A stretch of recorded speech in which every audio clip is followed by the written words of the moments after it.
is a place where all life thrives, where every creature is respected, compassionately saving lives, and no one is rejected. Our world of peace and harmony, we call this planet. There is a place where all life thrives. This place we know is upside down, a chaos of extremes. In unity we turn it around and live the life of dreams. A world of peace and harmony, we call this planet B.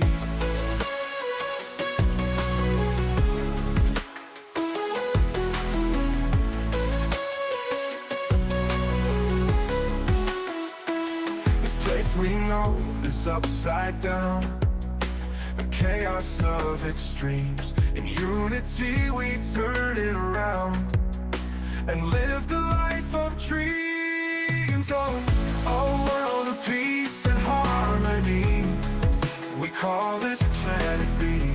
This place we know is upside down, a chaos of extremes. In unity we turn it around and live the life of dreams. A world of peace and harmony, we call this planet B.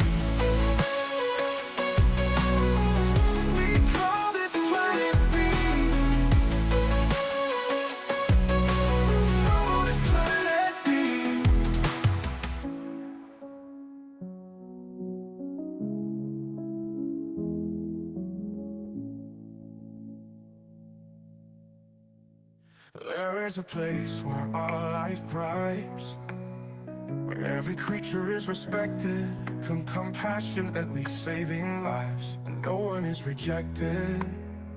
Our world of peace and harmony, we call this planet B.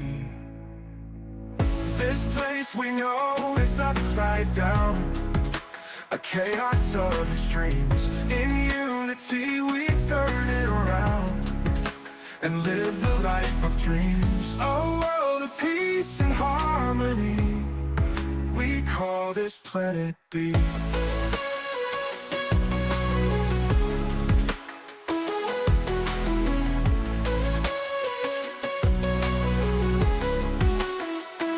This place we know is upside down, a chaos of extremes. In unity we turn it around and live the life of dreams. Oh, a world of peace and harmony, we call this planet B.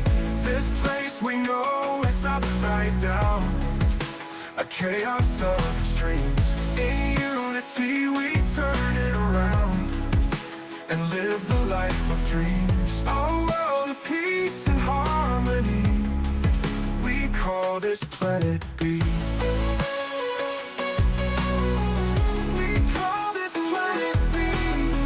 Honey, I'm on.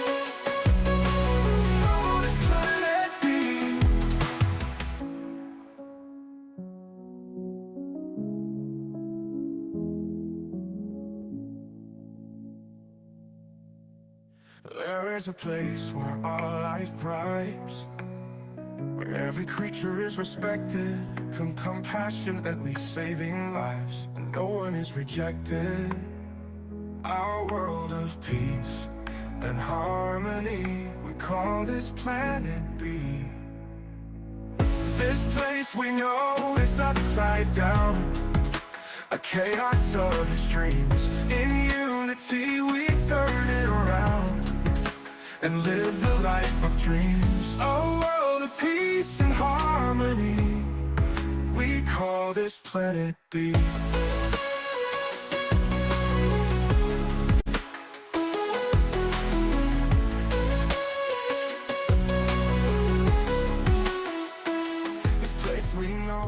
Upside down.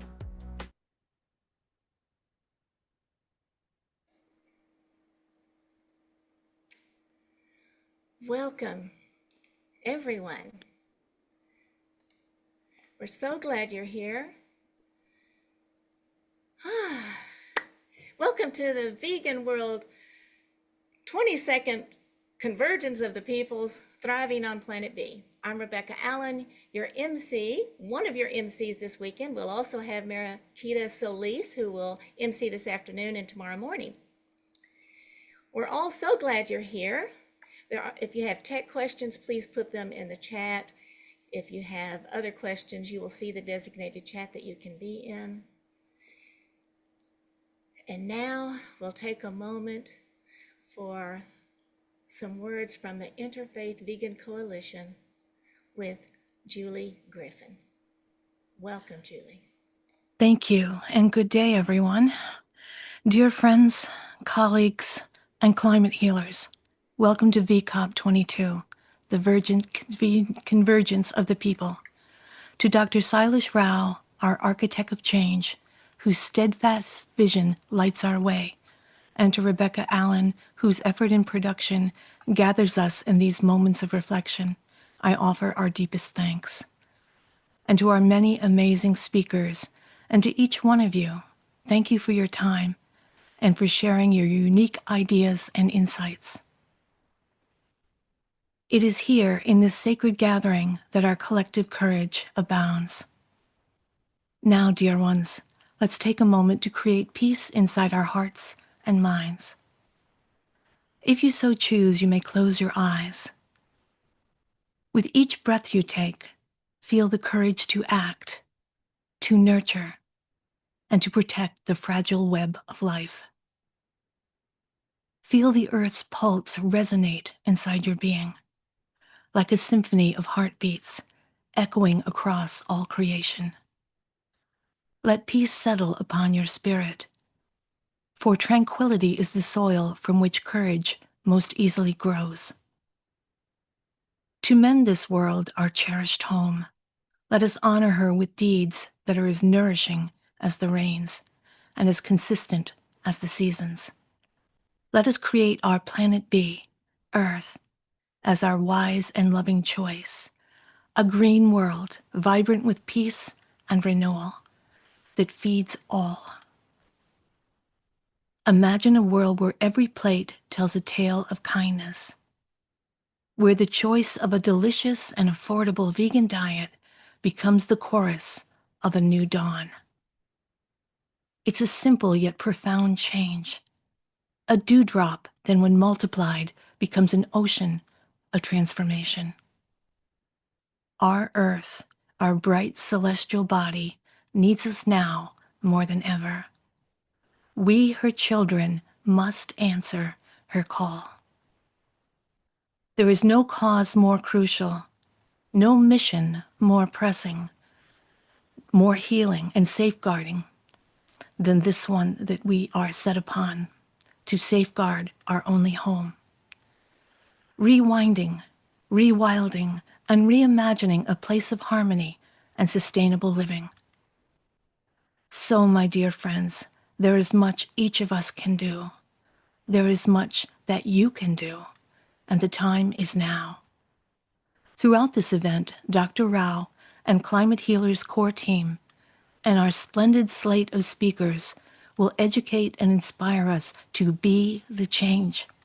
Thank you, thank you, thank you. And may all beings be happy, healthy, free, and fed.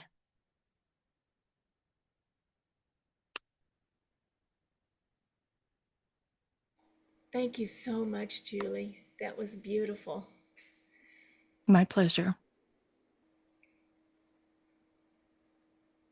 And now, welcome to the 22nd Vegan Convergence of the Peoples. I'm Rebecca Allen, and honored to introduce to you an incredible systems thinker, a visionary, Dr. Sailesh Rao. He's a human, earth, animal liberation activist, a husband, a dad, and as we all know, a loving grandfather. He is the founder of and the executive director of Climate Healers, a nonprofit dedicated towards healing the Earth's climate. Dr. Sailesh Rao has over 3 decades of professional experience. He's a systems specialist with a PhD in electrical engineering from Stanford University. Dr. Rao worked on the internet communications infrastructure for 20 years after his graduation. He studied the climate systems, and he has produced some of your favorite documentaries, from Cowspiracy to The Sustainability Secret to A Prayer for Compassion. He's authored incredible books, including Carbon Dharma, The Occupation of Butterflies, and Carbon Yoga, The Vegan Metamorphosis, The Pinky Promise, and Animal Agriculture is Immoral, an anthology. And most recently, There is a Planet B. Please welcome Dr. Sailesh Rao, Thriving on Planet B. Sailesh Rao. Thank you so much, Rebecca. Let me start sharing my presentation.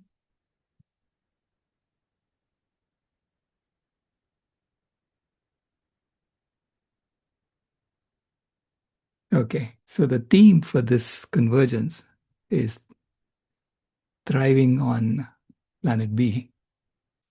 And I wanted to just set the stage for that and explain the thinking behind this. Planet B to us is the same planet, but we are looking at the dominant system upside down. And the good news is every one of us can join Planet B today. So you don't have to wait. It's already there, and we can work on it, and you can step into it and work on it starting today if you want. So what do we mean by this Planet B? It's a planet where we take care of each other, we take care of all life, and we become truly the custodial species of the planet. And so I look at it as the world turned upside down. So I wrote a book called There is a Planet B, and the book is actually written upside down. So when you open the book, it looks like you have to read it from the back to front. And the intent is to make us think differently. Yeah.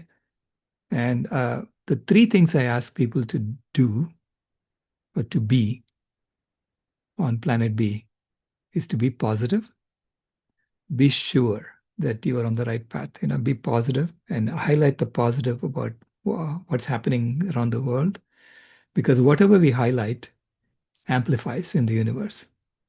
So if we keep highlighting the negative, that gets amplified. So we need to be positive. We need to stay as if this is the path we're all going to be on, because eventually I don't see any other way out for us. Second is to be free. And what I mean by that is I base it on James Baldwin, who said that his dad told him that what other people think of you is none of your business. So when you stop waiting for approval from others to do your thing, to dance your dance, to be who you are, then you become free, truly free, to do what you think is right.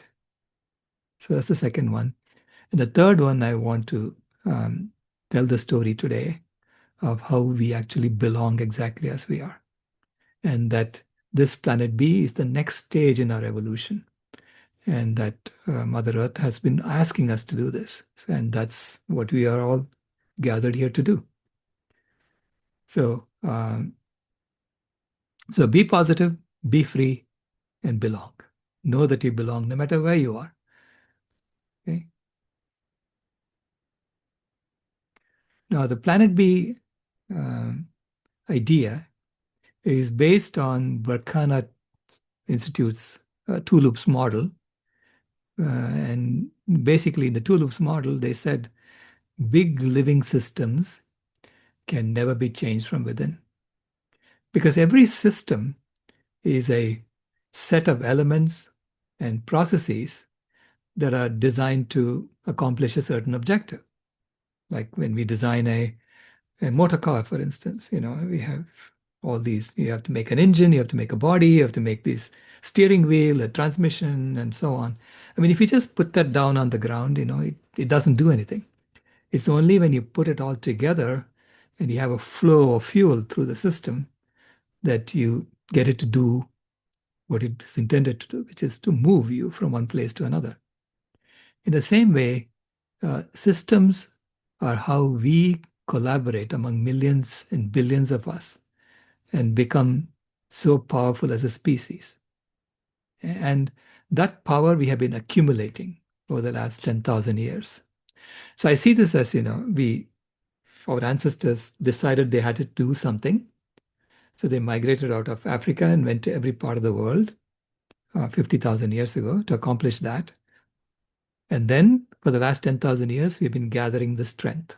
So this is the first two stages of right action, according to the Mahabharata. There is dharma, so knowing what is the right thing to do. Then there is strength, accumulating the strength you need to accomplish that objective. Then comes the courage. That's the third son. In Mahabharata has five sons, okay, as the main characters. The eldest son is about justice. The second son is about strength. The third son is about courage. And the fourth and fifth sons are basically twins who are about kindness and compassion. So you have to have the courage to execute the transformation or whatever needs to be done. And then you have to do it with kindness and compassion. That's the phase that we are in. That is planet B. So to go from planet A to planet B, it's not about transitioning planet A into planet B. It's about just moving out of planet A and becoming the trailblazers on planet B. So that's the first group of people who create this new loop, the second loop. Trailblazers are one, and then illuminators are the storytellers who tell the story about this transformation, about what's happening, and get everyone enthused about it. And then there are the protectors who basically have resources in planet A, who then deploy the resources to help planet B thrive. And so today I say that given the state of the world today, any further investment in planet A will lead to stranded assets. It's useless. Don't do it.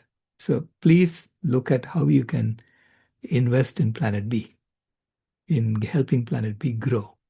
Okay, so that's the role of the protectors. And finally, there are the hospice workers.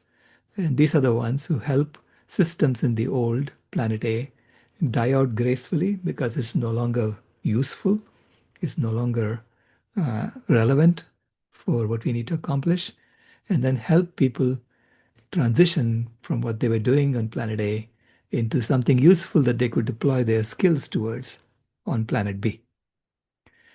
So those are the four kinds of people who who help with the transformation from planet A to planet B. Now, this is about thriving on planet B. How do we thrive on planet B? Okay, so assume that there are a lot of people already working on planet B, and I'll tell you that this is true.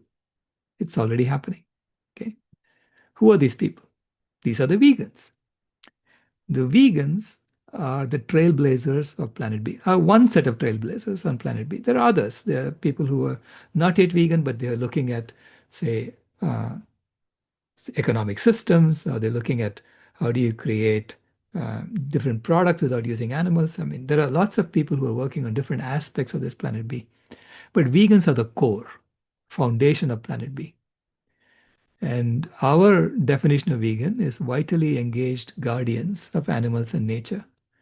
So it captures the role we are playing. It captures the social justice aspect of veganism. And of course, the official definition, according to the Vegan Society of UK, is a way of living that seeks to exclude, as far as is possible and practicable, all forms of exploitation of animals for food, clothing, or any other purpose. And fortunately, this definition was put in place like 60, 70 years ago. But fortunately, now we know that we don't need to use animals for any purpose whatsoever. Okay, we have established that that's true. We don't have to use them for any purpose whatsoever. So I say the only thing we really need from animals today is forgiveness, nothing else. So we can go about our business. We can do what we need to do without exploiting animals. And of course, if you don't want to exploit animals, you obviously don't want to exploit other people either. So it's about social justice. It's about ethics. It's about the environment. It's about health. It's about spirituality. And this is why we are all gathered here talking about the vegan, this vegan convergence of the peoples, because this is the one key aspect that no one else is talking about. And you go to any UN meeting, they're serving meat, even though they know that animal agriculture is the leading cause of whatever problem that they're facing, that they're trying to resolve. So it's that one thing that everyone ignores because they're stuck on planet A. They're stuck in the first loop.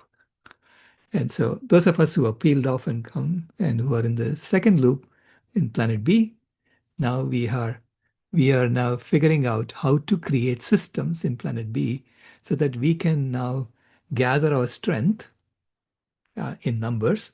So there are now, the estimate is anywhere from 100 million to 300 million vegans, conscious vegans on the planet, not to mention the billions who are vegan by default because they don't have access to animal foods or to eat.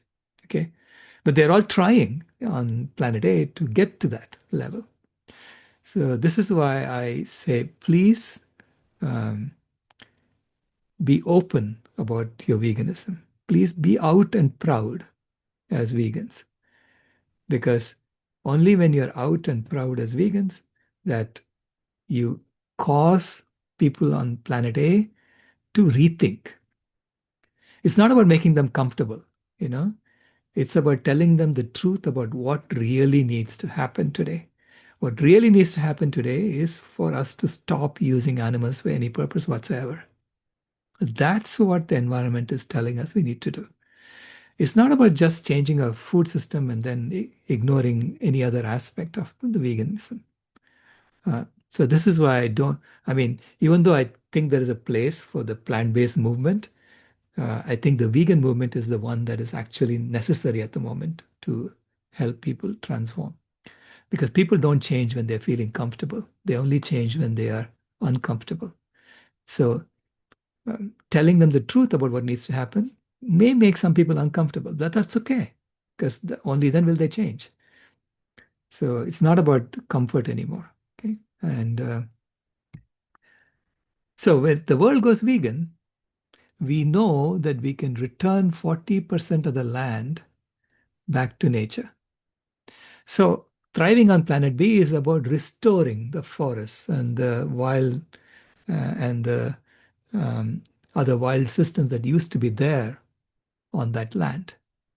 Okay, and confining ourselves to consuming only plant-based foods and creating everything with just plants. Clothing you need with plants. Everything should be done with plants and not with animals. So only then will you be able to free that land and return it back to nature. And of course, when you free land and return it back to nature, it's a completely different system altogether. So it's a system that's objective function is to restore the planet, not to extract from the planet. So for that, you'll need a different economic system. You'll need a different political system. You need every system needs to be redesigned for this different objective function. Okay, and it's not such a hard design problem for us to, and a lot of people are already working on different aspects of this problem. Okay? So that's assuming that we only touch this, and then we can look at our consumption. Do we really need to use 22% of our land for logging, for timber? So when we stop this conspicuous consumption, which is happening on planet A, and just take what we need and use it to figure out how to solve our problems that we are facing today, then you may even return some of this land back to nature. Then you may even return some of the unused land, the deserts, back to nature as well, further down the road. Okay, so this is the possibility of what we could be doing when we are thriving on planet B. And it can happen very, very fast. That's the good news. See, in Ethiopia, on one day, so this is a UN environmental program, environmental program article. that was published in 2019, 2nd of August 2019. So Ethiopia got together, and there are only 23 million people in Ethiopia. So the government designated 1,000 areas that people could go and plant trees in. And then they told them we need to beat the record that India had set in 2016, I believe, or maybe earlier, 2010 or so. And India had planted 50 million trees in one day. And Ethiopia said, we need to beat that. And the people got together, and 23 million people planted 350 million trees in a single day. Now, if all 8 billion of us could do what Ethiopians did on one day, we would be planting 120 billion trees in a single day. Which means you could plant 1 trillion trees. If you really want to, you can plant 1 trillion trees in about 8 days. We have to act like Ethiopians. We all have to become Ethiopians for 8 days. Of course, there's a lot of prep work that they did to get to that day, So let's say we space it out over, 1 day per month. That's 8 months. In 8 months, you could plant 1 trillion trees. And the good news is when you plant 1 trillion trees, nature plants 2 trillion trees. Nature will double what you're doing. Because you just send a message to nature saying, I want the trees to come back, and she'll do the rest for us. So it's not that hard to get to a planet B in which now you're addressing all the environmental issues that we are facing today. And we have to do this in an open source economy and ecology. And what I mean by that is no more of this, it's my idea, or this is mine, it's yours. No, everything is open source. You just give it away. Any idea you come up with, you give it away. So it's only when you don't have that secrecy that you can accomplish this overall objective that's larger than us. This is a simple rule that we know in engineering, right? When you're working on an engineering project, you're basically working on something that's larger than yourself. And I don't expect my fellow engineers to keep secrets from each other. Not about the overall objective. There are other secrets they can keep, but not about the overall objective. So this is why it has to be an open source economy and ecology. And we'll be monitoring the planetary boundaries and making sure that every planetary boundary that's gone into the red zone is moving towards the green zone. And if it is not moving towards the green zone, we are analyzing why it is not moving towards the green zone, and then we are figuring out how to solve that. So right now we know that there are 7 planetary boundaries that have been transgressed. And I've gone through that in previous talks. Previously they said there were 6: freshwater change, land system change, and then climate change, and then biogeochemical flows, novel entities, and biosphere integrity, in that order. And just recently, they said that ocean acidification has also moved from green towards yellow. So, and ocean acidification also happens because of the greenhouse gases in the atmosphere. And so when we restore the forests on the land, it addresses ocean acidification as well. So the good news is that restoring the forests on the land and rewilding the land brings all 7 of these transgressions from red towards green. It's expected, at least. Now, if it doesn't do that, we have to figure out why it's not doing that. But we are expecting all 7 of them to go from red towards green on planet B. And so that's what we'll be monitoring. So we'll constantly be working to make sure that we are helping planet Earth. And there are also seven tipping points in the climate system that are in the 1 to 2 degrees Celsius range. So we don't know whether they've been triggered or not, but they're all moving in the wrong direction at the moment. So first is the Greenland ice sheet collapse, then the Barents Sea ice abrupt loss, the Labrador Sea ice. So this is the North Atlantic Ocean current, and then the Arctic winter sea ice. So that's also melting. and the low latitude coral reefs, and the West Antarctic ice sheet collapse. And finally, they've added the Amazon rainforest dieback also in the 1 to 2 degrees Celsius range. So it's not in the 2 to 4, it's now in the 1 to 2 degrees Celsius range. So these 7 uh, tipping points in the climate system we'll be monitoring and seeing if they're going in the right direction once we start restoring all the forests. And if they're going in the right direction, then they haven't reached the tipping point and we are in good shape. Okay. But if they're not going in the right direction, we'll have to figure out how much faster that we can sequester carbon on land and see if we can turn that around. So if you ask me today as a systems engineer, have we gone beyond the point of no return? I say I don't know. I would say I don't know. And the only way to know is for us to actually do this experiment of implementing Planet B and then verifying whether these tipping points are going in the right direction. That's the only way to know. It's impossible to model these things and predict accurately whether we are gone beyond the point of no return or not. Okay. So be positive. There is always, as long as the oxygen is still there in the atmosphere and as long as we are still alive, we have work to do. So Planet B begins with a values transformation, from deception to honesty, domination to humility, from death to happiness, disease to health, and destruction to harmony. So the honesty, humility, happiness, health, and harmony, that's the thriving that happens on Planet B. So we have to be open. It's possible that I'm wrong in some of these things. So I'm open to that possibility. So if people tell me, hey, you're not considering this, I'm happy to take a look at that and change my story accordingly. So we have to have that honesty and we have to have that humility. We are not here to boss over the animals or boss over each other. We are here to serve them.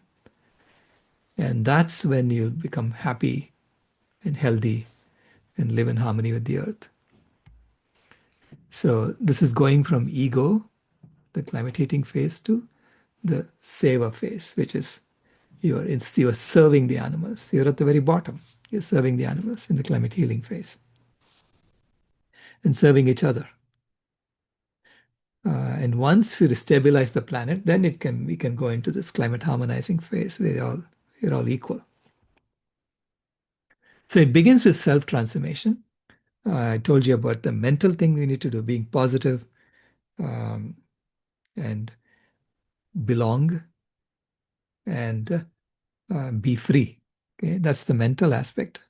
And then physically, you have to have a healthy vegan diet, regular exercise, the 8 healing habits, right? Regular exercise, yogasanas, conscious breathing or pranayama, so regular health routines, meditation and awareness, adequate rest and sleep, a sense of purpose, which we now do because we have a planet that needs to be saved, and finally contact with nature.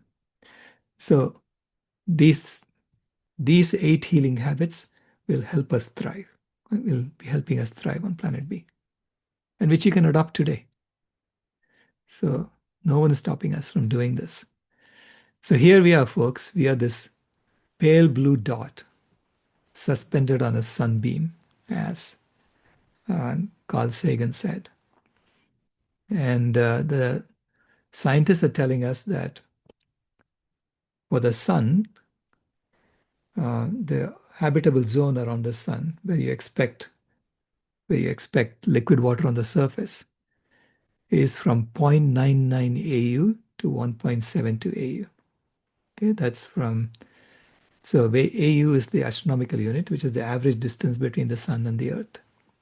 So the first order and second order models are telling us that we are very close to the inner edge of the habitable zone. So when you get to the inner edge of the habitable zone around the sun, if you go past the inner edge, this planet gets hotter and hotter and hotter, and the water then eventually just vaporizes into the atmosphere and creates this huge greenhouse blanket. Okay, so then it basically cooks everything, and then the water vapor then disappears. So we are at the edge of that. And so at that edge, Mother Nature spawned us as a species, and we learned how to control fire and start fire at will. And then we migrated out of Africa. We went to every part of the world. And then over the last 10,000 years, we have been using that skill of starting fire to gather our strength as a species. And we built systems that made us more and more powerful, even though individually we are not more powerful than most of the animals in the world. Okay? So we became very powerful as a species. Now we are actually changing the life support systems of the planet. That's a lot of power that we have. So as soon as we discover that we are actually changing the life support systems of the planet, we become responsible for stabilizing them and maintaining them. That's our job. So that's the active feedback that we need, the planet needs at the inner edge of the habitable zone, so that we can thrive for another 100 million years, or however many more years. So this is a positive story. This is a story of belonging. This is knowing that what our ancestors did was not a mistake. So I believe that nature does not make mistakes. Nature is the perfect system design. Nature knows what she's doing. So when you start with that assumption, all these things, just start making sense. And so we have been called to stabilize the life support systems and maintain them for the benefit of all life. And that's what we have been doing. And now we have to have the courage to get into this next phase of Planet B. And I don't spend much time even following the news on Planet A or anything like that. There's a lot of uh, turmoil going on in the old model as it collapses. But that's okay. That's their problem. We have to just focus on helping everyone understand this story. And you can become either an illuminator, you can become a trailblazer, you can become a hospice worker, or you can become a protector, depending on what resources you have available to you. And you can play different roles at different times. But the time is now for all of us to come together and make this transformation happen, to go from planet A to planet B. So I'll be doing more frequent newsletters on Planet B, and also I'll be doing a lot of podcasts explaining my ideas on Planet B and on the different aspects of the systems that we have to build on Planet B. And those will be podcasts that we'll put on our Climate Healers YouTube page and on our Climate Healers Spotify account and so on. And I'm planning to do that starting the first of the month in August. Okay. So please stay tuned. These are exciting times, and I'm so glad that you're all here, that we are all working together to make this happen. So with that, I'm going to throw the floor open for questions that people may have.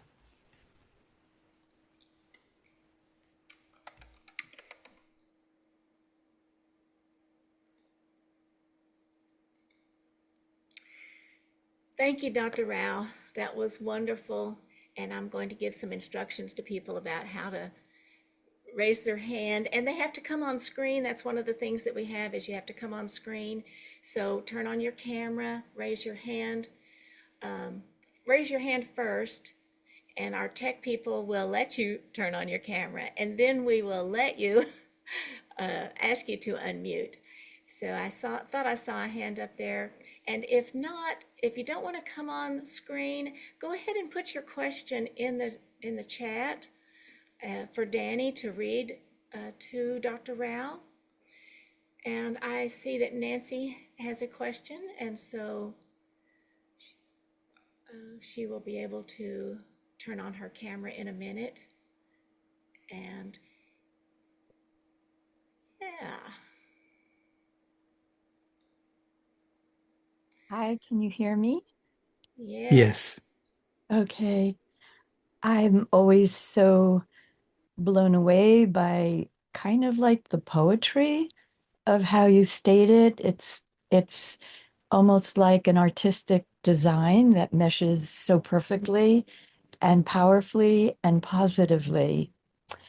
I just want to get a sense of your reaction to how witnessing what's happening in the world in terms of Gaza and deportations, how that might further inspire us to work even harder or more intelligently than we already are. I do it every day, Yeah. and I cry and I weep and I rage, and I'm fearful, but I'm also, as you recommend, staying extremely positive and visualizing Planet B.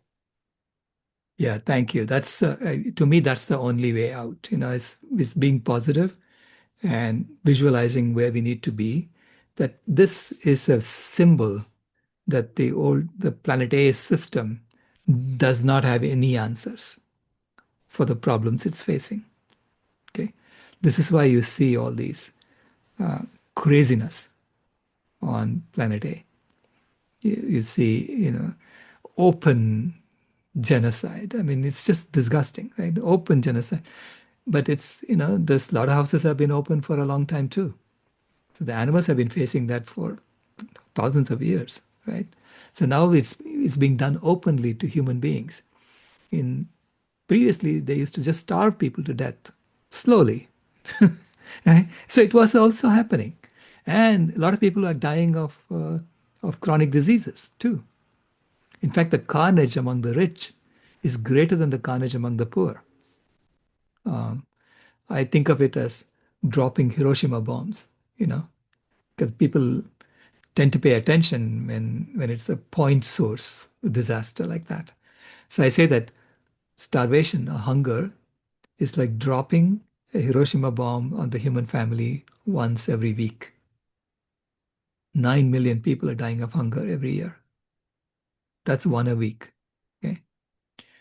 But chronic diseases like diabetes, heart disease, their toll is like dropping Hiroshima bomb on the human family once every 2 days.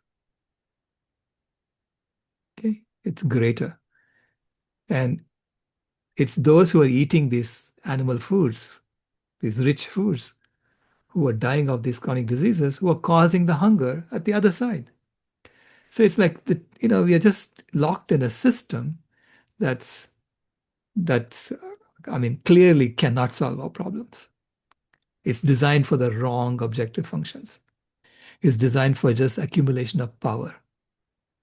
And I say you have accumulated enough power now that you know that you're changing the life support systems of the planet. So there's no need to accumulate even more power in the hands of fewer and fewer people, which is what the system is doing.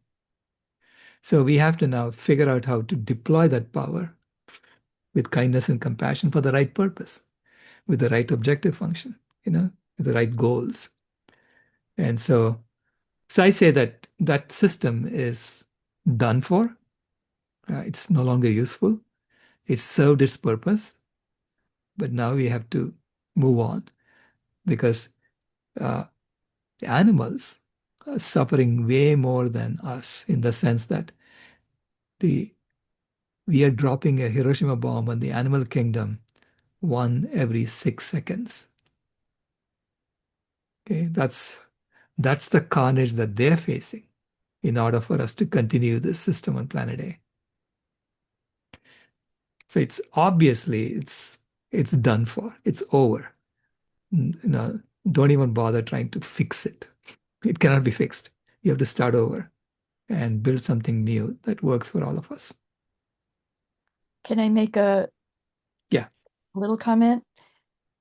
I love what you said, and I am totally so much in accord with it.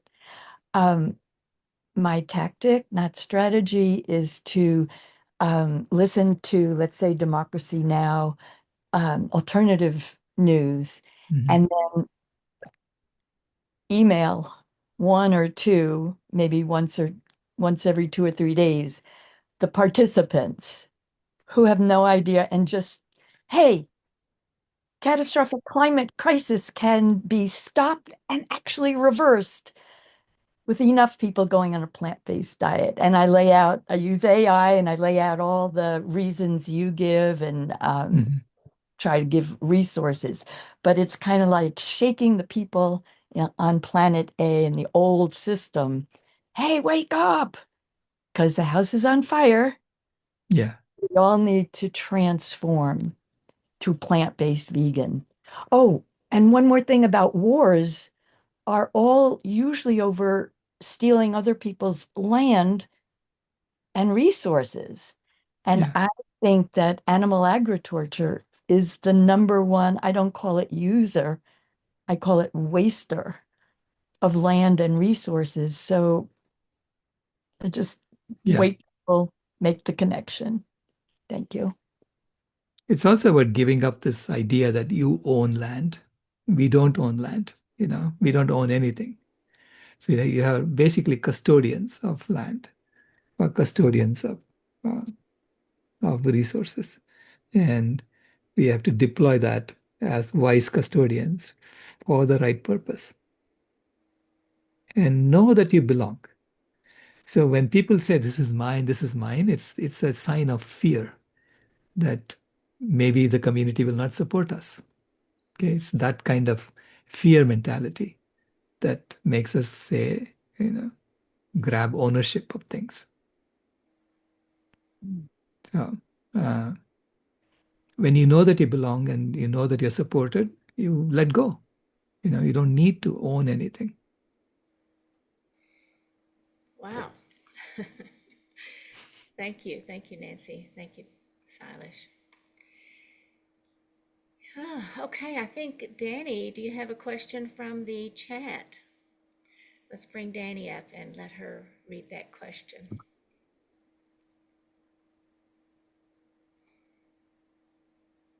Hi, everybody. I don't know if you can see me. There we go.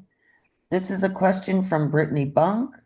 Instead of dying out of what's unwanted, since nothing really dies, wouldn't the rhetoric could be about resting because it is there, but we just choose not to do what's available to us?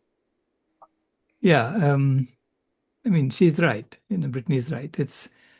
It's not hospice workers are the ones who help old systems transition from its usefulness on planet A to something that's useful on planet B, and deploy your skills accordingly.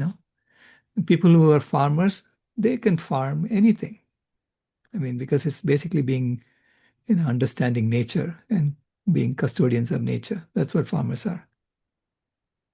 So rather than farming animals, you can farm mushrooms or plants.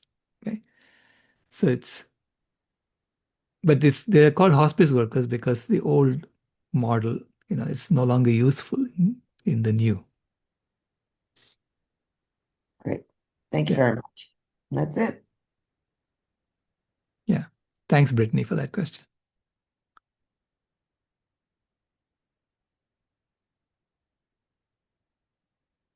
You're muted, Rebecca.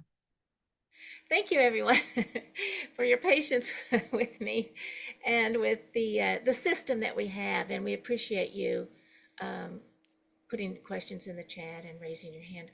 Dr. Rao, I have a question for you about the practicality of switching from planet A to planet B. Many of us have the vision of a kind world where everybody shares and is nice and kind, and I think we have some ideas about what we can do. We can be kind when we meet somebody on the street who doesn't have food, but when we know that there are relatives in trouble around the world, or that sort of, those kind of things that are going on, do you have some practical tips? And I look to you to see what you do, and others too, but what do you recommend for practical tips? Yeah, it's a first of all, Planet B is a mindset. Okay? It's a mindset of seeing the world from that upside down perspective. Okay, and so there is a lot of suffering you will see when you have that mindset. You will see a lot of suffering, and you will then discover, where do I put my resources? What is the best way to use my resources to alleviate that suffering? Okay, and I normally uh, I fall back on the advice from the Gita, in the Bhagavad Gita, where he says, okay, first you'll consider what is your skill? How can you deploy your resources, whatever you have? So, what is the right thing to do from your own perspective? So, that's what's known as Swadharma. Okay? So, that's the self dharma, Swadharma. And then you consider what is the right thing to do for my family, because you have family constraints. And it also depends upon how broadly you define your family to be. Okay? And you begin to see, what's the best thing to do from your family's perspective. Then you look at what is the best thing to do based on the current situation. So it's called Yuga Dharma. So that's Swadharma, there is Kula Dharma, which is family, and then Yuga Dharma, which is what is the right thing to do based on the era that we are in, where we are experiencing climate change and biodiversity loss and all that. Okay? And finally, it's what is the right thing to do based on love and compassion. And so that's the Sanatana Dharma. That's the Dharma that doesn't change. It's always based on kindness and compassion. And then you choose. And in the Gita, it says that uh, it, a choice that you make based on these four considerations is always superior to a choice that you hear from someone else. So, because we each have our own right path to take. There is no one right path.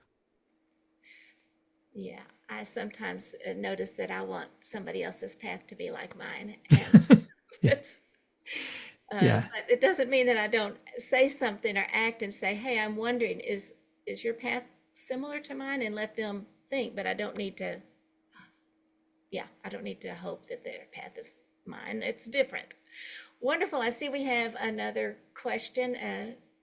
Thank you so much, Sailesh. Yeah.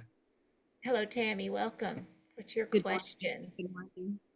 Sailesh, can you share a little bit about how the dismantling of the dairy industry and bringing awareness to the compassion of mother and their offspring, how that will be maybe the tipping point, the game changer?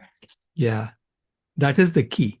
Dairy is the key for allowing planet A to basically crumble gracefully. Because dairy to me is the original deception. It's so deeply rooted in all these cultures. Even though dairy is, logically speaking, not good food. It is the lactation secretions of a mammal mother who's 5 times her size, which is designed to make her body grow, a body grow from calf to cow in 18 months, whereas we grow from baby to adult in 18 years. So it's a fluid that's designed to make our body grow, 50 to 60 times faster than it ever needs to grow. But like anything, if you take it in small quantities, it could be used as medicine, but it's definitely not a food, right? So the original use, I believe, of dairy products was as medicine, not as food. But it became food when people were desperate and they had to survive. And now we are not desperate anymore. We have plenty of food on the planet. We are extracting 6 times as much food as we really need from the planet.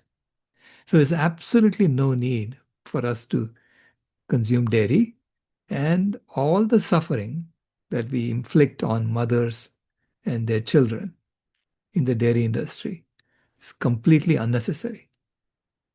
So when people realize that, when they wake up out of the stupor that the dairy industry has, they mesmerize you into thinking that it's necessary food, and they teach you in schools that you have to drink it, and the government is in on it. The entire planet A is based on promoting dairy consumption to children. Okay, and it's not good for our children. And so our mothers have to realize that our children are being conscripted into a zombie-like state to come into planet A. So we might as well be drinking that cat's milk. It just makes no sense to be drinking cow's milk, right? So once people realize that, this whole thing will crumble. So this is why I'm really excited about the International Calf and Cow Mother's Day idea, because it's about highlighting that particular bond that's being severed in planet A that needs to be considered as sacred on planet B. The mother to child bond is a sacred relationship that we need to nurture for all species, not just for cows and their babies, for pigs and their piglets.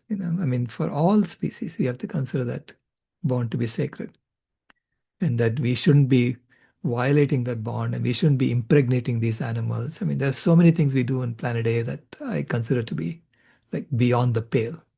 If I had known, I would never have participated in it when I was younger. I was just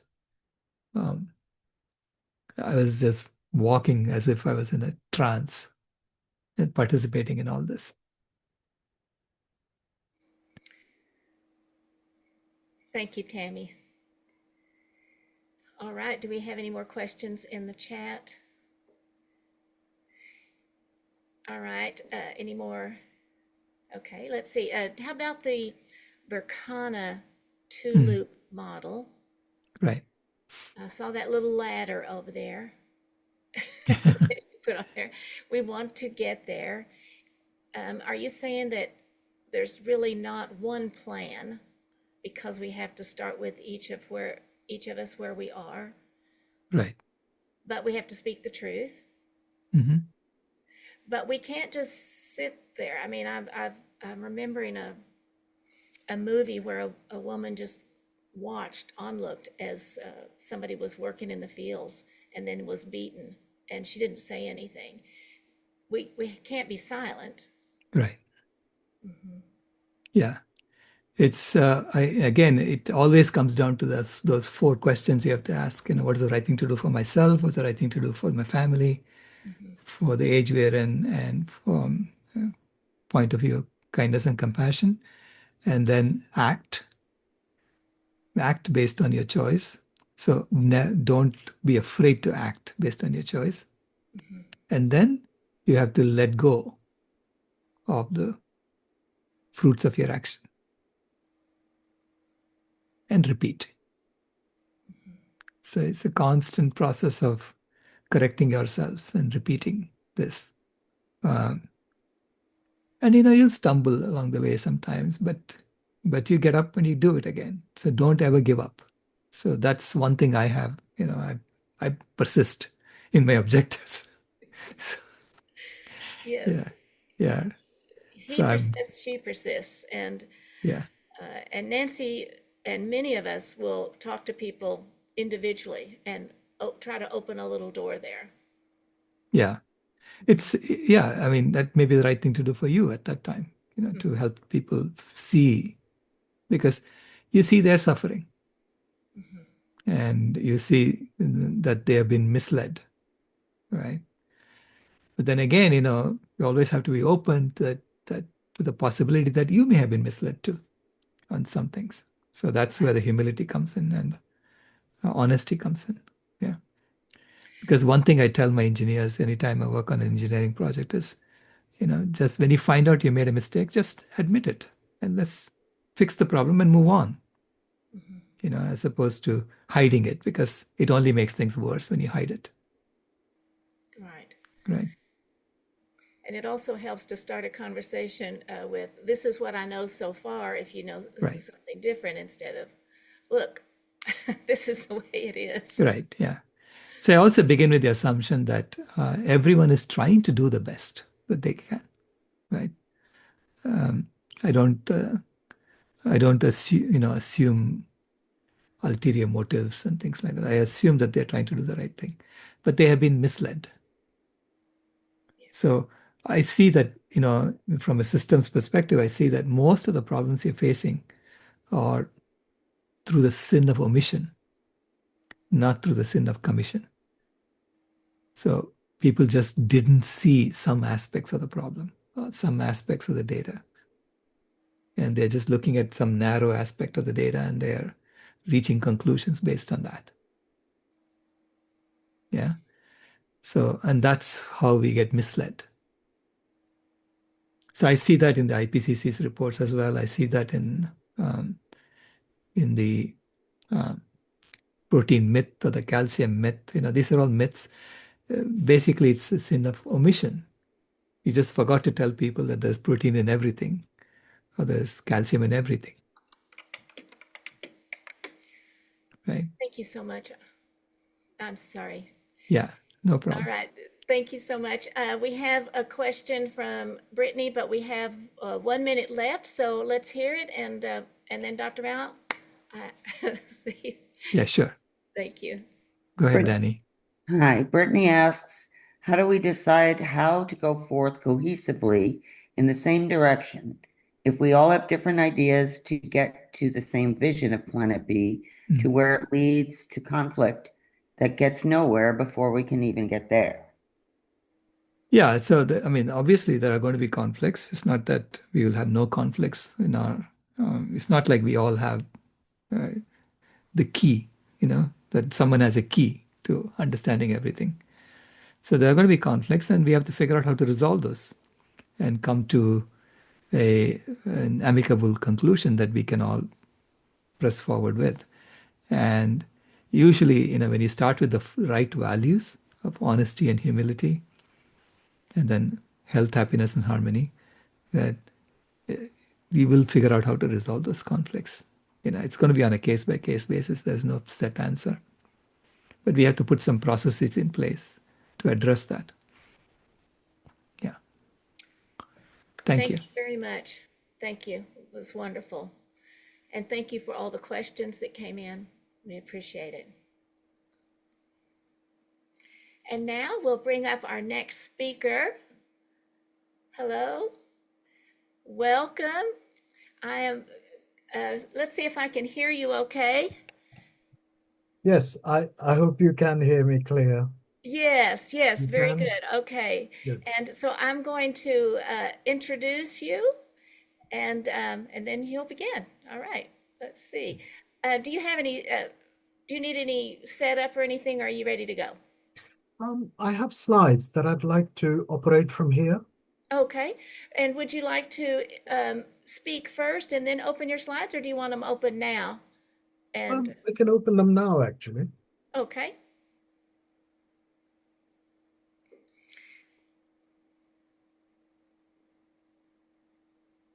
Are you able to see this? Not yet. Oh, 1 second.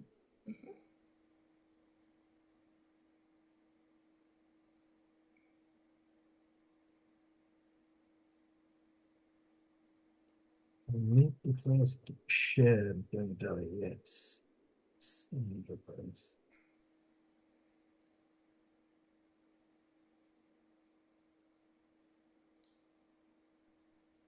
I think Dr. Prabodh is not a co-host.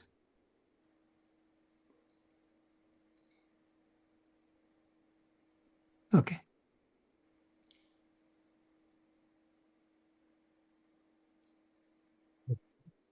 If I do this,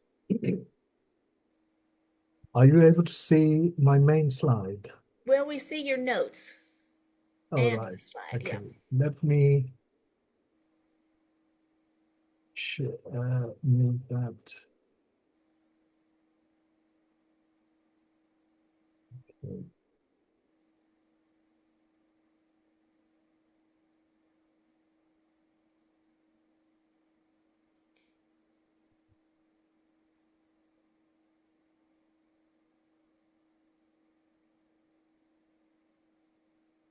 There. Are you able to see the slides now? Yes, that's Good, great. good. That's Okay. good. Okay, so now That's I'm going good. to introduce you. What? Great. Okay. Sure. Let's see here. Welcome, everyone, to the 22nd Vegan Convergence of the Peoples, Thriving on Planet B. I'm Rebecca Allen, and I am honored to introduce to you Dr. Probot Mistry. He's a qualified biochemical engineer with a PhD from Imperial College London. His experience covers policy, research, strategy development, and consultancy, and has worked for organizations in China, India, Europe, as well as the United Kingdom, dealing with R&D programs in energy and environment. His talk is the moral imperative given the climate crisis. Welcome, Dr. Mistry. Thank you very much, Rebecca.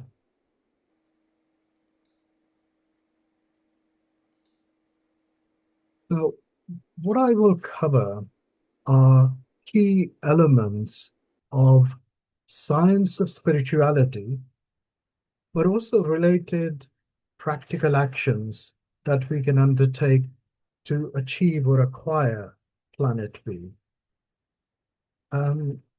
So that's what I'm going to cover. I have some 27 slides or so, but I'm going to go through them fairly quickly and leave enough time for questions and answers.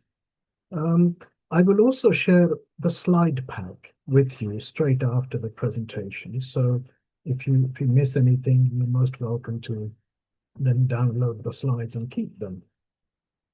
So that's something I will do, and I will use my laser pointer to point out certain key things.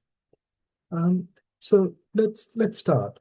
Now, my talk is mainly around self-transformation. Something that Sailesh mentioned as Swadharma. So that's what I will focus on. But also, first of all, I also want to thank you, Rebecca, Sailesh, Tammy, and so on for giving this platform and inviting me to speak. So thank you very much for that. I'm going to take the values perspective to talk about the moral imperative. And the prime value that I will focus on is love. Now, love is the most important quality we all possess. And what I want to do is start with a quote from my own teacher of values, teacher of values and spirituality, Sri Satya Sai Baba. And I have actually gained a great deal of insight into spirituality from him. So I want to start with a quote of his. And that says that the individual I believes it is limited, but that is an illusion. It is the same universal spirit imagining itself to be limited. This awareness can come to you either through a flash of intellectual analysis or a flash of universal love. The awareness is an act of identification which requires love. Love is God. Love is the means and end. That is why there are no atheists, for there is no being without love of some kind or other. I won't read the rest of the quote, but it'll be there for you to read later if you like.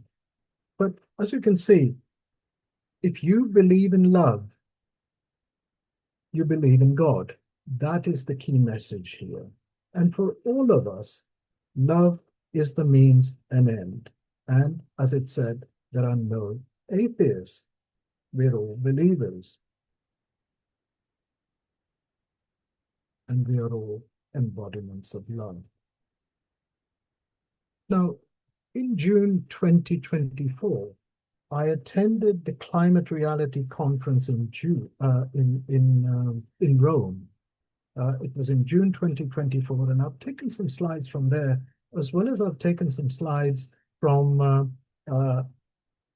from Dr. Sailesh Rao's presentations as well. Something which I will use just to set the scene, but then move on to talking about values.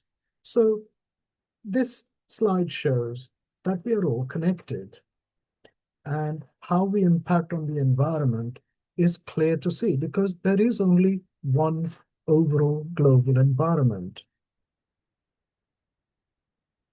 When we look up at the sky, it appears limitless. But it is the thin layer of atmosphere that covers the troposphere and stratosphere surrounding the planet that is the new cause of our concern, the climate crisis as we know it. And it's so thin and so sensitive that we need to address it. Most of us, if not all of us, know Sir David Attenborough. He is a presenter, biologist, and natural historian. And he has recently said that nature once determined how we survive, but now we determine how nature survives. And so I believe that if you are looking to get your teeth into something and make something of your life, then you were born at the right time and right place, because we have things to do. You will have seen this slide too in other contexts, but this represents global surface temperature. And as you can see, it has a basis here, which was around about 1980. And since then, the temperatures have been going up and down, but ever since 1950s and certainly after 1980s, the temperatures have been rising. And you can see that some of the hottest years on record are the recent years.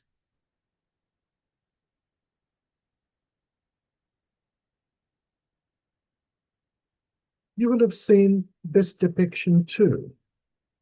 And what this shows is the land use data taken from the UN Special Report on Climate Change and Land Use 2019.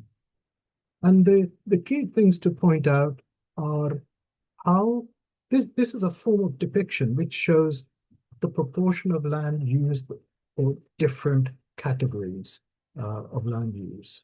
And so there is so much timberland, so much desert, so much plant foods.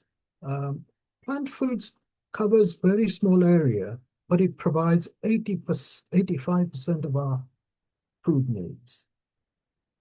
Animal foods or animal agriculture covers a very large area of land, but provides only 12% of the food we have. If we look at humans' direct food consumption, then clearly the large proportion is already taken care of. But it's the last 15%, the 3% of seafood and 12% that comes from animal agriculture, that is actually causing the climate change that we are talking about.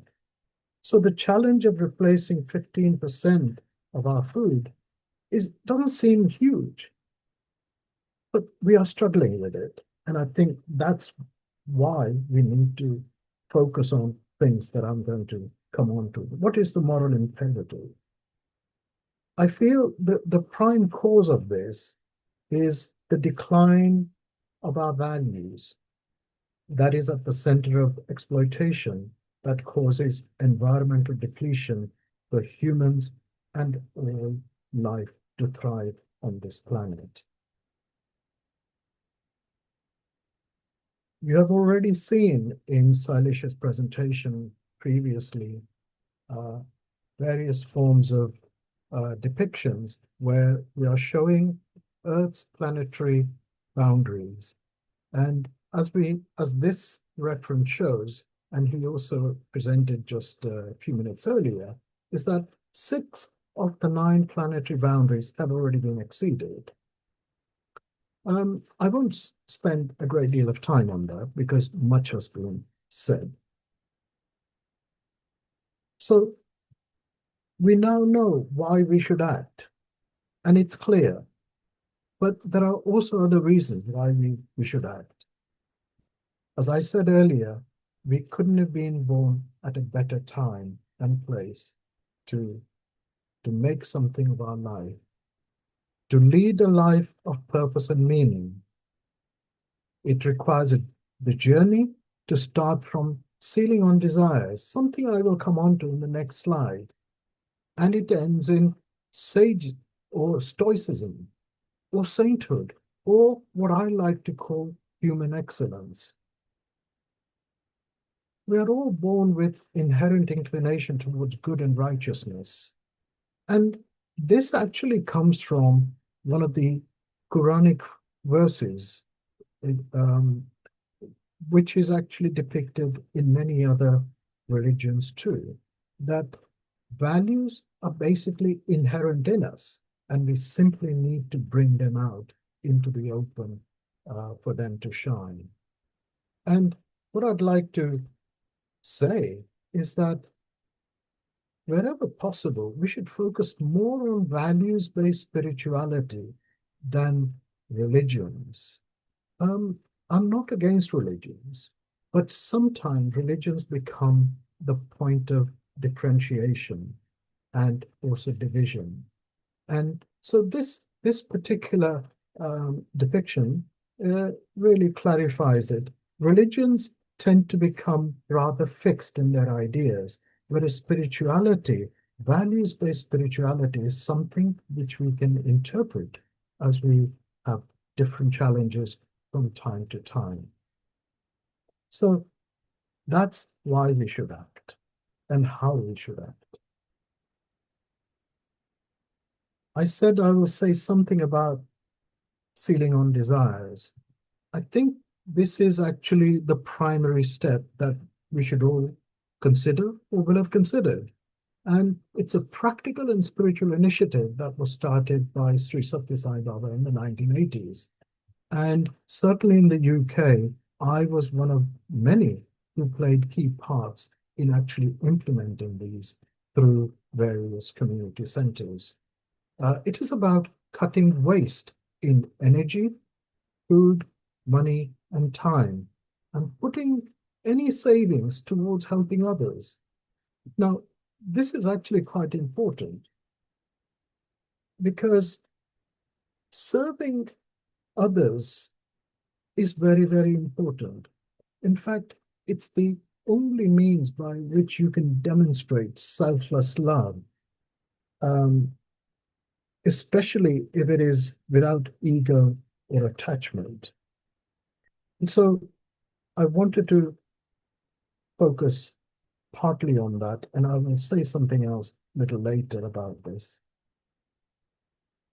This is a poster that was designed for Prashanthi Nilayam. It's an ashram in India where Sri Sathya Sai Baba used to reside. And as a consultant, I had got together with several other consultants to provide some waste management related consultancy and also implementation of various projects there. And this poster was designed on the back of a poster competition that we had organized in 1995 in the UK. And the depiction, which you will also see behind me, which is where the original is, and here is a copy on this particular slide. It's something that was compiled by an artist called Sarah McNern when we gave her all the winning entries, and we said, could you please take out some of the gems of the, from the posters that were entered by the children. And she came up with this beautiful poster, which is what is presented here. Similarly, we could organize Vegan World's poster competition, for instance, or poem competition, or play competition, or public speaking competitions, and so on. Again, something I will mention under projects that I will cover later. when dealing with people of other organizations, something that was also alluded to earlier in Q&A earlier, is dealing with people with different views. So when we deal with people of other organizations and views, we need to bear in mind some of these things, which I have taken from this book called The Ideological Brain by Leo Zmigrod. And it says that our brains can absorb a wide range of information to become predictive organs. You know, that's how intuition works. So our brains absorb a great deal of information and become intuitive models, basically. Some brains are attracted to extreme ideologies and doctrines, but we need to avoid those extreme doctrines or rigid ideologies. So we need to avoid these, but work with people who have greater degree of ideological flexibility and greater degree of cognitive flexibility. And the good news is that when working with other groups, there will always be a large section of cognitively flexible people who will be willing to listen, understand, and possibly change. So what we should focus on, as climate healers do, and I know that Sailesh does as well in particular, to present facts, solutions, and pathways towards veganism.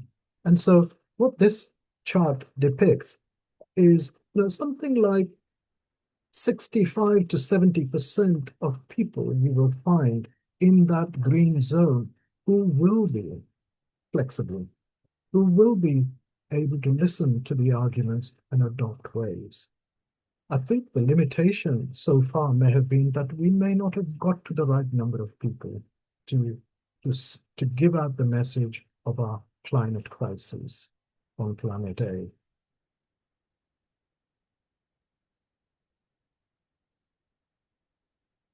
But something else I also wanted to mention here is that we should be gentle and loving and not be too forceful when giving out the message of veganism. We should remember our own journey to it as well. And mine is fairly recent, 1.5 years, for instance. So, like me, some of you may also be Johnny come lately, and I think we should bear that in mind.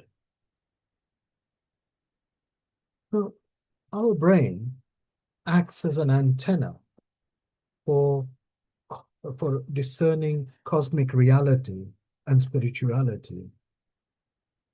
And there are always two traits that we have to deal with: gross versus subtle, mass versus energy, manifest versus unmanifest. And similarly, these two sides of the brain, which is the rational side and the emotional side. On the left, we have rational side, which is governed by truth. And on the right, we have the emotional side, which is governed by love.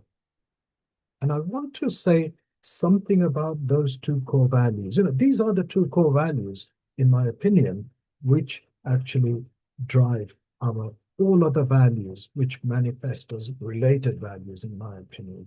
And so I have given these definitions of the two core values. So love, in its purest form, it's unconditional.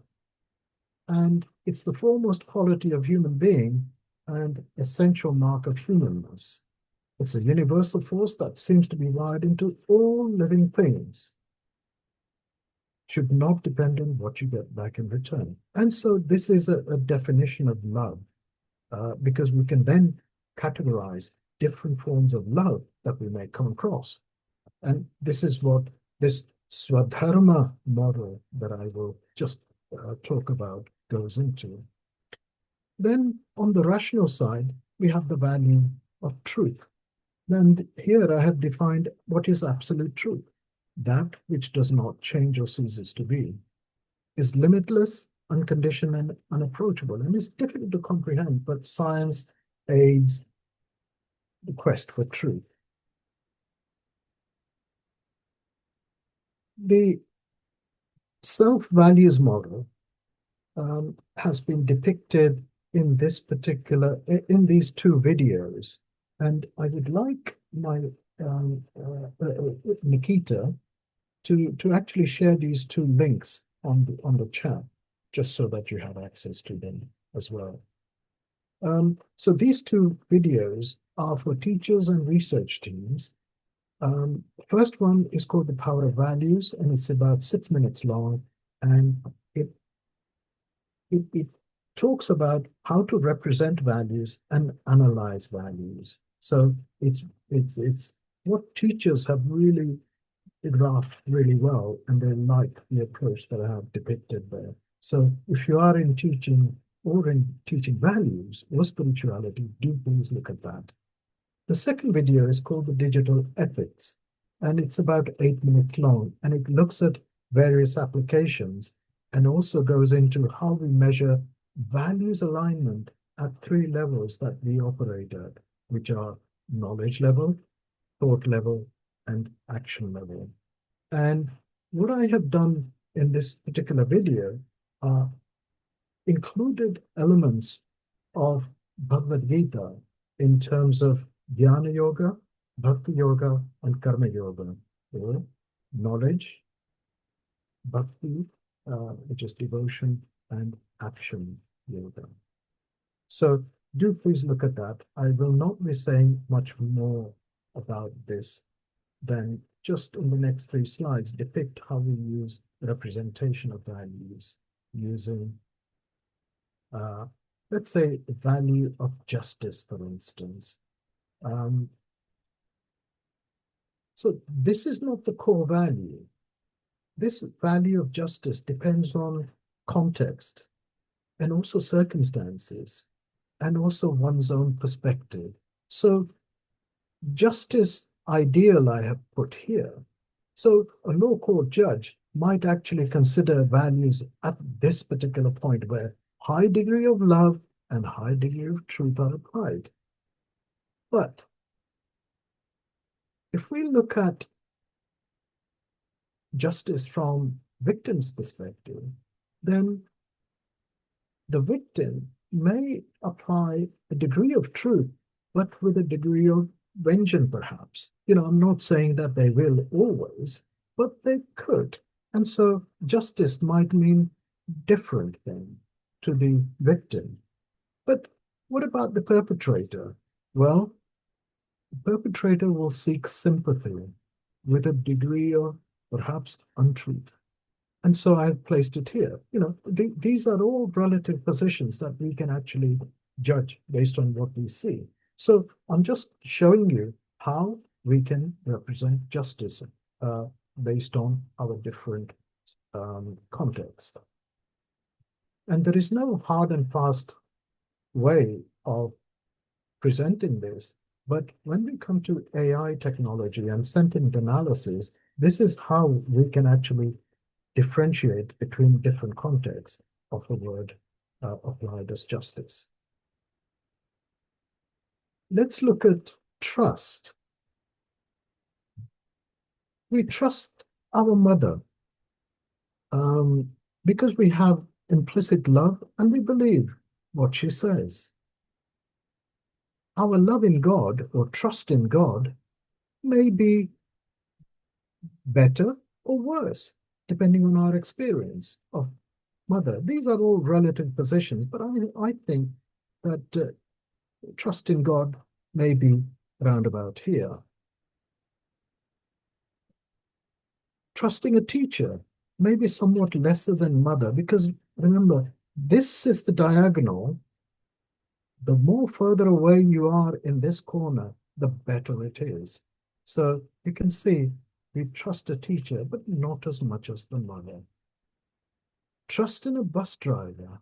Well, the trust will only come when we see the bus driver with the right uniform, behind the wheel, with the right attitude, with a great deal of good driving and so on. And then we will begin to have trust in the driver.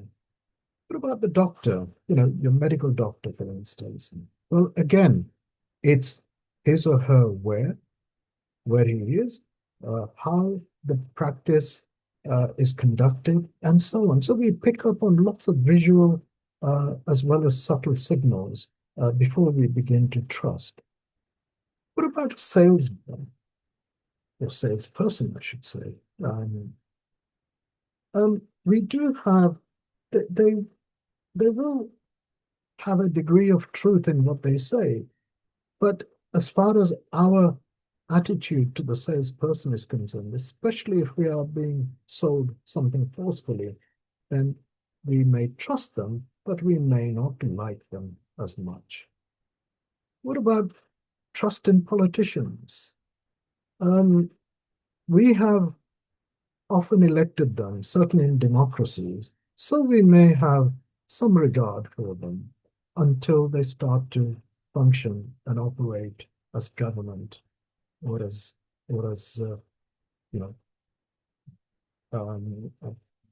politicians, presidents, prime ministers, or dictators.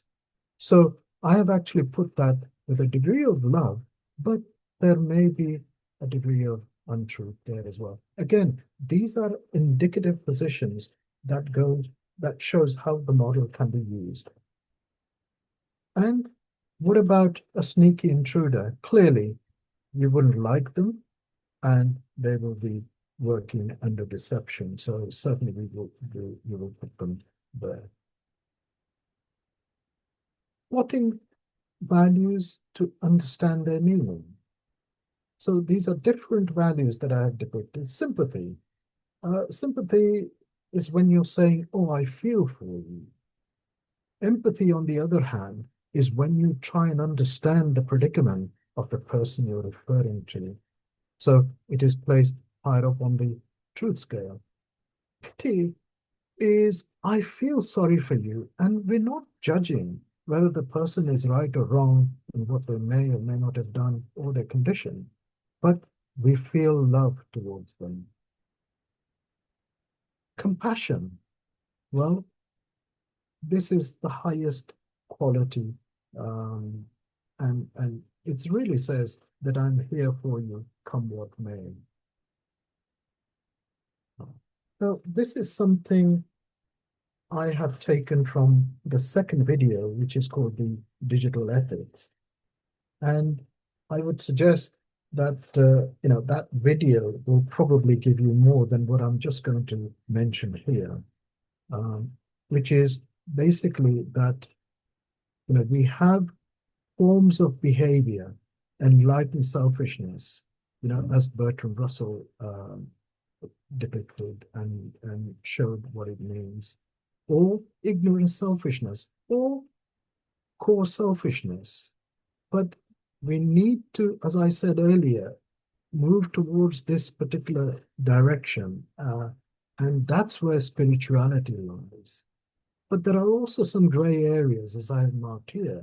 Again, I will not go into that other than to say that when steadfast adherence to truth may act against love. And here I've said when white lies might be acceptable provided they're well-intentioned.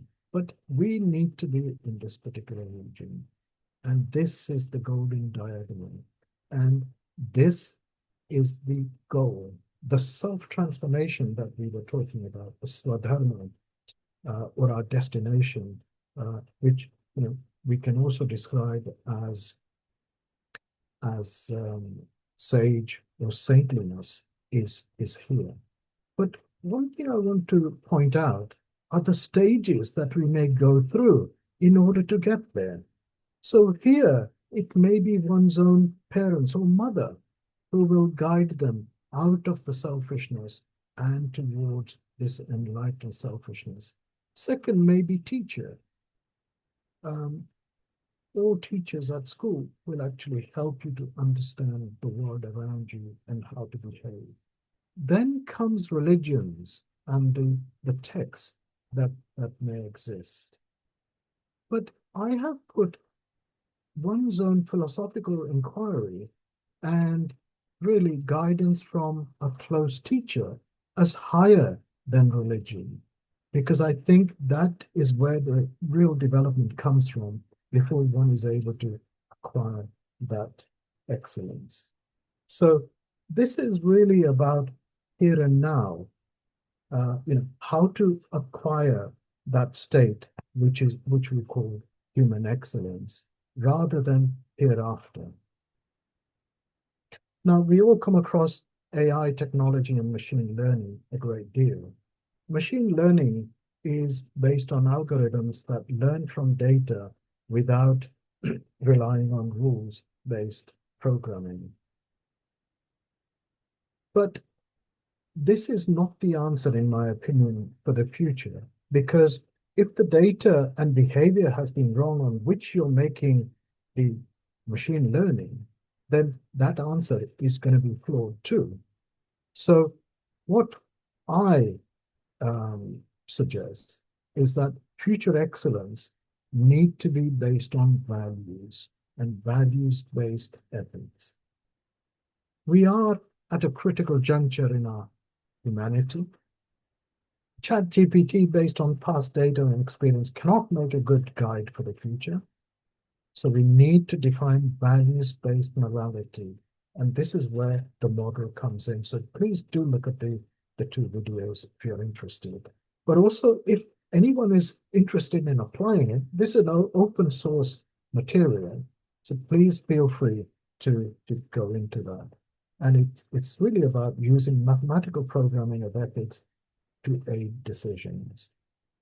So what does this mean in terms of the imperative for the individual? Self-development is important.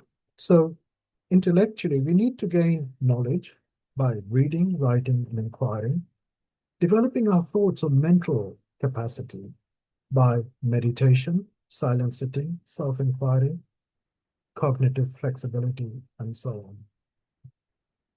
We also need to watch our actions. So we need to make sure that they are integrated with values, sealing on desires, self-discipline, and charity. We also need to engage in advocacy. Remember, I'm talking about us as individuals. So engage in advocacy, campaigning, dialogue and debate, projects, something that I'm really focused on in my career as well as in community as well. And I can say so much more about projects that we could undertake. Sacrificing one's own resource to take the vegan world message outwards. And we should not stop giving meaning to our life. So this is the moral imperative for the individual. But what about for the climate healers as a group? Climate Healers is already a unique body, providing thought leadership with evidence, professionalism, and passion, inspires and trains people around the world. And this is where Sailesh and his groups really show a clear leadership, and that is really welcome. I just hope that more and more people come across them. Further suggestions I have are to avoid high dependence on few people and burnout. Because we are fragile human beings, so we need to share the workload. We need to develop young people.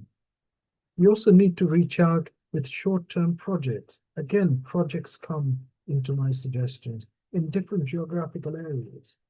For instance, Sailesh was in London earlier in the month, and our colleague Krishna Gandhi, who will be speaking tomorrow, arranged for Sailesh to go into a number of schools, secondary schools, so speaking to teenagers, and that has had a great outcome. Very positive feedback from the schools that he visited. We also need to consider and support community interest businesses. Again, we can go into that as required. So veganism, I'm on my last two slides and I will stop. It's basically a journey from planet A as we know it. And we need to design our systems that will work in parallel, as was mentioned earlier. And really, we need to show that we are moving, and when we are really moving, it's a bit like a train. Nobody gets on the train unless the train starts to move. And as you can see, this train is definitely moving because everyone is there, hanging on to it to go places. So Planet B is really about acting with love to leave no one behind. Human excellence of few will bring all on board to reach values. To reach the Planet B. And so this is the moral imperative that I wanted to give. It's love in action, and it's the mindset that we all need to adopt in order to get there. So with that, I will stop the presentation and answer any questions.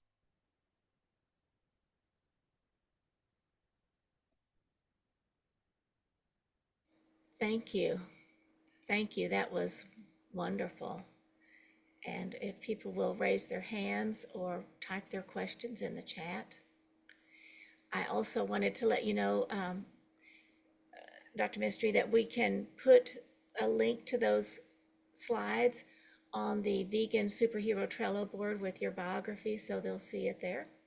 So that will be available for anybody who goes to the Trello board. And thank you so much for that. We'll also post them in the chat if you don't, so that's fine.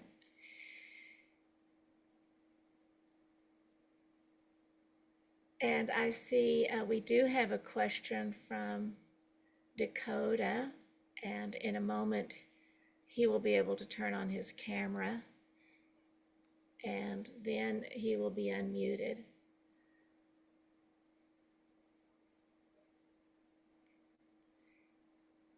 All right, can you turn on your camera, Dakota? We only do cameras for, we only do videos with the videos on. Yeah. It says I cannot start my video because the host has disabled. Okay, let's see. Our tech people will take care of that.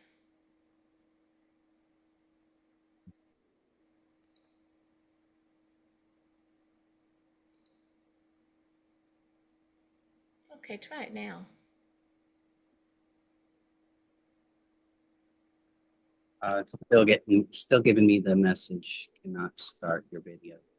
Okay, try it now. Nope. Well, I keep, well, we'll wait for the tech team to turn on the start video.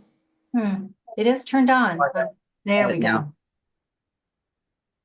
Everybody, thank you so much for your presentation, Dr. Mystery and Dr. Rao and Julie. Everything's been so great so far. I was just loving your idea about love being one of the best or the principles for living our movement. But I wondered, along the lines of truth and sometimes making people uncomfortable, do you feel like it's a loving thing to do or maybe at what point do you share enough truth that could make people uncomfortable, or at what point does it become maybe, like too much? Or I sometimes struggle with where to draw the line with how much I share, and I do believe that truth is good, and my love for the planet and others makes me want to share the truth. And then I also see that sometimes the amount I share causes pain, and I don't know sometimes where to stop. I just wondered if you had thoughts on that. Yes, very good question, and nice to meet you again, Dakota. We've exchanged some messages privately as well. So, do you know, truth should always be delivered with a high degree of love, because there are certain truths which may become rather vindictive, and the person receiving it may not like it so much. And there is so much truth that we can share about, what we should do for planet B and so on. And this is why I say, remember our own journey. I have been a consultant, environmental consultant and engineer for many, many years.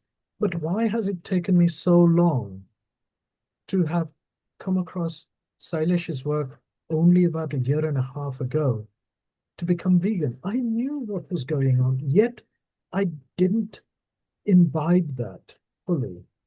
So I think we all have to bear in mind that it's not an instant decision for most people. And the way we don't like to hear things which we are unlikely to adopt.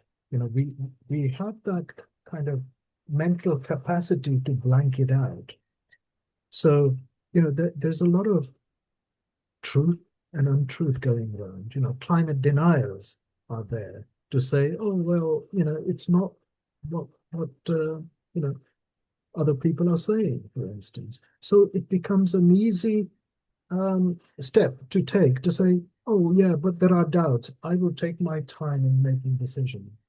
But I think whenever we convey facts, figures, and solutions, we must be mindful of their position and also know that it will be a slow process.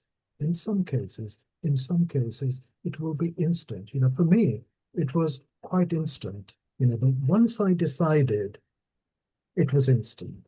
So, but by the way, my journey hasn't completed because I'm still hanging on to some of the, I have still a pair of shoes which are leather. I still have a belt that is leather. Now, I have actually thought very seriously about that and think, if I discard it, that becomes waste, that has an environmental impact, and I will have to draw another resource. So let me, be as much vegan as possible, but not completely. Thereby, I will understand those coming on board better, in my opinion. I hope that helps. Yes, thank you. Thanks, Dakota. Thank you, Dakota. Thank you, Dr. Mystery. We do have some questions on the chat. I don't see a camera on, but as soon as... Yes, I have a question from Michael, direct to me, which says, how do you identify the people who have a higher degree of cognitive flexibility and ideological flexibility? What are the telltale signs, I guess? Very good question. Um, you know, I gave you that graphical plot to show that in a group, you will always get a large number of people who are cognitively flexible. There will always be those who are perhaps more vocal at the extreme ends. And I think we need to acknowledge those, but not necessarily be bogged down by them. And we can't tell whether an individual is, cognitively flexible or inflexible. We just have to deal with all people and move on. I hope that answers the question. Yes, and I believe, I don't know if we still have another question in the chat or if that was the same one. Hi, and yes, it looks like that was the same question, so you got it directly, and I thank you very much for taking that and your presentation. Appreciate it. Thank you. Are there any other questions? Okay, I see Dr. Rao, come on up. Allison will spotlight you. There you Yeah, I noticed that you rated the guru or the teacher almost the highest among all, right, as to who you should be listening to. Can you sort of speak to that? Sure. Why it was that way? Yeah. Yes. When we look at lives of Buddha, and Christ, I don't feel their full understanding has been captured into Buddhism or Christianity. Likewise, Mahatma Gandhi, I don't think we fully understood what he stood for. He was a religious reformer, values oriented. And I have put the Krishna's dialogue, Arjun's dialogue with Krishna as the uppermost, but in order to take you to that final stage of what I have called human excellence, because I think it's all about experience, but also how we advance ourselves. Spirituality, just like love is endless, spirituality is endless. The more you go into it, it's all about going inwards. The more you go into it, the more there is to go into. And I think these are the things which are the realms of spirituality that we can't explain so easily. And this is why I feel there is a difference between Jesus Christ and Christianity. The values that don't all match. I have actually felt that there is very little difference between Buddha and Christ and Mahatma Gandhi. Yet we take their paths so differently because they have been written down. This is why I have put the religious text lower down in my priority order, because they have become fixed. It's fixed story. Values are like grammar in a it's a bit like grammar in a sentence. If you don't have the right grammar, you're not going to make sense. And if you don't have the values embedded in you as well as into everything you do, then the outcome isn't going to be there. And that's why I actually put the order as parents, teachers, religious texts, philosophies, teachers, gurus or teachers, and that's what's going to lead you beyond them into your own state, which is the human excellence. I hope that answers the question. Yeah, I mean, I think what you're saying is that the teacher has the flexibility to change with the times, whereas texts are fixed in that sense. Yes. Very much so. Got it. Thank you. Thank you. And Dr. Rao, it also doesn't it both of you, doesn't it also depend on the teacher? Because we have some, not so good teachers out there, or we have some evangelists also. Just one more thing I would say, not to flatter Sailesh, but you see, the trust is about understanding a teacher. And once you have that understanding, of what they're teaching and what their capacity is, you tend to have greater trust. You have faith, therefore.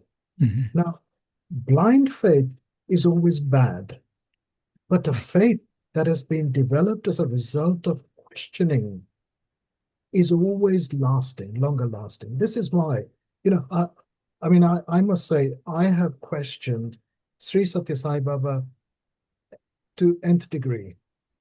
I had few opportunities in person, but the rest has been in his writing. And that's what actually inspires me to lead a life that I do, of values, practice of values as much as I can. We are not all perfect. We cannot all be non-violent in every possible actions, because the value of non-violence, the more you go into it, the more you realize there is more to do. Right. Even plants we have to kill in order to eat. That's violence, but that's a form of violence that is not kind of detrimental in a wider sense. So we need to be philosophical, but also applying values to the best of our ability as possible. And that's our own moral imperative before we can help others. Yeah. Thank you for that. Thank you. Are there any more questions in the chat? Would anybody like to make a comment on that? I loved your slides. I think they emphasized what you were saying, seeing the truth. What kind of graph is that with the 4 quadrants? That was wonderful. And the trust. I think it was helpful. So thank you very much for the slides. Thank you. I've posted them on the Trello board already, the link to that, slides. Wonderful.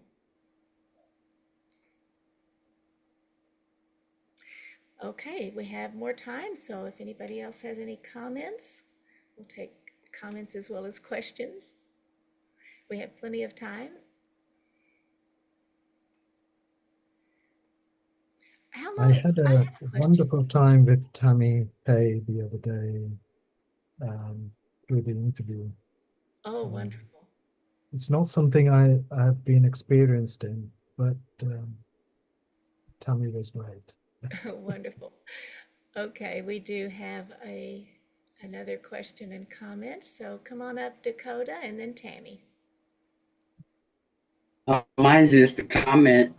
Always have lots of comments. I just wanted to say, in response to this last question conversation, I do wish to flatter Dr. Rao and Dr. Mystery and all my climate healer fellows.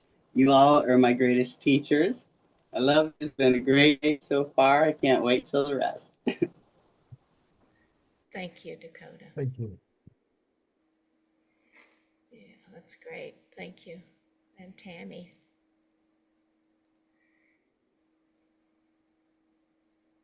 Hi, Tammy. Hello. Thank you again for your presentation. You know, after interviewing you and then this the second time, it's funny how things, move in deeper into the field. And I was thinking about you talking about love is infinite. And I'm wondering, what it made me think of is the connection between love and trust.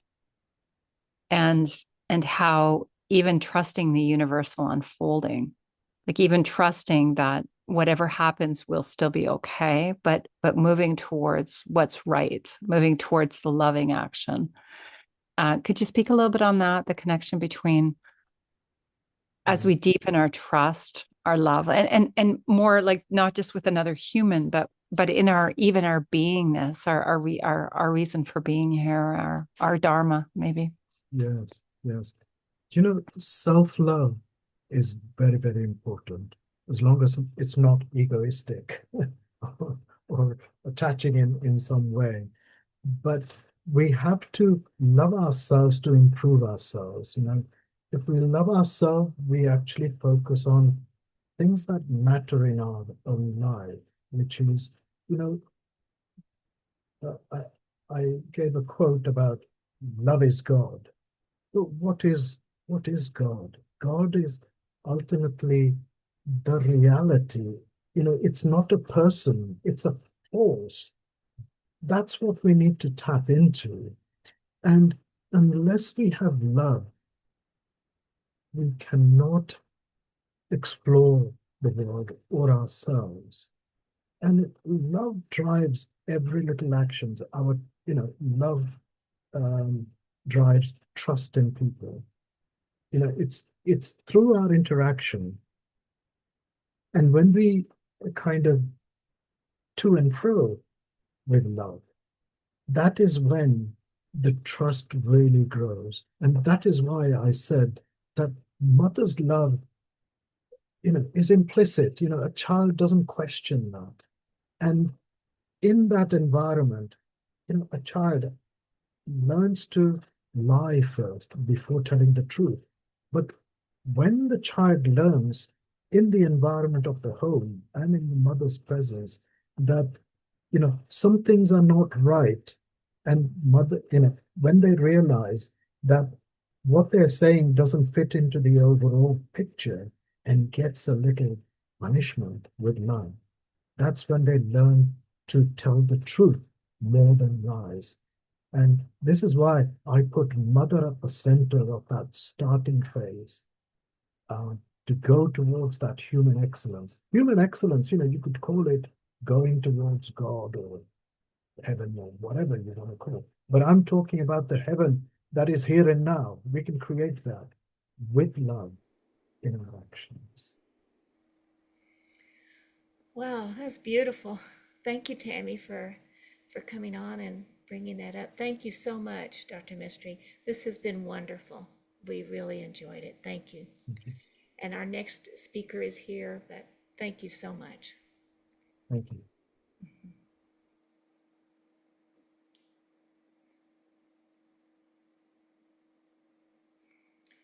All right. So I see Samantha come on screen, and we'll make Hello. sure screen. Hello, hello. Can you hear me okay? Yes, we can hear you fine. So that's great. Do you need to practice slides or anything, or shall I go ahead? Wait, I'm hearing some background noise. Yes, I hope it's not too loud. So I am actually dialing in from Zanzibar in Tanzania, where there's pretty spotty Wi-Fi, and the one place I found with good Wi-Fi has live music in the background. So I'm gonna do my best. Is it pretty loud, or should I? We can hear you. maybe We turn- can hear you. Okay, okay. Sorry But about that. that's me. I say I can hear you, and I think if I can, everybody else can, according to their volume. All right. And Dr. Rao has the slides, so let me do an introduction to you first, if that's all right, and then we'll begin. Okay, let's see here. Okay. Welcome to the 22nd Vegan Convergence of the People, Thriving on Planet B. I'm Rebecca Allen and honored to introduce to you Samantha Derrick. She's the founder and executive director of the Plant-Based Plant Futures Initiative. It's a nonprofit, academic course, and global student movement with a mission to accelerate the transition to a plant-centric food system through education, leadership development, and cultural change. Samantha holds a Master's of Public Health from UC Berkeley, where the seeds of Plant Futures were first planted. Plants for the Planet, empowering the next generation of climate food system leaders. Please welcome Samantha Derrick.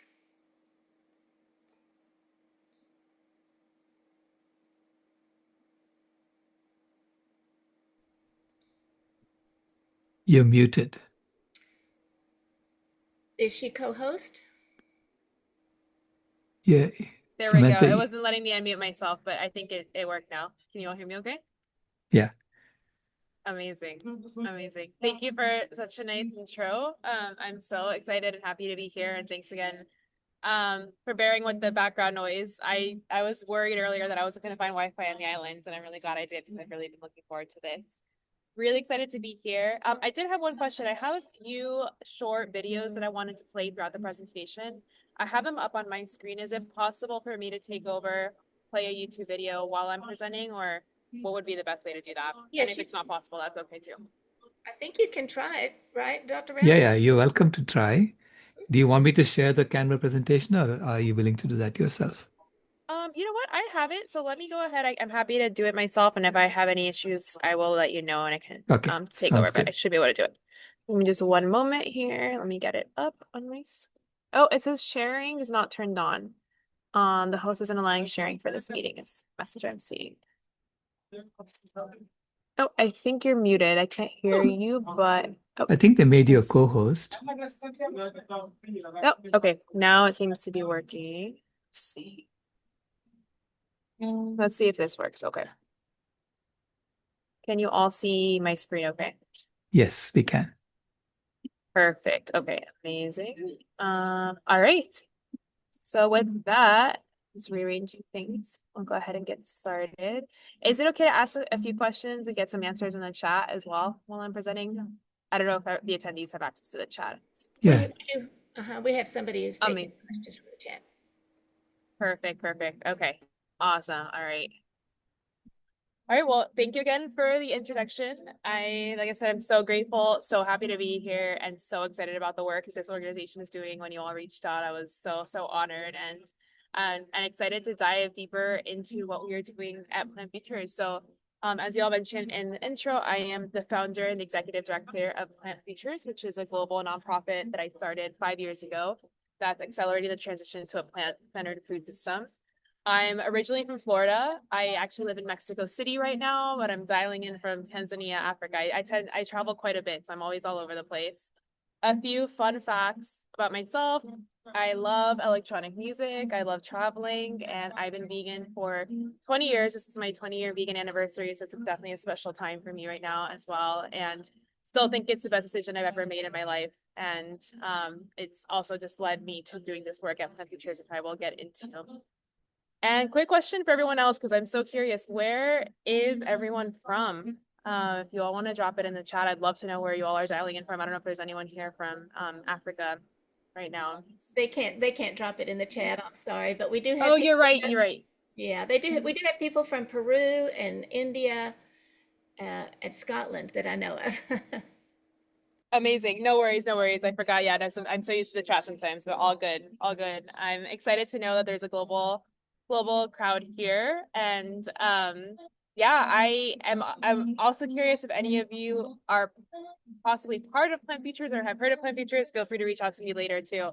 But I'm so if you are familiar with Plant Futures, some of this might be repetitive, but I am going to get a little bit into the background story and more about what we do.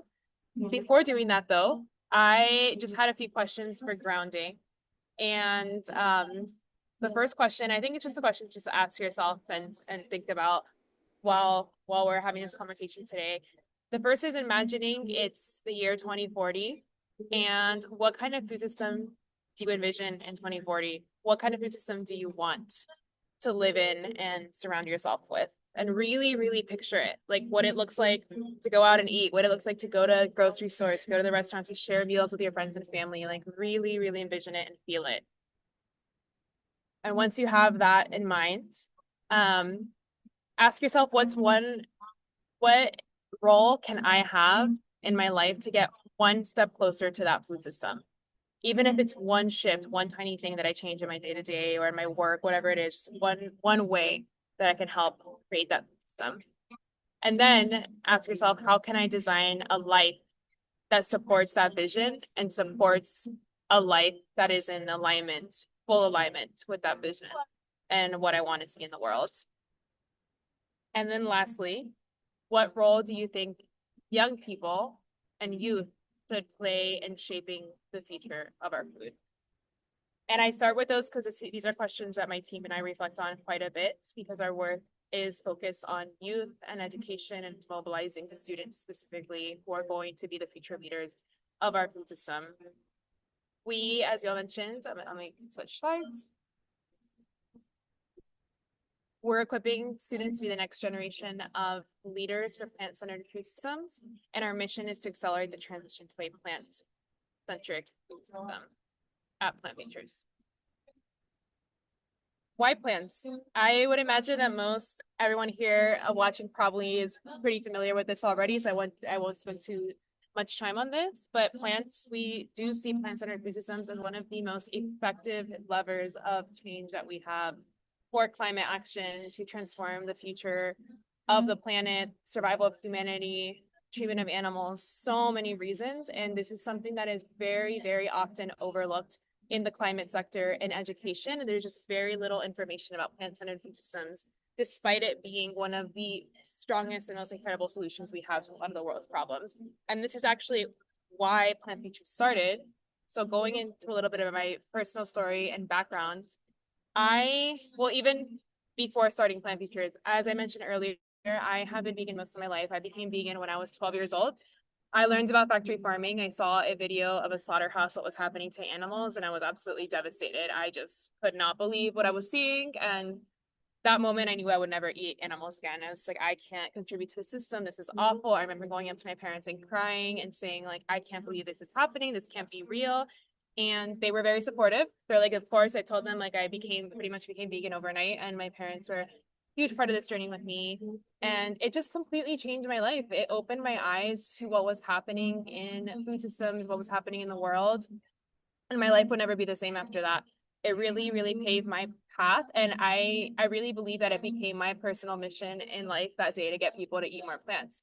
the more I discovered about plant-based eating, the more fascinated I was at just how transformational plant-based eating was for health, for climate, for animals, just for so many different reasons. I'm like, this is amazing. Like, this is the way we should all be eating. It was just like everything. I started making these connections, even though it started with animals.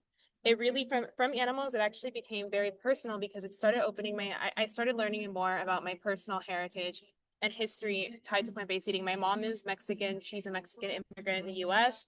She grew up in Mexico eating a largely plant-based diet. She lived in rural Mexico. They had access to like corn, beans, legumes, very simple foods, veggies, fruits. And when they immigrated to the US, my mom, her family, Mexican community adopted a very US fast food, Western animal centered diet that was absolutely devastating to the health of my family and the community. So many of my family members and community members suffered with diabetes, diet related chronic disease, and it was all pointing to the diet, to this standard American diet that was so full of processed junk food and animal products, just not at all reflective of how they ate in Mexico. And I started realizing, wow, actually Mexico's history and is very tied to plant-based eating. And I started learning it and discovering that most of the world used to eat predominantly plant-centered diets before the industrialization, before colonization, before all these awful things happened in the food system. We were mostly eating plants. Sure, there was meat in the diet, but it wasn't a centerpiece of the diet the way that it is now. So I started realizing, well, plant-based diets aren't only just a way to help animals, but they're a way to completely transform the health of my community, the health of my family. Like, why not eat this way? And then I saw Al Gore's documentary, An Inconvenient Truth, and I think that was the first time I really thought about climate change and realized that it was an issue and what was happening. So then I made the connection between climate and plant-based food systems. So all of these reasons, it was my mission. I'm like, I want more people to eat plants. We have to move in that direction. So this leads down to plant futures. Eventually, this led me to getting my master's of public health at UC Berkeley. I had gone to UC Berkeley for undergrad. I studied environmental economics and environmental policy, wanting to work in food systems. And I saw the environmental track as the closest way to get there. Like, okay, well, there wasn't really a food major or anything, but environmental program, the obvious place where they would be talking about. And very little conversation about plant-based eating in the environmental program. It was just kind of like this side topic here and there, but it wasn't a core piece of it, which was very surprising to me. So I graduated and I ended up working in the clean tech sector. I worked in clean energy for a few years and I really loved it, but I knew that my heart was in plant-based food. I knew that's where I wanted to be. I would be at work reading plant-based food articles, reading about new vegan companies and startups, and it's just like, and I knew in my soul I wanted to be working in the plant-based food sector. So one day I made the decision, I'm going to go back to grad school and I'm going to work on developing a skill set that I can apply to food systems. So that led me to getting my master's of public health at UC Berkeley, where public health just seemed like the very obvious place where a lot of these issues would intersect around plant-based eating, sustainability, the health of my community. Was so excited, got into the program, started the program at Berkeley. This is about, I think, 2019 when I started it. And I was so surprised that when I started public health program, no one was talking about plant-based food. No one was talking about animal agriculture. And this is supposed to be one of the most progressive public health programs in the world. And nothing. It was just like, yeah, the plant-based diet, I don't know about that. It's kind of the processed Beyond Meat diet, or it would kind of just very quickly get dismissed as this ultra processed diet. And I'm sitting here thinking, like, the abundance of edible plants in this world, and we are dismissing it and calling it the processed Beyond Burger diet. Are you kidding me? Like, this is absolutely insane. Like, I was just so frustrated that we couldn't even have a conversation about plant-centered diets in public health when this is the way that we've been eating forever. And I was actually considering even dropping out of grad school. I was like, I don't even know what I'm doing here. This is a waste of my time. We can't even acknowledge animal agriculture as a public health issue. One thing leads to another, and I ended up channeling my frustration into a project. I had to complete a class project for one of my food courses. And I remember talking to my professor at office hours and told him about my frustration. He's like, Sam, what do you want to do for your project? I'm like, I don't know. Like, I care about plant-based food, but no one at Berkeley seems to be talking about it. And he said, well, why don't you start something? Why don't you start something at the university? Like, we need to be talking about plant-based food. We need to be talking about plant-based diets. This is important. You know what? I'm like, you're right. So took it on as a class project and ended up designing a course, envisioning kind of like the grounding practice at the beginning of this call. I was like, what course would I want? What do I have wanted for myself when I started at Berkeley? What I wanted to learn around plant-based food? So I basically just kind of wrote down my dream course, the topics, climate, animals, business, innovation, fermentation, all of these things that were exciting happening in the plant-based food sector, and just kind of dumped them all into a Google Doc. Ended up like forming a syllabus, just kind of designing my dream class around plant-based food. I submitted it to the professor and he says, Sam, I think we're onto something here. I actually think you can get this class approved for academic credit at Berkeley. And I was like, really? I'm like, he's like, yeah, like this is really very robust. I think students are going to get excited about this. So we submitted to the university. I'm like, there's no way they're going to accept this. And so one of the first responses I got from the university, someone from faculty who wasn't a big fan of my work sent me an email saying that I needed to stop pushing my vegan agenda at Berkeley, which was absolutely hilarious. I was like, oh, okay. And I learned, one thing I learned through this process of starting Plant Futures is don't take no for an answer. You're going to get a lot of no's. You're going to get a lot of resistance, especially when it comes to plant-based eating. It's, it can be very political. People get very sensitive about this topic. So I started I was getting resistance from different directions. Like, you know what, that's not going to stop me. Like, I'm going to find the allies. I'm going to find the people who support me, like my professor, find the tribe. One thing led to another. I started getting a whole kind of like recruiting a cohort of students who were advocating for the curriculum with me. Ended up finding my co-founder. Just a lot of serendipity, a lot of like beautiful things were happening. That one day we get an email from the university saying Sam Plant Futures was accepted as a course accredited at Berkeley at the business school. Like, it's going to happen. So then my professor calls me. He's like, Sam, you're going to have to teach a course. And I was like, what? I'm like, I don't know if I'm ready for this. He's like, don't worry, I'll help you. We'll co-teach it. My whole life became Plant Futures that night. I was so excited that this is one of the first plant-based food courses in the world accredited by a university. And there was a potential to reach so many students with this information. So I just poured my heart and soul into this course. And I was so nervous. I was like, if no one signs up for this course, the university is going to drop it. Like, that's, you need to have a certain amount of registration and student feedback for the universities to continue these types of classes. So I was so nervous. I'm like, I am designing the programming. I'm like, but what if no one signs up? What if no one cares about plant-based food? What if I'm the only one on campus who cares about? I didn't even know if one student was going to sign up for this class. And something very magical happened where we opened the course registration. It was online because this happened right when the pandemic was starting. So all of the courses school just suddenly goes online. Everything's in chaos. And we're like, okay, now we have to teach this course virtually. Well, that means we can invite students from different campuses. I'm like, why not? Let's make this information accessible. We started emailing students from different universities. I don't think we were even technically supposed to be doing that, but I was just like, I want to get this information out to the world. We had to cap the course at 500 students. I remember one day opening the registration phase and 500 students had signed up, and I'm like, this is insane. I'm like, I don't even know how to hold that many people on Zoom. And so we had to cap it. But I was just feeling so much gratitude and excitement that students cared about this. Like, students from different universities found out about Plant Futures. They were emailing, hey, we want to audit this. We don't have anything about plant-based food at our campus. I want to be a part of it. So that's a background story. I went on for a little bit longer than I anticipated, but it really does tie into the story and why it exists today, is because there is a need. Students care about this. Students want to get jobs in the plant-based food sector. Students want to shift to plant-centered food systems. And education is not doing the job. Universities are not doing the job. So that's really where we come and fill in that gap, is providing students with education and career support and career pathways for working in the plant-based food sector, because we're building the next generation, the talent pipeline for the next generation who's going to be leading food systems, who's going to be leading the transformation of our food system. And if we're not finding that talent when students are in college, we're losing them to other sectors. We're losing them to other jobs. We need talented, smart people working on these problems. They're massive problems. And it is such a lost opportunity if we're not supporting students in their educational paths and getting them to these food systems jobs. So that is the story behind Plant Futures. With that, I will get a little bit more into what we actually do besides the course, because a lot has evolved since then. So we divide our strategy into 4 C's. We were originally 3 C's. We just added a 4th C. That's why it's not on the slide. But curriculum, community, career development, and culture change, which I'll get into. We have learned that these areas are the most effective leverage points, and they all have essential ingredients for building impactful careers for students. Starting with curriculum, this is part of the intro story that I shared with you all. We actually, since we've started, we actually now have 4 different courses that we have launched over the last few years.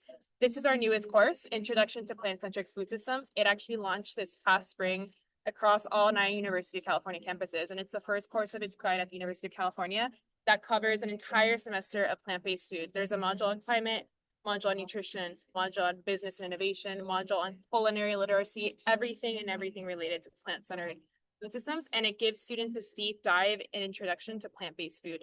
And it's so exciting because this used to only be offered at Berkeley, and the other UC campus started finding out about it, and students were asking their campus, hey, we want this course too. So we ended up getting a grant from the University of California to start this curriculum across all 9 UC campuses. And that was a big milestone for us. So it is available. If any of you are in the University of California system, you have access. You're able to take this course for credit. So one piece of information I forgot to add is after launching this course at Berkeley, I was about to graduate and the course had gone so well. We had gotten so much feedback, and my professor approached me and he said, Sam, what would you think of starting an educational nonprofit so that we can start this course on other campuses? And I was like, I would love to. I'm like, I love plant futures. Like, I love this. I've always wanted to work in the plant-based food sector. I've always wanted to be an entrepreneur and do my own thing. So I ended up graduating and starting a nonprofit, the Plant Futures Initiative. And my mentor coached me on fundraising, raising money through philanthropy, getting just the whole process of starting a nonprofit. I had no idea how to start a nonprofit. Had never done that in my life. I had no experience in the nonprofit sector and have just learned through experience. So this was 4 years ago, and now we have a global team. We have 4 full-time staff. We have 6 part-time staff. We've expanded our program to several universities across the US and now in Mexico where I'm living, and we're starting to expand more globally. And I'll share a little bit more about kind of our global work and what we're up to now, but that was kind of the turning point, was taking this class from a UC Berkeley class to a global nonprofit has been a big part of this transition that has helped us reach so many more students. Because at some point I was like, it's great that students at Berkeley are excited about this and taking this for credit, but we're only going to get so far if this is contained within UC Berkeley. This type of information should be available to everyone, everywhere in the world. Everyone should be learning about this. So my objective has always been, how do we get this information to as many students as possible? How do we help as many students as possible find jobs in the plant-based food sector and support them in their career journey? So curriculum is core of what we do. The course, this is one of our courses, the intro course. And then, before getting into that, we can stay there. We can stay on this slide. So another course that we have is the Challenge Lab course, which I'll actually speak to in a little bit. But before getting to Challenge Lab course, I'm going to talk a little bit about our second C, which is community. In the last 4 years, as I mentioned, we have grown from a UC Berkeley class to a global student movement. We are about to hit 100 universities, which is a huge, huge milestone for us. We have 95 campuses in our network right now. So these are all Plant Future student chapters. What's a chapter? So we started the equivalent of student organizations or student clubs on campuses where students were excited about plant-based food.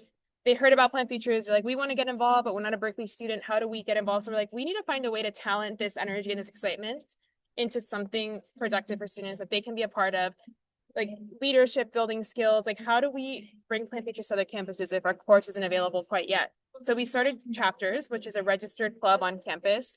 Students usually get funding through their campus for their chapters, and they're able to host everything from career networking panels. One chapter started a farmers market on campus, fully plant-based farmers market on their campus. Another chapter is working with their dining halls to add more plant-based options on their menus. So there's a whole kind of variety of activities that are happening in the chapter network, but the whole idea is to support students with building community with like-minded individuals. I always describe it as finding the others. I remember my early days being vegan were so isolating because I didn't know any other vegans. And I just remember that wanting to find vegan friends and wanting to find people who cared about plant-based food and like how important that is in your journey. And similar with students, a lot of students are very isolated around plant-based eating, or they're not really quite sure where to find community around this. So we're like, let's break that barrier and start building these communities on campus. Let's make this a movement. Let's start connecting students with each other. And it is crazy what is possible when you bring talent, passion, energy of students together and what they're able to do on their campus. Like this farmers market they started, transforming dining halls. Like that's work that none of us can do alone. Like we need to build the movements, we need to build coalitions, and we need to work with each other. And first we need to find each other. Where are the like-minded individuals? So that's the purpose of Plant Futures chapters, is like, let's bring all the plant futurists together, everyone who's excited about plant-based food, and support them with transforming their campus's food system, their local community's food system, support them with finding lifelong careers. But most importantly, support them with finding friends. I think that's such an important part of this work, is making it fun and finding friends. So many students have become close friends through the chapters. they have hosted plant-based tailgates at football games, which is so exciting. They're having fun. And like, to me, this is very, as you all know, I mean, this can be very heavy, dark, sad work when you really think of the grim reality of factory farming.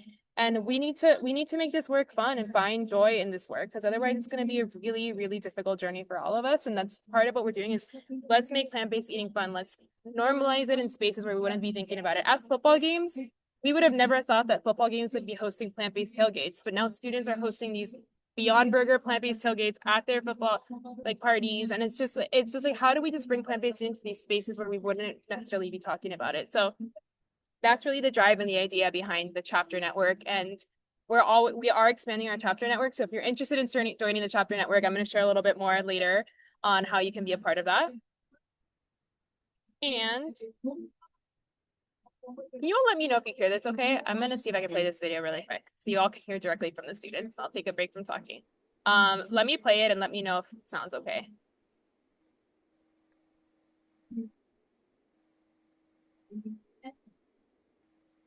We're not hearing any sound, Samantha. Oh, sorry, you can't hear it or can't hear it? Cannot. Cannot. Okay, interesting. Let's see. Is there a trick here? Do I need to turn on some sort of setting? Yes, you have to share computer sound. Okay, let's see. And where can I find that? So when you first started sharing, it was a checkbox. Share. Okay. Share sound. I think I see it. Okay. Perfect. Should I put, is this mono or stereo? I don't know if it makes a difference. It should be fine either way. Okay. Let me try mono then. Can you also see my screen share okay? Yep. Perfect. All right. And let me know if it's My name is William Cumberledge. My name is Cassandra Bacon. Hi, my name is Sarah Dupassange. My name is Sarah Winter. My name is Dale Watkins. And Overall, Plant Futures has been a great catalyst in my personal and my professional growth. Plant Futures has allowed me to connect with other students on campus who are equally passionate about building sustainable plant-based food systems, and recently it allowed me to secure an internship with an organization that I'm incredibly excited to work with. Being part of Plant Futures has truly been one of the most incredible opportunities I've had in college. It's such an amazing way to meet like-minded individuals at different schools, to work on projects together, and to connect with a community of so many amazing and inspiring people. I went fully plant-based in college because I found so many other plant-based eaters here, and I had a community with them. And just being around them, having the same mindset, it helped me take that extra step, that extra push to just follow through with this lifestyle that I've been wanting for myself for the last 4 years. Students that I worked with on the challenge are now, close friends of mine. We've kept in touch. We have really similar interests. So that was a great part of the experience, just meeting other people at Berkeley that share similar interests. We kind of got together almost every week and saw each other in person and worked on this project together. Last year, I participated in both the symposium and the challenge lab. So the course pushed me beyond my comfort zone, unlike any other course at UC Berkeley. The intimate collaboration with individuals of varying backgrounds and expertise was the exact interdisciplinary experience I was seeking in my MPH education. Plant Futures gave me the chance to be at the forefront of sustainable food systems innovation and entrepreneurship. Symposium was absolutely incredible. Really loved the exposure to just leaders throughout the field that are innovating and really driving change. And then the challenge lab was very special. My team had the opportunity to work with a very well-known company, Califia Farms. It was an incredible experience. We were able to work with their founder and senior leadership for 3 months, getting feedback, coaching, and really exploring and having the opportunity to take some agency into figuring out what a product could look like, as well as the go-to-market strategy around that. Really nice kind of real life application, taking what we had learned in the symposium and kind of hearing from a lot of impactful guest speakers, and then applying it to kind of a real world settings. For us especially, this is like a totally new domain. None of us have worked with a farm, and I think working with a business that is so connected to the community and so connected to their consumers and trying to build that trust and that relationship over time, I think was a really valuable experience for us. We knew it would be complex, but I think it was super interesting to see it was perhaps even more complex than we initially thought, but that meant there was more to dig into, more to kind of find out about and satisfy our intellectual curiosity on. So really appreciate it, and it's been great working with you guys week to week. So something I was working on with Eric that never like came to fruition was this thing called the Plant Jam, where we were planning on having like music and food, and like a clothing swap, and just collaborate with a bunch of other clubs. And Kim was super like generous this whole term, actually helping like lift these events off the ground. So the mentorship ended up sort of becoming more of like a friendship and a partnership with Kim. She was really useful to like just kind of coach me through that, and like, what does a call look like after you've reached out to someone on LinkedIn? Like, what kind of questions are you asking? And that was just really helpful for me, because I really just truly have a lot of anxiety doing that kind of thing. Two like main things that I took away from this mentorship opportunity was like, one, to just be curious. I guess it's human nature to be curious, but I mean, since we're trying to change the food system, there's no like blueprint or one way to do it. So you just have to have that curiosity to try something new. And then two is in terms of like networking with people, I think a lot of it can feel like transactional, but you're trying to build like, you know, human connection with them. You're trying to build a relationship. And I found when I came to college, I was empowered to make my own decisions on what do I want to cook? What do I want to eat? What do I want my day-to-day to look like? What do I want my lifestyle to look like? And I think all these factors combined and that sense of empowerment it gave me, I realized like this is the time of my life where I'm kind of building up what the rest of my adulthood is going to look like. And that includes what I'm choosing to eat. Don't assume that you don't know a better way is possible. And don't assume that just because that job doesn't exist yet or that work isn't happening right now, that you can't be an igniter of that change to start happening. The struggle is to actually unite people, and not just ignite, but fire them up, make them feel like they have power, make them feel that they can make change. You can always bring people together around food, which is the beautiful thing.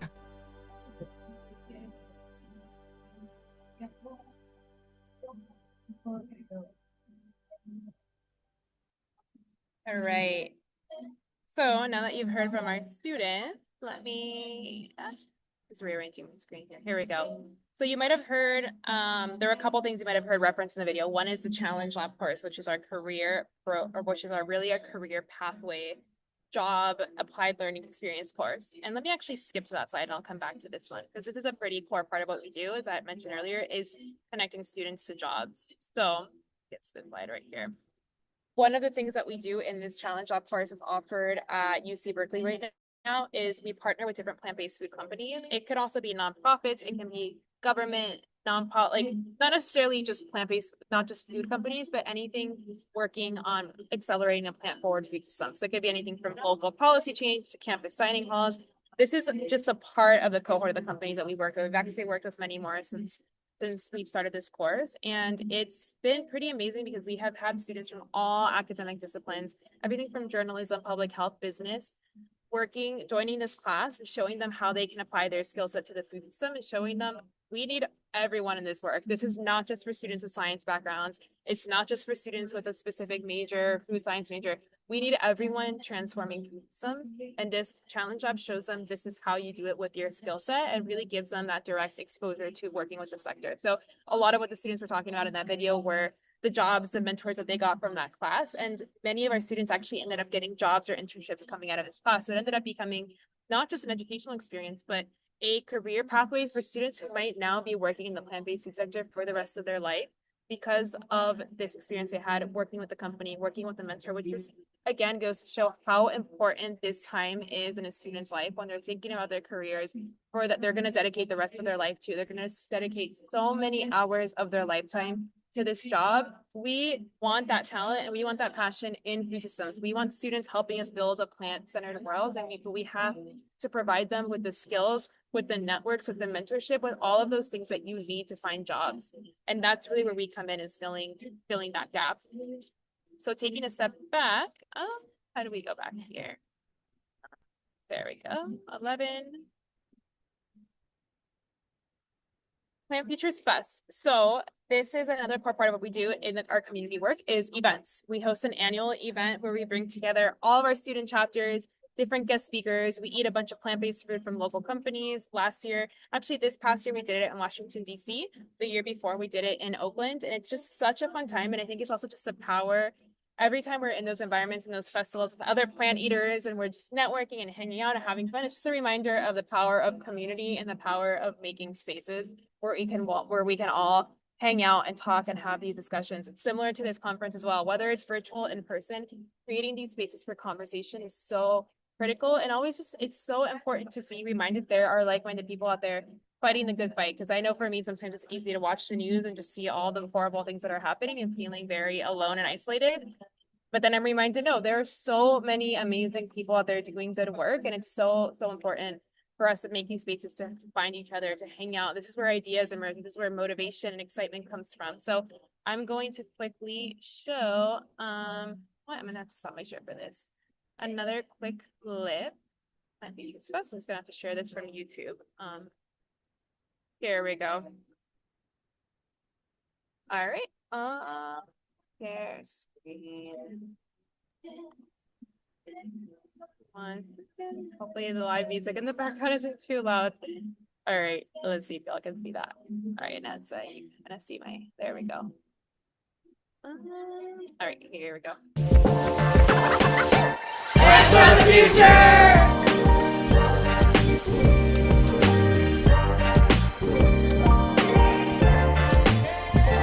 And I just wanted to thank everyone who attended, who fostered this sense of community, of belonging, of love, and most importantly, of hope.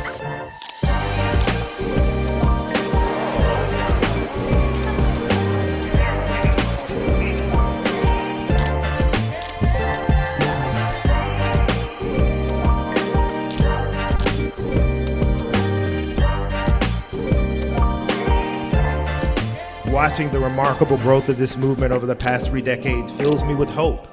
It reaffirms my belief that we can indeed shape a world that aligns with our values, a world rooted in compassion for animals, environmental sustainability, thriving health and well-being for all, social justice, global food security, and ethical consumerism.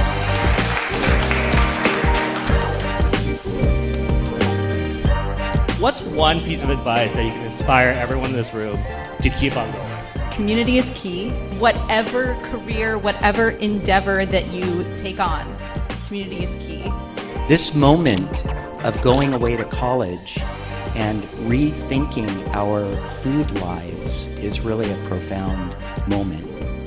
Don't let up on whatever your dream is. We're all very different and we all have something to contribute. And if you feel something inside of you and it feels right, don't let up on it. Regardless of the barriers, obstacles, you keep going. We love Plant Future!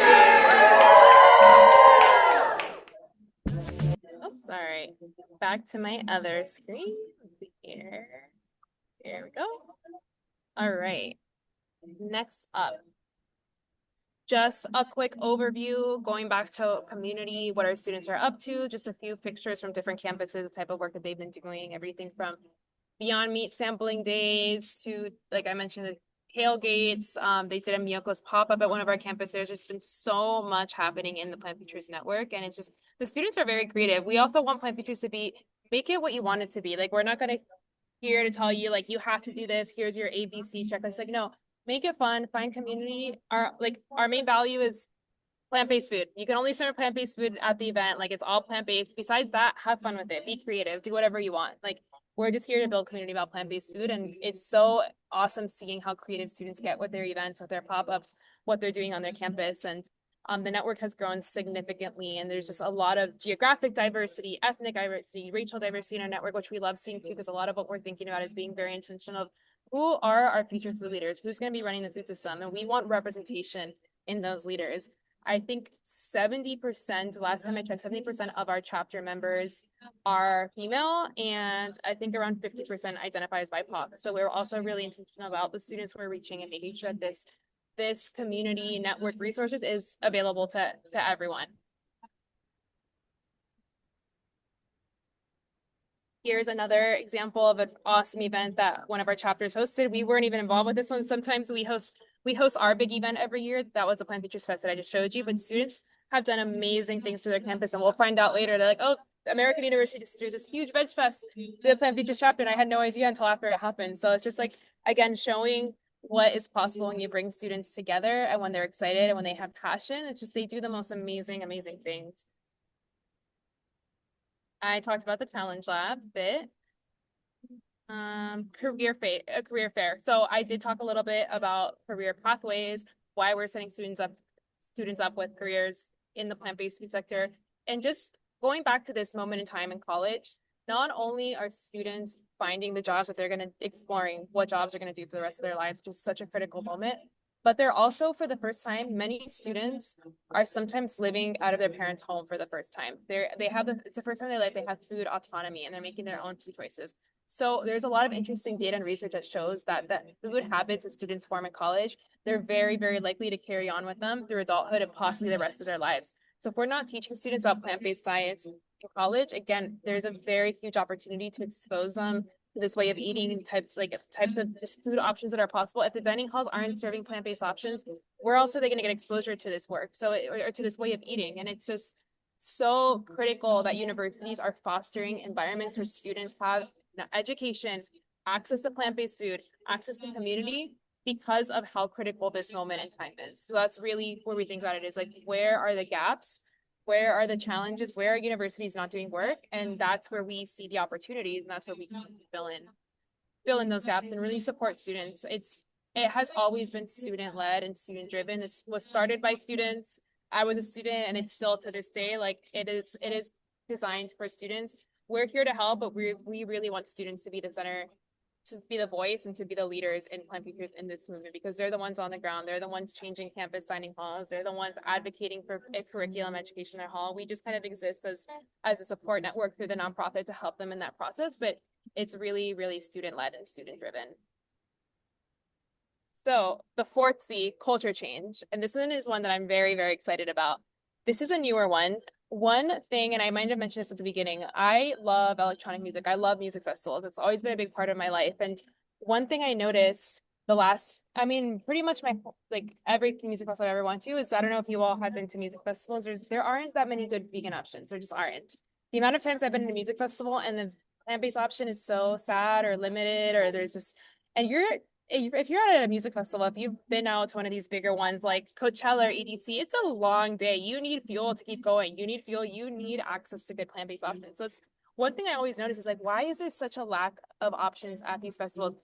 Music festivals, music, arts, sports, these are all kind of agents of culture change, trends, influencers, like all of these different factors that ultimately shape culture are present at music festivals. This is where, like, new ideas emerge. And not only that, people come to music festival in a very open-minded, open-hearted space, because they're there to have fun, to disconnect from work. And I have found that people, even when I go with my friends at festivals who aren't vegan, they're so much more likely to try the vegan option if they're with me. They're like, yeah, of course, why not? I want to opt in for the healthy option. And not only that, there's data coming out too at music festivals. People are more likely to opt into the plant-based option because they want to feel healthier. They want to feel lighter when they're dancing all night. They don't want to eat something like greasy processed that's going to make them feel like bloated and tired and weighed down. So when you have to be standing and dancing for hours, no way, you can't be eating like that. So why, again, miss opportunity if we're not serving plant-based options at festivals? So recently, Plant Futures actually started getting more into this work. And we were invited last year. Portola was the first music festival we were invited to. We actually got invited with the press. We got backstage access to cover and make stories around the plant-based food that was at Portola. Portola did a really good job last year on plant-based, including plant-based food vendors. So we went, interviewed some of the vendors, including vegan hood chefs, if you all are familiar with them. Not only that, an unexpected thing happened. This picture, I don't know if you all can see in the middle, that is a DJ duo called Tin Liquor. We ended up interviewing some of the artists at the festival. They happened to be vegetarian, and I didn't know that at the time. Emailed them asking for an interview. Hey, would you be willing to be interviewed around plant-based food and sustainability? Turns out they're vegetarian without knowing it. We had this awesome interview with them, and they were talking about, like, the importance of offering plant-based food options in the music industry, in the music festival. They're like, these artists have such massive platforms. If we get more artists speaking about this and advocating for this, could be huge. This could be massive and transformational for the music festival industry. So after this experience, we got so excited. We're like, what if we start getting all of our students at their local music festival making stories, making content around plant-based food, advocating for plant-based food, just bringing more awareness, more of a platform, amplifying the work that's being done around sustainability and plant-based food in the industry. It kind of sets the precedent, and it kind of puts pressure on other music festivals to be like, oh, hey, Portola's doing that. We need to be doing that too. Oh, wow, that music festival is doing plant-based food. We need to do that too. So last year we went to, or no, sorry, not last year. This year we went to Electronic Daisy Carnival, EDC Vegas. It's one of the biggest electronic music festivals in the world. Got invited, same experience, got to interview artists, different DJs, vendors around plant-based food. And this work has been so well received by our students because they love music festivals. Like, this is the audience that is going to music festivals. So they're all like, hey, like we want to go to music festivals, and how do we do this in a way that's aligned with our values? How can we have fun, but do it sustainably, do it in a way that's kind to our body, kind to animals, kind to the planet? And it's just kind of showing students that being plant-based, living this way, it doesn't have to be restrictive. You don't have to stop doing the things that are fun. You don't have to give up things. You don't have to, I think people sometimes perceive it as being this very limiting, restrictive way of eating. Like, I'm just going to lose so many things. And it is the absolute opposite. It completely enhances your life and this brings so much abundance and joy when you can go do the things you love, but make them better and make a choice that's better for you, better for the planet, better for animals. It makes the experience so much better. And that's something we even talked about with people at music festivals and attendees, talking about, yeah, like, I actually feel so much better, you know, in my mind, my body, and my soul when I opted for plant-based. Music festival had a great option, and you know what? I'm gonna go back home and I'm probably gonna start buying more plant-based options because I tried this amazing meal at the music festival. So anyways, I could talk about this forever because I get very excited about this. I just think there's so much potential here if we start thinking about plant-based eating more, about how do we meet students where they're at, whether it's at a sports game, whatever it is, arts, sports, music, and show them that sustainability, it's not just, it's a lifestyle. It's not just a course. It's not just like a degree that you get that's a sustainability and piece of paper. No, it's your day-to-day choices. It's one choice can have so much impact. Opting for one plant-based meal at a music festival with your friends, showing you how good plant-based food, and then there you go home and start buying more plant-based, just has this ripple effect. And I think this is a huge untapped territory that we're starting to do more work in, and we're activating our students to get out there and to be spokespersons for these industries and to start putting pressure. And I actually think the music festival industry is headed in that direction. So that's something I cannot wait to grow our work in this. And if it's something any of you all are interested in, feel free to reach out to me. There's a lot of work to be done here. With that, I'm going to show you all just a very quick clip of EDC. So this is the electronic festival I mentioned, and I'm just going to show you all some of the work we did there. If I can get my screen to fit, there we go. This is from our Instagram, where you can see quite a bit of our work. Let's see here.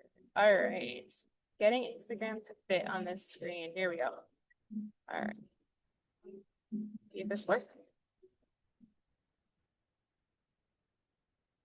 Oh. Daisy Carnival. I'm Mariah. Check out EDC with us tonight. Neon lights, nonstop beats, and next-level plant-based flavor. This is the future of electronic music. Plant Futures hit the ground at EDC Vegas, invited to cover the growing wave of plant-based innovation at one of the world's biggest music festivals. We explored the festival's plant-based food and sustainability initiatives, and in between lasers and stages, 2 local food vendors stood out, serving flavors that fuel the night and the planet. From savory tacos to mushroom shawarma wraps that hit just right, these meals kept us dancing until sunrise, powered by joy, energy, and a better future. More people are more health conscious. Everyone's trying to make a better choice to kind of feel better about themselves. And being at such a huge event like EDC Las Vegas, I think it's just all sort kind of like that coming out better, not versus feeling all nasty after and feeling so full or like overwhelmed and whatnot. So it's like having those healthier eating alternatives, you're able to kind of enjoy that and still feel good about it. Sometimes people are just looking for something a little bit lighter so they can dance a little bit longer. And don't sleep on the after-hours sunrise meal, plant-powered sushi to close out the night with intention. The food was just the beginning. Follow us for more from our Plant Futures journey at EDC Vegas. Hi, I'm Samantha here. All right, and I'm going to show one more quick one. Actually, a couple more quick ones, just 1 minute clips. and I am being mindful of the time, but I do want to show you all just a couple more before we start wrapping things up. Let's see. EDC, and I have See if this works. Nope. sustainability. Okay, so 1 month after EDC, and I have some reflections to share. This wasn't just a rave, it was a crash course in how music, food, and culture can spark real change. Lesson number 1, rave culture is radical openness. The electronic dance community is different. There's no judgment, just acceptance. People show up open-minded, and that spills into everything. You talk about climate, animals, justice, and people listen, they care. Even the small choices, like opting for the plant-based meal, stick with you. You try it once at a music festival, and suddenly you're more likely to choose it again at home. These aren't just festival values, they become lifestyle shifts. Lesson number 2, DJs are culture shifters with a massive reach. When a big DJ like Rusko shouts out the importance of plant-based food and sustainability at one of the biggest festivals in the world, it just lands. DJs aren't just performers, they're cultural architects. They shape mindsets, they shape movements. One message from the mic can ripple through the whole crowd and beyond. Lesson number 3, purpose amplifies the party.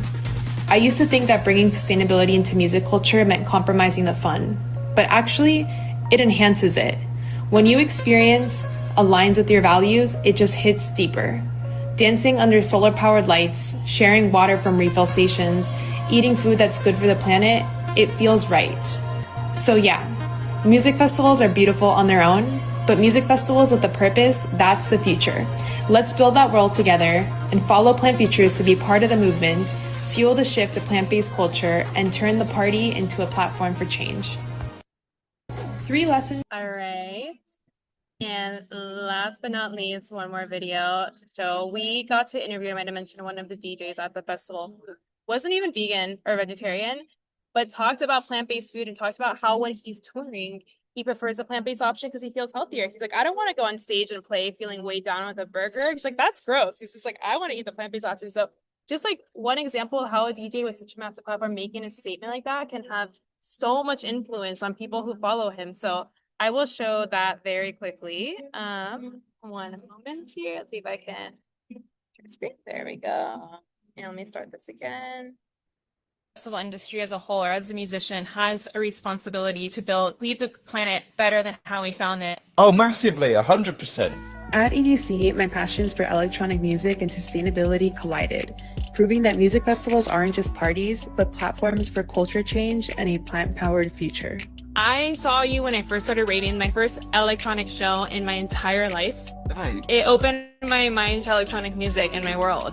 I had the chance to interview Rusko, the first DJ I ever saw live when I was 18 years old. We talked about the role of sustainability and plant-based food in revolutionizing the music festival scene. So we have a university network of close to 100 universities across the world that are focused on sustainable food system. You really see music festivals as a place that are really influential for culture. Do you think the music festival industry has a responsibility to leave the planet better than how we found it? And how can we think about that in our day-to-day action? Oh, massively, 100%. I mean, especially an event of this scale, like you can't not. And I'm hoping that, as I say, things like you guys are doing, I mean that year after year, that there's less things to kind of fix it. But I've seen a massive increase in options of food at festivals. That's a big thing. And now there's a whole ton of like good plant-based options and vegan options. About EDC, this is a place where culture, sustainability, and all people come here in a very open-minded and open-hearted space. I think the strongest thing we have in the community is community. You know, the sense of togetherness, and that I think is the strongest thing we have. People being able to influence each other, and the fact that one person doing good things, they can spread really quickly. Follow Plant Futures for more behind-the-scenes coverage of what sustainability means. Amazing. All right. I will get back to the presentation. It gave me a little break from the talking too, but I got to share a few of those because that has been a growing part of our work. And like I said, something I'm excited about, has so much potential. As you all might know, Billie Eilish is vegan, is doing a lot of amazing work with bringing more plant-based options to music festivals and the music industry. So I think there is something emerging in the music festival industry, and we're just in the early stages of it. So I think it's very exciting, opposite way. So being mindful, we just have a few minutes left. I'm going to start wrapping up. Looking ahead, what's next at Plant Futures? What's happening? Like I mentioned, our curriculum, the purpose of our curriculum is to educate students about the future of plant-centered food systems and make that information as widely accessible as possible. We just launched our first certification course that's accessible to students anywhere in the world who can sign up, take this class, and receive a Plant Future certificate. You can find out more on our website if you're interested in taking the class. Our purpose is to make this, break it out of the University of California where it's hosted for credit right now, and make it accessible everywhere. So that will be available very soon to more and more students. We're starting to pilot small programs that we're going to expand across our network. We are starting to expand globally. I might have mentioned I'm in Africa right now. I actually just came for a summit on animal and vegan advocacy and got to meet with a bunch of different students and leaders who are interested in joining the movement, starting Plant Futures chapters in Africa, which is very exciting. Right now, we only have global presence in Mexico, where I'm living. We have a very quickly growing Mexico program. If anyone is based in Latin America, we actually just got some support to launch a curriculum in Spanish next year in Mexico. So we're going to be launching our first Spanish curriculum for Spanish speakers adapted to the Mexican context. It's going to be led and designed by our Mexico team who lives in Mexico. We're so excited about that. So keep an eye out for our global work if you're interested in, curriculum, all things kind of plant-based on campuses. And just some quick lessons as an entrepreneur. Like I mentioned, I think at the core of all of this is living in alignment with your values, whether that's your job, your work, how you're showing up in the world, your diet. I really trust your intuition, your gut knows, and you're doing something that's out of alignment with what you should be doing, whether that's your job, whether that's a relationship, whether that's the way that you're eating that's harming your body. Trust your gut and live in alignment with your values, and life will be so much more beautiful. Life will flow in the most incredible ways. And that's something we really show and teach our students, is finding those jobs that are in alignment with their values and that are going to shift and change the future of the planet. And they just find so much joy and abundance when they find those jobs. And they reach back out to us saying that they're working for a plant-based food company. And it's just so amazing to see them put their talent, passion to work. Don't take no for an answer. Keep pushing. This is hard work. If I had taken the first no at Berkeley, listened to the person who told me to stop pushing my vegan agenda, none of this would exist today. So don't let people bring you down, and find your tribe, find the others, find the like-minded people. Plant Futures has shown me that there are so many students, youth, young professionals, everyone looking to build a plant-centered future, and it gives me so much hope. There are thousands of students out there looking to do this work, and we'd love for you to join us. I could go on and on about lessons, but I do want to make sure I see a couple hands up, so I will just wrap it up to leave it open to a couple questions, and just want to list some ways that you can stay in touch with us and get involved. I'm also going to drop this in the chat. That is my personal website, where I started writing a personal email around a lot of the work at Plant Futures. It's a personal newsletter that I'm sending out. My LinkedIn is on there, but then we have our organizational pages. We have our Plant Futures newsletter, Instagram, and LinkedIn. I know there are a lot of different links, but there are various ways to stay in contact with us. And we'd love for you all to join this movement and support the work that you all are doing too. I know that so many of you are doing incredible work in plant-based food and climate justice in so many areas, and we are just here to support and to bring more students into this work too. So with that, I'll pause because I see a couple hands up. Thank you so much. Oh my gosh, your energy and passion is wonderful. We want you here in every city. And go ahead. We're going to let Allison ask a question, and then Danny has some questions from the chat, and then I'll see Christian. The only thing is we only have 4 minutes. So go, Allison. Okay, I'm not even going to come on screen. I just want to say hello to Samantha. I'm Allison. I was the one who first contacted you, and I live in Lima, Peru, and I'll be the first one to want to use your Spanish curriculum. I'm hooked up with all of the universities here in Lima, Peru specifically. So yeah, let's go. Thank you so much. I love it. Let's do it. I can't wait to chat more. I personally love Peru, so I would love that. I would love to be in contact. Okay, Thank you. Great. That's fantastic. All right, Danny, you have a question. I have several questions from the chat. I'm going to rattle off the first 3 from one person. Okay. Who asks, how's the vegan situation in Zanzibar?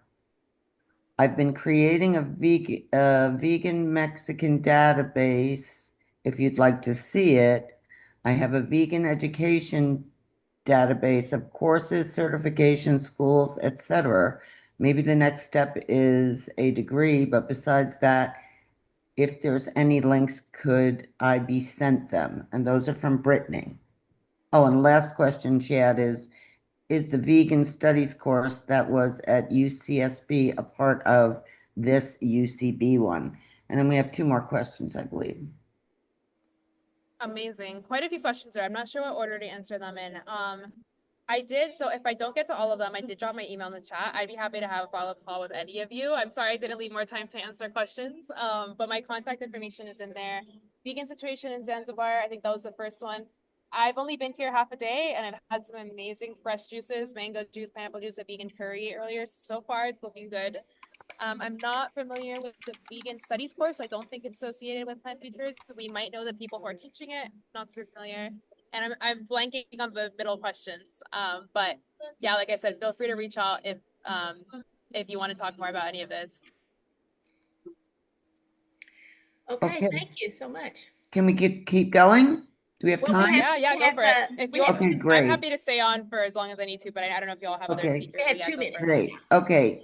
Paige Parsons Roach asks, what would you say to anyone who is presenting plant-based initiatives to universities, and how do we reach you? Okay, one very important lesson I didn't talk about much in my presentation. I've learned who we're working with at the universities, we've had to stay away from the word vegan.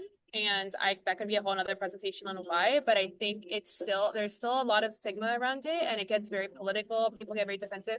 It doesn't work. Plant-centered and plant-based is the way to get on universities' radars and attentions, and that's the approach that we've been having, and it's actually been very effective, and I'm happy to chat more about that if you like. I would just recommend, I think in some contexts it's fine to use vegan, but just being aware that most people are turned off by that word, sadly, because I think it's the most beautiful lifestyle way to live, but a lot of people aren't very receptive to that word. So, and we actually have a lot of non-vegan students in our network because of our plant-centered messaging, because our plant-based messaging, because they feel like, oh, I don't have to be vegan to be part of Plant Futures, which is exactly what we want. We want everyone in this. We don't just want vegans. We want to speak to everyone. So that's something, and I'd be happy to chat more about how, like, the actual logistics of starting a plant-based initiative. We can definitely support with that. So feel free to reach out to me as well. Thank you. Last question from the chat. Is the festival you held in California only in person, or is there virtual programming you have as well? Do you hold virtual summits for both students and non-students? Thank you. We have both. We have in-person and virtual. Most of our programming is actually virtual. We only do one in-person event a year through our nonprofit. Our student chapters have in-person events that they're hosting on their own, but through our nonprofit, most of our programming is virtual. You can find out everything we're doing virtually on our newsletter.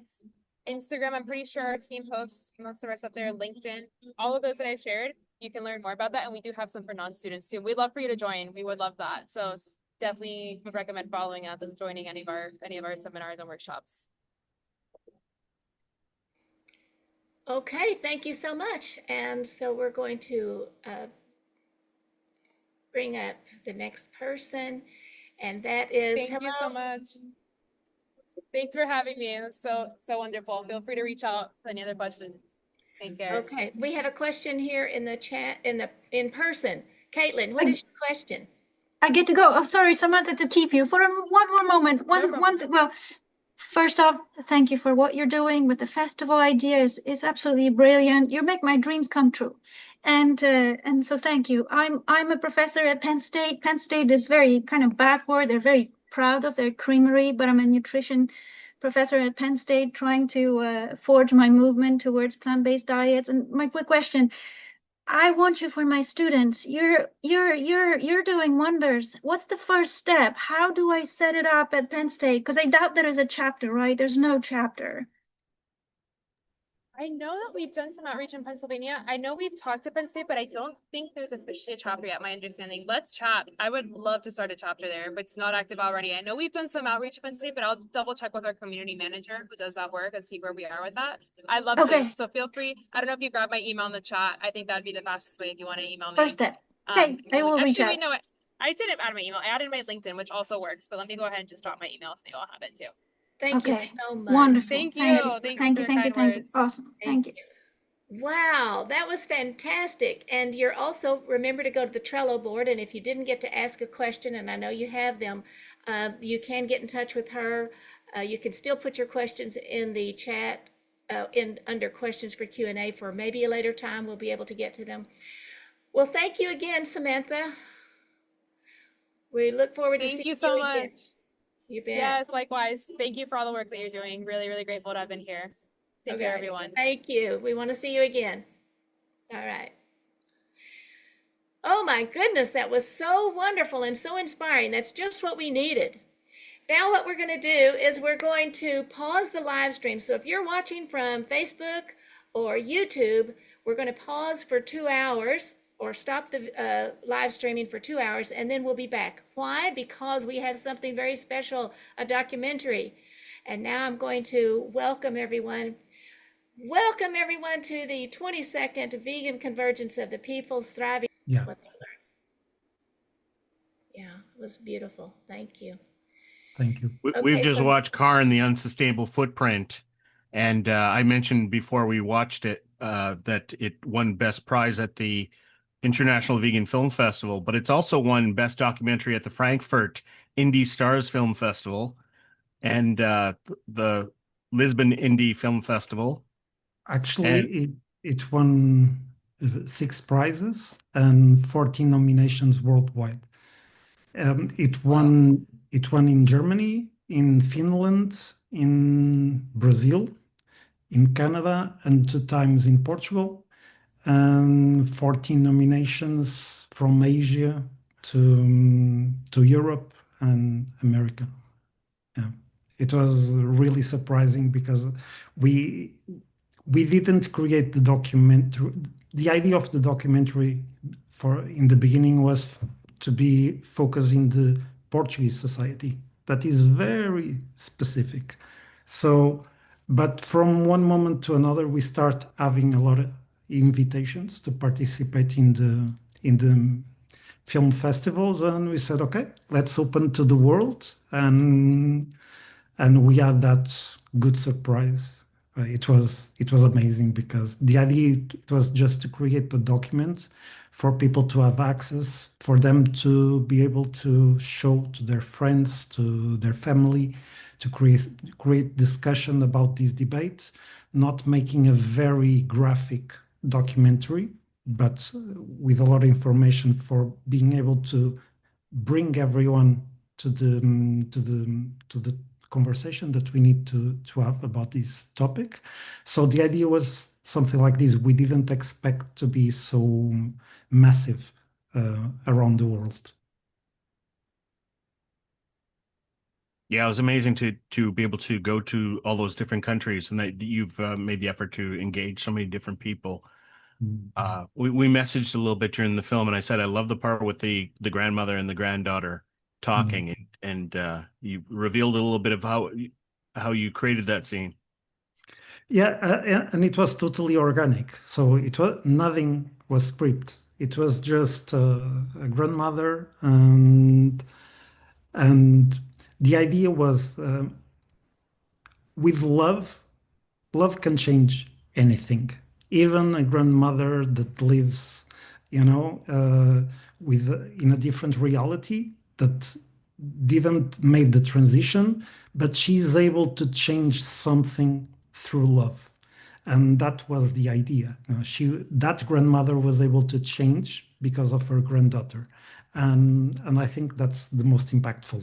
Definitely it's funny between them because there is always a kind of a fight, the granddaughter trying to bring the grandmother to the veganism, but I think that reflects what happens in many families, and many times I hear a lot of people saying, "Oh, my parents don't accept this; it's really hard." And I think the answer is love. For example, with my parents, I have the same problem. So every time that I go visit my parents, I said, it's going to be me that is going to make lunch or dinner. And I try to make them a very good, nice vegan meal for them to have a good experience, for them to create good memories with this vegan experience. And I think that is really important because meat consumption, especially in Europe, I'm going to talk about Europe, is very emotionally connected with what happened in the past with people. Is very emotionally connected. So if I go to my father and say, if you eat meat is totally wrong, I'm basically saying to him that all the happy memories that he have, they don't have any value. So we need to respect what those people had in the past, but we need to recreate their memories. We need to create new memories that are happy for them, because that's the only way to change. Is because, for example, many people still eat meats because that remembers something happy that they live in the past. For example, with my father, he was really poor. He didn't have money to eat meat. So for my father to start eating meat in some point in their life, it was like an achievement. For him, it was, I made it in my life. So to say now to these people, what you do is wrong, is very tough. So we need to reshape their memories, and say, this is really nice too. And that's what I do with my parents. That gave me a very specific flashback of when I was bearing witness with the Save movement. I was at a chicken slaughterhouse in Toronto, which is just a board fence away from a grocery store. And it's one of my favorite places to bear witness, because not only are we witnessing the animals that are going into the slaughterhouse, there are people shopping that are witnessing us bearing witness to the animals going into the slaughterhouse. And sometimes they ask questions. There was this one time a woman came out with a grocery bag, and she said, "What are you doing?" And I said, "We're bearing witness to these animals." And she said, "Oh, are you vegan?" And he said, I said, "Yes, we're all vegan." And she said, "Well, I'm Portuguese." I was like, "You're saying it like it's the opposite of vegan." But she was immediately identifying with her culture and saying, "Wow, that's what you're doing? I can't do it. I have," and that was the first thing that came to her mind. And she said, we killed animals in the old country. I said, "Well, come over and look at these and see if these look like what it looked like in the old country." And she said, "It's not." It's a very challenging culture, especially in the south of Europe. And even for me, it was quite challenging because last year it was really tough in terms of threats. I have my email full of threats, and it was really. And I remember that sometimes they invited me to go to universities, and they start insulting me. It's because every time that you touch this subject, to change the way how people eat is like touching their emotions in the way, you are no one to say what we should eat. And what I usually say to people, I'm not trying to say to you what you should eat. I made a documentary for you to think about it, and the decision is yours.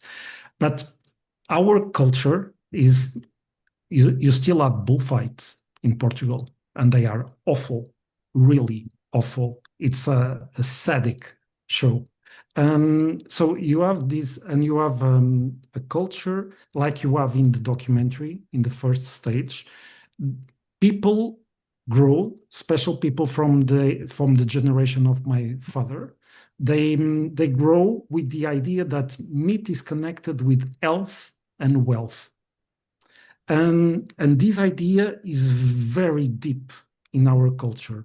And now to say to men or to anyone that, you need to stop eating meat because it's bad for the planet and for your health, they go crazy about that. So it's quite challenging. And nowadays, what is happening in the United States, we usually say when the United States sneezes, the Europe catch a flu or a cold. And this is not only for economical terms, is also for trends, political trends, and for everything else. So I believe the next years they are going to be really, really, really tough. All these ideas, all these topics, they are completely being erased from TVs, from shows.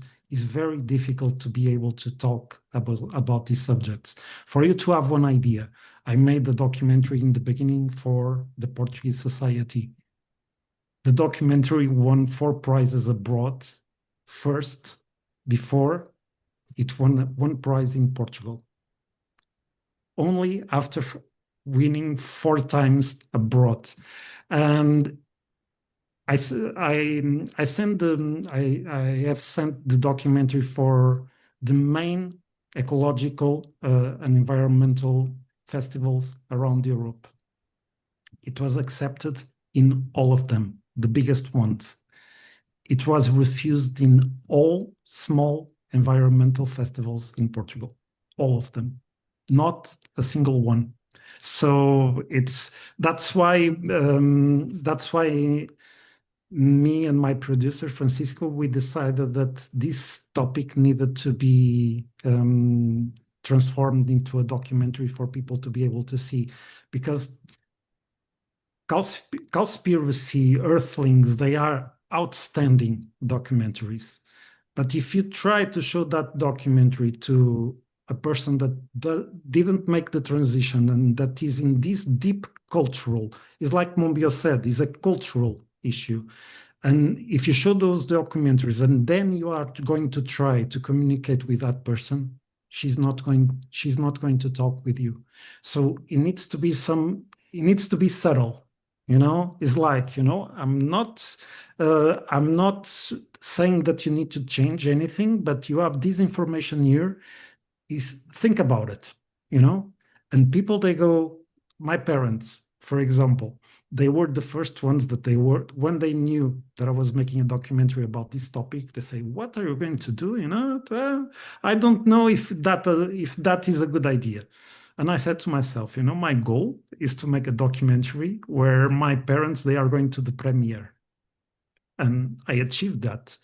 And now it's the day that my parents alone, they prepare 3 and 4 meals per week that are vegan. So it's these small changes that then it will create a ripple effect that it will make the world a better place. I believe in that. Wow, we should get some questions shortly, but I do want to make the distinction there that you said that it was the environmental film festivals that wouldn't touch this, and Climate Healers is very aware of this problem that every industry tries to defend itself, and we kind of expect it from the animal agriculture industry to defend it when it's coming from environmentalists, especially ones that are going to save the world from climate change, and this is a topic they don't want to talk about. There's a cultural and collective groupthink that, I mean, I sometimes paraphrase it as the vegans must be stopped, right? We have the truth on our side, that is even worse, Ray, because I was really sad because I'm Portuguese and I wanted to show this documentary more in Portugal. And then I start investigating. Come on, they are small environmental festivals. Is not like the Italia Green Festival. It was nominated in the Italia Green Festival in Finland, in Montenegro. That is a big environmental festival.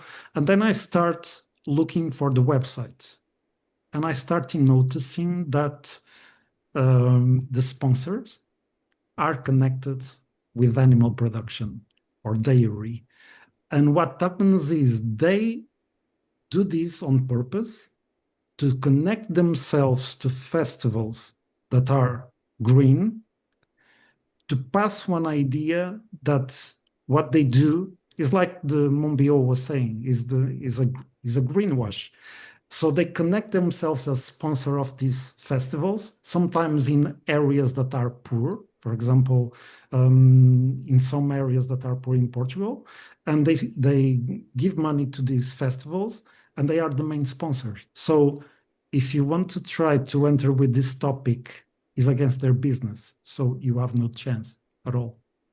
So it was quite a challenging year to try to, and also sometimes really frustrating because I was getting all these invites from abroad, and then in my own country it was so tough.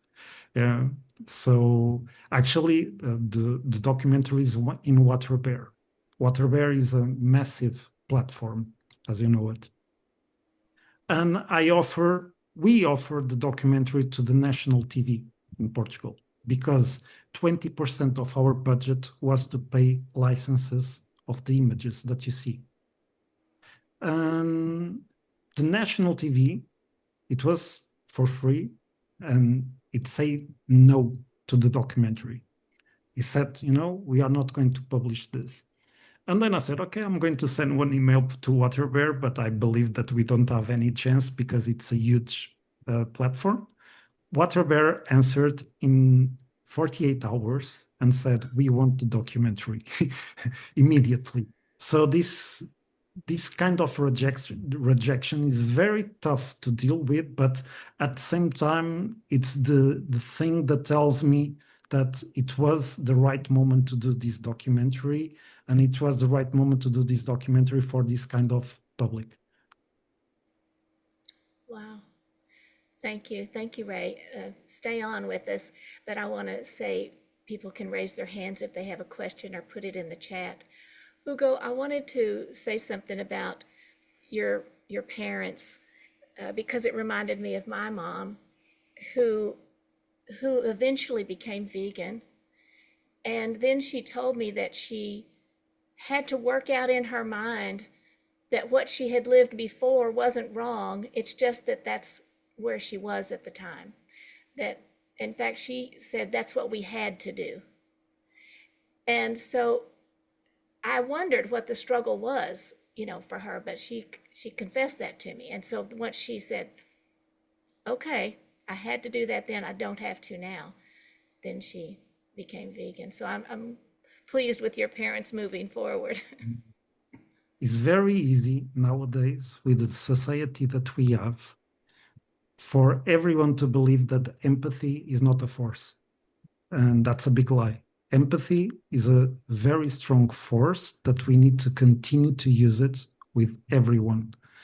But nowadays, everyone around, doesn't matter if we are discussing politics or something else, it looks like empathy is like a virus. And it's not. For me, it's the biggest strength, is the best way for us to improve ourselves, is through empathy and to show everyone, even to the people that are being nasty with us, not so nice to us, is the best way for us to have strength.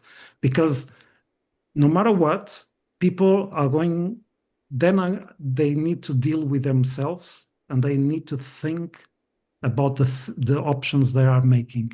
And I believe that this is very powerful, more than shocking people, more than, I know that is really tough. It's a battle that is very tough to deal with. But I believe that through education and empathy, sometimes we are able to achieve more results than only with shocking people.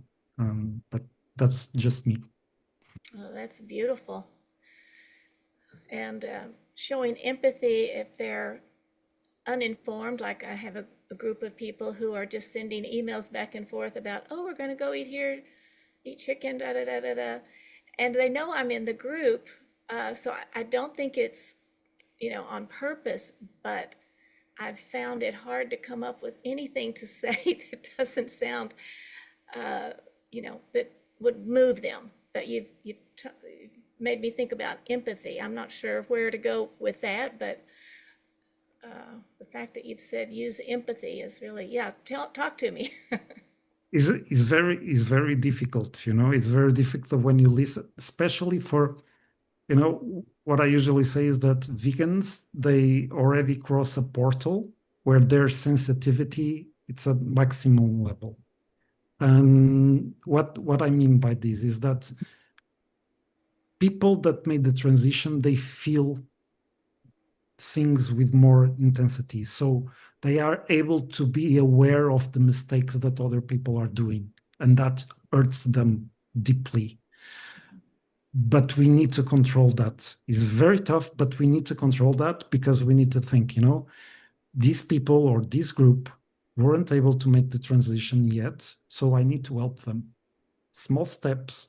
Doesn't matter if it's you, okay, you are going to eat chicken, no problem. Next week, I'm going to prepare the meal for all of you. Do you want to come?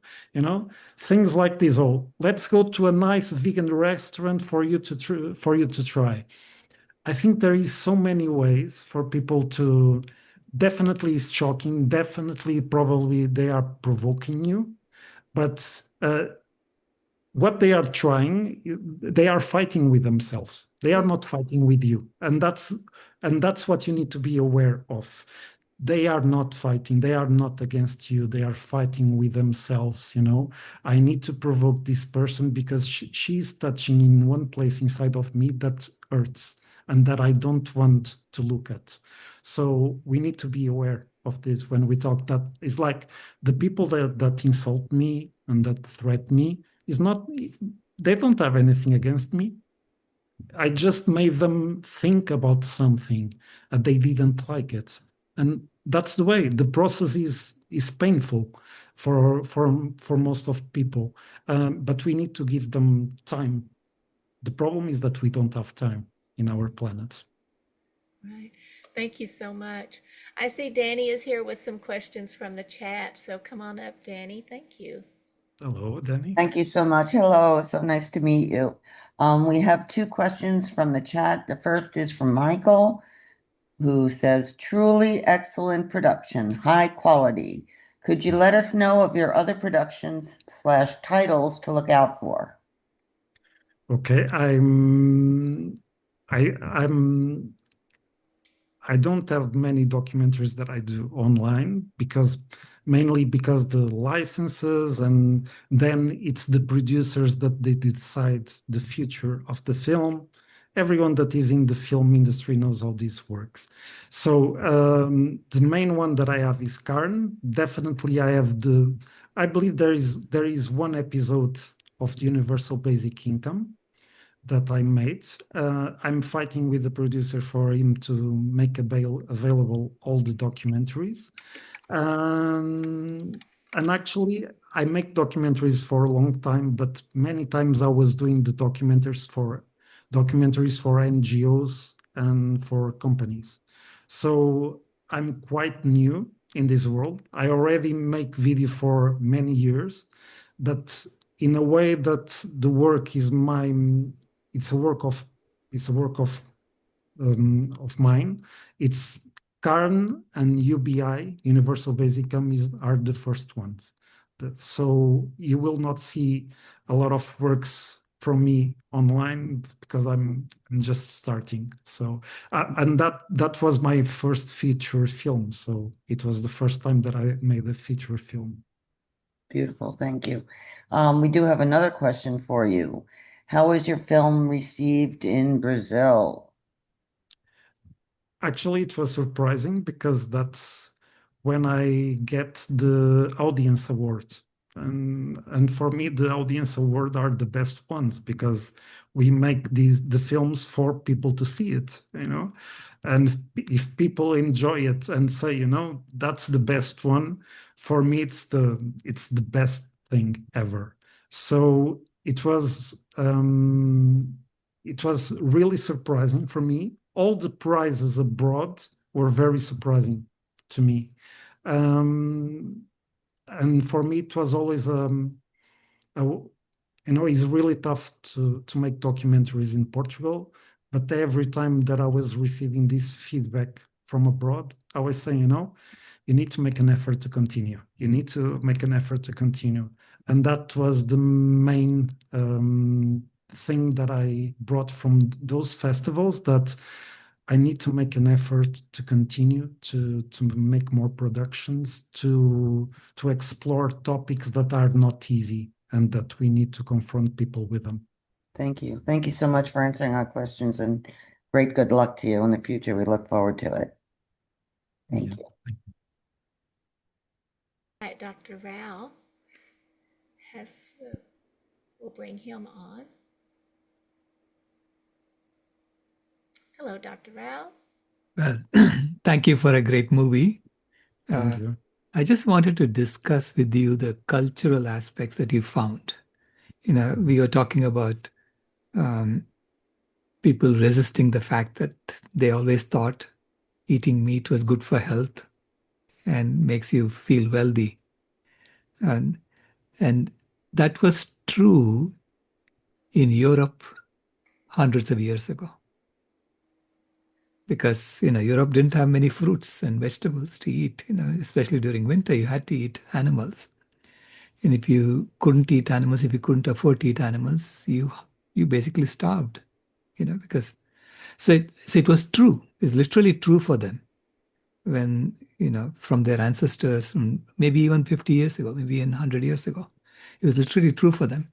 But today you have supermarkets and you have produce from all over the world. You have greenhouses and you have animal foods that have been contaminated with chemical pollution. So you have all these, it's a confluence of different factors. Okay. So it's a question of, are we able to adapt as a species to a new set of circumstances? And I think this is how it needs to be posed. It's not about blaming anyone for having false notions or whatever. Their notions were correct when they formed them or when they got them from their parents. But it's no longer correct today. So it's updating that, it's about helping people come along to the new situation. And so I found in my talks that starting with facts seems to work very well with people, saying this is really what is going on now. And this is a dire situation we are in. And we all have to come together and solve the problem. So how would you do it? So I present the facts and I say, how would you do it? And that seems to work, at least with young people. Yeah, I believe young people are more open to it. In Portugal, it's very particular because we had the dictatorship until 1975. So the poverty was extreme in Portugal until those dates. The 80s they were really very, very tough. Only when we joined the European Union, the country started to change. So what I usually say when people ask me, what should we do? I don't know what to do. I usually say, look to what your grandmother used to do because she was more right than we are nowadays. They knew. They didn't have any science. They didn't have money. They needed to plant their vegetables. They didn't have money for meat. But they knew how to survive and how to be healthy. So sometimes the answer is not in something very scientific or something very futuristic. Sometimes the answer is in the past, what we usually used to do, or that our grandmothers or grandfathers used to do, and that nowadays we don't do it anymore because we let these big industries control our life, control what we eat and how we eat. And sometimes we need to rethink a little bit. But in Portugal, you have this particular problem. And everyone grew up. For example, I remember my mother. When I was little, she used to say to me, I didn't want to eat anymore. Like you saw in the documentary. And she was saying, eat your meat, leave your vegetables. That's okay, because the meat was the way for me to grow and to be healthy. So they went generation after generation with this idea. But nowadays, I believe, and I want to believe that things are already changing. Good. Wow. We have another question. Yes, this one comes from our friend Nancy Posnat. Okay. Okay, as follows. There are vegan restaurants in Lisbon and Porto. Is this a sign that there is hope for Portugal? I'm thinking of moving near Porto. Do you recommend moving to Portugal as a vegan activist? Thank you. Well, I recommend everyone to move to Portugal. It's a very nice country. Yeah, you have options. Actually, I was born very close to Porto, but now I'm living now in Lisbon. Um, so I'm aware, and in both big cities, you have a lot of options for vegan restaurants and vegan options. If you are going out of those places, that's not so easy. But in the big cities, you have excellent options and excellent restaurants. And I think the other question is if I what I think about she's moving to Portugal. Well, I believe that we are a country that first we are very connected to our roots. So we are a very warm people, very open people. But nowadays we are fighting the same problems that you have, for example, in the United States, the same problems that you have around Europe. We are fighting against far right. We are, like I said, everything that is a trend in United States, sooner or later will come to Europe. I believe it's always, most of the times, like this. But I believe that we still have a lot of connections with our roots. We are much more careful about what we eat. We pay more attention. For example, I know that sometimes the American government is really angry because, oh, Europe doesn't let us to put this kind of food in Europe. Why? Because in Europe we are very strict in many things. We don't allow some chemicals to enter in the production. And in that area, I believe that we are a little bit better than what happens, for example, in the United States, because the rules, they are so strict in some areas that it's more easy for you to trust the industry and for you to trust in what you eat. So, and me as a European, I like that. I like those rules that impose to the producers and to the industry that they need to be aware and they need to be careful to what they give to people, to eat. And I think that's a plus that we have in Europe. In Portugal, that's a good thing. So yeah, definitely come to Portugal. You are most welcome. Thank you. Thank you so much. We appreciate that. This was a wonderful time. I'm sorry we didn't get to a final question about any surprise feedback that you had from any of your anytime you showed a film, did you have something surprising that happened? Yeah, sometimes. Sometimes. Yeah. If I have time, I can answer to that. Yes, please. Yeah, well, I remember that I was invited to go to a university, and I said, okay, university, teachers, so open-minded, okay? And I went to the university, and they had a degree in animal production. So we screened the documentary, and in the auditorium, half of the auditorium was teachers and students from animal production, and it was a mess. It was a total mess. I remember that there was a time that I was being so insulted and people, they were being so nasty that I said, it was you that invited me to come here.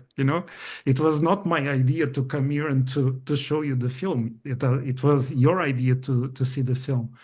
And actually it was so tough that I almost needed to, I went outside and they were saying, there is a group of people waiting for you, because they are going to, and it was so crazy that I wasn't scared, because I know most of the times people that like this, they don't want to do anything. They are fighting with themselves, like I said to you. But one thing that I wanted to say very quickly is what is more amazing about this documentary is that we opened the documentary to the community. So we didn't distribute the documentary. We decided to create a website and to let everyone, doesn't matter where they are in the world, to organize events to screen the documentary. And the answer was massive. It was more than 100 requests to screen the documentary around the world. So in our website, carndoc.com, we have photos of the places where the documentary was screened. And I'm saying this because everyone, doesn't matter where they are in the world, they can go to our website, they can go to the community part, and they can ask us to make a screen of the documentary for free anywhere that they want, and they can organize one event. We help them making the posters, and so the idea is to spread the word and to make people to talk with each other about this topic. Thank you so much. I'm so glad that we asked. We're all very appreciative of you. Thank you, Ray, for introducing us. And we hope to see you again. Okay. Thank you. Me too. Thank you so much. It's my honor. And now we have Jane Velez Mitchell. She's going to come on screen and I'm going to introduce her. Yay. Hello, Jane. Let's see if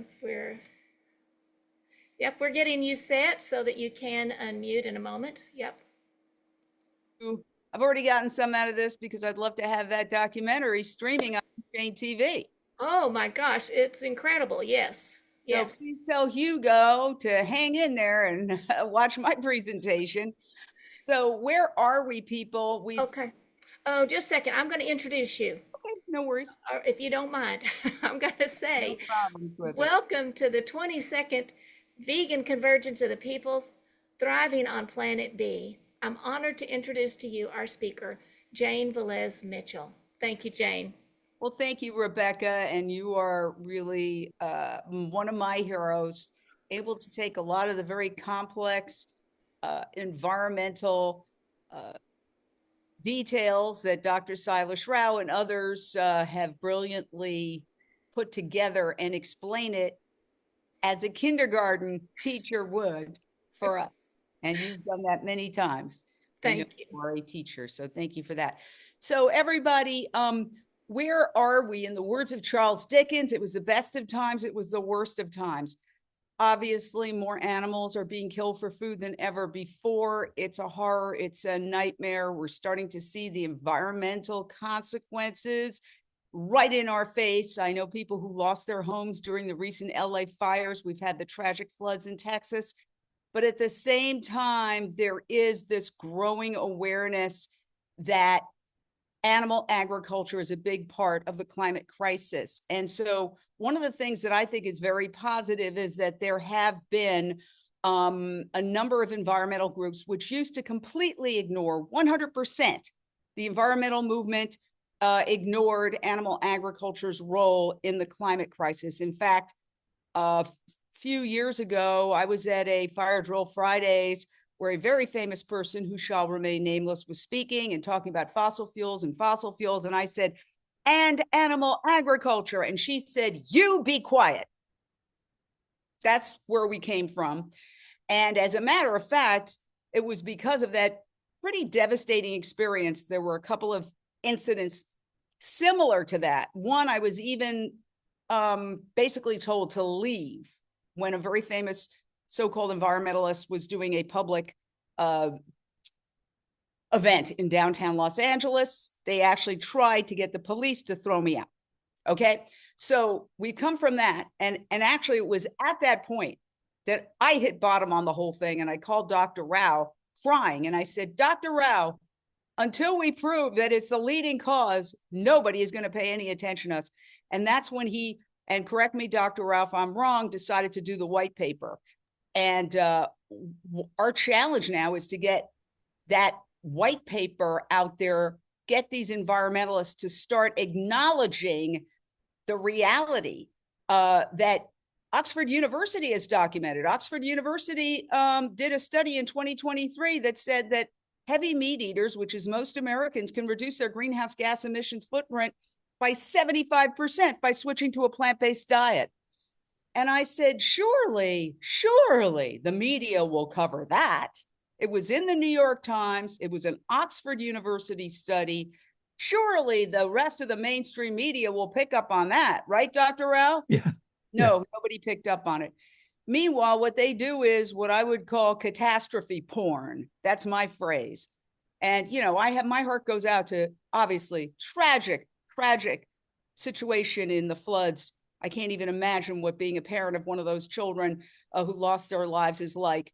And the people who've lost homes, my heart goes out to them. But when the news media just covers the catastrophes, and then when a solution is presented, you can reduce your greenhouse gas emissions footprint by 75% by switching to a plant-based diet, when they refuse to cover that, that is morally reprehensible.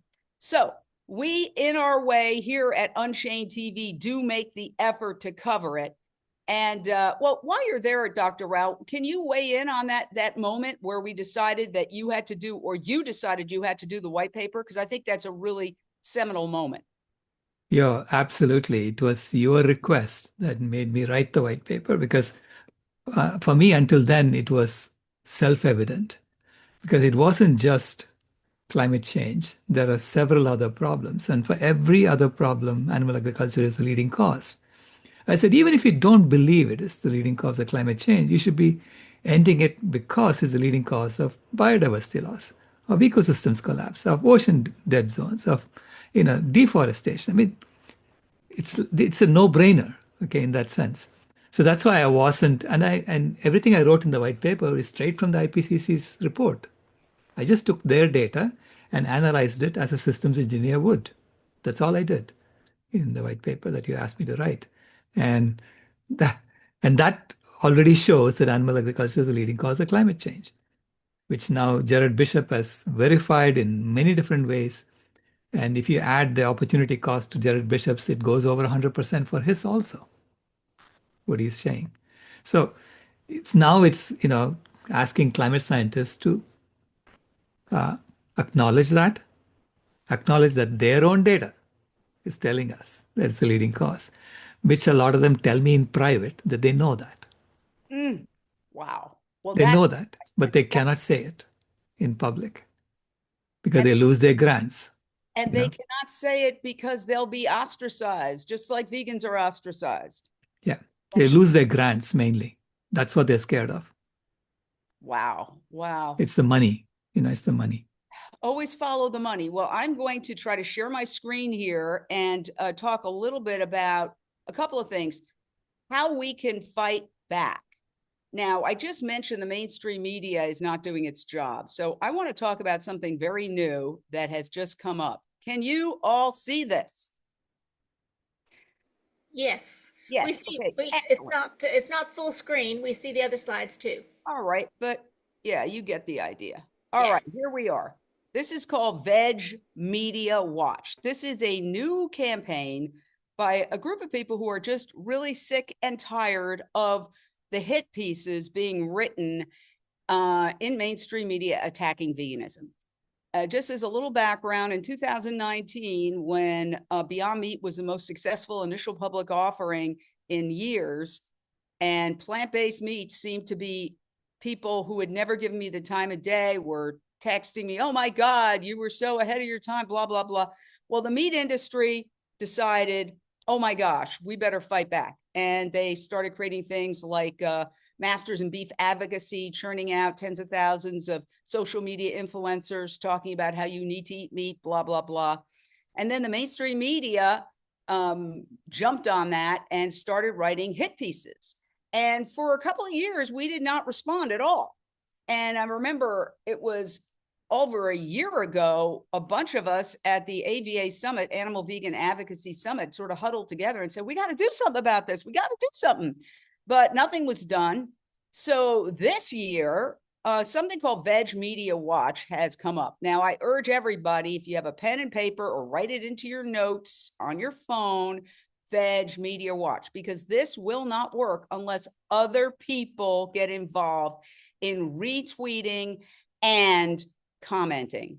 So basically, Veg Media Watch takes the articles in a very fact-based, respectful, balanced way, not, you jerks, nothing like that, and essentially analyzes the hit piece and calls out the reporter. So you can see here in an op-ed published by the Wall Street Journal, pro-meat activist, leave her name out for the time being, calls on the federal government to minimize the inclusion of plant-based protein in the upcoming federal dietary guidelines, and basically calls out the inaccuracies of this article and basically questions whether there's meat industry money behind this and who funds the not-for-profit that pays this person, this reporter's salary. She actually responds, okay? And then she basically says, we don't publish donors because groups like yours have harassed them. We have a policy of taking no industry money and I do not agree, blah, blah, blah. And then there's even more filings. Basically the 990. This is just one example. I'll give you another example. And basically propose the question, why do we need Veg Media Watch? Here's the answer. The meat dairy industry spends millions on lobbying, advertising, and public relations to promote their products as natural and environmentally friendly, demonize plant-based foods as highly processed, marginalize veganism unhealthy. News media publishes anti-vegan propaganda to support their advertisers, calling out reporters and editors and discouraging. Basically, what this does is it calls out reporters and editors and discourages unfair and biased reporting. One of the things I want to point out is that this organization also complements fair reporting. But here's an example of a very bad headline. The BBC counsels vegan lunches do not promote sustainability. Now, they're not saying it. They're quoting somebody that in the article says vegan lunches do not promote sustainability. But by writing this extremely negative headline, given that most people do not read articles, they just read the headlines, the percentage of people who actually go forward and read an article is much less than the number of people who see a headline. This really hurts veganism. So again, Veg Media Watch said this poorly worded BBC headline will leave many readers with the impression that plant-based diets are bad for the planet, when in fact they emit far fewer greenhouse gases than animal-based diets. Given that fires, floods, and storms can be attributed to climate change, wiping out entire communities, BBC News should exercise more caution when selecting titles for their sustainability stories. Contrary to this title, which would assuredly be misconstrued, Going Vegan is Good for the Planet. This is extremely important because I can tell you, as somebody who was in the mainstream media for 37 years, you do not want to be called out publicly.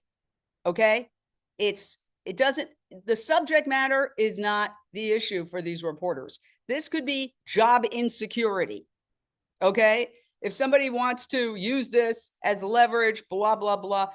Reporters, I was called out about 3 times in my entire 37 years, and I remember each and every one, and not fondly. So how does Veg Media Watch work? Veg Media Watch publishes respectful, measured social media posts that call out reporters and media outlets that publish pro-meat, anti-vegan propaganda, amplify and complement pro-vegan news coverage. This is super important. Tag reporters, editors, and their bosses so they are aware that they are being publicly called out. This approach sends a message to journalists that publishing anti-vegan propaganda and pro-vegan stories have consequences. So again, here's another example. BBC Science News.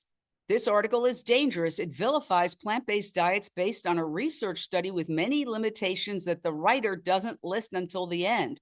Also, the link to the website that published the research study is broken. These are getting into the weeds is so important. And you can see how businesslike and measured this is. The reporter again responds. Apologies for the broken link. That should be fixed right now.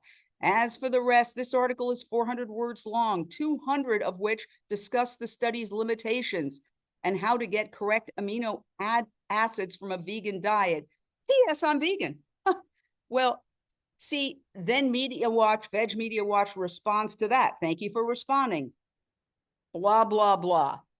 The point that the response makes is the headline is the most important thing in any story. So if you look carefully, the headline here is even protein-rich vegan diets may fall short on key nutrients, study suggests. That is what I call a hit piece headline. Now, why is this so important? And it's important for all of you to follow Veg Media Watch on X. Okay, that's what I'm asking everybody to do. Now, a lot of vegans will say, I don't use X. Well, let's accept life on life's terms. Politicians use X and journalists use X. So I would say you don't have to devote your life to using X, but use X for this one purpose. If you don't have X already, AKA Twitter, download the app. It takes 5 seconds. Follow Veg Media Watch and check in daily, because every day there is a new, unfortunately, we don't have far to look to find these hit pieces. And let me tell you, it does send a message to the media, because it sends a message to other reporters. If I write a hit piece, I'm going to get written up in Veg Media Watch. Now, if you look down there, there's only 7 retweets and 4 comments.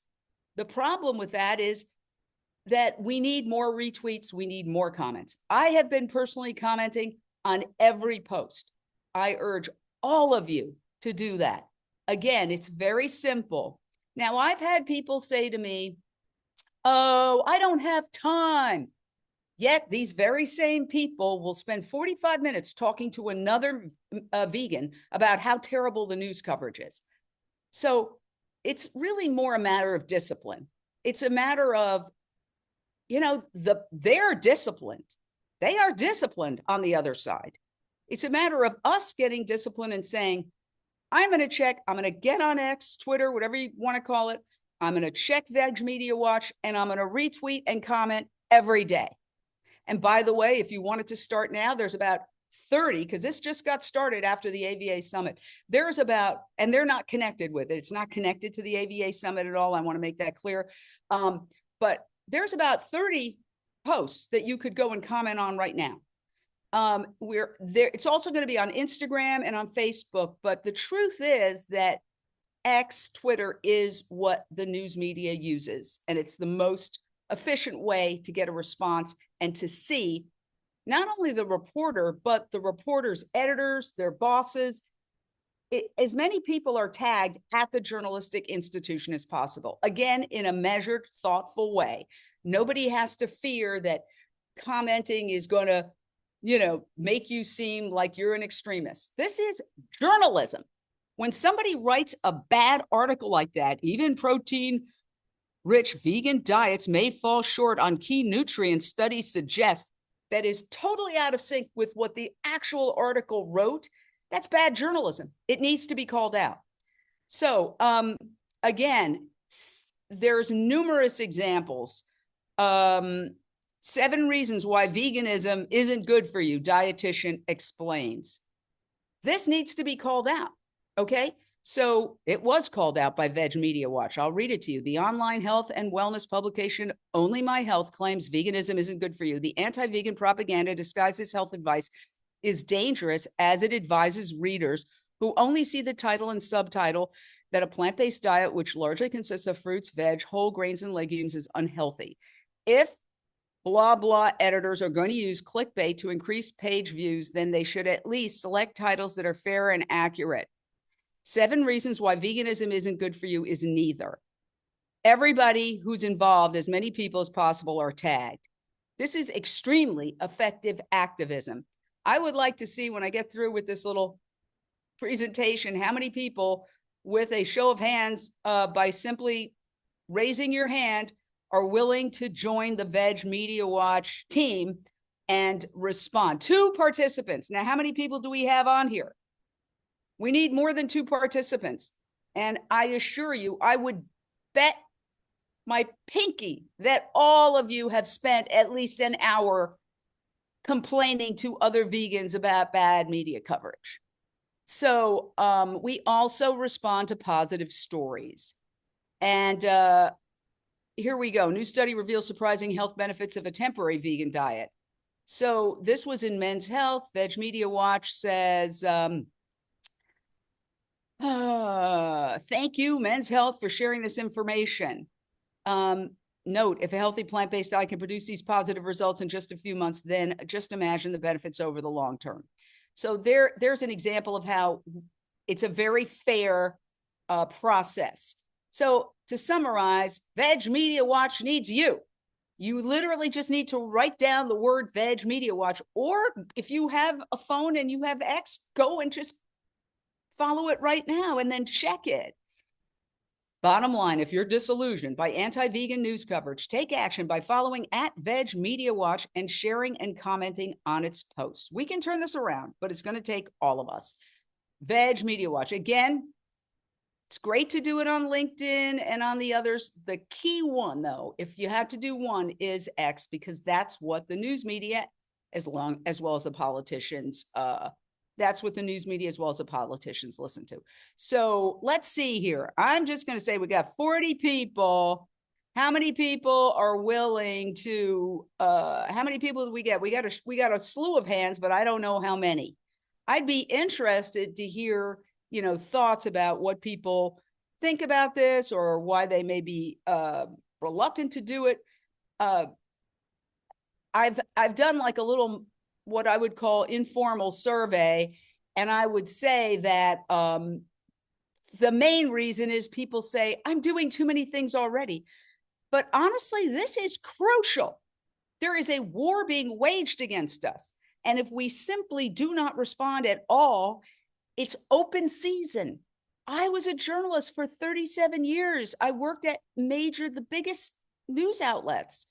And I could tell you that no reporter likes to be called out publicly.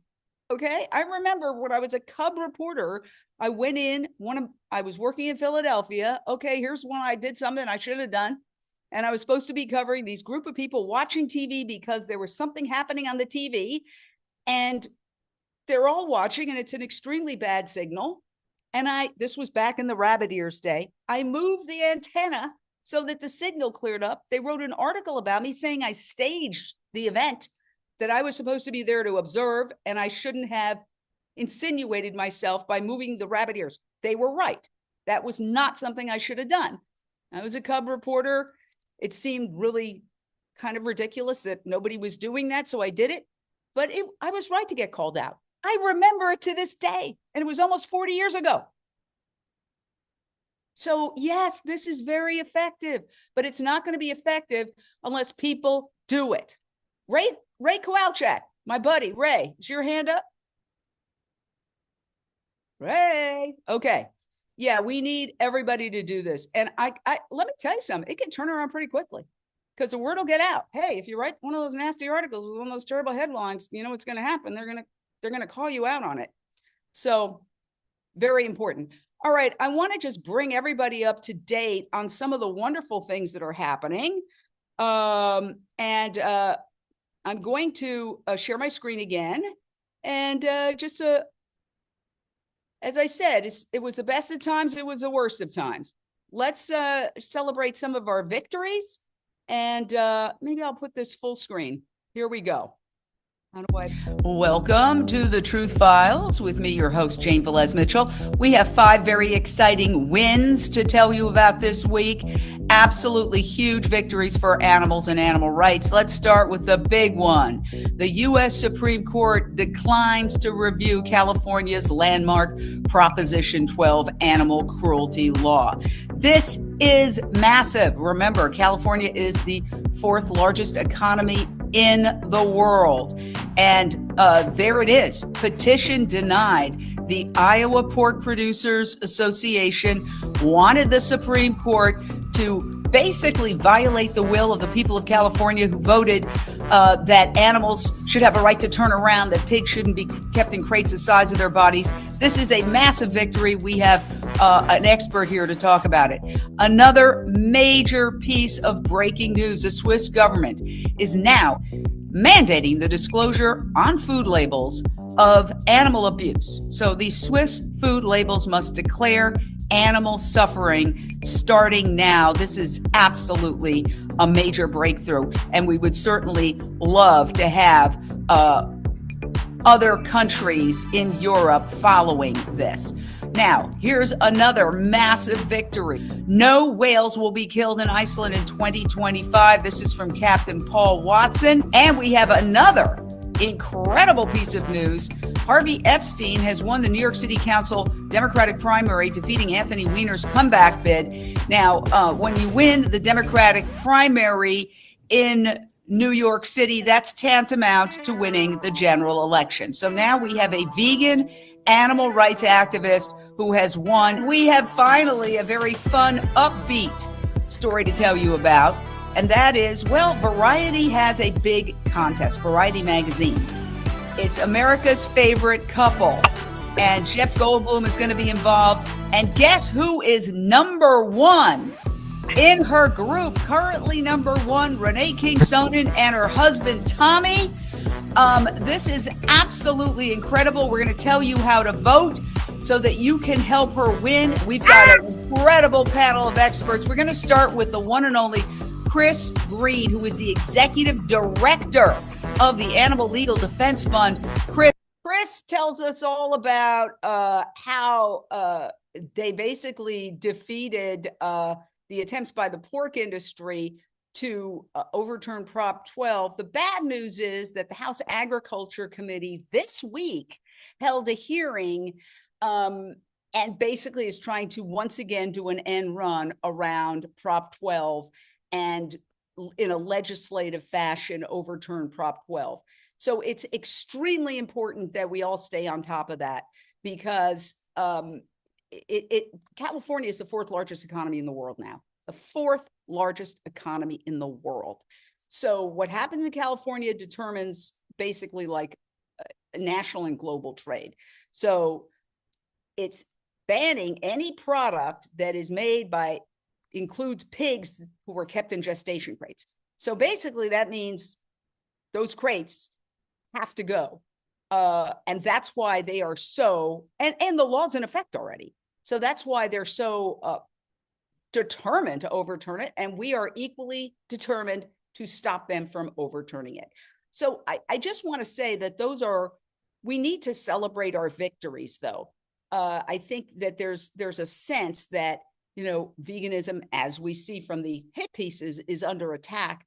But that's, as a number of people have said, including Will Potter, who I interviewed this week, the author of the incredible new book, Little Red Barns, which is an expose on concentrated animal feeding operations. He spent 10 years writing this book. I urge everybody, buy Little Red Barns. But he said the reason we're under attack is because we are an existential threat to the meat and dairy industry, and they realize that we're coming. So we have to keep coming. I want to also celebrate a few other victories. Give me a second, because I'm getting these other videos out there, and then I'm going to share my screen again. Mercy for Animals is doing some really, really incredible work. And I want to give props to Leah Garces, who just came out with this new book called Transformation. Again, this is another book I urge everybody to get.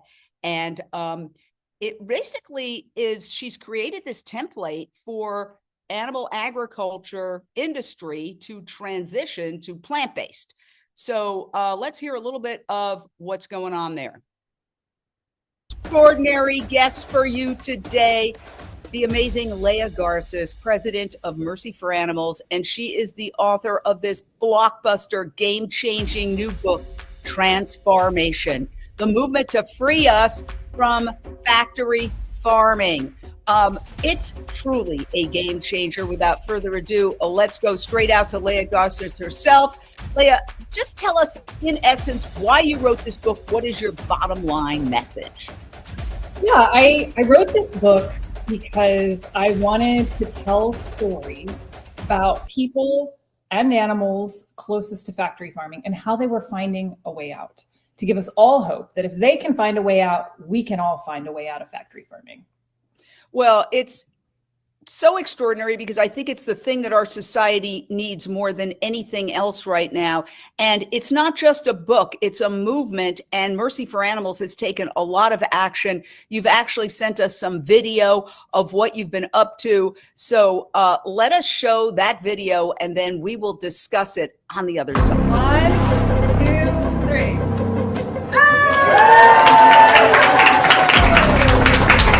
We are here for a ribbon cutting ceremony of our very first transformation hub here in North Carolina. It demonstrates everything we're moving away from and everything we're moving toward, which is a life after factory farming. It is so significant we're doing this in North Carolina. North Carolina has some of the highest concentration of both pig and chicken factory farms, and it's growing. So we are right in the heart of it, showing that we are resisting factory farming and building a new, better way.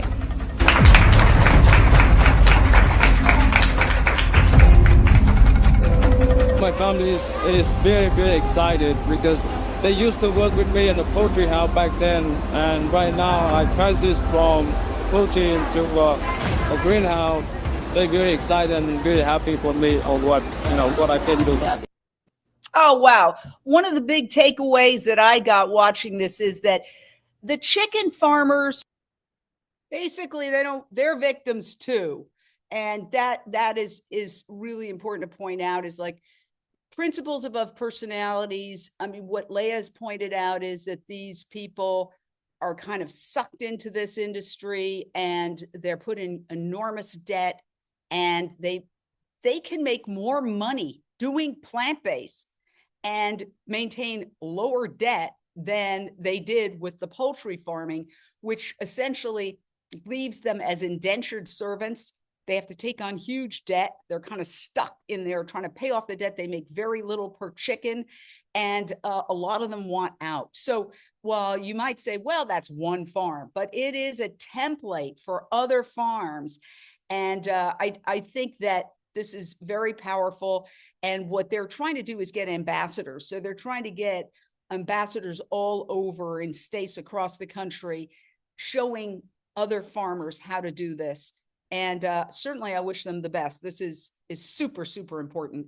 And getting back to the environmentalists now, I am seeing a lot of like breaking through, not necessarily universal acceptance or admittance of animal agriculture's role in factory farming, but things are happening. We're breaking through. So let's look a little bit at that for a second. And I want to make sure I've got bear with me for 1 second. I want to share my screen. Okay, we're going to pull that up and share the screen. And thank you for your patience. And we're going to click that and share. Okay. Here we go. We got a new open, by the way, on Unchained TV. So I hope you like it. This is Unchained TV.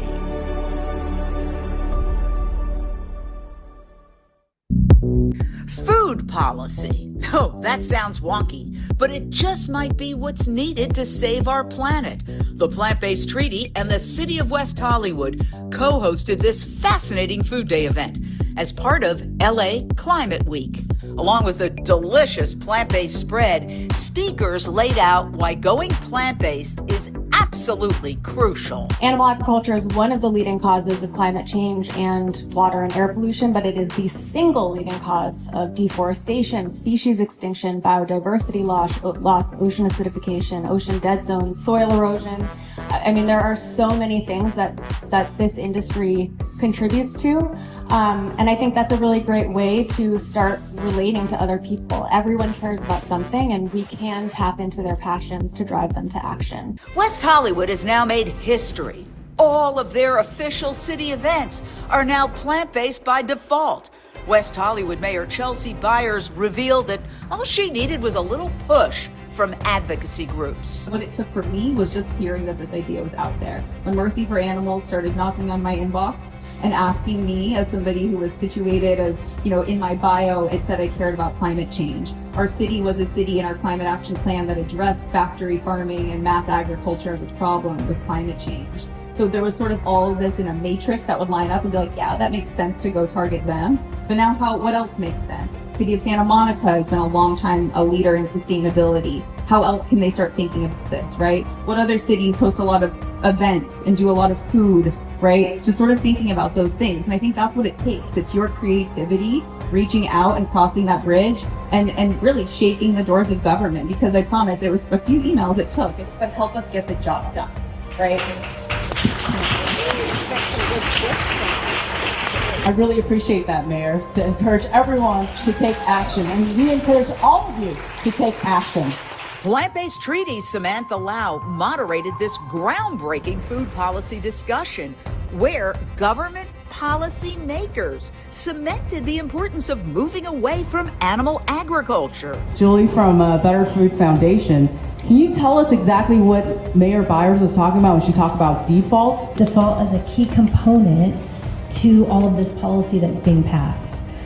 So what is a default?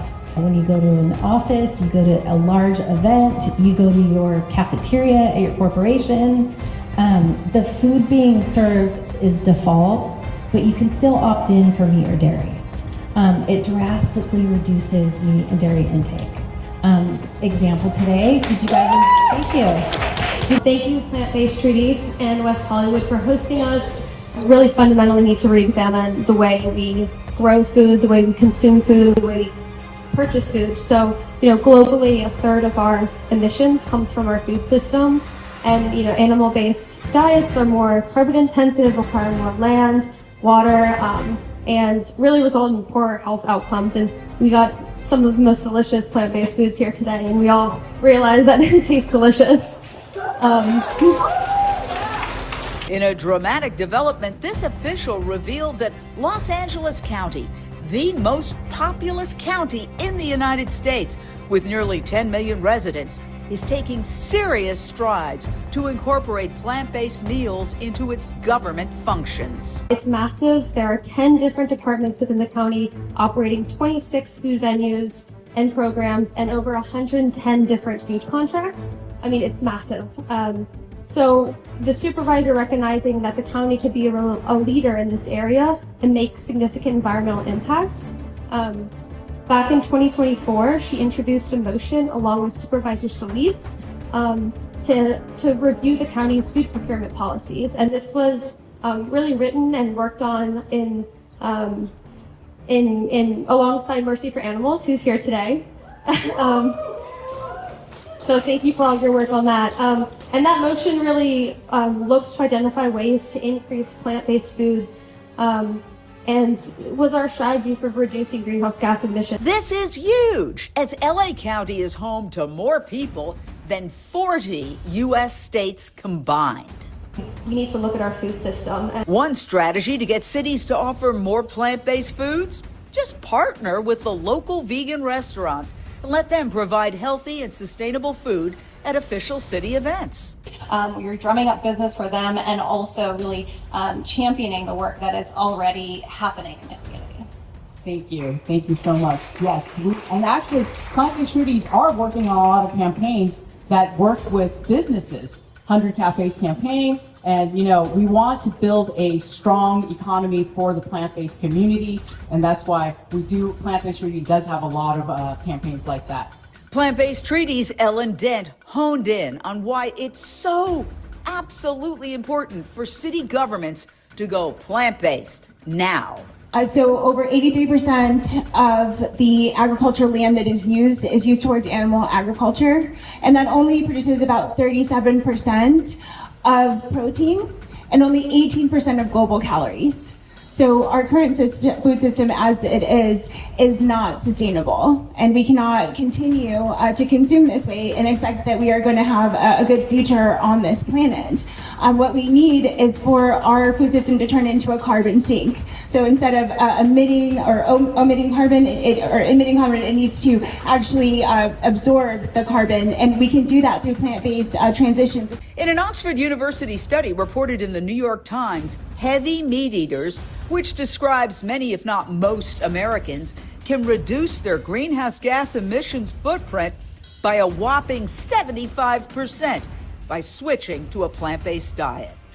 There was so much talking today, panel discussions, questions, speeches, but the bottom line is that there is a way 3 times a day that you can combat climate change. It's right on your plate, and it's delicious. I'm Jane Velez Mitchell for Unchained TV.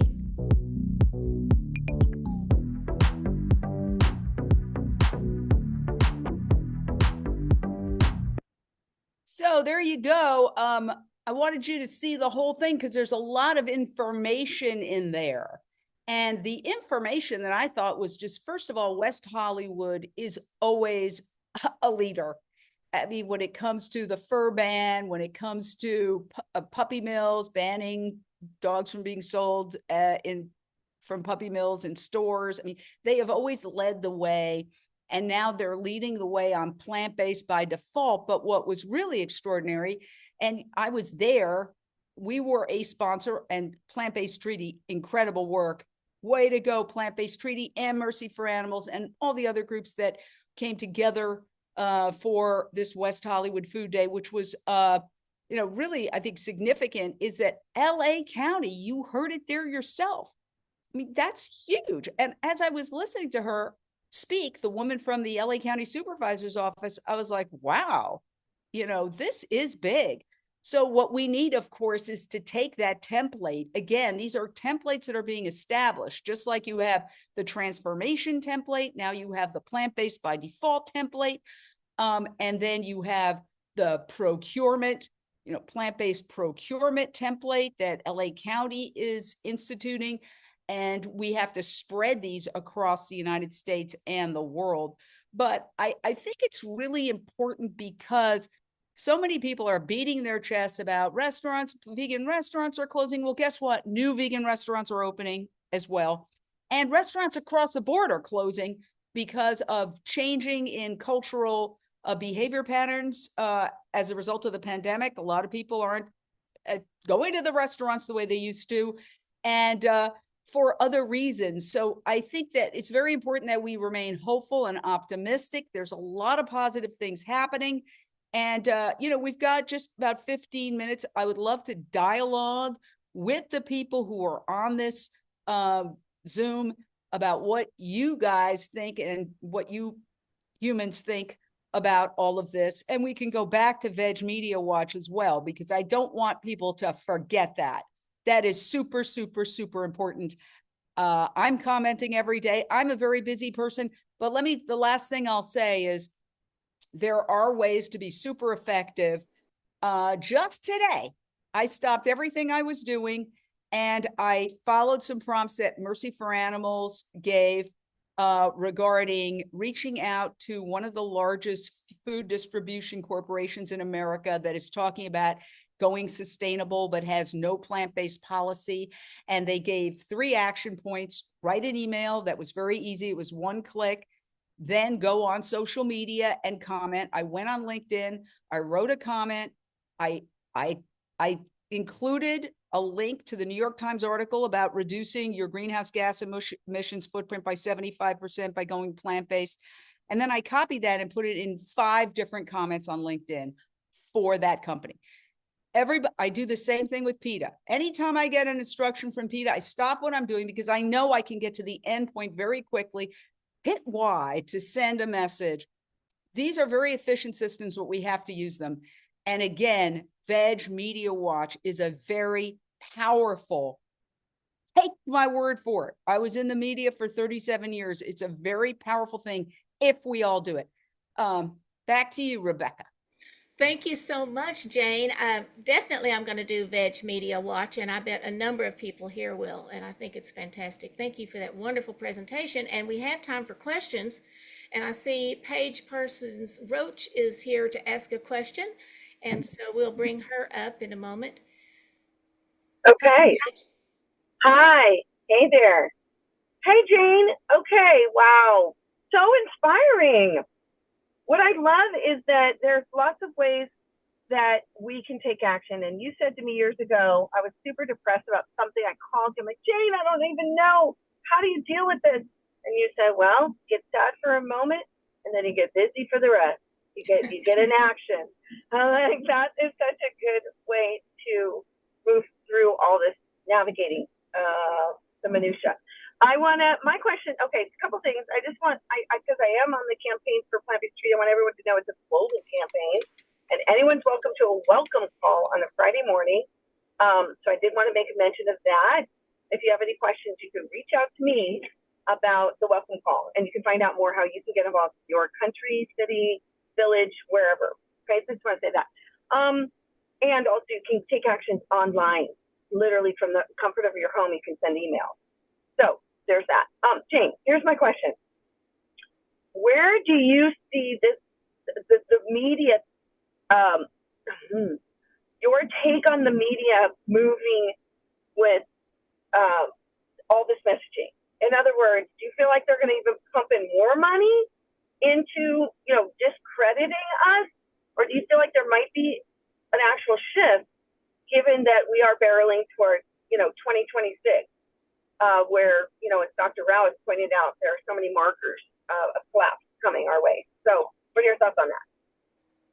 Well, I think it's a good question. I always think of the swing of the pendulum, and that's what we see culturally all the time. We're seeing it right now in politics. Something swings one way, and then it swings back the other way. And quite often it goes too far in either direction, and then it pulls back and it swings. This is what we go through. And so we've gone through this period of hate and demonization of the word vegan. And that's why Veg Media Watch is so important to counteract that. And I think we're going to see a swing in the other direction because the word is getting out. In other words, just as these climate organizations are starting to see, these environmental groups, that we can't totally ignore this meat and dairy thing. We're going to be irrelevant if we do. I want to point out that in California, EnviroVoters, which holds the very important Badass Vegan Awards, a lot of politicians show up there. I was there for the last 2 years in a row. It's plant-based now. Why? Because of people who joined the organization and then pushed for plant-based internally. And it's kind of funny. I'll tell you, I went to the last Badass Green Awards here in Culver City, nearby, just I don't know, about a month ago. And I was seeing the various vegans that I knew, and each one kind of took credit for turning the Badass Vegan Awards vegan. Oh, I talked to them and I blah, blah, blah. And I said, oh, great. Then I talked to the next one. Yeah, well, guess what? What that means is it was a group effort. There were half a dozen vegans who were part of the Badass Green Awards and California EnviroVoters, and they made their voices heard. Good. Join these organizations. I'm a member of the Sierra Club. There's going to be a picnic. And anybody asked, do you want to volunteer? I said, I'll volunteer and I will provide a table with vegan food. And now we have the amazing Jonathan O'Hayan of Le Crêpe de Jardin and his bride providing incredibly gorgeous, delicious crepes at that event. And Unchained TV is sponsoring that booth. And, what's that cliche? That's how change happens. So everybody can do this. You can join the Sierra Club. You can join California EnviroVoters and the Natural Resources Defense Council and all these places, because we have to get our foot in the door. And then to California EnviroVoters' credit, they listened and they changed. Also, I want to give credit to Chris Tucker, because at the end of the day, it's the taste of the food.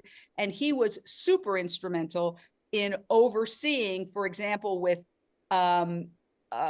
Hollywood Climate Summit. That's another video I could play for you. Hollywood Climate Summit has gone vegan for a couple of years in a row. And Chris Tucker assembled a team. I want to almost show that video, but next time. But of incredible vegan chefs that put out food that was so delicious that people were like fighting each other to get to the table. So they say if you build it, they will come. If you go in there and make your voices heard, they can change, and they will change. Thank you, Jane. Thank you, Paige. Yes, Dr. Rao, and then Dakota. Yeah, my question in Veg Media Watch, I went and started liking all their posts on X. And there's one post where they talk about animal agriculture is responsible for 14 to 18% of greenhouse gas emissions on an annual basis. And I was wondering, can I help them understand where those numbers come from? Because they're repeating industry numbers. Absolutely. This is all about contributing thoughts and ideas to this. And that's why commenting is so important. And, you know, for folks who are just joining, maybe I will just very quickly go back to the Veg Media Watch so people know what we're talking about. I don't want to leave anybody in the dark here. And I will just share that screen for a second. So we're back, you know, letting everybody know it's a new organization, nonprofit, not official even nonprofit yet. It's a collection of vegans who are tired of the hit pieces and the hate and just created Veg Media Watch. I'm part of the coalition, but it's not me. And in a respectful, business-like manner, calling out reporters who write hit pieces. Here's Meat Will Make America Healthy Again. It was a tweet that called out the reporter. The reporter responded. There was a back and forth. That's success. When the reporter responds, let me tell you, that's success. And when you have the reporters and their editors seeing this, it sends a message. It sends a message to them, and it sends a message to other reporters. And as I mentioned before, having been a reporter for 37 years, no reporter wants to be publicly called out for bad journalism, irrespective of the topic. So we're urging everybody to go follow Veg Media Watch. It's on various socials, but the most important, because that's what the politicians and the media goes to, is X. Just go to Veg Media Watch, check it daily. There's usually a new article, a new response to an article. Unfortunately, there's plenty to choose from every day. And comment, retweet and comment.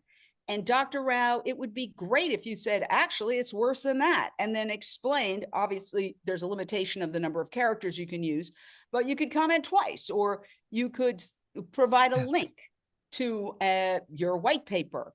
So this is all a work in progress, and nobody has the perfect answer to everything. But the most important thing is that there's retweets. Imagine if there were 40 or 400 retweets instead of 4, right? Imagine the impact that would start having.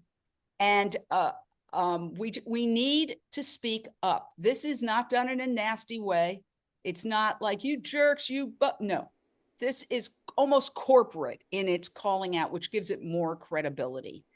And I think it's really going to help. So there you go. I urge all of you not just to say you're going to do it, but follow through and do it.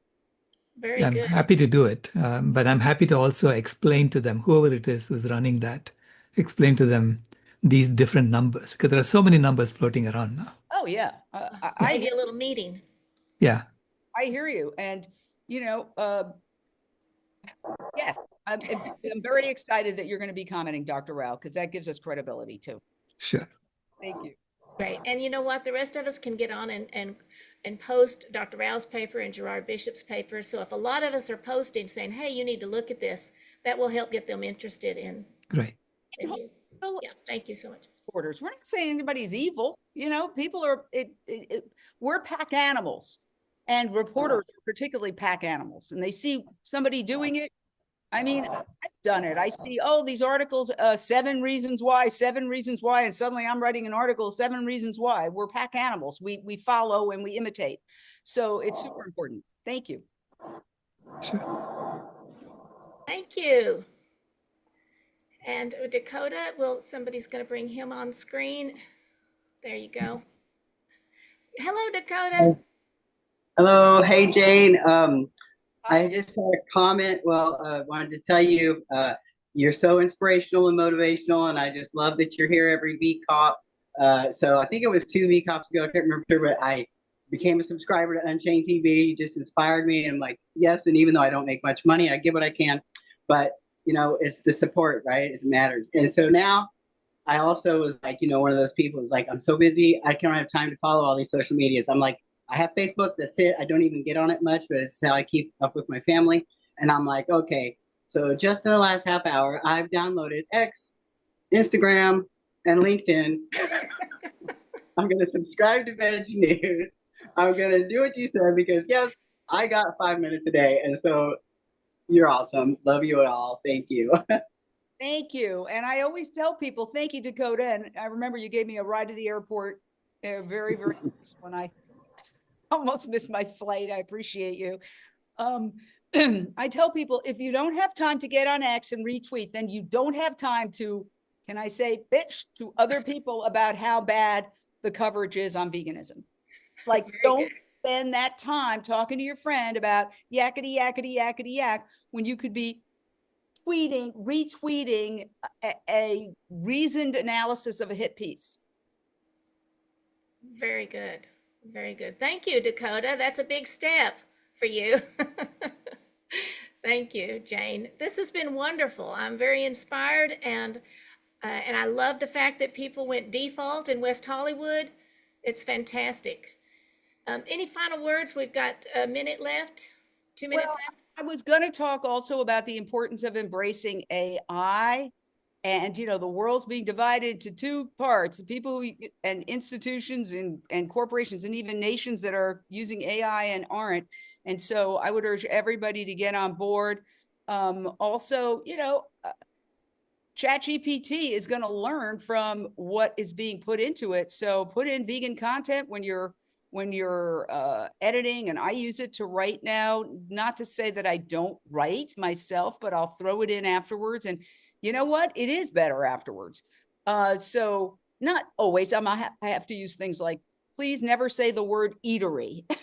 But overall, it's great. You can rank higher on SEO, and it's a technology that's here to stay. Trying to pretend that you don't want to use AI is like saying, I don't want to use electricity, you know, or drive a car.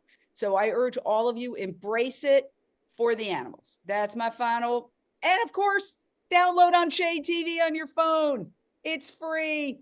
Just go to your phone and download Unchained TV. You can text 2,000 videos. So that person, that neighbor who says I could never give up cheese, we've got hundreds of videos about vegan cheeses you can text them. Fantastic. Thank you for having me. Fantastic, Jane. Thank you so much. It was wonderful. Thank you. All right. Well, hello. Welcome, Keegan. We're so glad Hey, how are you? I'm good. I'm good.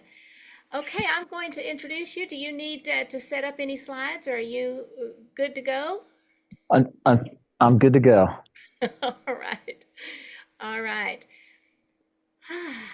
Welcome, everyone, to the 22nd Vegan Convergence of the Peoples, Thriving on Planet B. I'm Rebecca Allen, and I'm honored to introduce to you our speaker, Keegan Kuhn. He's an award-winning documentary maker, video producer, and professional musician.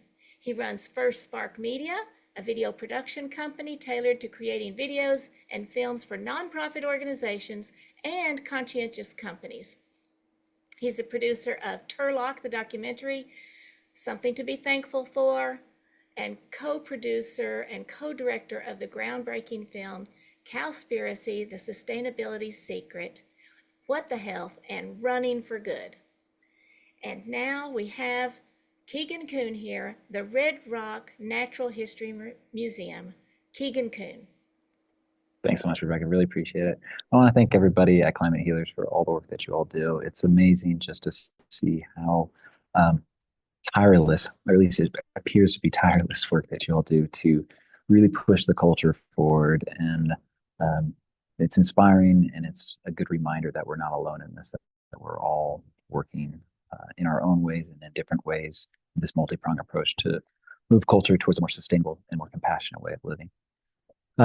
Thank you for the intro. So I had a whole presentation planned, but unfortunately I misjudged times and distances. So right now I am out in the middle of the New Mexican desert at a national monument. So I don't have my whole presentation, so I'll just be giving off my phone. If there's issues with the audio, please, folks, let me know in the comments and conversations. I can hopefully see.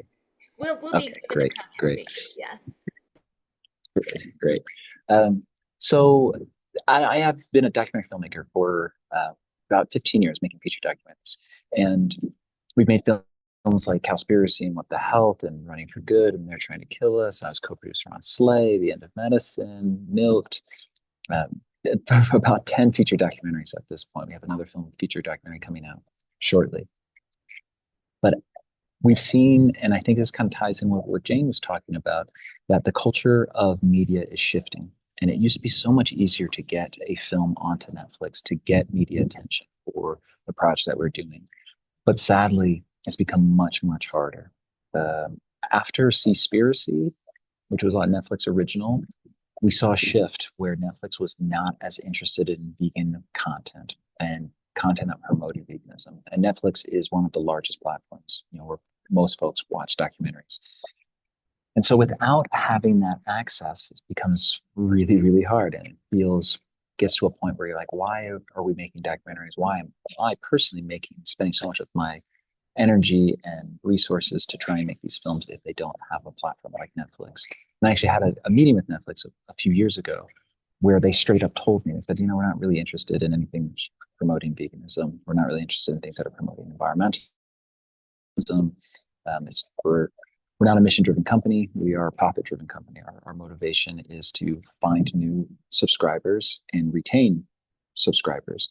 So if a film moves that needle, great. But if it's about social justice or about the environment or about animals, we're just not really interested. And that was disheartening. But the real knife in the heart was I had a meeting about 2 years ago with National Geographic, and we all know National Geographic as an environmental focused company, a company that has really built its whole platform on telling untold stories, particularly of the natural world and of indigenous people. We went to them with a project, and they were very excited about it. We were building it into a series, and it got to the third round, and they came back and they said, hey, we're looking at our catalog for this following year, and we're really just focused on true crime and celebrity-driven content.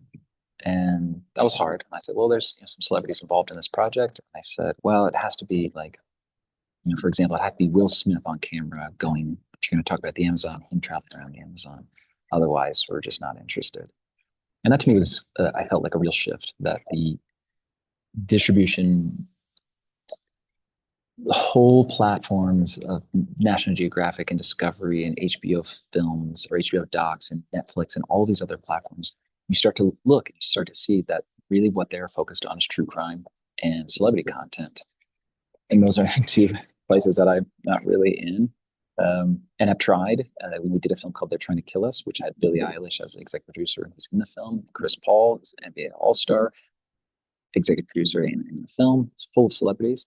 And the platform said the same thing. They say, well, it's about social justice. This was about Billie Eilish making music. We'd be interested. If this was about Chris Paul playing basketball, we'd be interested. But it's just about social justice, about healthy food. And even though it could help, particularly Americans of color, we don't want it. And so it's very disheartening. This is a long way of saying, why am I starting a naturalist history museum? It seems so out of left field to be an award-winning documentary filmmaker, be known for making documentary films. Why would I switch and move into this realm of creating a naturalist museum? And as my background points out, the Red Rock Naturalist Museum mission is to understand the past to protect the present. And So my background, as well as being a filmmaker, is I'm also a paleo artist. So I make artwork for naturalist museums, and I've been doing that for over 10 years now. And I have a company called T-Rex Dinosaurs, and I work with naturalist museums all around the world. Some major institutions, the Royal Saskatchewan Museum in Canada, the Museum of the Rockies in Montana, a number of museums in California, Colorado. And I use my love of the natural world, also love of dinosaurs and prehistory, to, again, hopefully inspire people to care about the present world. But so many of these natural history museums they fail to talk about the environment, or they glorify destructive aspects of our culture. Many naturalist museums, most naturalist museums are actually based in the western half of the United States, and there's this heavy romanticism around cowboys and ranching culture. And that's something that's obviously pretty much everybody who's on here today understands, that ranching livestock industry is one of the most destructive industries. It is the most destructive industry on the planet. And so I thought, I want to change that. I live in Sedona, Arizona, which is a hotbed for tourism. We have about 4 million tourists come through our small town every single year. It's a town of 10,000 people. We have 4 million tourists come through, and they come to see the incredible red rocks. There's about 180 million years of exposed geology. So you can see Earth's history, and you can see it stratigraphically as it goes through time. And people come for this incredible beauty, but they fail to get educated in any way about the geology, the paleontology, and the ecology of this area. And so it felt like a missed opportunity. And since I live there, and I have a background in storytelling, I have a background as a paleo artist, and I have a love for the natural world, this is great. This is a way we can pull people in. So we're starting the Red Rock Naturalist Museum. There's a small group of us in Sedona and outside of Sedona. We're working to try and get this museum open. Ideally, we're going to open it early next year. And the museum is going to focus on these 3 categories: geology, paleontology, like dinosaurs and even into the Ice Age, like mammoths, and then ecology. And that ecology is mostly focused on modern ecology, but it will also be the prehistory. And it's a way of utilizing people's innate interest in the natural world to care about the present world. So I used to help run a outreach education center in Hawaii called Love the Animals. And we would have people come in constantly, and they had no idea what it was. We just had a big sign on the sign that said, "Go vegan, it's easy." And people would come and just curious. And I realized I had about 30 seconds to figure out what people were interested in, to be able to then pitch to them why they should care about animals and the environment. And there were kind of 5 categories. You had somebody who cared about animals, they loved dogs and cats, or just animals in general. They were spiritual, they cared about health, they cared about humanity, or they cared about the environment. Some folks don't care about anything. They're a very, very, very small subset. And so once you realize that, then you go, okay, cool, I can tailor my pitch for what they're interested in. If you start talking about health to somebody who only cares about the environment, it's going to go right over. They're not going to get it. That's why all the films I've made have been sectioned out into very specific categories, instead of being like, I were to make one film that covers everything. It doesn't really work with audiences. We've tested and found that it doesn't work. So with the Naturalist Museum, we know that folks who would be coming into a Naturalist Museum already are interested in the natural world in some regard. And maybe that's geology, maybe that's dinosaurs, maybe that is ecology. But we utilize that innate interest as our starting point, because we know, again, they're already interested in the subject matter. And the museum will give people an opportunity to understand Earth's history and the deep time, looking at 300 million year old rocks, and just to grasp that, and how ecosystems change and climates change, and that even though you might be standing in a high desert at that very moment, that 300 million years ago, it was an inland sea with sharks and turtles and incredible animals, marine life, and then it became sand dunes. And so it's this way to show that environment shift, which I think is an important thing, because we have this shifting baseline syndrome, which is something I'll talk about more as I go on, that we assume that the way things are today is the way things have always been. Then you can move into the paleontology, which would be dinosaurs, and we can talk about mass extinction. Everybody knows that non-avian dinosaurs went extinct 66 million years ago. So we have an opportunity to talk about that. And then you can move forward in time, and you can come into the present. Or you can start in the museum and you can walk backwards through time. You can start at present time. And so the present time would be the modern ecology of Sedona. It's high desert, about 4,500 feet in elevation. We have incredible animals and plants that are native there, and some endemic species. But we have javelina and gray mountain lions and black bears and coyotes and amazing birds as well. And then you'll see a sign that says, then it's modern, and you say, but who's missing? And you go around the corner and you'll see that you go back 100 years that Sedona used to have jaguar. And I tell people there used to be jaguar in Sedona, that it's hard for them to wrap their heads around it, because jaguar, we think of South American, think of it as Amazonian. But jaguar actually lived all the way up to the Grand Canyon, and they were in California all the way through Mexico, Texas, and potentially even Louisiana, and maybe even into Florida. And this was just 100 years ago. These incredible big cats. Jaguar are related to African lions. They're in the Panthera family. So they're this incredible animal, and they're no longer here. And then you'll see thick-billed parrots, which is this beautiful green macaw parrot that used to live in Sedona 100 years ago. And this was through the general Southwest as well. We used to have Mexican grizzly, a beautiful, amazing, gray-colored grizzly that used to live in Sedona 100 years ago in the greater Southwest. Mexican gray wolf. We can go on and on and on, all the species that are missing. And they're missing just from the last 100 years. And most people, even folks who have lived their entire lives in Sedona, don't realize this. Because we're educating tourists, it's a way of showing that this is not just a local issue, that we are missing biodiversity everywhere. No matter where you're from, you more than likely, your region, your bioregion has suffered a mass loss of biodiversity. And what is the cause of the mass loss of all these animals I listed? Well, it's animal agriculture. The livestock industry saw jaguar as a threat to sheep and cows, so they exterminated them. They hunted, they paid for them to be killed. They had government programs to exterminate them. Mexican gray wolves were extirpated, almost forced to the brink of extinction. There's, less than 1,000, I believe, less than 1,000 individuals in the United States and in the world of the Mexican gray wolf. And again, this is a species that's been highly persecuted and continues to be persecuted by livestock industry because they're seen as a threat to their profits. Mexican gray wolf is the Mexican grizzly is entirely extinct. The last individual was killed in Mexico by a rancher in the 70s, but they've been gone from Arizona for the last 100 years. Thick-billed parrot is gone, and a big part of that is because of ranching and the timber industry that wanted more grazing land.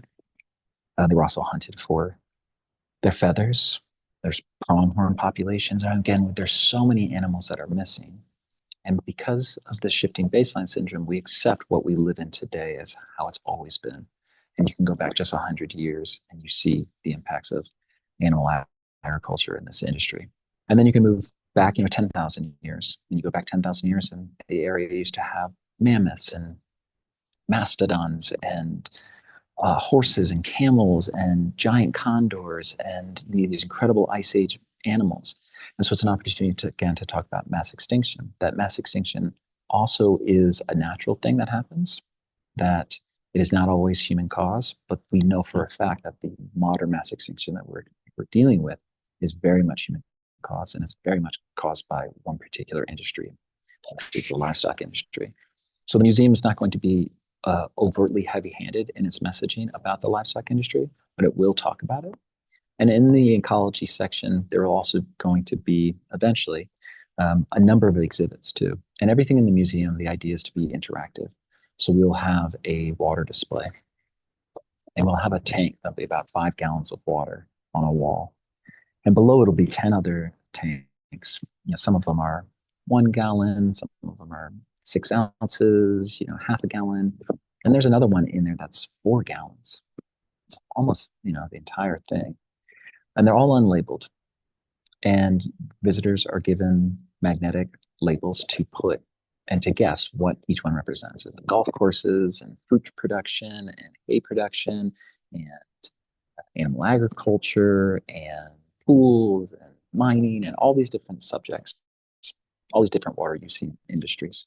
And then they push a button and that 5 gallons empties out and fills up all of the containers. And all of those containers then has an LED light that illuminates and shows the correct answer of what they present. But most people will be shocked that the 4 gallon tank, which represents animal agriculture, about 70% of all water consumed in Arizona is for animal agriculture. And we hear constantly in the media that all the Western water, Colorado River water, is being used for Las Vegas and LA and Phoenix. But the reality is that the water, primarily 50%, 55% of all of Colorado's river water, which is the major river system in the western half of the United States, at least in the Southwest, 52 to 55% is used for animal agriculture, and primarily for growing alfalfa. And yet that doesn't get attention. That isn't the message that we hear. We hear, don't water your lawn, which is great. We shouldn't be watering lawns. Lawns are a European idea that have no place in the American Southwest. We absolutely shouldn't be watering our lawns. But the big driver, the big consumer is animal agriculture. So it's an aha moment, hopefully, for guests. And maybe guests do guess the right answer, which is a great thing, because when people learn things for themselves versus being told, way I'm just spouting off facts here, it doesn't resonate with folks in the same way, and it doesn't stay with people in the same way.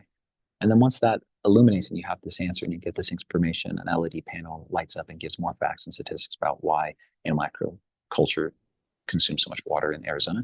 And then you'll have the option to press and see where you are on the map. And then you get to see the stats that, about 45% of all water in California is used for animal agriculture. About 80% of all water in Colorado is used for animal agriculture. And we go through, and maybe it'll also be broken into countries as well. Because nationally, about 55% of all domestic water use, all water use in the United States is for animal agriculture, and 5% is for domestic water use, like what we use at our homes and in most industries, excluding mining. So it's a way of saying, hey, this isn't just an Arizona issue. This is something you can take home as well. And that's the idea behind the whole museum, is to, again, kind of use dinosaurs as a way to promote veganism, is one way of saying it. But again, it's starting from a place where people are already interested. And so again, as you go through this, you get to talk about climate change, you get to talk about, mass extinctions, and that climate change is a natural phenomenon that does happen. And, about half of Americans don't believe in anthropogenic climate change, which is pretty shocking. But if you ask them if they believe in the Ice Age, they'll say, yeah, I believe in the Ice Age. And they can maybe even spout off how climate change is a naturally occurring phenomenon. And what I love to do is ask those folks and say, well, how do you know that climate change is a natural occurring phenomenon? And I'll say, well, someone told me, or I read it, or I saw a video about it. And it's like, well, we know that because a paleoclimatologist did core sampling and looked at the ecology and saw that climate change is a naturally occurring process, and it's catastrophic. Climate change, whether in a hothouse environment or an ice age environment, leads to mass extinction. And so if you trusted them when they told you that there used to be an ice age, trust them now when they tell you that there is a climate change happening and that it's caused by human beings and it's caused by our disruption of entire ecosystems. Now, of course, the narrative continues to be that fossil fuels is the primary driver of climate change. And I'm sure everybody who's in this conference understands that climate change is really associated with the destruction of entire ecosystems, deforestation, and animal agriculture, and that fossil fuel industry obviously plays a role, but gets a disproportionate amount of attention. And so it's an opportunity to talk about that as well. It's an opportunity to talk about the age of the earth. About 43% of Americans believe the earth is less than 10,000 years old. And much of that is based off of a spiritual belief, a religious belief, but there's really no scripture that backs up that number. For example, many Christians believe that the earth is about 6,000 years old. And they believe that because a monk, the 1500s, 1600s, was doing a calculation, trying to figure out the age of the earth, and added up all the kings in the Bible and said, well, this is the number of the age of the earth. And what I like to do is talk about the fact that that number came because that monk had limited amount of information, but they used their data set to try and come to a conclusion. But if today that monk was alive, they would have a new data set available. And they'd be able to understand carbon dating. They'd be able to understand the age of the earth in a different way, and they would come to a different conclusion. And to say that there's nothing wrong with the original methodology of coming to the age of the earth is only 6,000 years old, but that we have more data now, and we have new methods, and that it doesn't do anything to dissuade someone of their spiritual beliefs or the incredibleness of their higher power or their deities, but that we have a greater understanding. And in fact, knowing that the earth this magnitudes older, and that we can look at rocks that are 300 million years old. Or I just got back from the Grand Canyon looking at rocks that are 1.7, 1.8 billion years old. Rocks that are older than complex life is an amazing thing, and builds even more awe and more appreciation for the natural world. And then we have the opportunity to also talk about, our personal role in what we can do to preserve the present. And that I think it's so important for us to understand what we've lost in natural systems to be able to come to logical conclusions on what we need to do to protect the present. And that ecosystems and climates and cultures are in constant shift. They're always changing. And we can do more to either stabilize or move that shift into a more harmonious way. And this, ahimsa human, it's like that. If we want to be around on the planet and we want to see other species that we love continue to be on this planet, that's the only logical solution. So the Red Rock Naturalist Museum, that's our mission, that's our goal, is to, again, inspire people to care about the natural world. Hopefully that is to shift to a plant-based diet, to embrace veganism. It's not a hardcore mission with that. It's about inspiring action, and whatever that is. Maybe that is people just being aware. Maybe it's the first seed of someone's journey to care about the planet. Maybe it's, a simple thing like recycling. Maybe it's a simple thing like understanding that everything that we do has an impact on wild ones in particular. That we'll have a campaign about ATVs. We'll have a campaign about fence lines. Fence lines is something that breaks my heart because we bifurcate entire ecosystems and cut off animals from the waterways and from habitat and from mates by building fences. And who builds fences is the livestock industry. So we're going to keep nailing this same issue because it sadly is the same issue over and over and over when you care about anything in the natural world. Animal agriculture is at its forefront. So I'm not sure how much time I've got left. You've got half an hour if you want it. Oh, sweet. Yeah. All right. Well, I can ramble on a whole bunch more. But if folks have questions, I would love to hear any questions. Oh, okay. Let's see. If you have questions, please put them in the chat or raise your hand. And Danny already has something, so we'll bring Danny. Hi, Keegan. This comes from Diane Waltner, who asked if you've ever tried getting a documentary on Apple TV. Yeah, we've tried to get 4 films on Apple TV. We had some really good meetings in the past with them, but they're the same thing. They're just really only interested in celebrity content because Apple owns Apple Music as well. They want to promote their artists, and so if you see their documentaries, they're very much focused on just celebrities, in particular musicians. Apple bought Billie Eilish's documentary for, now I can't remember, it was $10 million or $20 million. Like, it was just astronomical, but they know that if folks watch that documentary, they're going to go and download the artist's music. So sadly, yeah, it's the same platform, the same issues. Oh, darn. Thank you. I have a comment. I'm so moved that I wondered what you were doing with Red Rock. What was that all about? But now I see the connection and why it's so important for people to put things in perspective. And it reminds me, when I lived in Ithaca, New York, I don't know if you've ever been to Watkins Glen, but they have a parking lot with a timeline on it. And if you walk and you keep walking down that parking lot, for, I don't know, 500 feet, you eventually get to where humans are. It starts, it's a time, it's like, and so anyway, that to me has always been real strong in my mind. And so I think what you're doing is really wonderful. Okay, I see we had some questions. Did you get to ever see that? Yeah, I've gotten to see a number of those kind of deep time displays, and another way of doing it is if you think about Earth history as 24 hours. We don't even make a second, and we're not even 1 second before midnight. We're a fraction of a second.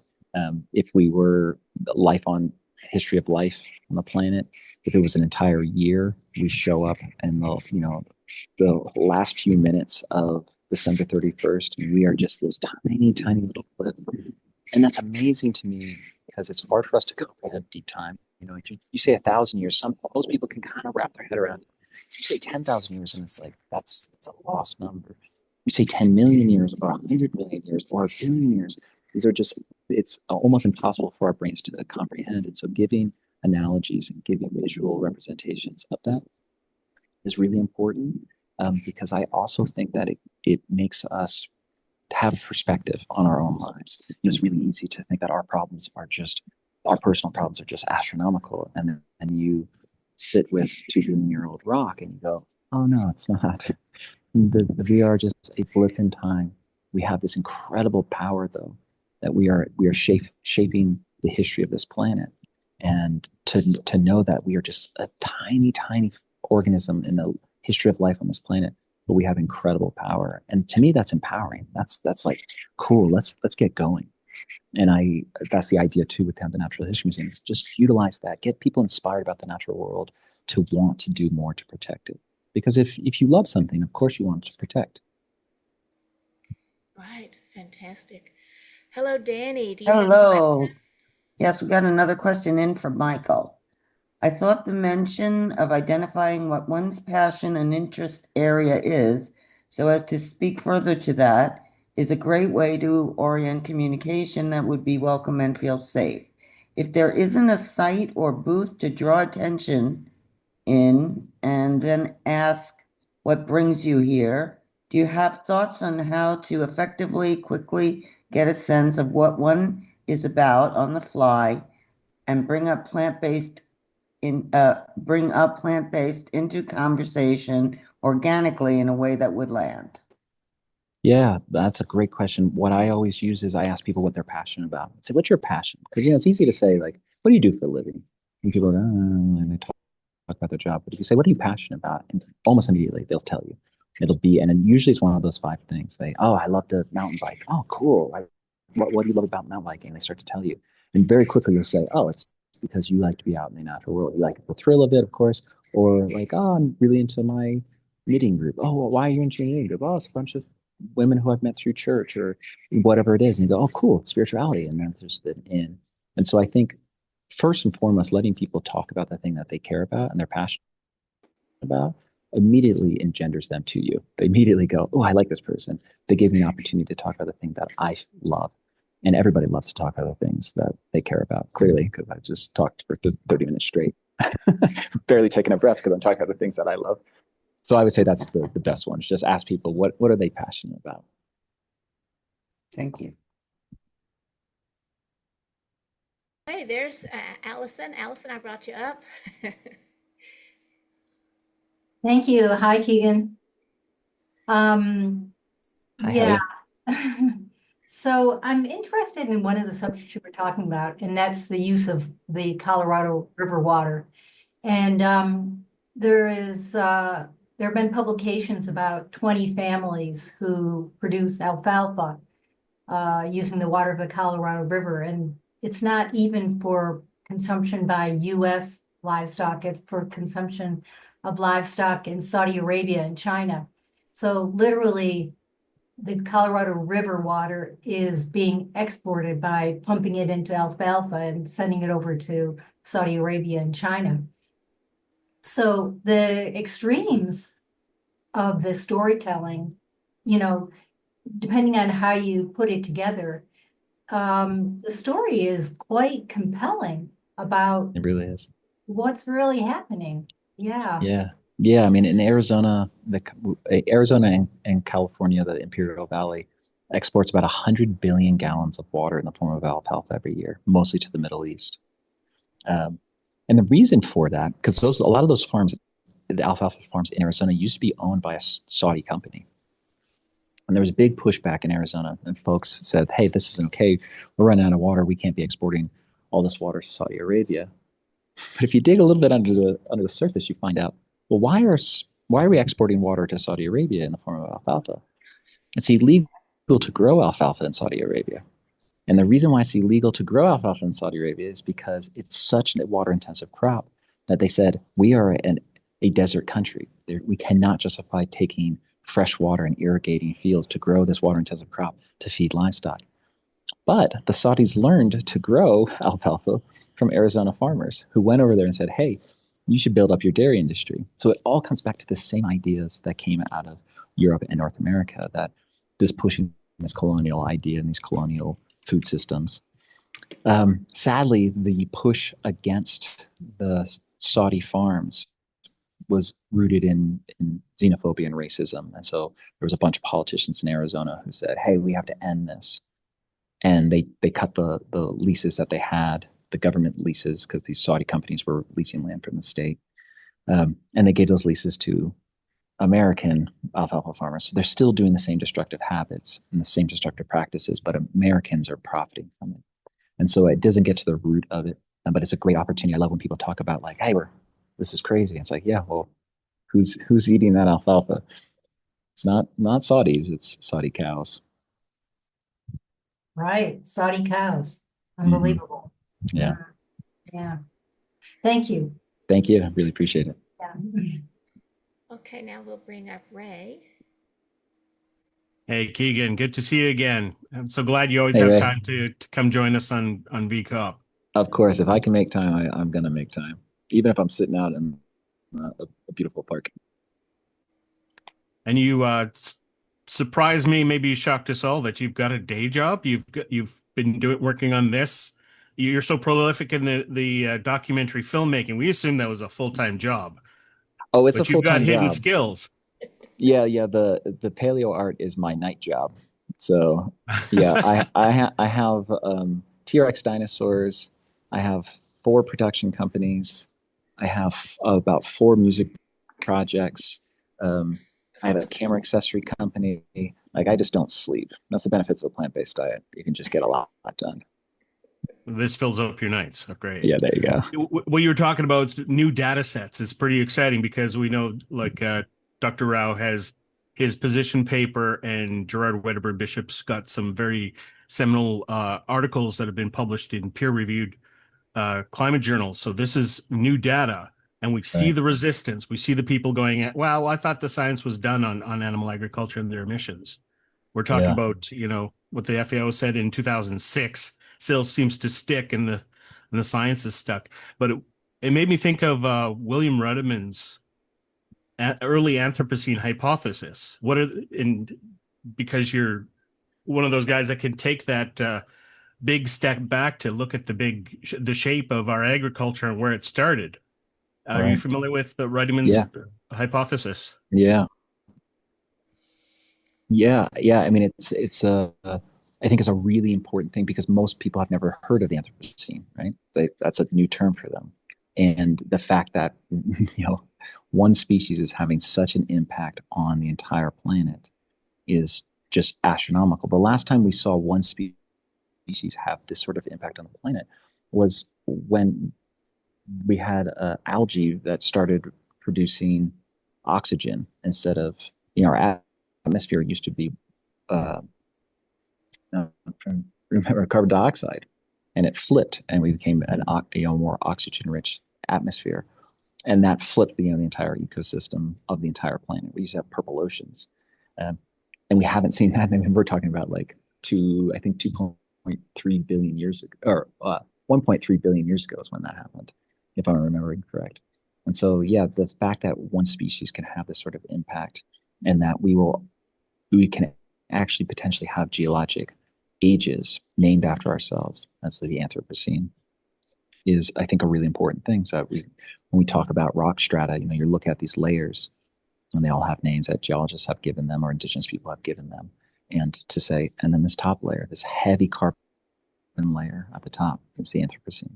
And that, it started, a lot of people think that, like, that climate change, of course, most folks who are in this conference understand that climate change and anthropogenic climate change didn't start, at the beginning of the Industrial Revolution. That it started much farther back. It started back, when we started clearing forests, and the climate really started shifting. Yeah, there's chapters called the Anthropocene. We wanted to have, I was going to say happy ending, but maybe not an ending. Maybe we don't end things with our behavior. We end up being benevolent and use our wisdom for good, our insights. And that's really important. Exactly. Thank you for helping people understand these things. Thanks so much, Ray, for all your work. I really do appreciate you. Oh, we need, they're trying to kill us at the International Vegan Film Festival. Yeah, I mean it's available. So I mean, if you all want to show it, it's on like I think like 30 platforms. So We do. Yay. Intersectional category. okay, sweet. We'll talk offline. There we go. Sweet. Thank you. Very good. One of the things you brought up was the shifting baseline syndrome. And we have Sally that wants to ask a question too, and Sailesh coming up. So go ahead and bring them up if you'd like to. But one of the things that occurred to me was the way you have done it, where you're seeing a timeline and then what it used to be in terms of biodiversity. I think that's shocking, and it's shocking to me when I read that there used to be bears where I live, and I bet nobody else knows about that, but somebody read it in a book, was describing the scenery, and there were bears. We didn't know what it used to be like here, so. That's it. Yeah, I mean, we just assume what we are currently living in is how it's always been, and we can then look forward and say, okay, well then in 100 years, are folks going to think like this trajectory? And, and Dr. Rao has shown that the trajectory of biodiversity loss, particularly of zoodonic biodiversity, that if it continues at the current rate, like that's the end of the planet. And that we have to understand the past to protect the present. That just go back 100 years and how much we've lost. I mean, there used to be. I was just telling some folks.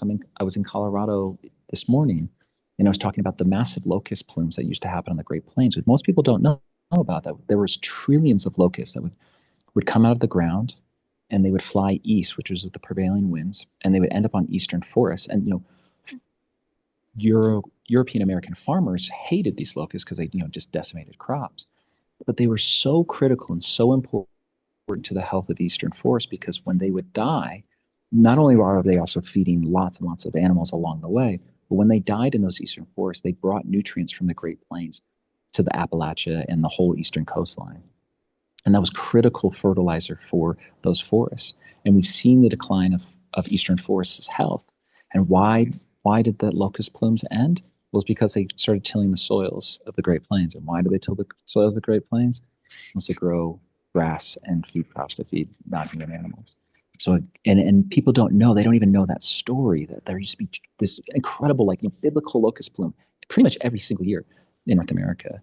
And yeah, I mean, just how important that was because it coincided with bird migrations. And we're talking just 100 years ago or, 120 years ago. So I think it's really important for us to understand what we've lost to protect what we have. Thank you. Yes, Sally is here. Hey, Tegan, very nice to meet you. I was prompted to think of the New York Natural History Museum and how dusty it can be, showing the past, what's dead, and lots of stuffed animals and things that don't exist anymore. And I thought your idea of bringing your museum to the present to be excellent. Thank you. And so in just thinking about that, where you have rotating exhibits, for example, I don't know if monarch butterflies pass through your area, but that's a really critical, interesting migration that people can get involved with, for example. Are you thinking about doing things like that? Yeah, thank you so much. We're planning on having rotating exhibits. Of course, it's going to come down to budgets. Every new exhibit is going to cost money. So we're hoping to partner with a number of different nonprofits who are sympathetic to the cause. Amazingly, Dr. Sailesh Rao is one of our scientific advisors on the organization. We talked about potentially climate healers. We're working with climate healers to talk about climate change. But yeah, migration. We, as the Southwest, is an amazing flyway for migratory birds and for the monarchs as well. They mostly are farther east in New Mexico. And so the museum, while it's going to be focused on Sedona, which is just an incredible bioregion, it will be the larger Southwest and the greater North America as well. And we will have a global element because we want to inspire people. But most of the visitors to Sedona are from California, Texas, and New Mexico. So a lot of the information is going to focus on those three states to be able to, again, inspire folks to take the information and go home with it. But yeah, I mean, invertebrate species loss is incredibly sad, and we can see what's happening to fireflies, for example, on the East Coast. For folks who, especially my generation and before, probably remember seeing fireflies on the East Coast, just this incredible light show on summer nights, and they're basically gone in the huge areas across the East. They're gone, and again, the kids who are growing up today have missed out. They don't even know that a firefly used to exist. It's something you see in a cartoon. And so, yeah, bringing all of these things back. We're also going to be further down the line. We're going to be working on some digital assets as well. We're going to hopefully do an interactive game. It'll be an in-person game at first, but it's going to be this game of ecology that I've been developing over the last 5 years, where folks get to play as a species. So they come in and they get to choose, do you want to be an herbivore or a predator? And you're in this ecosystem map, and the map shows the carrying capacity. So you can say, okay, this desert area or this forest area allows for X number of herbivores and 10 times less carnivores, because there's, 10 to 1 is really more like 100 to 1 ratio.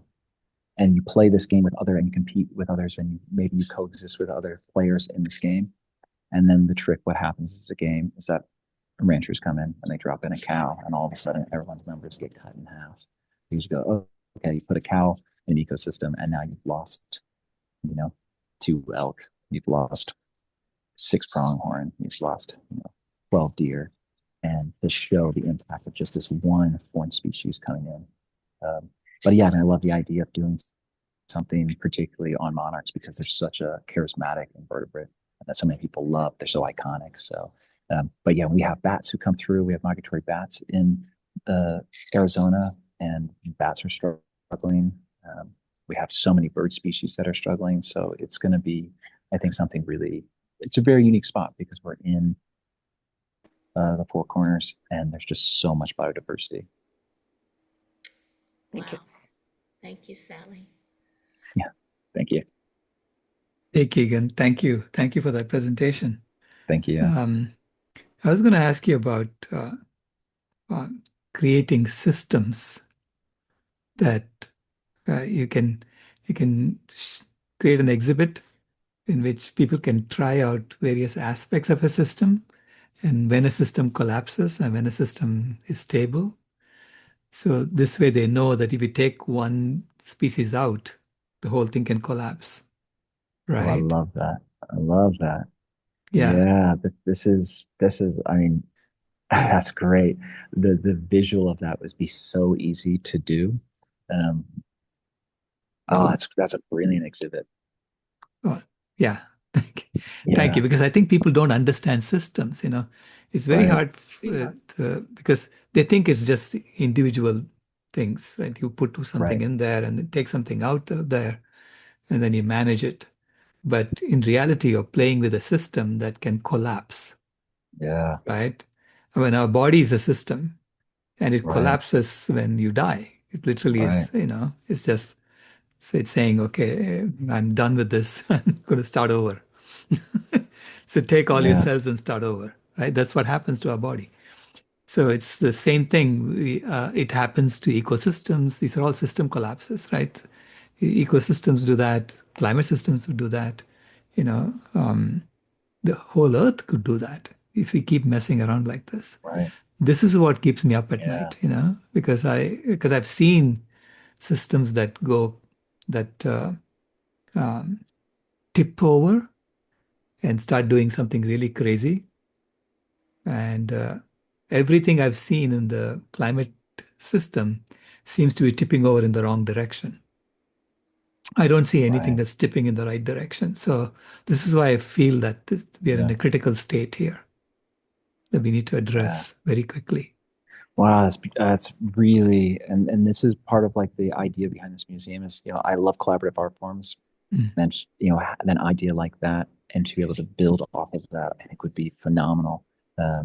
And the interactive aspect of it too, where you pull one species out and the whole food web collapses, which is like for a kid is also, or anyone, when they see something visual fall apart, it's like it hits you. You go, oh, I just made a mess. It's like, that's right, we're making a mess. we're making a mess. And then maybe you build it back and you say, okay, cool. Like we do have to put this in here, but then you had to have big complex systems. That's beautiful. That's a great idea. Thank you. Yeah. Wow. I look forward to that. Yeah. I mean, yeah. So one of the ideas for this is that we're going to do, analog where it'll be very hands-on, but I think there's a digital component for this as well. Just like I talked about the game, the ecology game, that we potentially could also, assuming we can get the funding, we can also make this an online interactive game. And so you could have that because that could be a mobile game that people would play.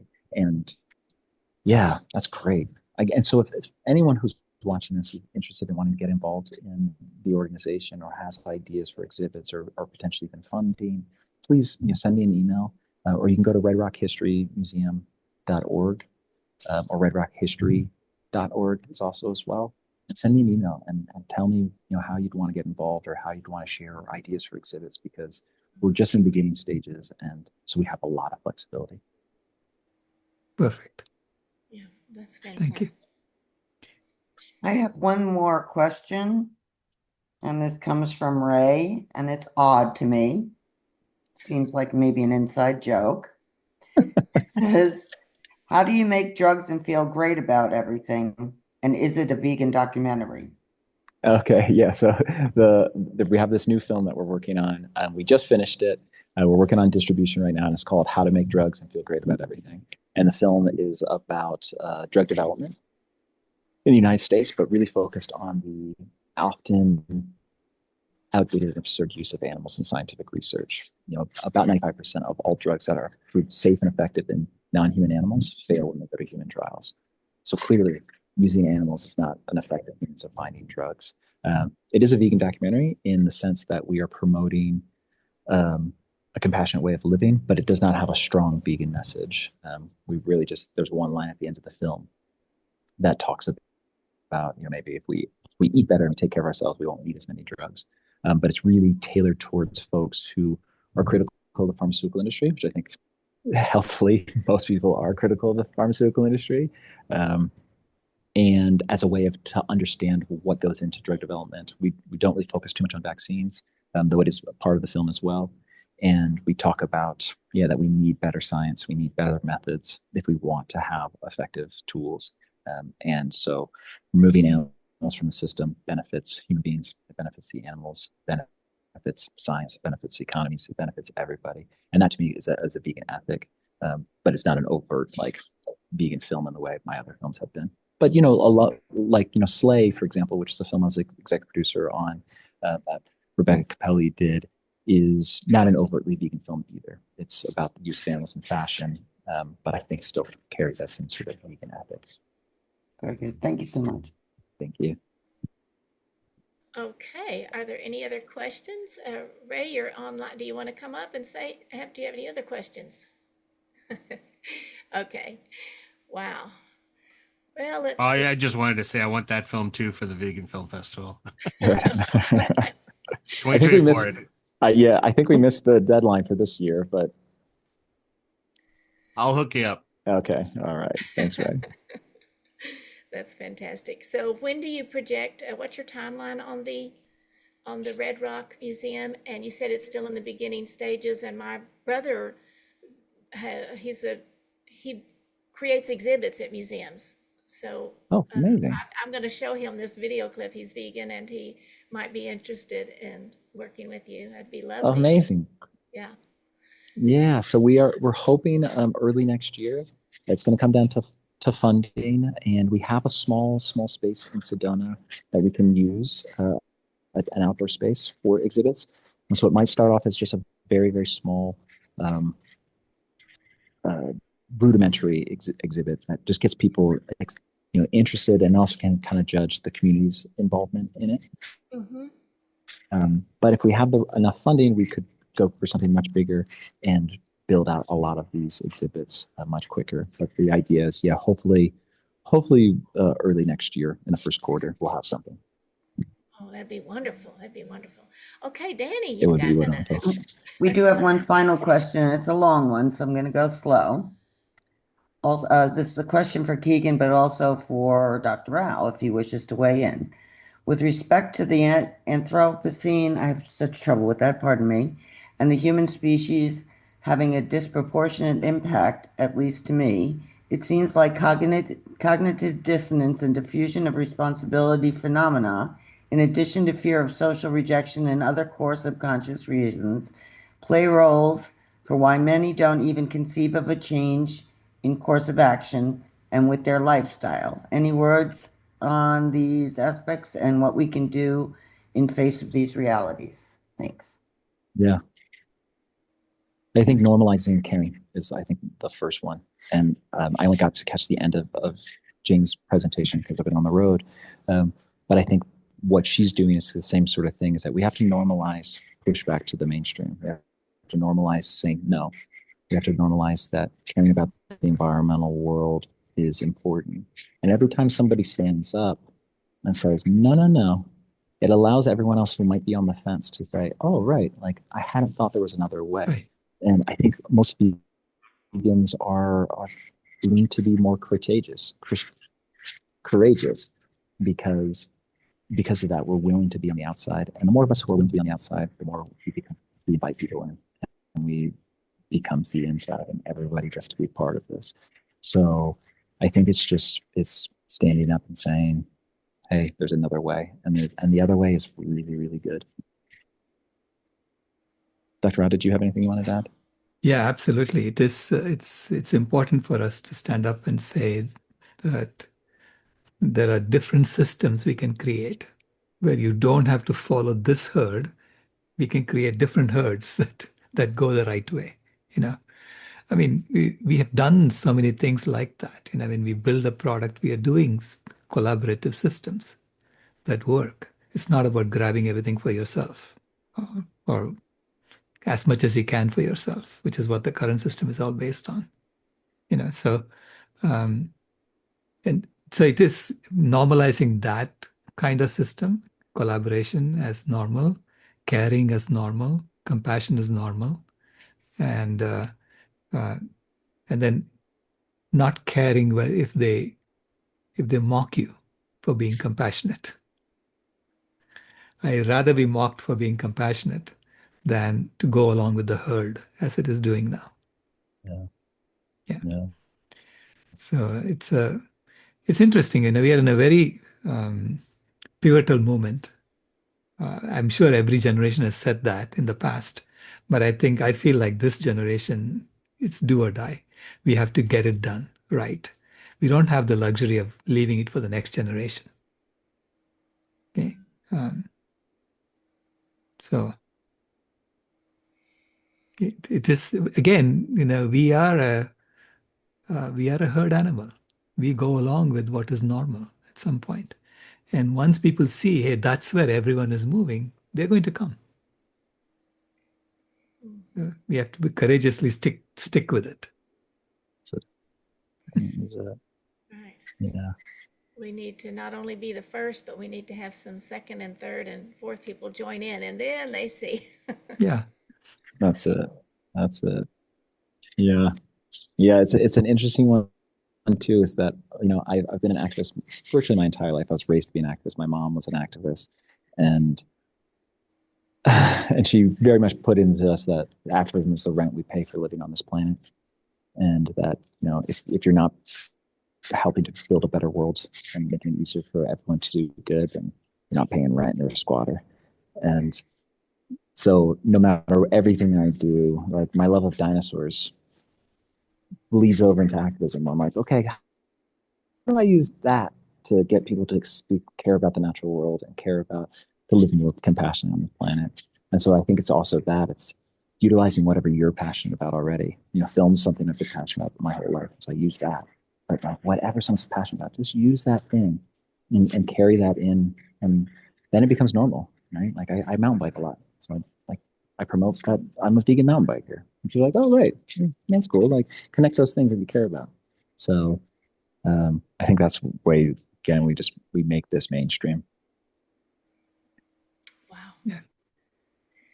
Well, this has been very thought-provoking and powerful, and makes me want to connect people together so that it can keep keep growing. In fact, it's a whole nother path that some of us hadn't thought of about reaching people. So thank you so much, Keegan. We have a few minutes if Thank you. there's I really appreciate anything it. else, but I think it's time. Do you have any final words before we close? Again, thank you to everybody for being part of this. Thanks to everyone who volunteers with Climate Healers. It's amazing the work that you all do and pulling people together and building community. And so I'm deeply, deeply grateful to all of you. If you want to get involved, you want to get in touch, definitely check out redrocknaturalhistory.org, Red Rock Natural History Museum, and let me know how you want to be involved or support or thoughts. I'd love to hear from you. So thanks again for the opportunity and invitation to speak. You're very welcome. And now I have a question. There's a question that came up, so sorry. Great. I think since we have time, if you don't mind, we'll take No, that not at all. question. All right. Thank you. Sorry, I don't mean to be spotlighted. I just want to let you know there's one more question for Keegan from Danny. Oh, okay. I think.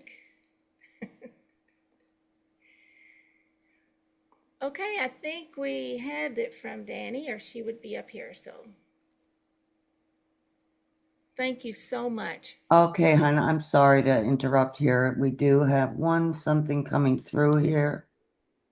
Would you explain the vortex in Sedona? Yeah, great. Yeah, so anyone who's ever visited Sedona, there's this big emphasis on these vortexes, and there are these energy portals. Sedona is known as like a very new age spiritual place, kind of a hub. There's not much science behind that supports the ideas of vortexes. It's something that kind of came out of the 70s from a number of new agey folks. But it is a great opportunity to talk about electromagnetics. So people say that the vortexes are the spiraling energy that are coming out of the Earth's core, and because the rocks are so old and they go so deep, and we're sitting over a volcanic fault, that it's pulling up this electromagnetics, there is a lot of truth to that with rock, like lava in particular, it is iron pushing against itself and creates these incredible electromagnetic fields, and our bodies are electromagnetic fields, our brains are electromagnetic. So there's not a lot of science behind that we have these actual vortexes in Sedona. But again, it's an awesome opportunity if somebody's excited about that, to be able to talk about Earth systems, again, volcanism for our own bodies. So I embrace all of it. Wonderful. Thank you. We love the work that you do, and we wish you well. Thank you so much, Keegan. Thank you. Thank you. Really appreciate it. And now we're going to bring up Mariquita Solis. Thank you. Hello, Mariquita. We're so glad you're here. I'm going to introduce you to the MC for the second half of the program, and she'll be here tomorrow morning. I hope you enjoyed that, Mariquita, and I'm going to take it away, let you take it away. This has been wonderful. Thanks so much. All right, I'm honored to be here, everyone. Lovely to see everybody here, and we're waiting for Sally to come on here. Hi, All right. Sally. Here I am. Good to see you. Good to see you. And do you have your slides ready, or would you like to test them out or anything? Or do you have slides? I sure do.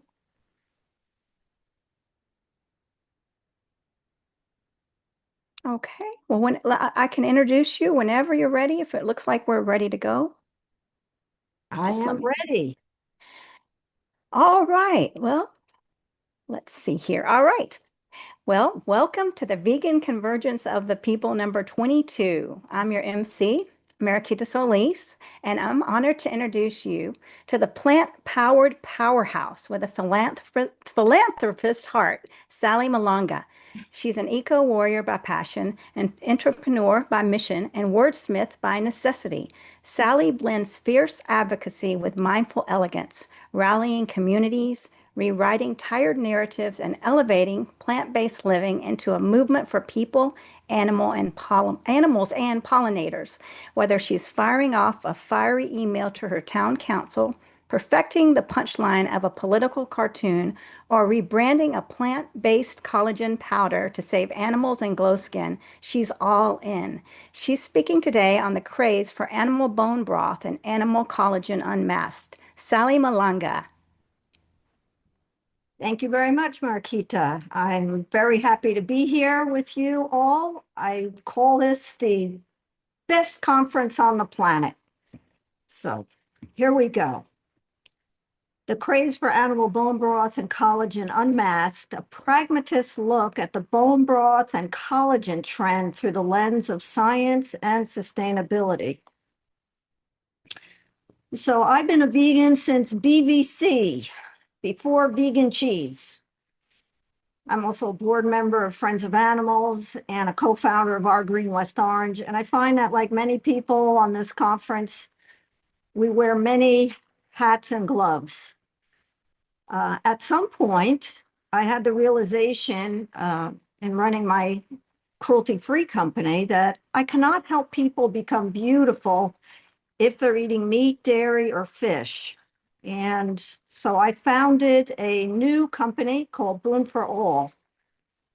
And the mission is to help all people transition to a whole foods, plant-based lifestyle to truly glow through plant-based products and, most important, enlightenment. The billion-dollar problem. So the beauty and supplement industries are $600 billion business.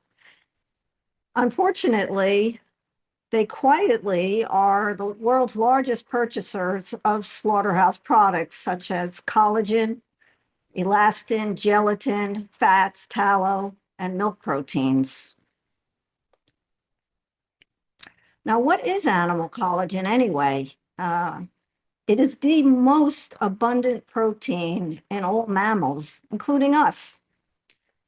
It provides structure to our skin, holds our joints together, our tendons, our cartilage, and keeps our bones moving. Animal collagen is a protein derived from the slaughterhouses, from the connective tissues, bones, and hides of cows, pigs, chickens, and fish.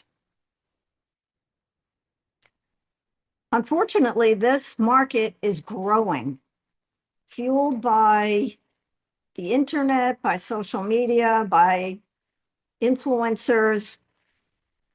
It's growing at about 10% a year and expected to keep growing through to 2030.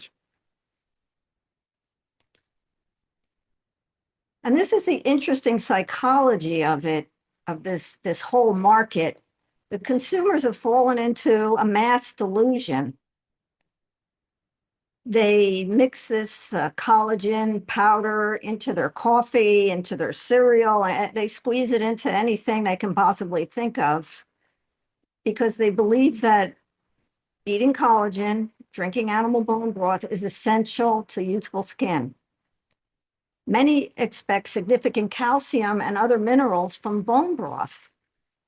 And the customers seek gut healing properties from animal broths, similar to what they had as children, like grandma's chicken soup. But scientists are scratching their heads about this. And here's one as quoted in Time magazine: why science can't explain why everyone is drinking bone broth. So Dr. William Percy, a biomedical scientist at the University of South Dakota, who studies the ways in which our human microbiota breaks down and absorbs the food we eat. And the idea that drinking bone broth or taking collagen powder somehow translates to collagen in the human body is nonsense. And it's actually a very poor source of amino acids. So essentially, people are buying very expensive, poor quality protein powders. And we've known this since 1934, when King's College in London decided to check it out. In a study that's been published, scientists took bones, they said calf bones, and mixed vegetables, and they boiled it in water for 4 to 9 hours. The results were disappointing, or shall we say enlightening. There was minimal calcium, iron, and magnesium extracted from the bones or the vegetables into the water. There was absolutely no collagen at all. And the only protein that was found in there was gelatin, which is a poor quality protein source because it lacks tryptophan. So it's interesting that not only the bones didn't leach nutrients into the water, neither did the vegetables. So the truth about animal collagen is that it doesn't glue itself to wrinkles or joints. When we eat that, it's simply an animal product powder. Our bodies have to break this protein into its constituent amino acids and use them anywhere in the body. It could be used in your elbow, your big toe, anywhere. Not necessarily in your wrinkles or your joints. Unfortunately, there's industry-funded research that tries to convince people otherwise. So whenever there's a study published and the media picks it up, we have to look and see who's behind the study. So essentially, most of the benefits from these products come from belief, not biochemistry. So what symptoms are consumers seeking to cure? The problem is that the digestion of a meat eater lacks fiber. Therefore, it lacks flow. Therefore, meat eaters are suffering and looking for cures. So they're experiencing bloating and constipation, lack of energy, poor skin, lack of mental focus. And they try to cure all of it. How? By drinking bone broth and eating animal collagen at a very high expense and very little efficacy. So what does break down our human collagen? Why do we get wrinkles? So there's three ways. One is the sun, lots of sugar in our diets, and ironically, eating ground meat. If you see this photo of a woman's face on the right, you see these lines and what is called cross-hatching. So when humans eat brown meat, some things, there's a reaction with sugar and this protein in the blood that creates something called an advanced glycation end product. And those molecules attach themselves to the collagen in our faces and everywhere in our bodies and causes that collagen to stiffen up, be less flexible, and consequently, we get wrinkles. So, at our company, here are vegan challengers. We make something called bone broth, which we sell online to people who are interested in real efficacious broth, real efficacious minerals and protein. So our product is made from organic mung bean protein, which comes from India, seaweed, yellow chlorella, also an algae, and curcumin. And we don't sell vegan collagen because there's no such thing. Although you can buy bioengineered human identical collagen, but I don't really see the point of that since it still doesn't glue itself to your wrinkles. So we support our own internal collagen with deeply colored carotenoids from algae, tomatoes, and marigolds, bright red, yellow, orange fruits and vegetables that actually are proven to build up under our skin, in our eyes, on the tips of our nose, that are protecting us from the sun beating down on us, breaking up our collagen. So we turn to the cold Iceland Sea for the sea plant minerals in our broth. The sea, of course, is the source of all life. It is mostly identical to our own blood. And so our body readily accepts it and thrives on it. And there's a particular highly they call it calcareous marine algae, lithothamnion. It's sustainably harvested from the North Atlantic seabed. And it naturally has bioavailable calcium at 25%, 5% magnesium, and 72 trace minerals, just as nature intended.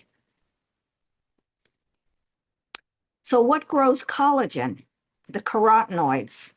I know it's a funny name, but if you think about beta carotene, you think about carrots, and when you were a child, if you ate a lot of carrots, your mother would say to you, if you eat so many carrots, your skin's going to turn orange.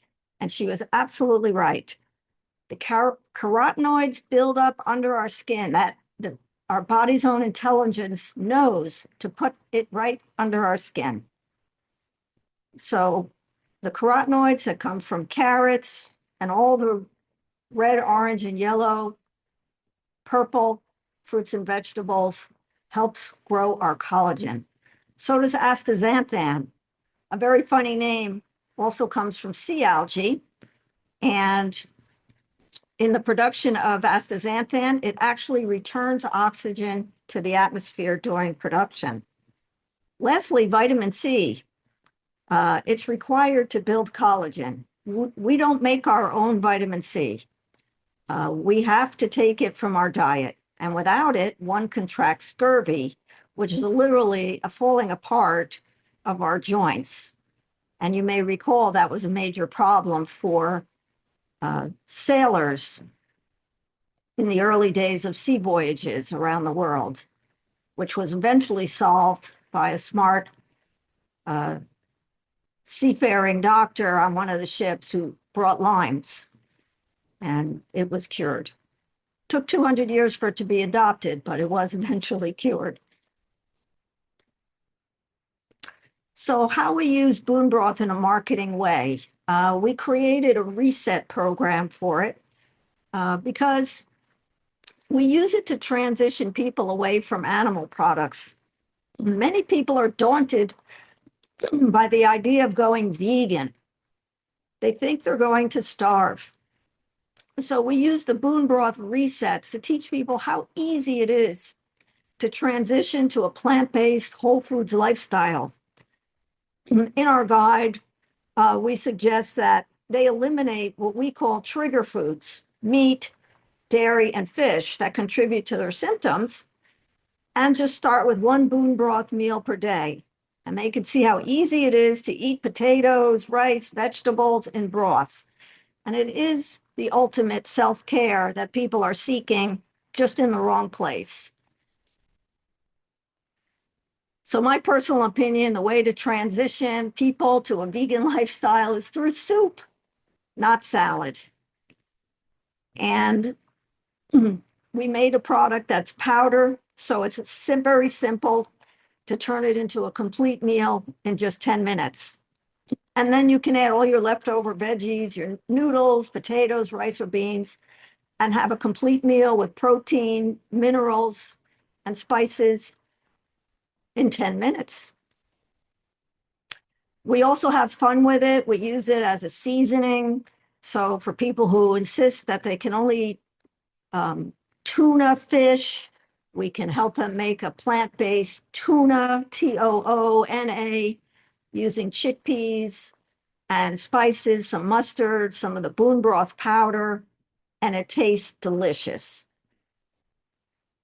Can also make a Caesar salad dressing with it. The whole point is to be very aspirational, very enticing, to explain to the meat eaters who are feeling sick, feeling sluggish, but stuck, don't know how to approach it, that this is how we help them.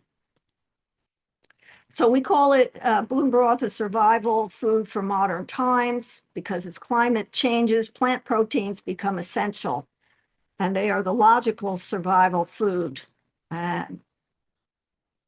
It's high quality minerals, protein, and spices in a powder that lasts 3 years or more. So because we use premium fermented ingredients like nutritional yeast, it also has a high concentration of B vitamins and vitamin D. And these are really staples that many of us know about, but meat eaters do not know at all. So it's a ecological, lightweight, easy to take with you routine. Our commitment as a company is to sustainability, extends to every aspect of packaging and production. You know, I go to the beach on the Jersey Shore. I always take a bag with me because I'm always picking up trash. Whether I'm in the water, I'm picking up potato chip bags and plastic bags for snacks and all kinds of garbage, and it is terrible.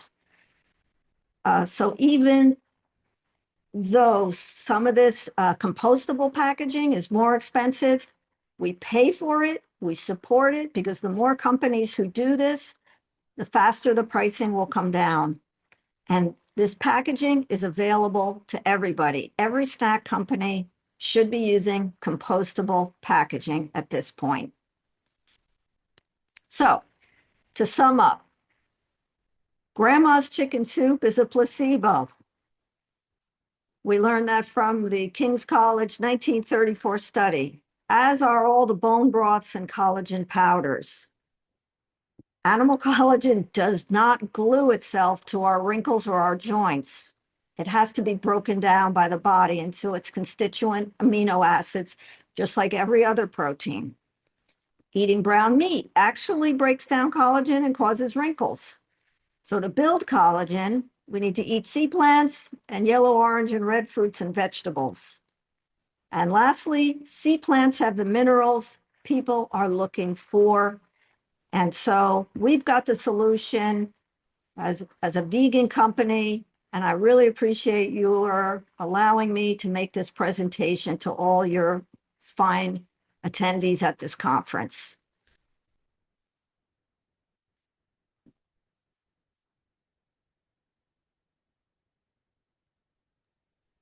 Thank you, Sally. That was very powerful, and many things I didn't know. So we now have time for a couple of questions. So we have two options for questions. Number one, if you'd like to come on video and ask your question, please raise your virtual hand. Our tech team will ask you to turn on your video first and then ask you to unmute. And the second option is that we're aware that not everyone wants to come on video. So please write your questions in the question chat, and Danny will read them to the speaker.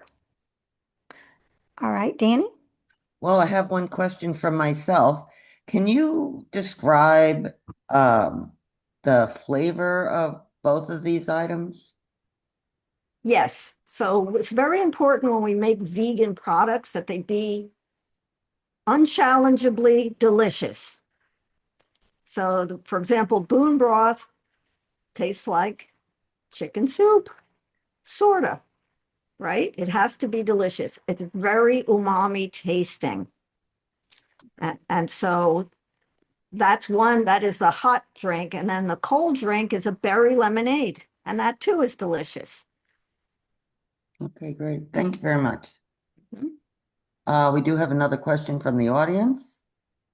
Let me just see. This comes from Michael. Well, I think you just answered that. Does your product have a chicken soup taste? And the answer is yes. Chicken-ish. Right. Okay. We have a question from Nancy. Hi, Nancy. I just want to compliment you that the whole idea seems wonderful and based on science.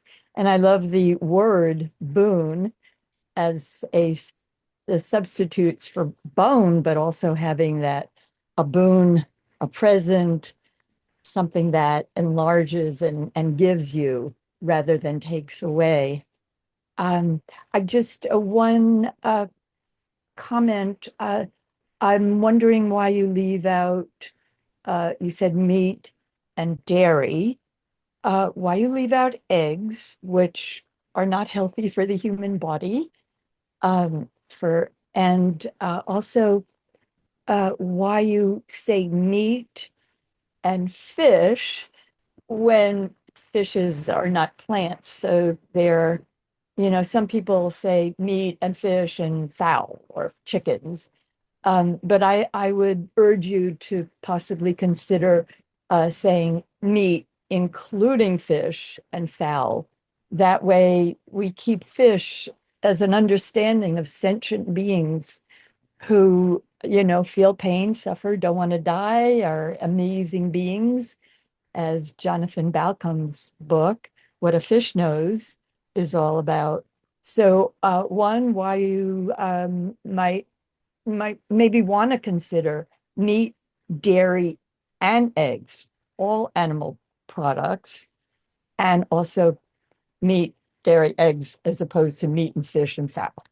Thank you. And thanks for your work. It's great. I should have let you review my presentation. You're right. I usually do say, and I am totally opposed to anyone eating any eggs or fish. I just neglected to put those words in because I'm just too close to it sometimes. But you're absolutely correct. Great. Thank you so much. Thank you, Nancy. All right, Sarah.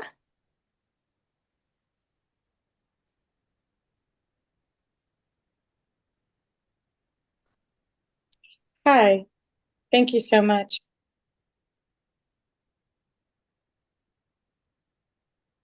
Sarah, you have to unmute. Hi, can you hear me? Thank you so much. That was incredible. I love the name, Boon Broth. I wanted to ask you, considering that TikTok Live right now is actually projected in the financial world to keep continuing to make billions of dollars, where there's TikTokers making $40 million on live stream, would you guys be having somebody constantly on live stream cooking bone broth and competing with these? Because the bone broth and the animal broth is huge. I mean, huge. And it's very depressing because it used to be really popular a long time ago. And then it became like really popular for dogs. And then that was like this big craze. And now it's flowed over to the humans, and it's just really, really bad because, like Jane said earlier, it's more and more animals being killed. Thank you. Hey, Sarah, this is something that we think about all the time, and that is how to generate our stream of information to compete with the flow of these big moneyed companies that promote things that are bad for people and wasteful of their money. It seems like there's so much money in it that they're able to pay for those types of influencers. We do work with influencers. They have to come to us, and we do work with them. We actually have what's called an affiliate program. So an influencer can make 20% a commission on our products for every item they sell. And it's up to them to go ahead and promote it, do whatever they like, as long as it's, of course, respectful and accurate in its claims. And so we're always looking to work with those folks. And we do. If you do a search for Boon for All, you'll see lots of posts for those two products. So, but it's, we're little. And so we just, we need to unite with people who know how to do that, to cook. You only need one video to go viral, and you can just put bone broth hack. My client did it with a decanter, and she got 10 million views, and she's nobody. Okay, well, she had like 100 followers, and she got 10 million views on some cleaning a decanter out. All right. So I think you could do it. You just type bone broth hack. There's a way to do it. There's actually a way to get something to go viral. Why don't you I'll try to help you. You'll do it for us and show us how. So definitely contact me, Sarah. I'll look for your name and we'll get it done. We have to.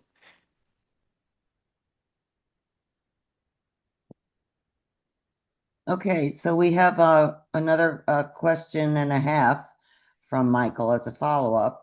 He wants to know what one gives the chicken soup taste, like what are the ingredients? Can you clarify on that? And can you further educate on the subject of heavy metals and other possible adverse findings in bone broth, as well as reactions that some may experience if they took the bone broth? I know it's a fairly high histamine food, as one example. Okay, so we use yeast extracts are what's used in the flavor industry. They're very useful. They're made by fermentation. They don't have any activity, but when they create the yeast lines in these fermentation companies, they can modify them a little bit so they can have different flavors. But they're very umami. And then when they heat the yeast become inactive. So they're non-allergenic. They're just a powder, like nutritional yeast is one example. And then so there's all variations of that. So it's pretty innocuous, and they're a nice ingredient to use because frankly, we can't sell anything that doesn't taste good. There have been accusations that there's MSG. That's not true. It's just not. So as far as the heavy metals is concerned in animal bone broth, and that's another thing. Many of those animal bone broths don't taste very good, but people, I believe, will hold their nose and drink it down because they think it's doing something for them. And so they have been analyzed. They do have lead in them. There's another recent article I just read. Arsenic is popping up in some of these. They're just slaughterhouse products. I mean, it's the worst of the worst. And so they're not clean. And they're, they're coming from these animals that are eating God knows what. And so it's really a mass marketing phenomenon that hopefully we can stop at some point. People don't want to be tricked. They don't want to waste their money. So we just have to keep plugging away at doing the right thing for them. Thank you. All right. Was that the last question? Looks like it. All right. Did you have one, BJ? No? Okay. All right. Well, thank you so much, Sally. This has been very informative, and we're very honored to have you here with us. You're very welcome. And so everyone has a friend who's eating or drinking bone broth or collagen. Please show them this. Please tell them you can save them a lot of money and a lot of aggravation for their health because it's all a placebo. So thank you. We'll do it. Thank you very much. All right. So I'm excited to we have BJ coming up next and Rebecca Allen. So did you have any slides or anything you needed to get ready? No You're slides good. today. All right, well, let's get started. All right. Welcome, everyone, to the Vegan Convergence of the People number 22, Thriving on Planet B. I'm your MC, Mariquita Solis, and I'm excited to introduce you to my good friend, Rebecca B.J. Allen, who is a certified climate healer and now serves as the lead organizer for Climate Healers' quarterly Vegan Convergence of the Peoples. She's certified in plant-based nutrition and actively promotes plant-based living through initiatives like Food Healers, Where We Thrive, and Immune Boosters. Please welcome Rebecca Allen on the topic of food healing as climate and community action. Rebecca Allen. Thank you, Mariquita. It's a pleasure to be here. I have been enjoying this convergence so much, and I'm going to take you on a little journey that includes chickpea salads, little green heart atoms, and the quiet revolution of unity stew. And what this is about is food healers, and I'm going to give you a little bit of history about it. Starting with the chickpea salad, back in 2018 in October, we had a convergence that Dr. Rao pulled together, and a number of people came and we collaborated and we talked about things that need to be done, and we came up with plans. And then we worked together and separately over the next year doing what we could do. Well, we got online during the pandemic and we started collaborating again, and we came up with wanting to solve the sustainable development goals of the United Nations, which is end world hunger. That's the number 2 goal. And why did we not just out of the blue, and not because we are compassionate, we are compassionate people, and that's always a goal that some of us have had, but because we began to see the connection between feeding people and solving climate change. There's a connection there. Of course, even if you didn't see the climate connection, because of empathy, you would want to be a part of it. But at least for me, I thought this is a key thing. And I think I asked Dr. Rao a couple of times, isn't this a key thing that we need to do? And so Sarah Siegel, who's here today, and Jamin and Amy and other people started a food healers event in LA and started feeding people. And we were all inspired by it. And we started a World Food Healers Day that happened to be on Kamaya's birthday in November. And we began to feed actually millions of people. But to be honest, some of those people were already being fed, but it wasn't plant-based. It had some dairy in it. And so thanks to Shankar and others who started spreading the word in India, we have more and more of those places serving vegan food.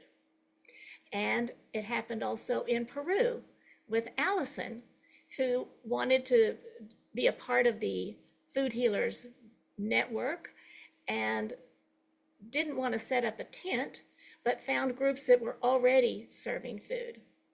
And now I don't have my notes right here, but Ogalis, it's a veganic group that starts helping people learn to cook vegan. They already have a lot of communities there that come together weekly. They take buses together to get up in the mountains and start serving food, but it wasn't all vegan.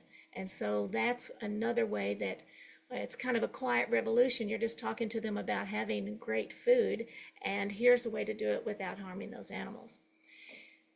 So the program continued, and I got in touch with Mareg in Ethiopia, and he served plant-based meals there. But Food Healers looks differently depending on where you are. So for instance, Tammy in Canada, she takes soup downtown and serves it there with a helper, Paul. And I took food with Renee in the back of the van and took it downtown and served some food there, and eventually set up a tent on my driveway to serve food. There are some bumps that happen along the way. For instance, we had gotten approval from one church to do a Food Healers event there. And then when he saw that it was with climate healers, he was not interested. Now, Food Healers does not like to promote and put out a lot of information that might dissuade people, that might feel like they're obligated to go to this church or be this religious way or that sort of thing. It's mostly just out of our hearts feeding people. But at one of the events that we went to, that Margaret came up with, which is let's see, what was it? A health fair. And so we decided to have 2 tables. One table was full of vegan information over there, and the vegan free food was over here. So we still got information out there, but the food was free. Now, in some cases, you'll find that you cannot cook because of regulations. And so we have, in 2 occasions, just served fruit. When we went to Gay Pride, we set up a tent and we served fruit there. And then at the health fair, we also served fruit there. And we got some donations, but some of us, all of us donated ourselves our own money. Now, we also became part of Go Dharmic. So if you are wanting to do food healers and you have a good plan, get in touch with Go Dharmic. Kelly Kerr is the person to talk to, because she may be able to help you with funding. And it just kind of depends on where you're doing it. For me, I ended up talking with another church friend and Lisa, and we came up with smooth food healers. So this is one of the little tips I learned, whether it's a church or a small organization. If you offer to bring the food, if you offer to do it, hey, I'll coordinate the food. Most people are very happy to have somebody else coordinate or to step up and help. So that's what we did. We had, our church had been volunteering at this place, the Southside Community Center in San Marcos, for years before, but it was bring whatever kind of meat dish you wanted. And so after the pandemic, we said we need to get in there quick and start it up good. This is what the pandemic has done, is give us time to think about what we're doing. And so we got in there, and now we are I go every month that I can. So we serve once a month. And now we have Willow, who is also talking with another church in San Marcos, and I believe they're going to be able to do something there with vegan food. And then a few days ago, I talked with a little store here in town, and she might let us serve some free vegan food at her store once a month. So we'll see. So food healers can look very different. And it is a quiet revolution. Now, for me, I have been a strong activist for a long time. I say strong. In other words, I was the kind of person that didn't use empathy first. I used the big sign that said, get over it. And so for me to now do this a little bit quieter revolution takes making some contacts, having some fun, doing some things that help other groups. It's not as much as the signs out there. And I still will participate in Anonymous for the Voiceless and Save Movement and any other group that comes along that has an event that I can attend. But it is a little bit different here. It's a little bit quieter. And then people are now, joining in, being a part of it. Some of our people are eating, in the church that I go to, are eating a lot less meat, and some of them maybe even going vegan. They're just not ready to say it yet. We shall see. But that's the kind of revolution that I'm talking about. The other thing I wanted to show you was the food app, the wonderful Food Healers app. But guess what? It's not quite ready. And it was ready before, so if you have an old version, I had thought that it would be ready today. And then I started remembering, my brother worked in technology, and some of you have too, Sailesh has. And I found myself wanting to pressure them to hurry.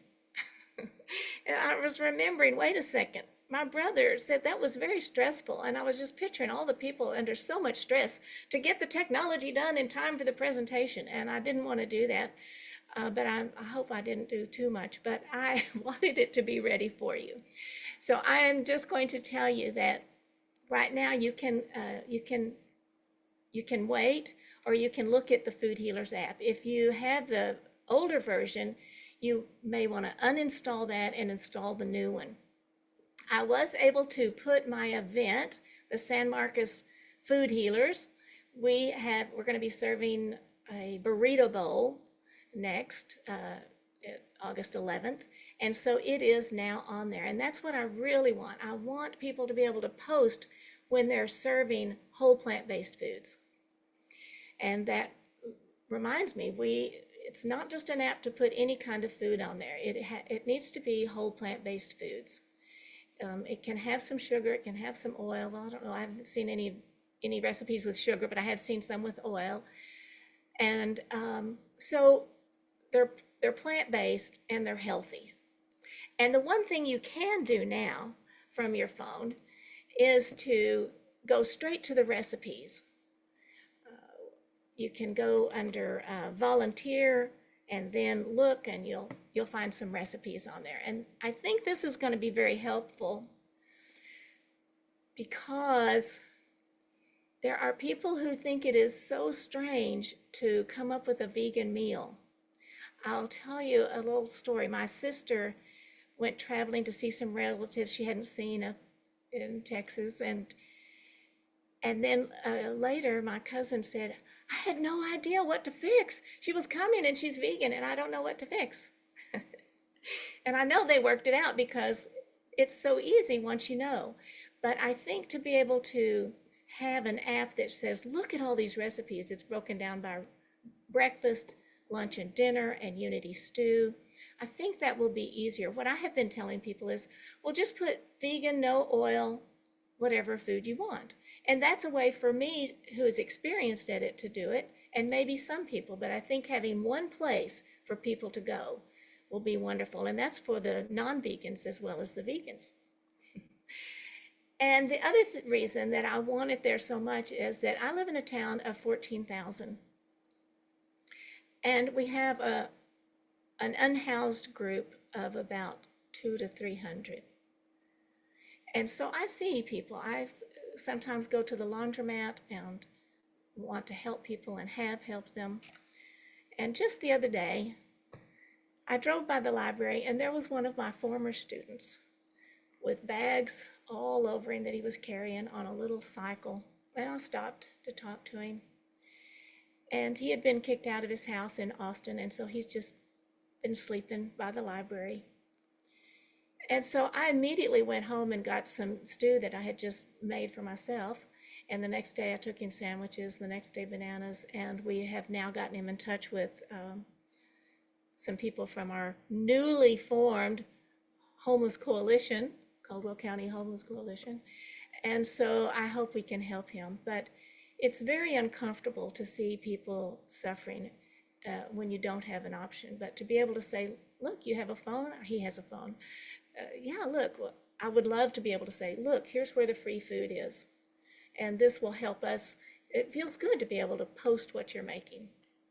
So that's what's happening and what's going to happen. And I would love for any of you to come on. Oh, in terms of making food easier, Allison has discovered something that makes it easier to cook and use less energy, the beans and rice with the veggies in it. And if Sailesh is there and would like to come on and elaborate any, or if Kelly would like to say anything about Go Dharmic, I am ready for questions or comments. And Marikita, you're welcome to join me up here. I have a question. Oh, good. We had a vegan meal today, and my friend's husband didn't eat anything, and it was very awkward. And I don't know how, what would be your suggestion about how to handle that? Because it was too scary for him, and I guess he just starved or whatever you want to call it. He didn't eat lunch, and I didn't want to be too pushy, with this weird vegan food. And do you get a lot of people? How do you handle that when people, have that attitude? Oh, wow, that's a good question. I've handled it poorly and gracefully, both. I have to let it go when somebody says they don't want any vegan food because their mind is already made up and they're not open. Unless it's someone you're ready to sit down and really go for it. I did that with one of my cousins. We went out to eat. She was going to order, and I said, let's only have plant-based foods at the table. And she got huffy, of course, because it looks like I'm trying to tell her what to eat. So we went and sat down and talked about it, and eventually came to, well, all right, if you insist, do that. I was just letting you know that would be more comfortable. And she ended up ordering a salad instead. So I think it's very awkward, but if their mind is made up, that's it. But in terms of getting in touch with them later or saying, well, what flavors do you like? What kinds of things do you like? Do you not like potatoes? Or, I don't know. Yeah, good question. Yeah. Well, that's very gracious of you. Thank you. Any other questions or comments? Oh, Kelly.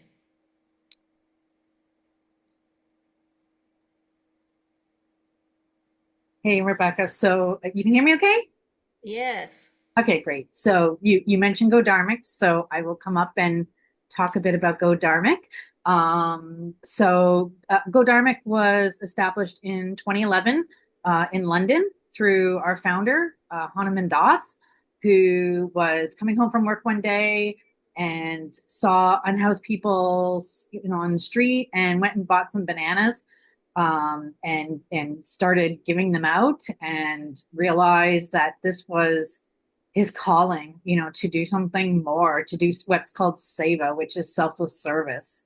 And since then, we've grown internationally, and Dr. Sailesh Rao is on our board of directors in the US, and I'm the director of operations. And we're still quite small in the US, and we would absolutely love anyone who is interested in learning more and wanting to, do this type of outreach.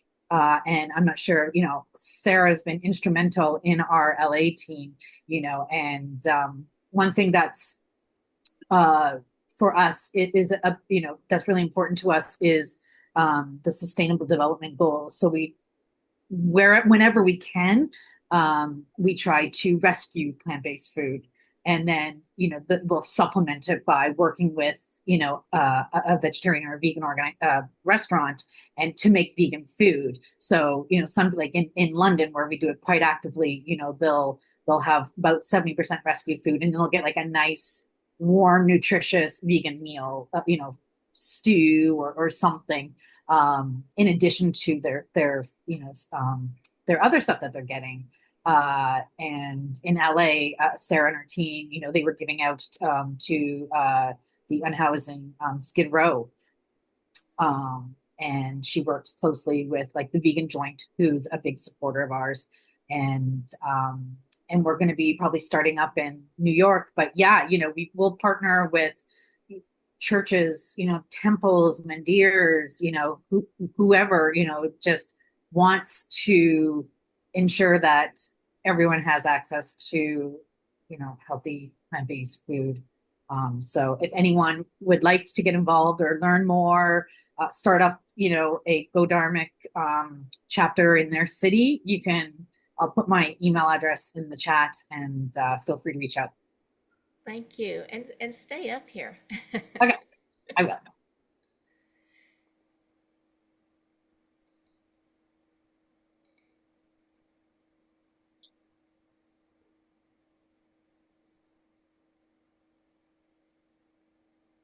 I see Allison. Yeah, Rebecca, I thought since you mentioned the Wonder Bag, I don't think you mentioned Wonder Bag by its name. But I would like to share with people who are involved with serving vegan and plant-based food in the community about the Wonder Bag. And it's something that I learned about from a group that is focused on making beans more easily accessible in the UK. So they started reviving all kinds of seeds for different kinds of beans that are pretty much not offered anymore.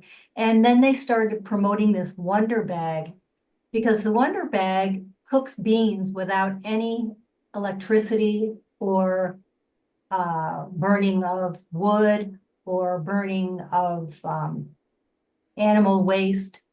So it changes the ecology of cooking something that usually takes a very long time to cook. So the Wonder Bag is something that people can find pretty much anywhere online, but here's how it works in a nutshell.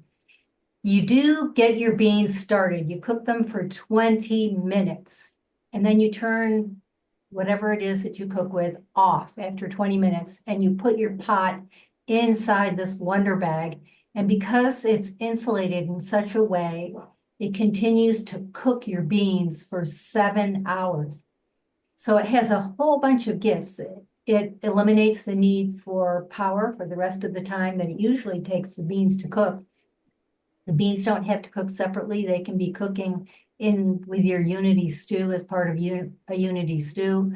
And the other thing it's good for, let's say that you're a working family, everyone works outside the house.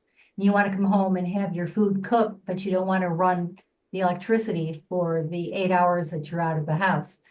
So you start cooking in the morning for 10, depending on what it is, either 10 minutes or 20 minutes. You put it in the Wonder Bag, you go to work, you come home, and it's steaming hot.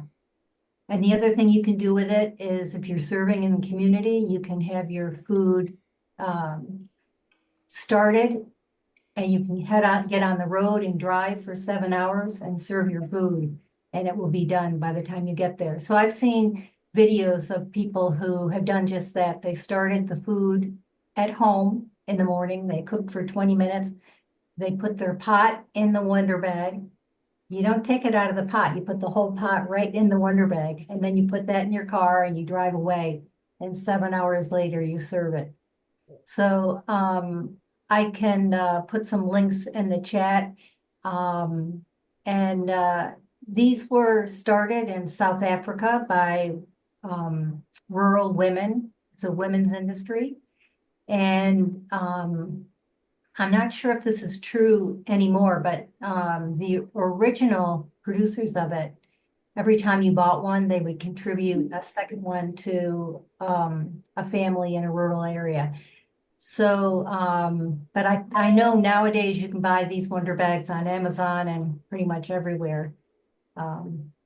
So anyway, I wanted to share that news because it's such a win, both from the standpoint of making beans more accessible, but also for sharing on burning things that contribute to the destruction of our environment. Yeah. Yeah, that's wonderful. I ordered one, and so we will see. Yeah, I'll put a link in the chat, unless you want to, Rebecca. No, I don't have it handy. Thank you. Okay, all right. Well, thank you, Alice. Okay. Dakota?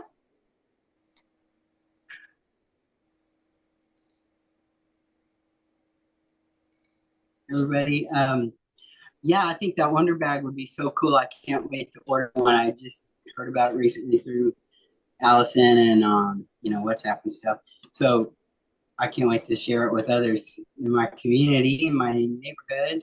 But I wanted to just say, tag on to when people ask about, what do you eat if you eat vegan, or they don't know what to eat. And I was like, do you like French fries? Like almost everybody will say yes to that. And I was like, well, French fries are vegan, So just common foods that they can think of, and they're like, oh yeah, okay. Or even just bean and rice burritos with, I say I go to Taco Bell all the time. I'll be like, just give me beans and rice and add some guac and pico, and it's delicious, Anyway, just kind of helps giving them some common options. But thanks for the presentation, BJ, and great job here, Keenan, JMC, and love you guys.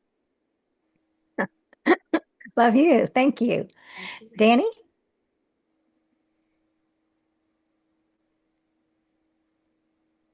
Am I here? Do you hear me? Can you hear me? Yes. Okay. The first question comes from Sally. What is your experience in convincing Buddhist organizations to stop serving animal products? I have not worked with any Buddhist organizations, but I know that when the prayer of compassion was being made, that there were Buddhists involved there. Sailesh, if he has anything to offer. Shankar, I don't know if you have anything to offer there. Yeah, I can add something. There was supposed to be a Buddhist monastery who was going to speak tomorrow on their transformation, going vegan. And they couldn't do it this VCOP, so they're going to do it at the next VCOP. They're going to talk about what they're doing. Basically, the entire monastery has gone vegan because of, they did a 30-day program. and all the monks who had diabetes reversed their diabetes. And now they're trying to get other monasteries, both in Bhutan and in India, to go vegan for the same reason. And they want to now help the lay people that they serve to also go vegan because of that. So it is spreading, you know. I also wanted to talk about the interfaith retreats that I went to, which could be a good model for food healers and for Godharmic, where there's the interfaith retreats, it was basically an Airbnb, and it was just one big room in which they had put 18 cubicles. And each cubicle was sufficient for one person to sleep in. And then they had a common place that you can come and do all your work. And they had fruits there that you could eat, you know. So, and the money that they're making from those 18 cubicles was being used to fund a vegan kitchen where they would cook 3 times a week and go serve the homeless and houseless in New York City. But I really think that if you cook healthy food, you need to give it to everybody, not just houseless people, because all of us lack healthy food. And it's more fun if we're all together and we treat each other equally. Yeah. Correct. Yeah. So I thought that was a good model that they were using, you know, which could be copied. Because you run a business just for this purpose of generating revenues for creating this healthy food. And people come, you know, I mean, they know they're doing it for a good cause, so they come and use that. They keep coming back. They have repeat customers all the time. Do we have time for the last question? This is from Michael. I very much appreciate the compassionate act of sharing food, especially plant-based food, to those in need. To some or many, the thought may arise that these deliveries are in a way day-to-day Band-Aid approach to a larger problem at hand. Do you or others here have thoughts on how to have those in need become less reliant on the flow and supply of meals continually and become more self-sufficient? Are there enough community gardens? Do you believe growing efforts on their part would be invested? Other solution pathways? Thank you so much. I would love for you to go to Food Healers Ethiopia, because each food healer group does it a little bit differently. One in a park, one at a church, one on the sidewalk. And in Ethiopia, it has turned into not serving the cooked food, but they're planting a garden. And sometimes we donate money, whoever can, and they buy big sacks of grains and big sacks of legumes of some sort, so that we're not doing the cooking. They can't. The situation is different there. So sometimes it's not cooked food. And we're very pleased that they're growing gardens now also. So thank you. And Dr. Rao, if you'd like to say anything on that too. And thank you for the question. Yeah, I mean, it's a collective effort that we need to do to ensure that everyone has access to healthy food. It's about growing healthy food and serving it to everyone. So, you know, it's the foundation of a healing economy that we need to be creating, because so far we have been in a sick care economy where people are just convincing you to drink, you know, bone broth. And I mean, it's just all about making money off of people as opposed to helping people. Yeah, this is something we really need. So very appreciative of this. I guess that might be all the questions, it looks like. Yeah. All right. Well, thank you so much for sharing this beautiful project and everything you're doing, Rebecca.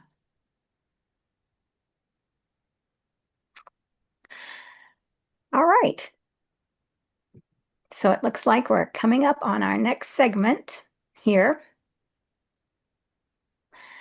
All right. We have one of my good friends, Danny, if you're ready. I am ready to roll. All right, everybody.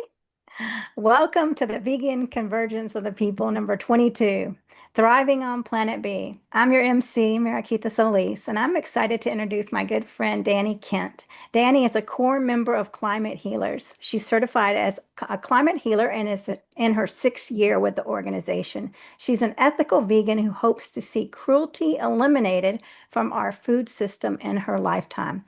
Good news keeps her going. So in her segment today, Danny will be sharing good news. Danny Kent. There we go. So right off the top of the list, there was a record gathering over 1.5 million people in a grand assembly in An Hao Tu, Ngang province in southern Vietnam, the largest vegetarian event. It featured over 200 vegan food stations run by Hao Ho Buddhist volunteers offering thousands of meals daily, thousands of meals. More than a religious gathering, the celebration reflected the movement's enduring values of compassion, service, and solidarity. The Hao Ho community continues to play an active role in social welfare with long-standing efforts in charity kitchens, herbal clinics, education support, and aid for the underprivileged across the country. Go Vietnam. This is plant-based treaty news. El Masnou, a municipality in Catalonia, has formally endorsed the plant-based treaty, making it the second city in Spain to join the global initiative. The motion, passed on June 19, 25, by the City Council with a majority vote of 17 in favor and 2 against, places emphasis on transitioning towards plant-based food systems to address climate change, public health, and animal welfare. As part of its commitment, El Masnou will implement several measures aimed at promoting plant-based food. These include ensuring that at least 50% of catering at public events consists of plant-based options. The city will also engage local schools to introduce more plant-based meals. Cheers to Plant-Based Treaty. This is out of Cambridge, Massachusetts. Young activists are getting plant-based on the menu for climate and animals. The way we eat and farm is responsible for around a third of the world's climate emissions, with most of that fraction fueled by meat, especially beef. Rising global temperatures are already testing the boundaries of human livability, which we've seen during this convergence in many parts of the global south, including India and Pakistan. Climate scientists have outlined the solutions, however, including cutting back on the meat and dairy we consume.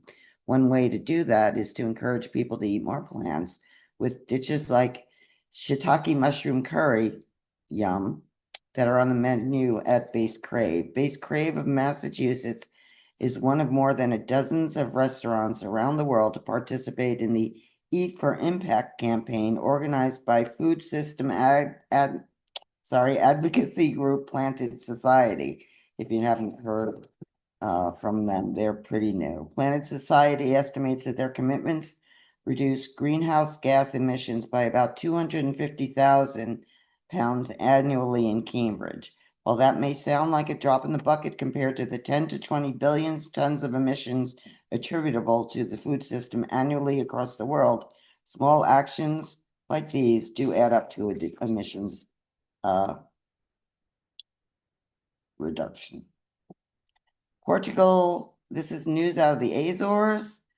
Portugal constructed Europe's largest marine protected area network in the Azores, protecting an astonishing 287,000 square kilometers of water. That's about this big. These safeguards against diverse ecosystems that support deep sea corals, whales, manta rays, and sharks, sheltering them from damaging activities as fishing and mining. This is an achievement for the Azoreans, said Jose Manuel Bolero, president of the Azores regional government, who believes the project inspires other regions to act similarly for the planet's future. Marine protected areas are legally declared areas of the ocean or coastal regions where activities like fishing or drilling are limited or prohibited in order to conserve diversity. So they are a model on the way. News out of Australia. Australia expands its marine parks, protecting more ocean than any other country. That's big news. Australia is creating ripples in the international environmental community with a bold new commitment to ocean conservation. Australia's Environment Minister announced last week, and this was about pushing a month ago, the expansion of the Heard Island and McDonald Islands Marine Reserve by over 300,000 square kilometers, ensuring that the country protects 52% of its oceans, more than any other nation. The announcement puts Australia well beyond the global objective of safeguarding 30% of the oceans by 2030, which several countries, including Australia, agreed to just 2 years ago. Australia has now protected an area roughly the size of Italy, following a public consultation process that began this June. So that is important for all of us. Do have a segment here on fungi. There is a fungus discovered by Yale researchers in 2011 that in the Ecuadorian rainforest. This tenacious organism can survive on polyurethane and thrive in oxygen-poor environments like landfills. And this has to do with a company that is changing diaper waste, becoming biodegradable. It's Hyro Technologies, a startup in Austin, Texas, that believes baby poop and mushrooms might hold the key to tackling one of the world's stinkiest environmental problems, disposable diaper waste. Around 4 million tons of diapers were dumped in U.S. landfills in 2018, with virtually no recycling or composting. And these fungi are micro-digestible, making the diapers decompose. Apparently, fungi have been training for this all their lives. There are now over 100 known fungi species capable of digesting plastic. And good luck to them. They're local, U.S., Texas. We like that. This is coming out of, let's see, this is from the Optimist Daily, and I recommend that people subscribe to Optimist Daily. It's a news service that they capture news domestically and abroad that is more positive, more uplifting, showing some of the progress on the climate front and medical fronts, and more optimistic way to start your day is reading some good news. I recommend it. And this is Japan, out of Japan. In a world drowning in plastic, scientists in Japan may have found a lifeline. Researchers from the Riken Center for Emergent Matter Science and the University of Tokyo have developed a new type of plastic that can dissolve in seawater within hours without leaving a trace. While biodegradable plastics have been around for a while, this new material stands out for how quickly it breaks down and how little it leaves behind. In a lab demonstrated in Wako City, just outside of Tokyo, a small piece of the plastic disappeared after being stirred in salt water for about an hour. Project lead Tezuko Aida said the material is as strong as petroleum-based plastics, but degrades rapidly in seawater and in soil. This new plastic may not be a silver bullet, but it could be a powerful piece of the solution puzzle. By designing materials that work with nature rather than against it, scientists are showing that the future does not have to be plastic wrapped. In case you don't know by now, there are circuses around the world using holographic images instead of live animals. Particularly in Germany, from a circus Roncalli. They are now using the holographic images of the animals instead of live animals in their acts. So that's a bit of good news too. Hopefully others will catch on. This news out of Colombia. Colombia bans bullfighting, historic step for animal rights. Thumbs up to that.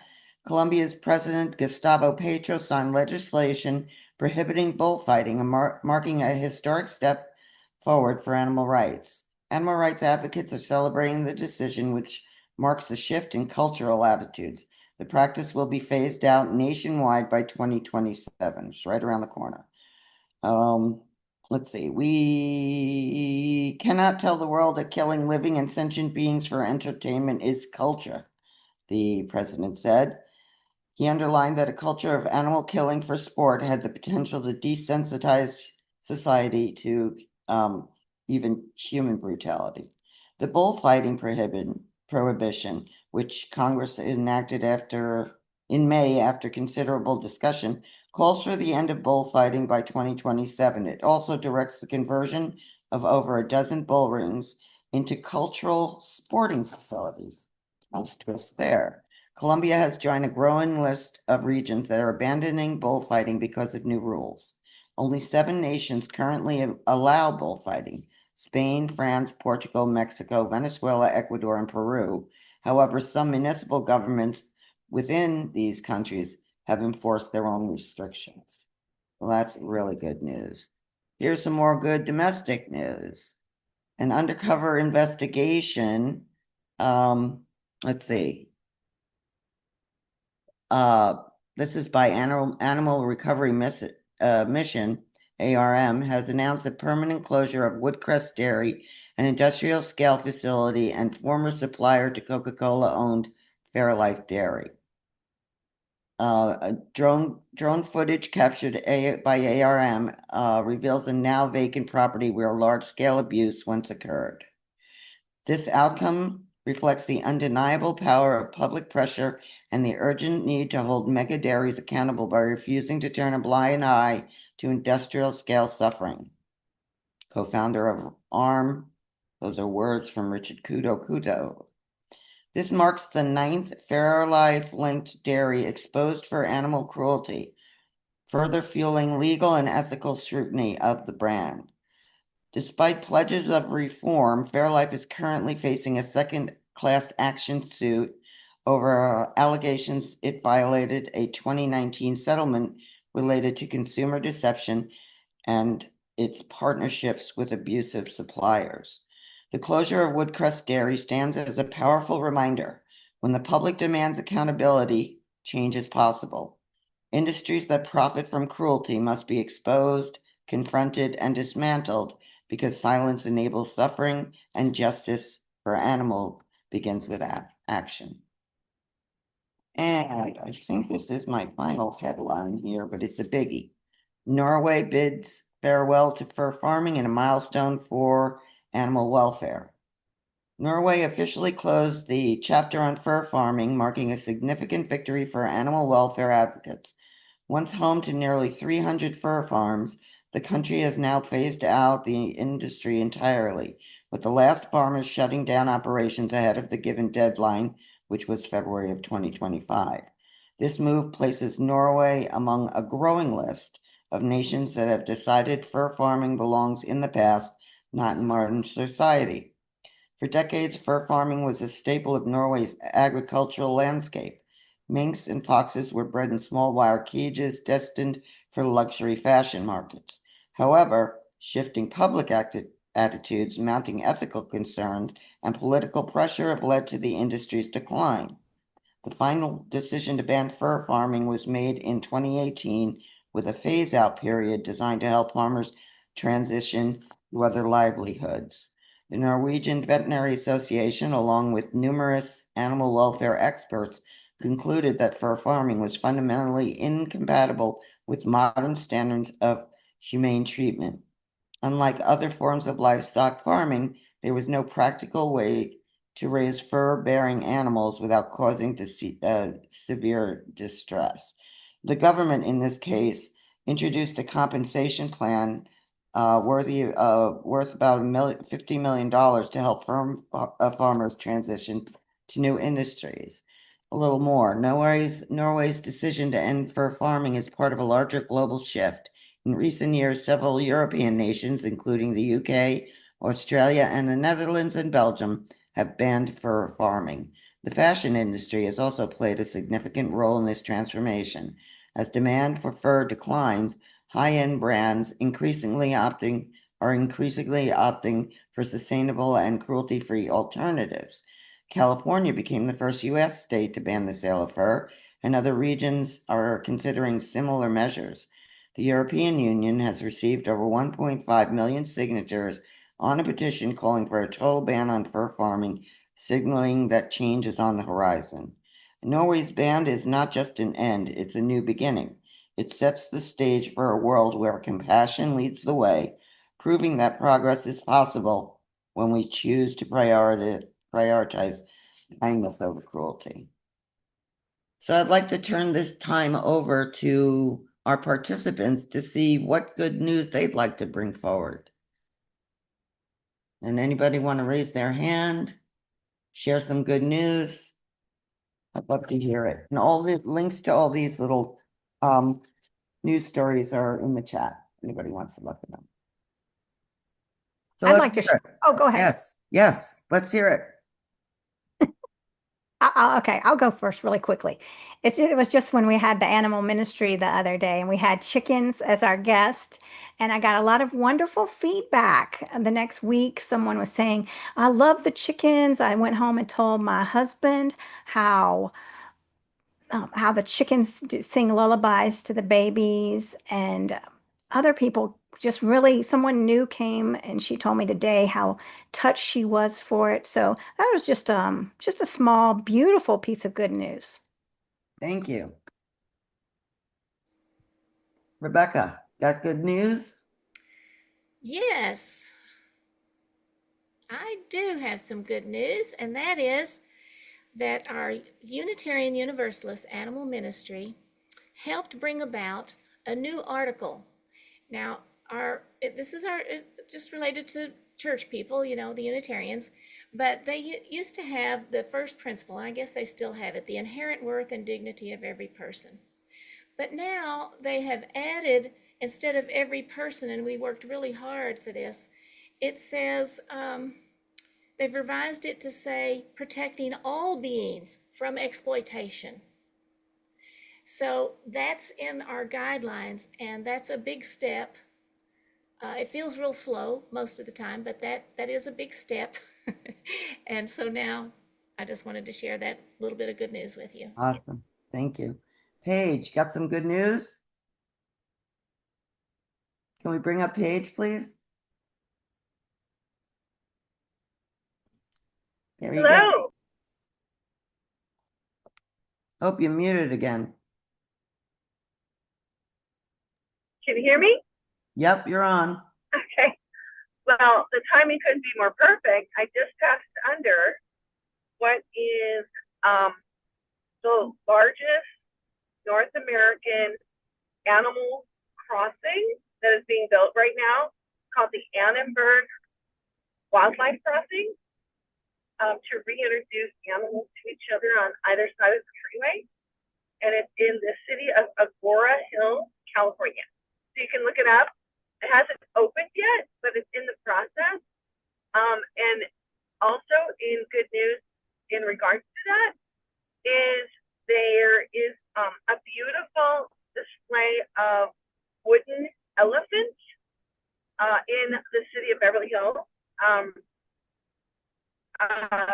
which is a partnership with the crossing.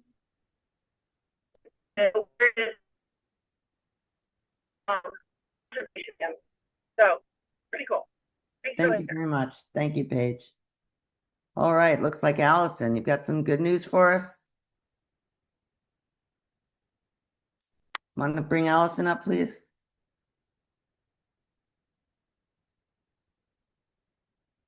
Here she is. Hey. Yeah, I have some good news. If some of you will remember back 6 months ago, we did VCOP 20, which was focused on rewilding. And at VCOP 20, we focused on a group called the Vegan Land Movement, which is based in the UK. And we've been following the vegan land movement ever since then. And I want to celebrate with everyone today that due to the participation of some of you here, either by contributing monthly or by spreading the word, that they have just purchased their 8th parcel of land, which they have legally taken out of animal agriculture and returned to nature. So they go through a very specific rewilding process. It's vegan rewilding, and we're in the process of creating a course about vegan rewilding. It'll be the very first course that we know of, teaching what vegan rewilding is and encouraging people to support efforts like the vegan land movement, Sodom Forest. There are a few others that are specifically doing vegan rewilding. And what I'd like to celebrate about this 8th plot of land, and specifically the vegan land movement, is that they have a legal design for keeping land for nature in perpetuity. In other words, we've seen people who have reforested land and they've passed on, and then people buy the land and it goes back to whatever fundraising or for-profit business. The trees are cut down and it goes back to the way it was. So the great thing about the vegan land movement is that they have devised a system where the land goes back to nature in perpetuity. So if the organization falls apart or if someone dies, as a matter of fact, one of their key organizers did pass on, and he was key in one of the purchases of one of the first 7 plots. So this continues on in perpetuity. And so I'm here to celebrate the purchase and return to nature of their 8th plot. That is awesome news. Yeah. Anyone else have anything they want to chime in on? We have about 2 minutes left.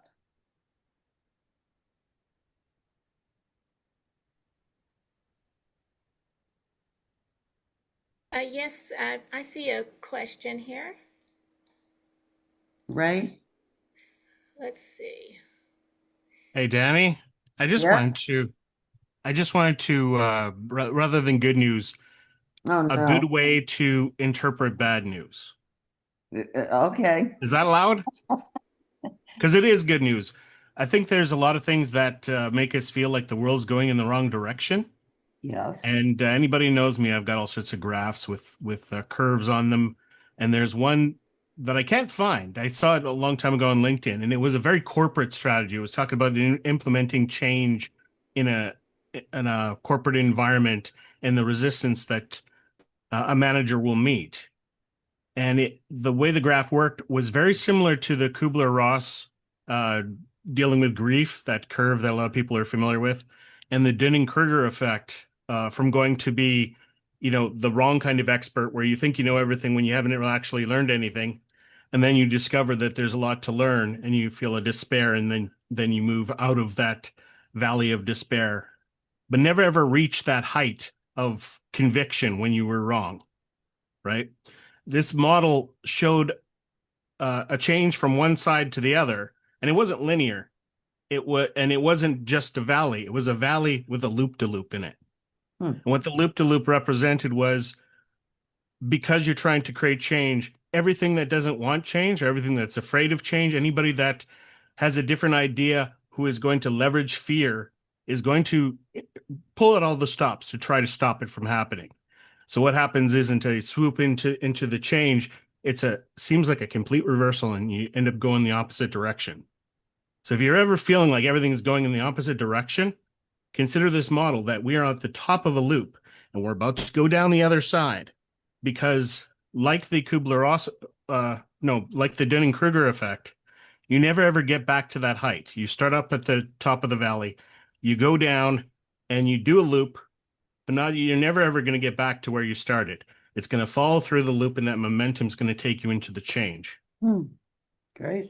So I think about that when I hear the news and I go, people are getting dumber. You know, we're hoping that our awareness campaigns are going to make them smarter, but a lot of this is they're starting to make objections that they've never had to make before. When we do these awareness campaigns and people start to understand and they go, well, that's not my tradition. That's not my understanding of the world. Nobody's ever challenged it before. So this is good that it's now creating a conversation, even if it creates resistance, even if it creates a movement in the wrong direction. Because like I said, those movements may turn us around the loop-de-loop, but we're not going back up the roller coaster. We're following through. Right. Makes sense. I also want to say something about climate healers. You know, we're not fear mongers. We're not, oh, the world's going to blow up tomorrow if you're not vegan. You know, we have a position on what the ill effects of a carnivore diet is and a carnivore lifestyle. But it's really about eliciting compassion at the center of everybody, to operate more from their heart than from the monkey mind, you know, and I think it's the heart that's going to lead humanity out of this mess. So I just want to say kudos to who we are and how we're doing it. Go, Ray. Yeah, I agree. I think that Climate Healers has a very joyful message. We actually have some truth on our side that hasn't even been used yet. As everybody experiences this despair, especially climate anxiety. I sat in group sessions with local activists that were, you know, trying to convince people in kitchen conversations how to deal with climate anxiety. Mm-hmm. And I told the group that I don't have the same level of climate anxiety as you are, because I'm vegan and I know some things that, because I'm vegan, it's not because I'm right. It's because I'm willing to look at the evidence and see that there's things that we will deploy. We will change our agricultural system, and they're incredibly powerful, and people don't realize that. So we have good news. We're I was hesitating to say the New Testament of climate change, but it is kind of like this new way of looking at things that, you know, I think there's a lot of people that are really frustrated with solving climate change with fossil fuels. It's not working. It hasn't been working. And I still don't hear any resolution. That isn't decades away. The best solutions they've got is decades away. And changing our agriculture system is far more powerful than they ever realized. And it's going to happen so fast. And it must happen fast. And incidentally, the phase out of fossil fuels can't happen too fast because of aerosols. And scientists understand that, but they don't want to talk about it. But now they have to. Mm-hmm. Very good points. And we only have, it looks like maybe 1 or 2 minutes left. So I'd love to see what Paige has to say. Just really quickly, I wanted to say that I live in a very conservative neighborhood, and I'm working with the Plant-Based Treaty on 3 different cities right around here. And one city said it's the first time they've ever flown a pride flag in all the years. And they have been allowing us to table at their events. So we table at their farmers markets twice now, concerts in the park, and we're bringing this public information forward. So that's good news to me. That's progress. Thank you, everyone, for sharing. Let me read some headlines, and I hope you enjoyed it, and we'll keep it going. Thanks so much, Danny. I feel very happy now. Thank you. Good. Great. Let's see here now. We have Sanaya coming up here. Welcome, Sanaya. Hi, thank you for having me. Well, thank you for joining us and everything that you're doing. Do you have any slides today that you need to get ready, or? I will be sharing my screen, but I have them ready to go already. So. Okay, we can get started then. All right. Welcome to the Vegan Convergence of the People, number 22, Thriving on Planet B. I'm your MC, Mariquita Solis, and I'm very pleased to introduce to you our exceptional technical intern, Sanaya Talang. She has been intrigued and motivated by technology and created a trivia app based on Climate Healers content that can be used for both education and entertainment. Additionally, she worked on reorganizing the resources on the Climate Healers website so that they are easy to access. She will enter her senior year of high school in Austin, Texas this fall, and she's excited to show you her projects. Today, Sanaya will be sharing resources for Climate Healers. Sanaya Taline. Thank you. So hi everyone, I'm Sanaya. I'm really excited to be here today. I've been an intern at Climate Healers over the last 2 months, and I'm thrilled to share 2 projects that I've been working on. So my goal with these projects was to increase engagement as well as create easy access to resources that support and amplify the Climate Healers message. So the first project I worked on was a resources page for the Climate Healers website. So the site already has an extensive amount of resources, including documentaries, articles, videos, books, and research papers written by Dr. Rao, but they're spread out across different pages, which makes it a little hard to find and explore.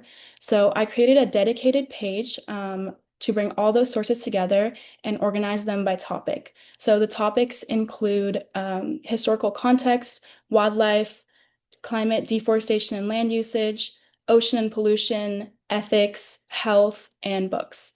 So the goal was to make it easier for users to quickly find the information they're looking for and explore it more in depth. So at this time, I'm going to show you the page that I've been working on.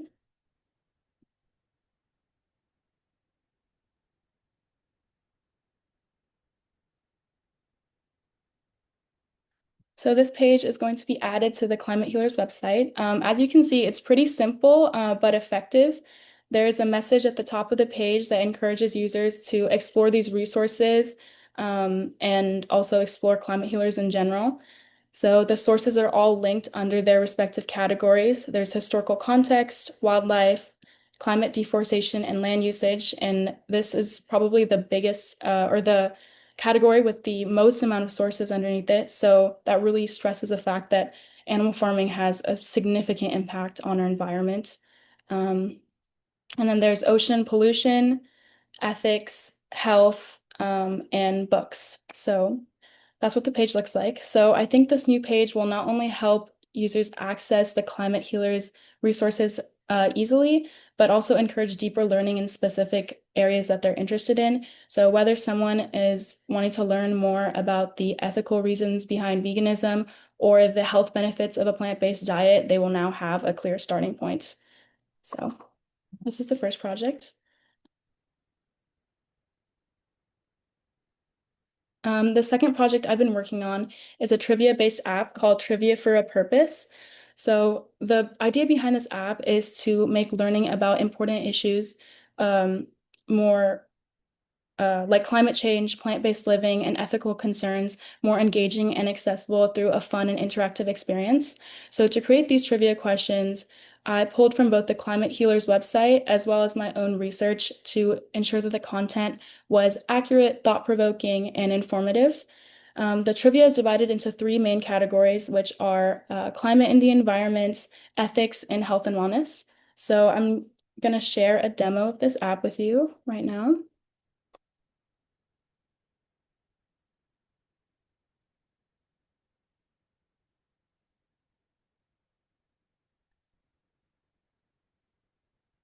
Hello, everyone. Welcome to Trivia for a Purpose.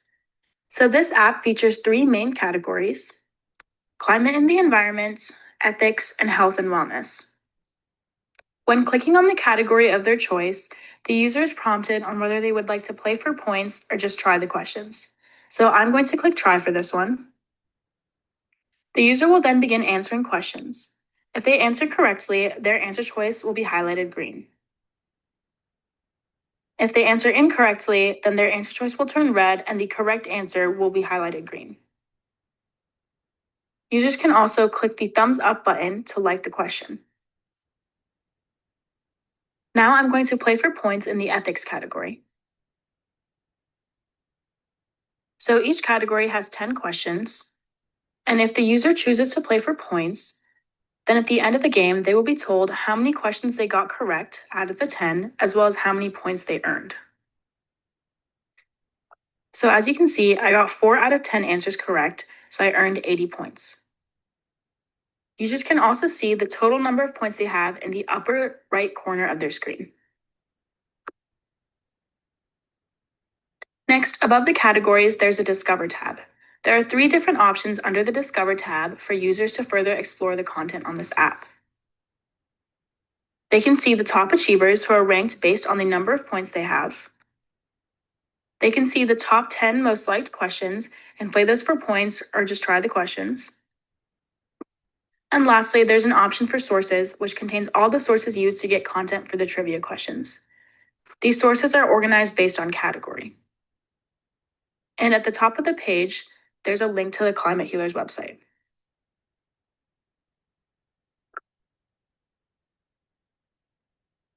Above the Discover tab, there's a way to connect with other players by clicking Find Friends and then clicking Add Friend beside the other player's avatar.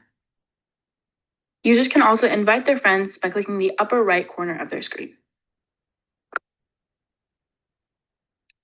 Additionally, users can add a question of their own by clicking the Add button on the bottom of their screen. They can select the category they want their question to go under by clicking the upper left corner of their screen. Users will then add their quiz question as well as their quiz answers and select the answer that is correct.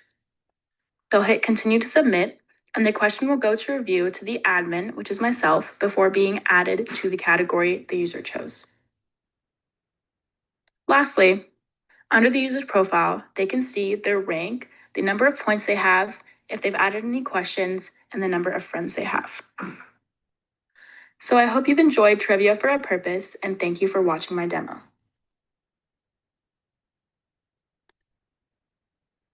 So, whether someone is already passionate about these topics or just starting to learn, this app will offer an inviting way to explore complex ideas through quick and engaging questions. So, yeah, those are the 2 projects I've been working on. I hope that you've learned something or one of them sparks your interest. My app is available for iPhone users to download on the App Store. I'm still updating a couple things, but the trivia questions are in there in case anyone is interested in learning. So, yes. Thank you so much. Wow, I feel very inspired. You being a senior in high school is amazing. I wish I'd been so enlightened. I think I was lost in the clouds as a senior. So how beautiful this is. So y'all, we have time for questions now. And then again, we have 2 options for questions. If you want to come on video and ask your questions, please raise your virtual hand and our tech team will ask you to turn on your video first and then ask you to unmute. And second, we are aware that you might not want to come on video, so please write your questions in the question chat and Danny will read them to the speaker. All right, we've got a question from Dr. Rao. Hi, Sanaya. Thank you so much. The questions, when people enter the questions and they come to you, so are you planning to then add them to the existing list and grow the list? Yeah, so it'll just it just needs to be approved just to make sure that there's no inappropriate content or anything that's irrelevant. But it'll be added to the category that the user chooses. But will you check for correction? I mean, that it is correct, what there are? Yeah, I will check to answers make sure that it's accurate as well. Perfect. Yes. Is it available on Android or no? It's not yet available on Android. Yeah, right now it's only available on iPhone, but I'm gonna work to get that on Android. Okay. What platform did you write it on? So I took a Swift coding class. So I used I believe I can't quite remember the name of the app, but I think it's one of Apple's platforms to code. I see. I can't find it right now. I think it's just Xcode. That's what it is. Xcode, okay. Thank you. So the resources page that you created will be under the For You tab. I'll add it today. Amazing. Thank you. Sure. Dakota?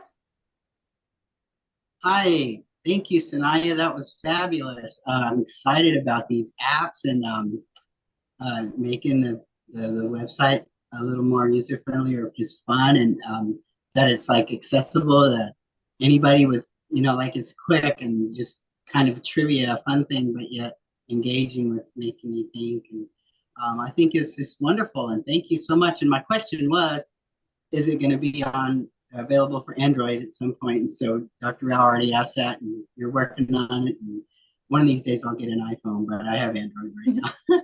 Yes. Anyway, thank you. Thank you so much. All right. Do we have any questions in the chat?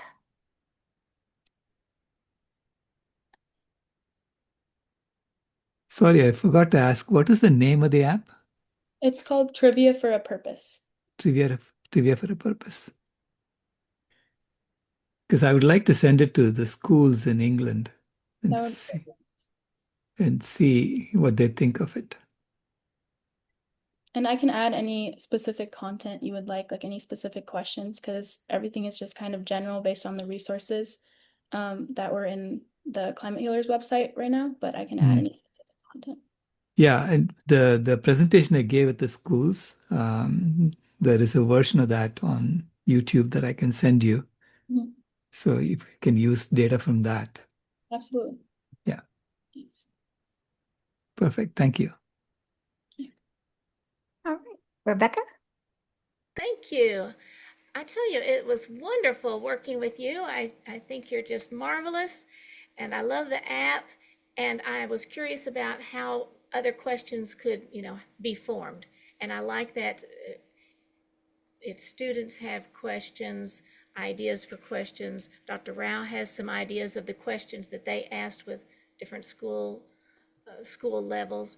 So how would we, if somebody has a question, we'll just put it in the app right there. And then if you have questions about the question, you would come to Climate Healers. If you have any questions, is that how it would work? Yeah. So so there's right now there's a limited amount of questions. So if anybody has more content to add, that's amazing. And I'm trying to add as many questions as I can so people can learn more. And I think the sources are mainly there just to further explore, if people are wanting to learn more about specific topics or a specific question in the app, then they have that there, as well as the Climate Healers website. I think that's wonderful that you have the resources right there so they can go right to it. Thank you. Thank you. And I have a question. What about other seniors or juniors or people in your high school? What do they think about what you're doing? So so I actually originally had created an app similar to, the original app is called Trivia for a Cause, and it had a similar purpose where it was just raising awareness about important issues again, climate change and things like that. And I originally had made it because I felt like people my age, or even people who are younger, a lot of times find it more interesting to do something interactive to learn. I think me personally, especially being in school, it's way more fun to do something interactive than just always be listening to a lecture. And sometimes I remember the information better that way. So I think people my age enjoy things that are more interactive in that sense. And so then I kind of thought I feel like that could expand and could be used for the Climate Healers message as well. It's just a different way of learning ultimately. Yeah, that's a great way to reach our youth. And are your friends and people your age, are they afraid? Are they worried about the climate? I think definitely yes. I know a lot of people who are concerned about the environment and are noticing the changes that are happening. So I definitely think, yeah. Well, that's good to hear. Are there any questions in the chat?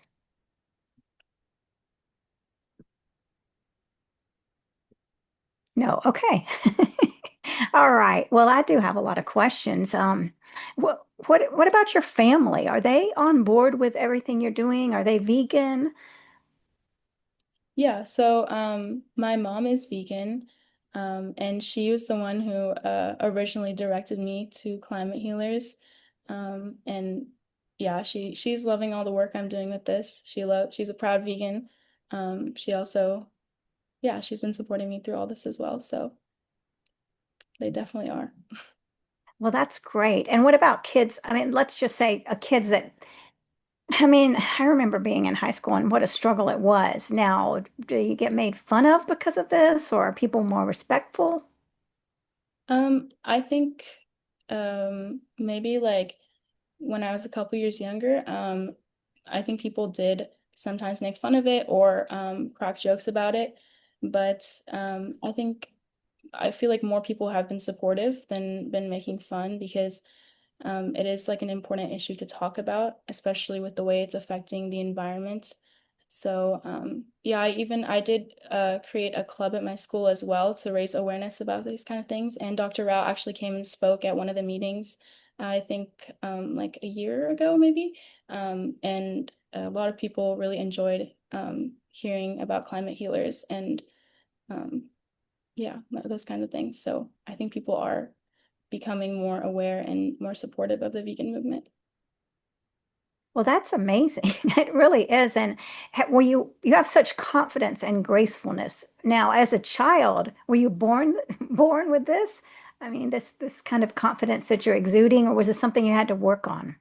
I think I definitely had to work on it. I think like when you care about something like as important as this, it's important to just be confident and like keep going at it. Yeah.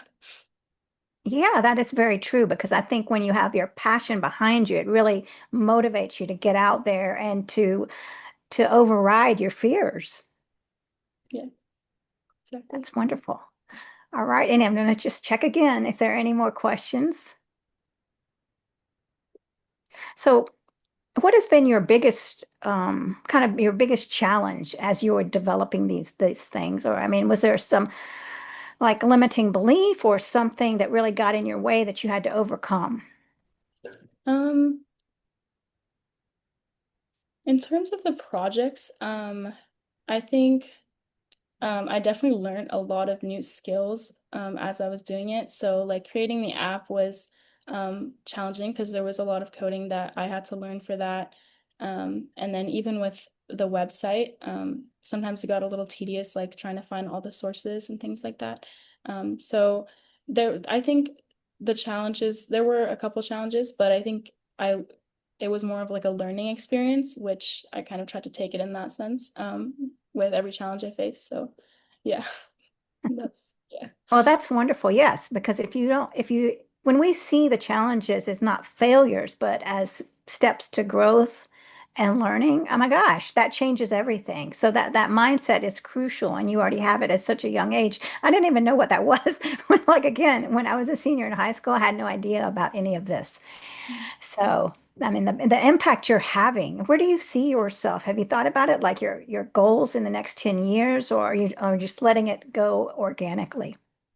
Um, I think so I've been really interested in technology and engineering for a while now. And my biggest thing with that is I definitely want to have some purpose behind it. So, I think using technology for things like encouraging, like um, awareness with climate change and also like I love to build like accessible technology, and I've had some experience in that. So honestly, I just think like using technology for a purpose because it's becoming so widespread and like AI as well.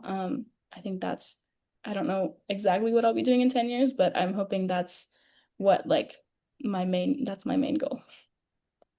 And how can we get AI to help us?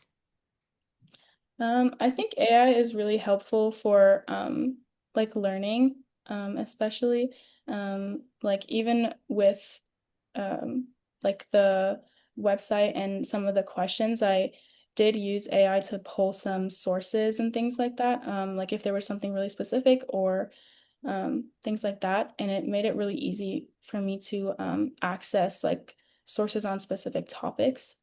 So I think that was really helpful. So I think learning is a big thing with AI. Dr. Rao? Yeah, I was going to ask Sanaya, would you be able to try the app out with your school friends? Yeah, I think I can do that. I can share it with them. Mhm. I can definitely share it like within my club. I think, yeah. And get some feedback as to, Yes. what Yeah. works, what doesn't work. Yeah. Mhm. Yes. Wonderful. It seems like a simple way to spread the word, among Mhm. students. Yes. And Did you also, sorry? I had a lot of fun making it as well. So Oh, good. it was a good learning experience. Were you also there when Samantha was giving her presentation? I don't believe so. Samantha Derek, I think it was the third one this morning. I think I And hopped on in the so, afternoon. yeah, she has over 100 universities as part of her Plant Futures initiative. That's amazing. And I would love to spread the same app with her, Yeah, that would be amazing. Yeah. Y'all, Sanaya, I wonder, it seems like you would have a lot of little kids that would look up to you for what you're doing. Do you have a little fan club? I mean, not really like little kids. I think I don't know if like that many like kids know that I'm doing this. But my friends have been definitely supportive. And like again, everyone in my club at school has been really supportive of this and interested in learning. So yeah, I kind of have a little fan club. Well, that's no surprise. All right, we got Danny. So we have one question from Shankar, one of our members, cohorts. Are there any other additions planned for the app? I think at the moment I don't have any specific features. I definitely want to add a lot more content into the app. And yeah, definitely just adding more content right now, I think is the most important. And again, spreading it to Android users as well, because I think that'll open up like a lot more people could be able to access the app. So that's kind of the plan right now. Did you use AI to code the app? No, I didn't use AI to code it, but I did use like ChatGPT and AI to kind of learn more about like the coding that I was doing and like specifics for some of the code. So yes. BJ? Yes, my question is, you're getting ready to start again school this fall, senior year. And so how much time do we have to to work with you? Because I think we had said to the end of the month. So that means we need to get you in touch with some people. Are you going to stay in touch with us? We know you're going to be very busy during high school. Yeah, I mean, I really enjoyed doing this, and I definitely will stay in touch after. I just won't, I guess I won't have as much time during the day because I will be in school. My school starts like in the middle of August, but I definitely want to continue working and improving my app and being able to have people access it whoever's interested. So yes, That's I will definitely stay in touch. Thank you. Yeah, once you have a link to the app, the iOS and Android, we can put a link on the website for people to download. Yeah. All right, any more questions?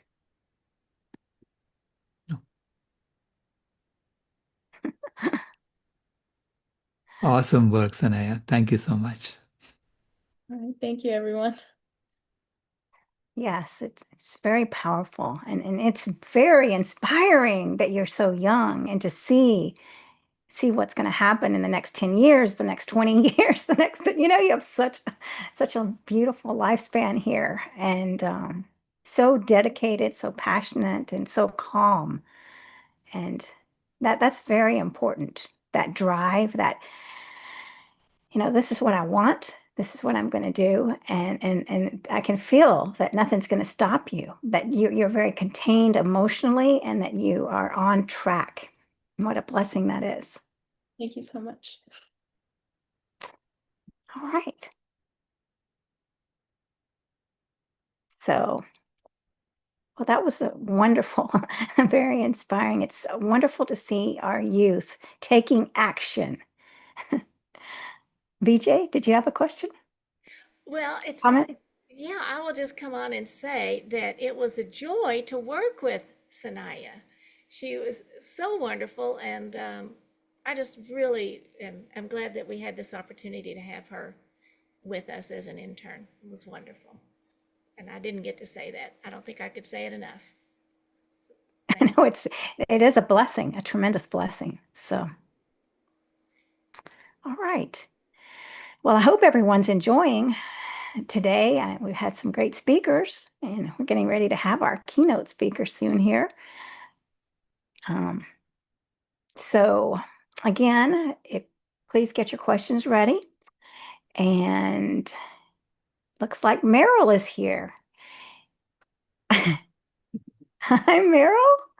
Hello, can you hear me? Yes, I can. Oh, this is so wonderful. So glad to be here. Good evening. It's great to see you again. You're one of my favorites, the way you're spreading the word and getting the message out to our youth. And goodness sakes, we've got to help our children. So wonderful. Meryl, do you have any slides that you need to get ready? They're all pulled up and ready to go. So as long as technology works in our favor, all the stars line up and everything's good, we should be good to go. All right. Well, we can get started. Let's see here. I think, well, give me 1 second here. And where are you joining us from, Meryl? I am in Wisconsin, right on the state line. Wisconsin, Illinois is just south of me. So I'm about an hour either side of Milwaukee and Chicago. Wonderful. Well, we're all here from all over, which is very exciting. I'm in the Atlanta area, and it's amazing that we all come together on Zoom for this.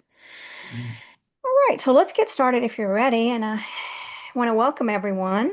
I'm Mariquita Solis, and this is the Vegan Convergence of the People number 22, Thriving on Planet B. I'm your MC, and I'm honored to introduce as our keynote speaker tonight and my good friend, Meryl Fury. After years of studying nursing, human health, meditation, and personal transformation, Meryl realized that eating only plants was the healthiest option for her. This awareness fires Meryl's passion to make a difference for people through whole food, plant-based eating. A member of the Lifestyle College of the American College of Lifestyle Medicine, Meryl has her master's degree in nursing and holds certificates from the T. Colin Campbell Center for Nutrition Studies and Plant-Based Nutrition, Ruby Online Culinary School, and Forks Over Knives Plant-Based Cuisine. She's also on the board of directors of the T. Colin Campbell Center for Nutrition Studies and CEO of Plant-Based Nutrition Movement. So, welcome, Meryl. I am so excited, and for some reason, I don't have the title of your segment. Where did it go? I have it. Hey, what is it? Tell us. I can tell you. I know that. It's called Helping Children Blossom Wherever They Are Planted. Helping Children Blossom Wherever They Are Planted. All right. Welcome, Meryl Fury. Well, thank you very much, Mariquita. This is so exciting. I am honored to be here. Like I said, we're all going to keep our fingers crossed, and we're going to hope the technology does the thing it's supposed to do, right? So let's see.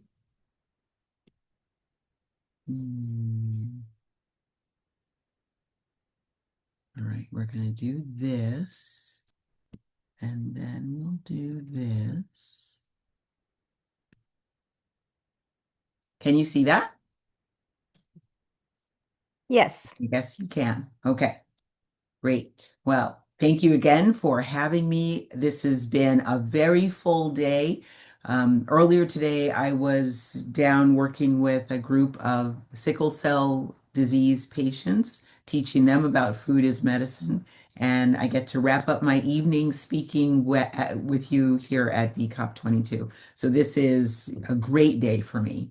So good evening, everyone. I am honored, like I said, to spend time with you, bringing Planet B to life. How lucky are we that we can sense it and we can see it just ahead on the horizon and we can make it happen, we can make it a reality. I feel like, you know, there's that old story about like when at Christmas time, it comes up where they say, yes, Virginia, there is a Santa Claus. Well, yes, Virginia, there is a Planet B. And it's right here in front of us. We are looking at it. The question is, how do we get there? And that's like an amazingly fun question. It's kind of funny to ask, how do you arrive somewhere that you already are? And it really is a shift in mindset. It's like one of those Zen Buddhist koans. It's a riddle that's designed to be a doorway just to open another way to seeing the world. So this is what we're looking at this evening.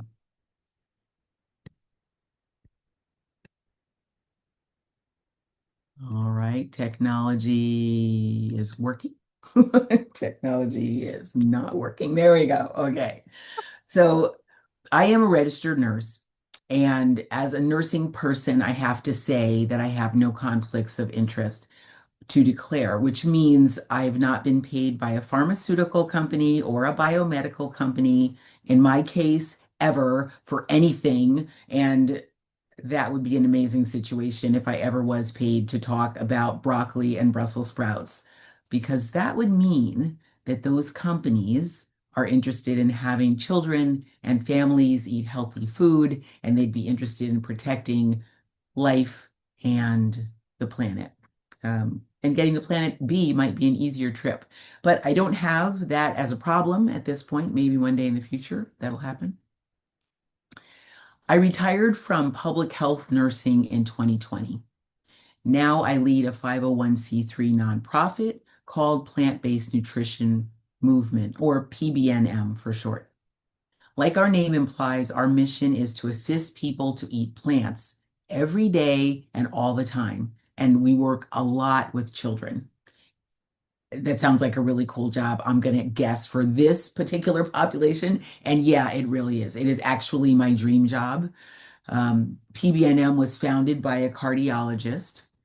And even though I retired from nursing, once a nurse, you're forever a nurse. So when we work with adults or children, our focus is usually medical. We approach from the medical side. That's the starting point. I can tell you, though, with children, that rarely carries the day. They are not particularly interested in the heart attack that they might have when they're 55. It just doesn't register. So we go at it from a little bit different angle with children, and we do bring in the health part. So at the same time as we're aware of the health part, we are also fully aware, and there's no denying that our food system is wreaking havoc on every living being and on the planet herself. And you can see it playing out all over the world, especially in our children. In fact, it's sobering to say that our children are suffering the consequences of our way of life, and they are actually walking billboards for a system and a way of thinking that's gone awry. So, like I said before, I became president of PBNM, and before that, I was a public health nurse. In public health, and I draw strongly on that whole part of my life. In public health, we look at large numbers of people to see what is working for them and what's working against them, what's keeping them sick or what's keeping them healthy. I spent my entire nursing career studying whole zip codes of people. For more than 30 plus years, I worked with more than 40,000 individuals and families from all walks of life. I visited them in clinics and homes and schools, at train stations and grocery stores, restaurants, daycare centers, wherever I could find them. And I can tell you with absolute certainty, with every single family, one thing is completely count-onable for all of them. no matter if the family was doing well, if they were ultra wealthy, or where they live, or whatever their situation, no matter if they were living at in the penthouse apartment in some super elite area, or if they were barely getting by, or if they were well educated from elite universities, or if they are well seasoned from the schools of the streets, they all have one thing in common. They all want the best for their children. Their definitions of what's best may vary, and in fact do vary by quite a lot, but the goal is always the same. Now, to be clear, there are individual families that are exceptions to the rule, but I never met those people. In the 30 plus years that I was working with patients one-on-one like that, I was doing home visits and managing clinics. I never met somebody that didn't want the best for their children. For all families I've worked with, the greatest goal and challenge is keeping the kids on track. Now that means well-fed, healthy, strong, ready to learn, and growing up to contribute to society in however the family sees that. They want the kids to be considerate of others. They want the kids to leave the world better than how they found it. In short, they want the children to be resilient and bright and make the parents proud. Now, for parents, this is a tall order, and it's the toughest job you'll never get paid for. It is equally tough, however, for the kids, especially because our culture, our existing way of life right here where we live, and it seems like the whole world is feeling the same pinch, it changes rapidly. The culture changes so rapidly and does not seem to support that children produce these outcomes and live out this kind of ethos.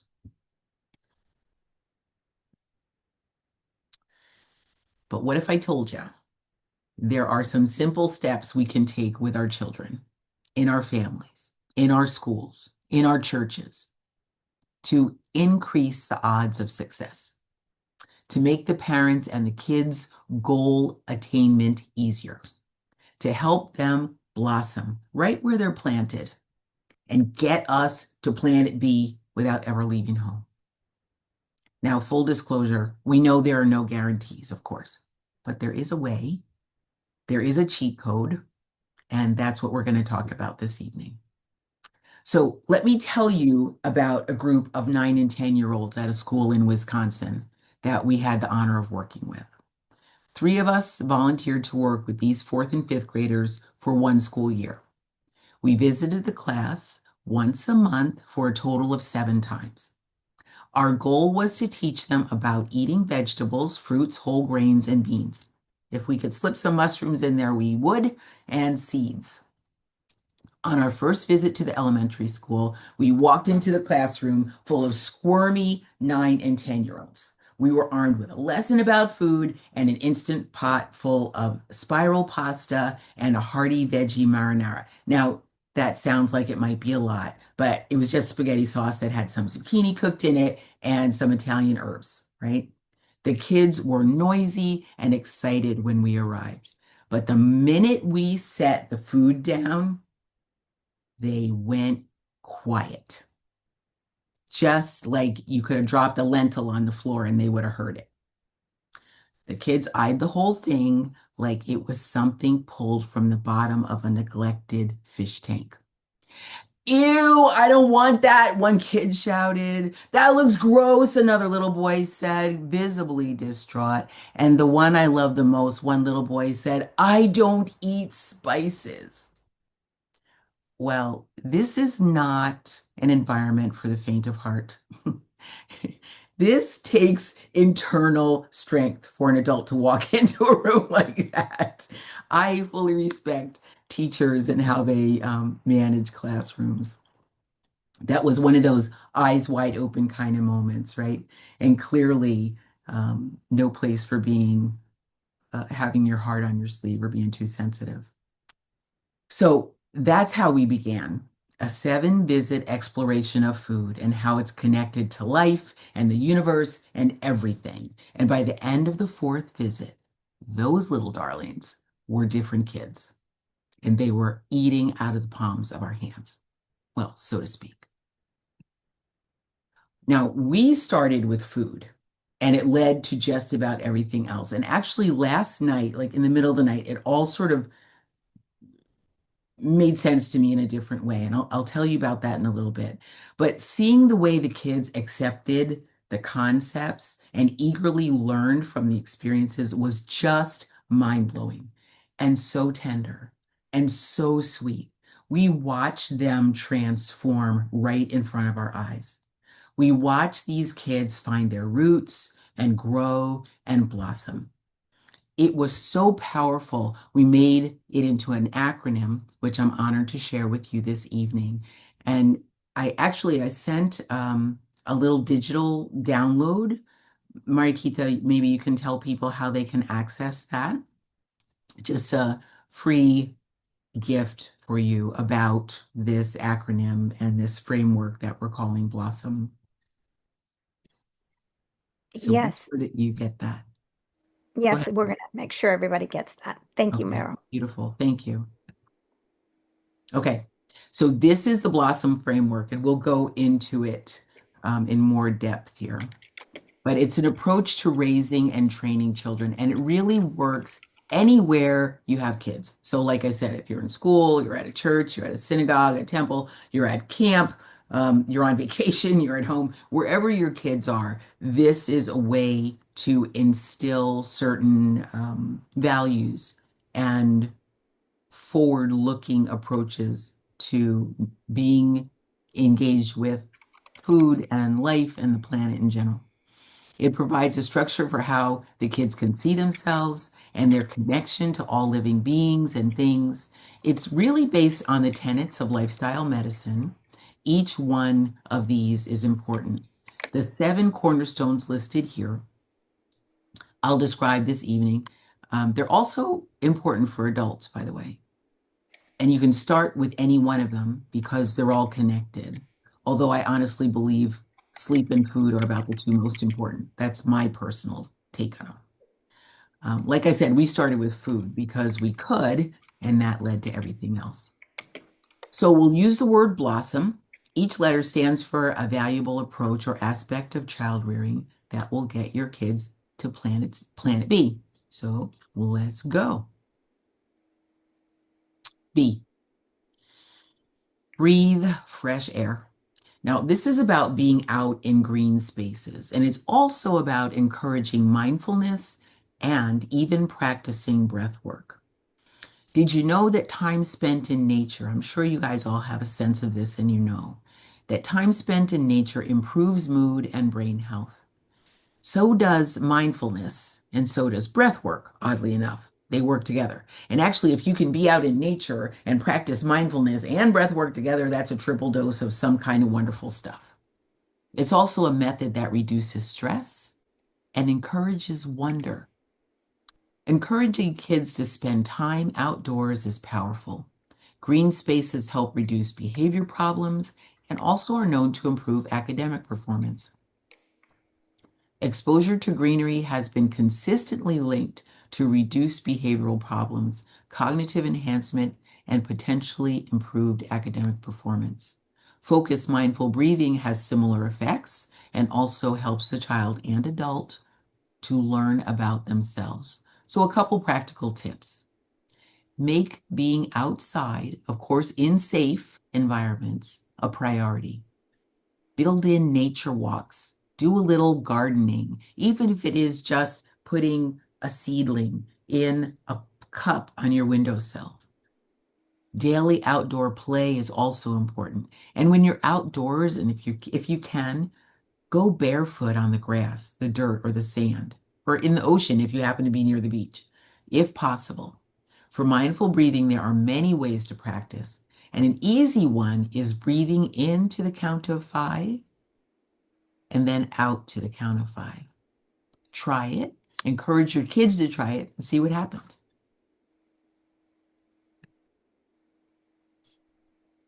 L, love and respect all beings. Now, kids need kind, supportive relationships. They're essential to well-being and to feeling safe. We are really social animals. And even though all that stuff happened in 2020 and 2021, where we isolated ourselves, which was really difficult for a lot of people, we're designed to live in community. And that's why those lockdowns from COVID were so challenging. We're designed to live with people. We're supposed to be in tribes or groups. We appear to need to sharpen our skills these days, however. We don't get along as well as we used to in some cases. Supportive relationships are a key protective factor and are essential for mental health in children. So a couple practical tips. Teach kindness and active listening. Encourage teamwork and develop genuine empathy for all beings. Now, I'll be honest, I still have a little bit of a challenge being empathetic with mosquitoes and ticks. I have to work on that. But all beings deserve respect, right? Everybody's just here trying to do what they're here to do. Now, parents have a fine line to walk here. Teaching love and acceptance, super important. We also have to teach boundaries. We have to remember that stop still means stop, and no definitely still means no. And it is okay for a child to voice that when they feel the need to set limits with people. Oh, open to new adventures. Now, this is about building confidence and curiosity. Critical skills, I'm going to call them, or traits that lead to a broad range of experiences and more variety in your day, right? So building courage in small and big ways takes time, and it takes opportunities. You have to try to find new things to do. So encourage your children to try new activities, new foods, and experiences. This builds courage and curiosity, and it's essential for navigating the world. I'll tell you right now, I have 3 children. My younger one is in Denmark. He is 25 years old, and he has always wanted to be a traveler. He told me when he was 14, he wanted to be an expatriate. I didn't even know that he knew what that meant. But now at 25, he is living in Denmark and having a great time. Because of the proximity of Denmark to so many other countries, and he has a naturally adventurous spirit that looks like some of my slides are a little bit goofy here, but sorry about that. He has a naturally adventurous spirit. So he is taking advantage of being able to go to other countries, even if it's just for 48 hours. So a couple weeks ago, he went to Venice. That's a quick hop. It's like from me going from here to, not even Virginia, not even, right?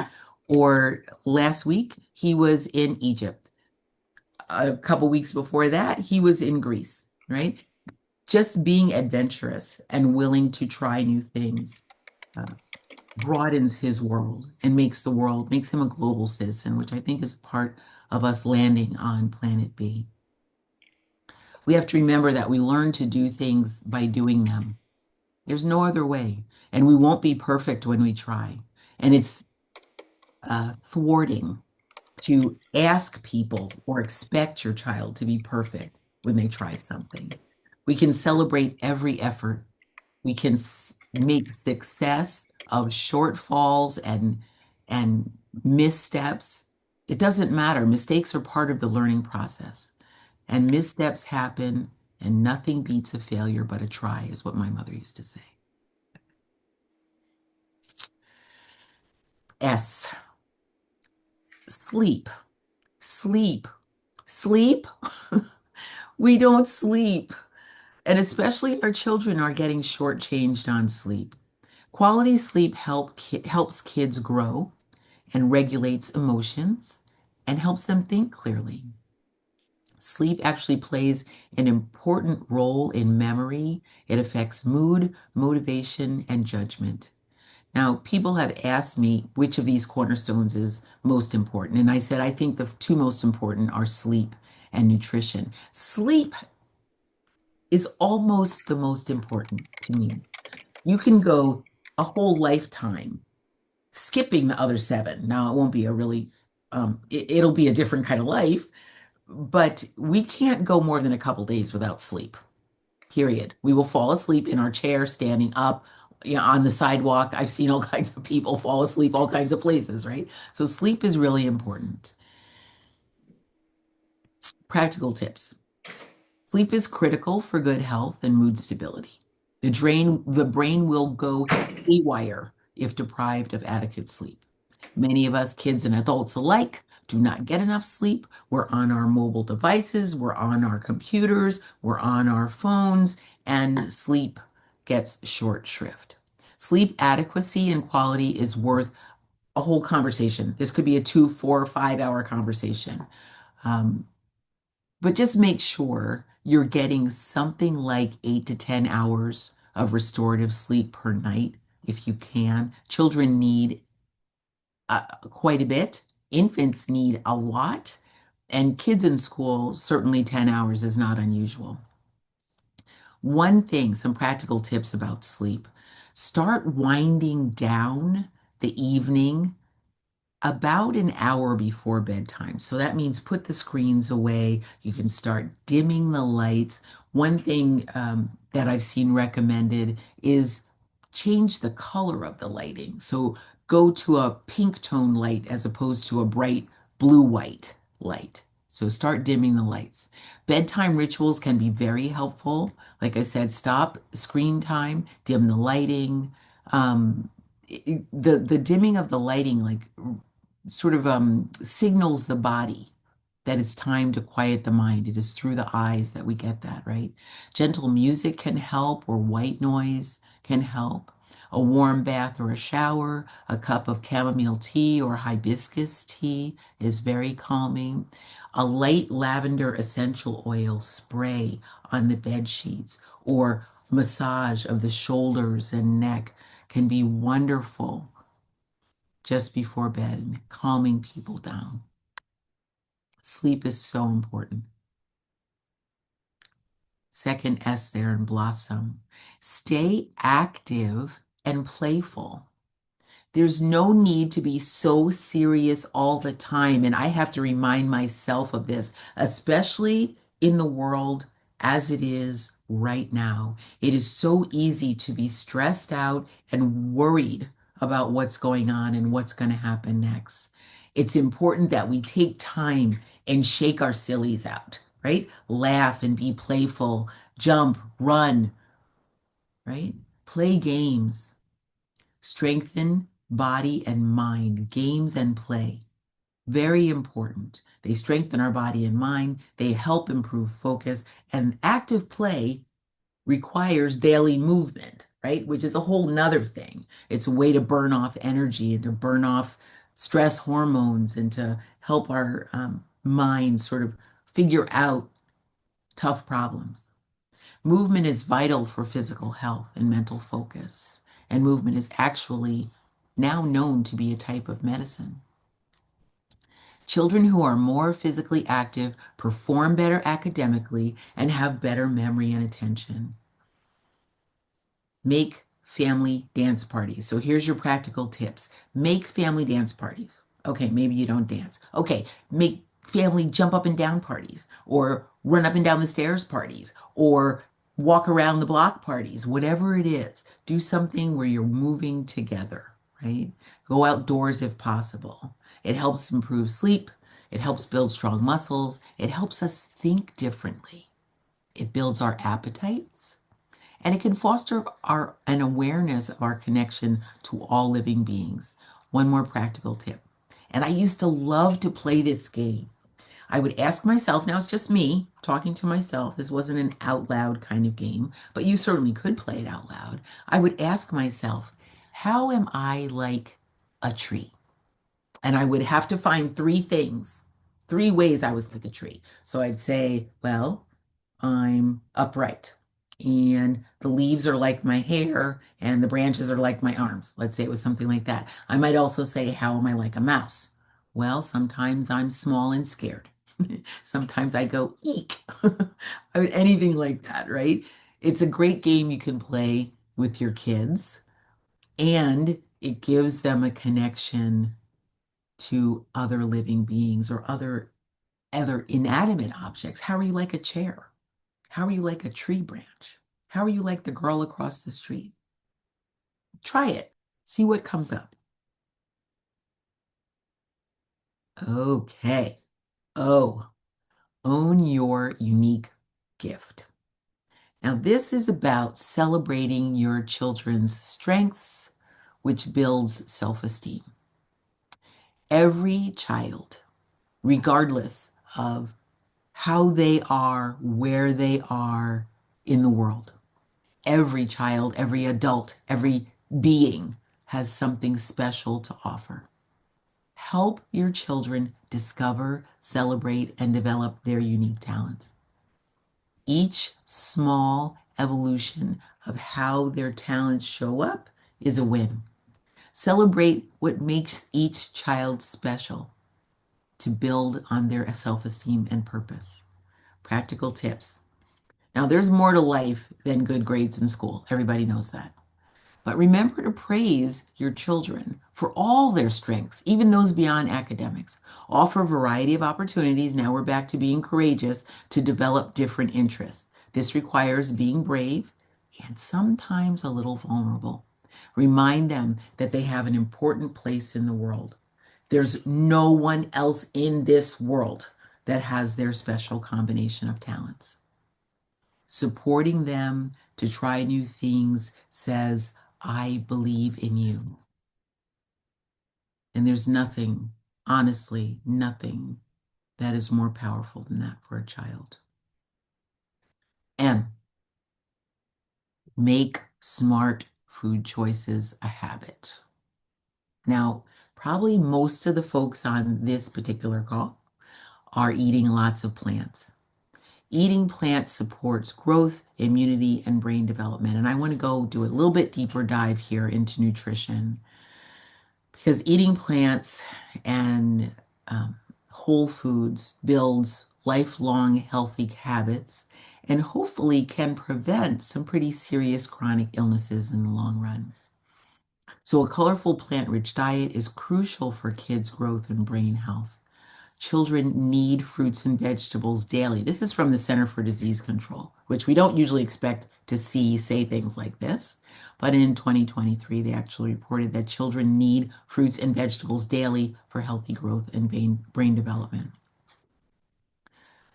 They were responding to a study that they did, looking at tens of thousands of children all across the country, that indicated that many of our children do not get a daily fruit or vegetable in the course of a week. And what they were asking the parents was to look back over the last 7 days and ask how many times had your child had a fruit or vegetable. They did not get a daily fruit or vegetable in many of those cases. What I found interesting was that was the last 7 days. What about the 7 days prior to that? Or the 7 days prior to that? Or the whole 2 months or 4 months before that? Our children do not get fed enough fruits and vegetables. So it's important that we make this a priority. Some practical tips. You can involve your children in menu planning, shopping, and cooking. When we choose plants for our foods, we're helping save the planet, animals, and habitats. It may be the one thing actually that a kid can control. When you ask them, what would you like to do to help save the planet? Food is one thing they can control. You can do things like make food tasting games, like Taste the Rainbow challenges, or let's have a all yellow and orange fruit day challenge, or let's go berry picking, or let's plant a garden, tomatoes, herbs, any of that, or learn about edible flowers. There are so many ways to go that can deepen a child's understanding of plant foods. Now, like I said, I'm going to take this just a little bit deeper because plants provide way more than we commonly think of. So let's look at this study of dietary sources of neurotransmitters, which was published by Briguglio et al. In 2018. These are images from their meta-analysis that they published in the journal Nutrients. This shows the presence of 6 different and important neurotransmitters available in foods. Now, let me just step back a minute. I am a public health nurse. I am not a neuro nurse. So I don't have deep knowledge on neuro-specific kind of transmitters. I can give you some basic information, though. First, I want you to notice that only plant foods have fiber. We know that, right? Fiber is not available in dairy products and not available in eggs or fish or chicken or other animal muscle. Fiber is only available in plants. Fiber strengthens our immune system, partly by feeding the microbiome, right? The microbiome is that lovely set of viruses and microbes and other eukaryotes, all kinds of fun little small, can I call them beings also? Microbes that live in our gut, right? And there's microbiome all over the body. There's the skin microbiome, there's the mouth microbiome. This we're talking specifically about the gut, which starts at the mouth and ends at the rectum, okay? I'm going to talk like a nurse for a minute. All right, so fiber feeds the microbiome. That's how that works. The microbiome is in direct communication with the brain. And when we eat these foods and others, of course, we are facilitating that connection. Interestingly enough, Briguglio, in this meta-analysis of studies that they did, found that these foods provide neurotransmitters, which, yes, communicate between brain and body. Okay?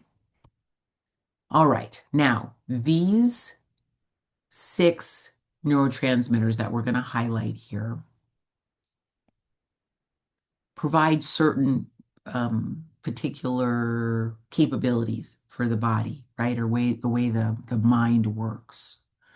They allow us to learn, remember, compartmentalize, discern, organize, tell the difference between objects, pivot when we need to change our course of action abruptly. They help us sleep. They help us prioritize, calm the nervous system, and balance anxiety, satisfaction, and reward attainment. Acetylcholine is related specifically to memory, motivation, arousal, and attention. It's essential for learning tasks of discrimination. GABA helps reduce nerve excitability. It helps provide that calming effect on the central nervous system. Now, I could ask, what do children in America eat? On average, what is the standard American kid diet?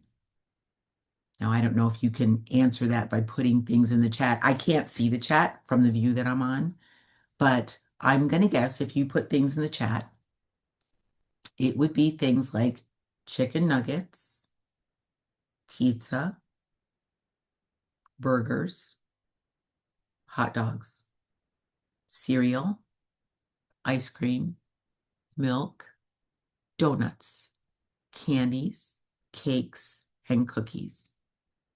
That's the typical American diet. Oh, wait, Kraft macaroni and cheese. There might be a couple other random things in there, but that's mostly the American kid diet. By and large, our children are not getting these foods. Now, that may not be true in this audience, but this audience is not typical for the American population, I'm going to say. So on average, our children are not getting eggplant. They're not getting mushrooms. They're not getting beans. They're not getting wild strawberries. Am I right? Or am I way off? They're not getting chestnuts. They're not getting too many sweet potatoes, except maybe around Thanksgiving. And then it's going to be loaded with marshmallows and butter, right? Okay. Let's look at the next set. Dopamine and serotonin. Now, these are the feel-good neurotransmitters. Dopamine is responsible for allowing us to feel pleasure, satisfaction, and motivation. Serotonin helps regulate attention, behavior, and body temperature, digestive processes, blood flow, regulating satisfaction, happiness, and optimism versus depression. Our children are rarely eating these things: pomegranates, wild rice, chicory, velvet bean. Oh, tomato. We get that in the form of ketchup or tomato sauce on pizza. Potatoes, maybe as French fries. That's not really what a potato is, though. French fry is a far cry from a baked potato or boiled potatoes, right? So our children are not getting some of the basic foundational substances that they need. Now, when I speak with audiences in person where I can actually see their faces and I'm not, your view isn't obliterated by my screen. Very often I'm speaking with grandparents, and the grandparents feel they have no way that they can bring more fruits and vegetables to their children, their grandchildren, that is. Maybe the children actively intervene. But I'm going to encourage anyone who has anything to say about what children eat anywhere, including in a church, a synagogue, a temple, at a summer camp, after school program, in school, wherever you are, encourage them to eat vegetables. Encourage them. Make it fun. Make it a game.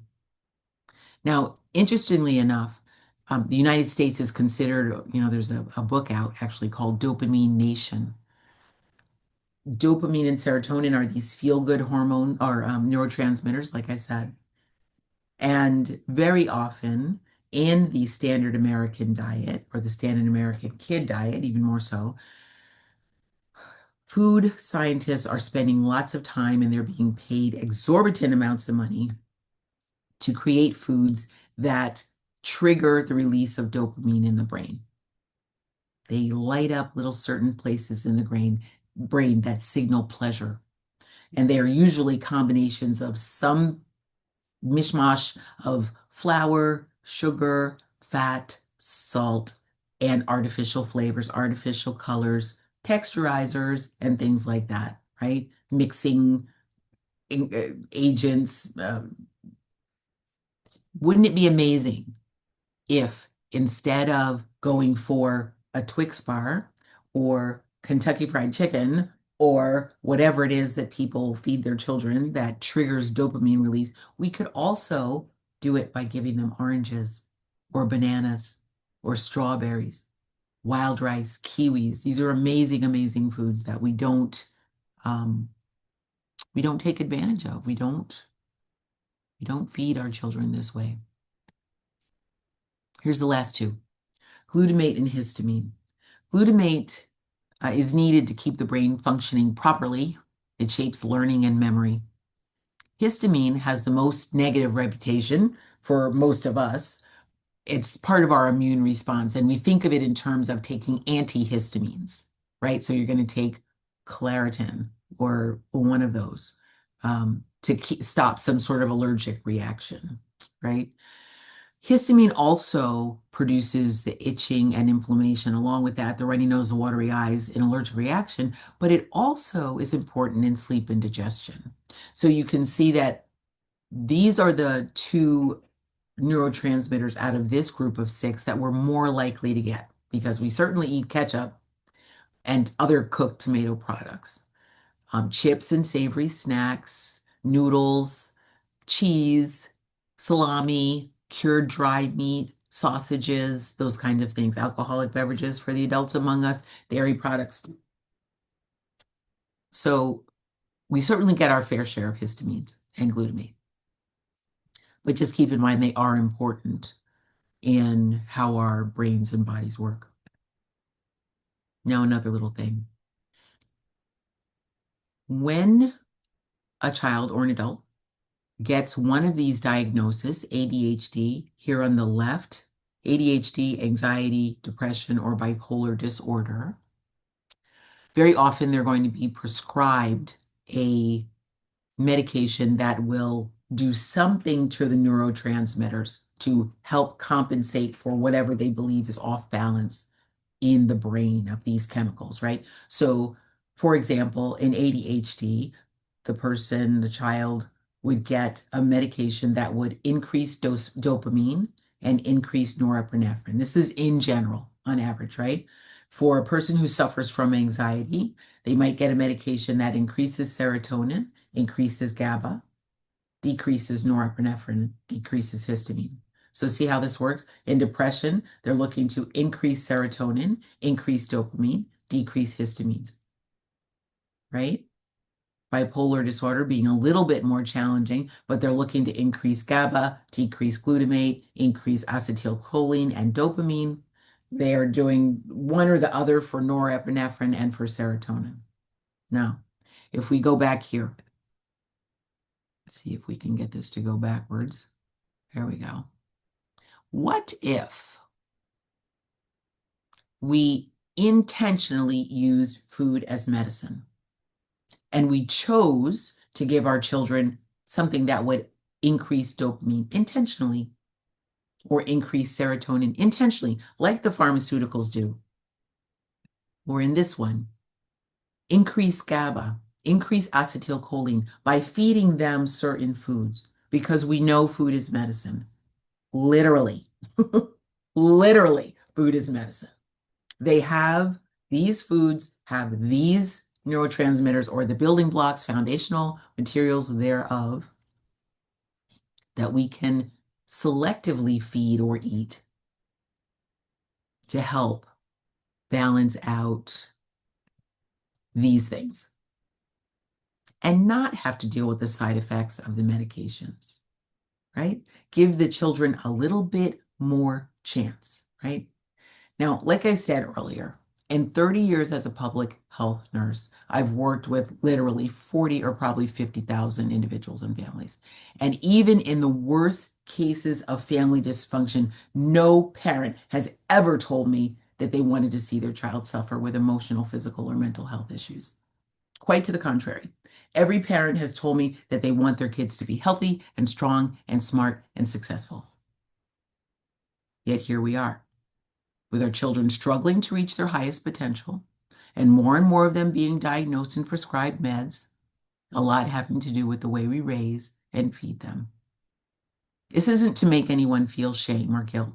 We're doing the best we can. Every parent does the best they can. And that's what this Blossom framework is built to help. So back to the kids in the school. What happened with those 9 and 10-year-olds I was telling you about?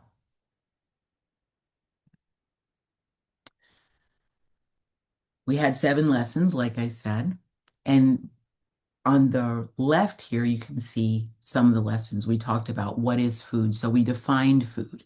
Food is not just something you put in your mouth to fill your belly. It is there to help you learn and grow, be ready to heal, help prevent you from being sick. There's a definition for food that we use. We also talked about why do we eat? How do you read food labels? What is a microbiome? And what's going on in the rainforest, right? We also, every single time we went, we brought food. So the first day, like I said, was spiral pasta and red sauce. We also did chocolate sweet potato pudding. We did a taste the rainbow. We did a salad bar. We did banana berry smoothies. And then we did kids' choice, which for this group of kids, they wanted frozen acai bowls. And that's what we did. It was 7 lessons and a fantastic classroom teacher that supported every effort. And the kids literally went from fear to excitement about learning and trying new things. They had an outdoor garden, and that was our urban gardener that helped them grow huge leaves of kale and collards. Here they are eating salads and trying things that they never tried before. absolutely gorgeous to watch these kids. This little boy down in the corner here smiling with a salad bowl. He's the one who said that he didn't eat spices. We brought in the salad bar and he just about leveled that salad bar all by himself. That's the type of stuff that brings tears to my eyes, just so you know. Beautiful stuff. I love these little faces. I just love them. And you can see, like, they've made it. They're planted and they're blossoming. They're on Planet B. They are Planet B. All it takes now is reminders and opportunities. Fertilizer, water, sun, go outside, walk in the grass, and they'll keep growing. They're fabulous, beautiful. So here's the results. They had a school garden outside and an indoor garden in the classroom, which we help provide. The kids wound up eating more vegetables, whole grains, beans, fruits, and a wider range of flavors. They were less picky. I didn't have anybody tell me ever again that they didn't eat zucchini or they didn't eat spices. They were way more adventurous. And the kids understanding that there's a connection between their food choices and the health of the planet. And they had the budding skills to make a difference for themselves and for their families. This was such powerful work. Beautiful. On the last day, there were 22 kids in the room. 7 of the 22 kids asked how they could stop their parents from buying meat. And 3 of the 22 kids said they didn't want to eat any meat anymore, period. That is success. Beautiful, beautiful to be a part of. Okay, here's my my slide making me laugh instead of cry, which is wonderful. So B, breathe fresh air. L, love and respect all beings. O, open to new adventures. S, sleep, please. Dear God, let them sleep soundly. S, stay active and playful. O, own your own unique gift. M, make smart food choices a habit. And here's the recipe we used. 7 lessons, incorporating play, time outdoors, courage, gardening. I'm going to say 10 to 15 hours sleeping and dreaming about what is food, why we eat, and how food affects the planet. We loaded in a hefty dose of positive peer pressure because, you know, nothing says try beets like 3 of your friends right next to you trying beets. That was great. We mixed it all gently and blended it until sort of lumpy like chunky peanut butter. And we sweetened it with liberal amounts of praise and hugs as requested and as appropriate. And then we allowed each child to season it to taste with their own unique skills and abilities. And we applauded them. Before I go any further, I want to let you know about this particular project that we work on. It's called More Plants on Plates. It is in relation to a school law change, food law change that occurred in Illinois in 2023. And it says that any child requesting a plant-based lunch in a school system in Illinois can receive it. It takes prior request, and the food will be given without any additional cost. So we encourage parents and children to sign up to get the school plant-based lunches. And on the other side, it's like we work both sides of the coin. So there's the parents and the children, that's the demand side. And then we also support the school food service directors to provide the food. We connect them with vendors that have what we call CN labeled, child nutrition labeled foods that are appropriate, plant-based, center of plate, protein primarily. So we're talking about beans and black bean burgers and falafel and chickpeas and things like that, right? The veggie nuggets, things like that. So we work both sides of that coin. In the course of last year, we had 1,200 kids sign up for this program all across the state of Illinois in 278 different school districts. The program continues now. We have another 9 schools signed up, and we actually have one school that went completely whole food well, I won't say whole food, completely plant-based for breakfast, lunch, and snack with great result. If you're interested in exploring getting one of your schools involved in this program, we do not limit it to Illinois anymore. That was last year. This year we are also in Michigan. And right now I'm speaking to a school in Hawaii. So it's all available with everything being online. It's super easy to do. Just let me know. I will give you my contact information here in a minute. At the end of this year, in December, we will have our Child Nutrition Summit. All of you are invited. It's free, open to the public. Save the date, take a picture of this slide. Mariquita, maybe I will ask you and Dr. Rao to help broadcast this invitation to your audience. If anyone is interested in learning more about child nutrition and how to make it more palatable, how to make it stick, how to get it into your schools, what happens in schools, what happens, how do you bring it forward? How do you make it important? Please let me know. Okay. So if I could have 3 wishes granted, they would be, and I'll probably cry, so forgive me, that our children understand how deeply they are connected to the world and to others, and that they find joy in bringing their own gifts to the world instead of scheming about what they can take from the world, and that they know they are a part of the resolution of an age-old inquiry that answers the question of how to be a mindful contributor who leaves the world better than how they found it. That would be proof that they've blossomed. And that is how we land on Planet B. This is my contact information. You can scan the QR code. Email me anytime. Happy to have conversations about how we can make our children landing on Planet B a solid reality and in real time. If there's any questions, I'm happy to take them.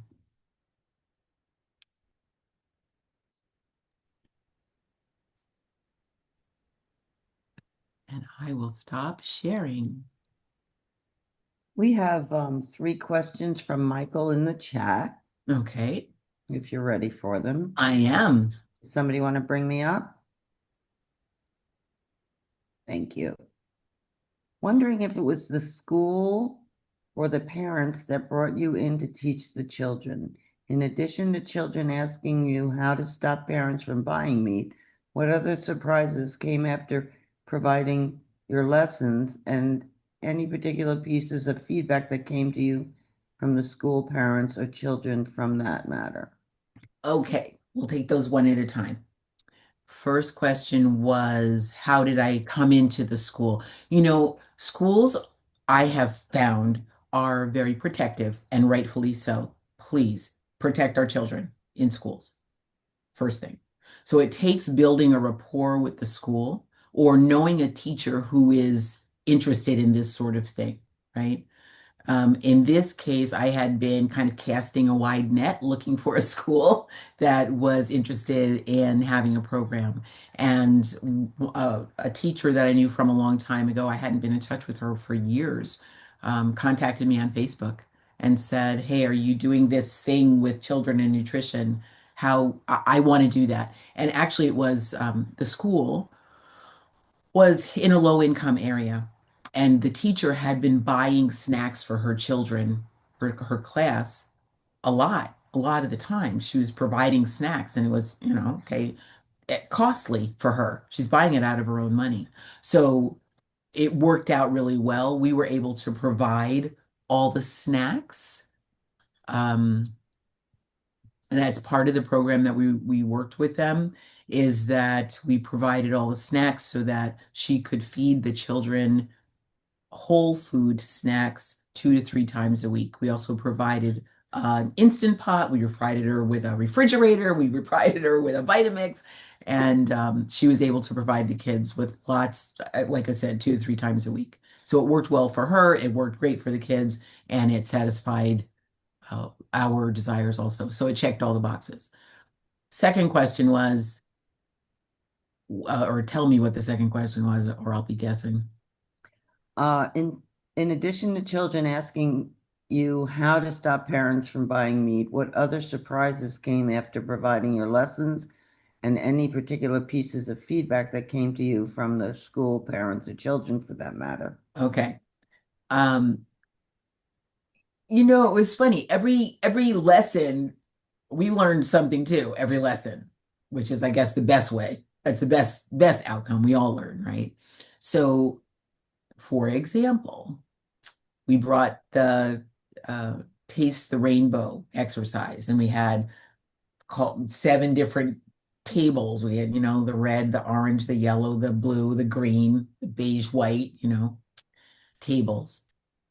Things that I would have thought the kids would like, they didn't like, right? So tart cherries. I don't see anything wrong with tart cherries myself in the range of red. They didn't like that.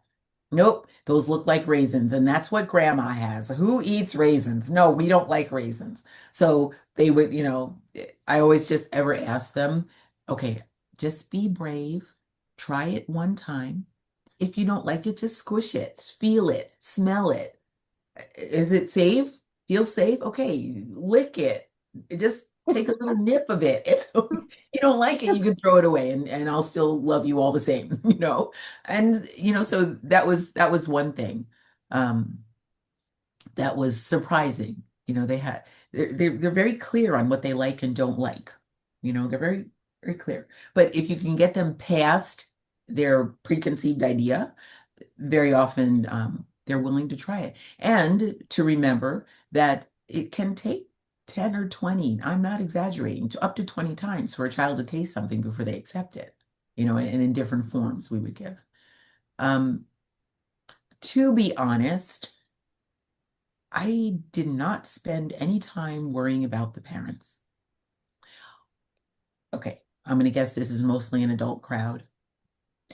Adults are challenging. They're way more challenging than children. So in the classroom, we work with the kids. They're lively and funny and very clear on what they accept and what they don't accept. Any adults who walked into the room were required to model the behavior that we were expecting from the children, which worked out great. We sent home material to the parents about what we were doing, and really never got anything back from the parents, questions or concerns or anything much. The kids definitely ran that whole show. Okay, thank you so much. Sure. I think there's a couple of hands up. Okay. C.H. Sailesh Rao.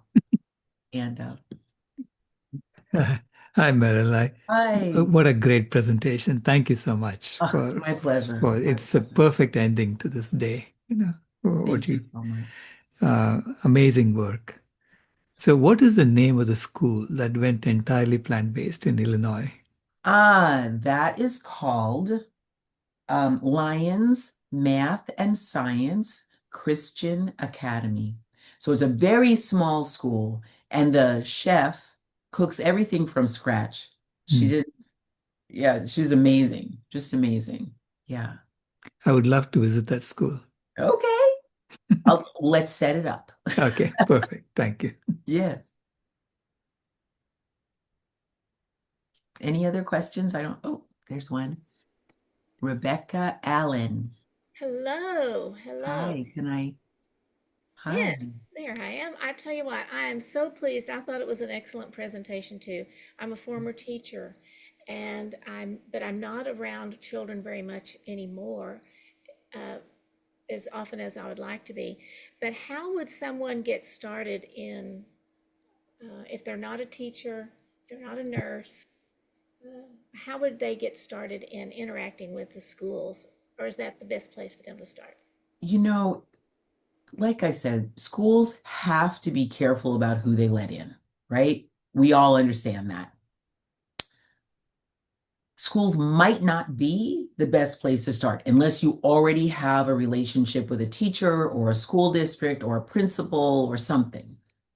It can be very frustrating. It can take a while, at least a year it can, or more in some cases, depending upon what part of the country you're in, or if somebody perceives you as a threat or whatever, things happen. It might be easier, actually, and you can do the same work in a faith-based setting. If you're a part of a church or a temple, a synagogue, if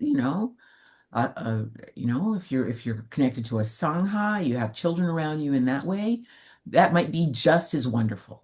I would think it could be, right? Yes. After school programs can be helpful. Again, a little challenging, but some of the schools in the after school setting are a little bit less rigid. Summer camps, Boys and Girl Scouts, another good access.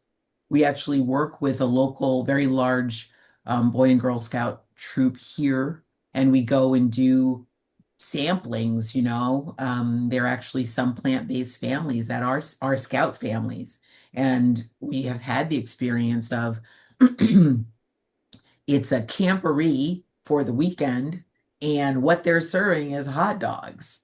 The most anemic looking, pale, disgusting, on horrible white bread with some Rice Krispie treats. Like, oh my goodness. What year are we in? Where are we, right? So we go non-judgmentally, of course.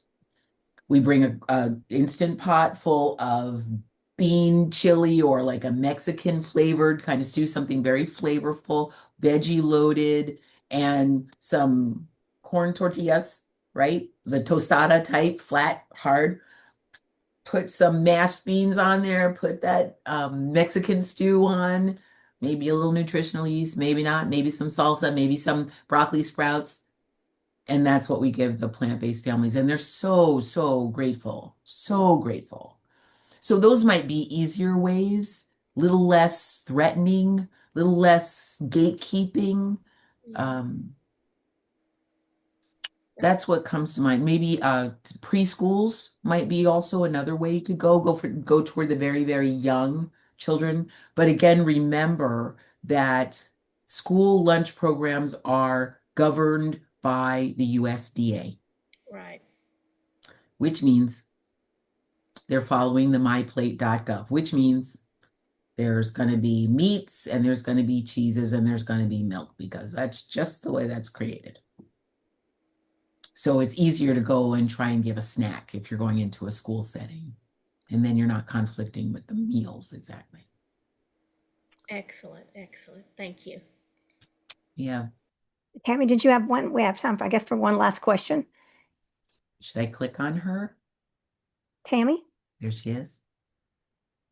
I'm doing the closing prayer, so I don't have a question. Okay. So yes, Tammy. Oh, thank you. Okay. Oh, Can you're you on mute, Tammy, if you're speaking. Yeah, no, sorry, I wasn't able to unmute. I have quite a few questions, Meryl, and I know that we're doing the closing, so I will just really thank you. That was so lovely. I have grandchildren, and we have a lot of fun in the kitchen.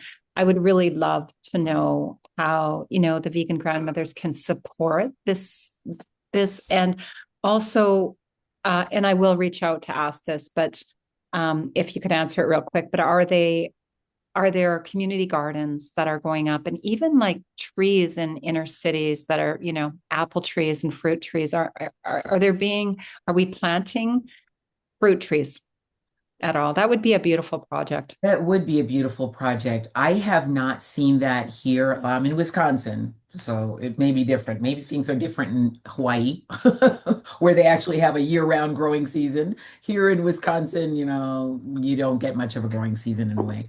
One thing I've heard about planting fruit trees is that as they drop the fruit, it's messy. It can, attract vermin, rodents. It can attract things. So most city planners are not trying to plant fruit trees. There are city gardens, urban gardens that we can take advantage of.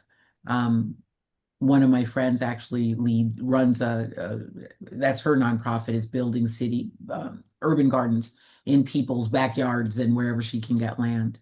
And that works really well. She invites kids to come help work the garden and do school trips.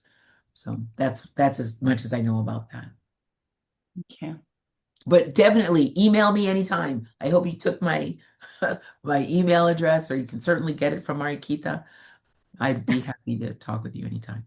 Yeah, it would be lovely to get an apple tree planting project because they grow in pretty cool, different apples grow in pretty cool climates. I'm in Canada and they cold store all year. Mm-hmm. So we could have like an apple a day program in so many schools if we were growing apples everywhere. So thank you. Yeah, you're so welcome. Yeah. All right. And Meryl, anyone else that didn't get a chance to ask your questions, is it all right if I give them your email or they can reach out to you? Okay.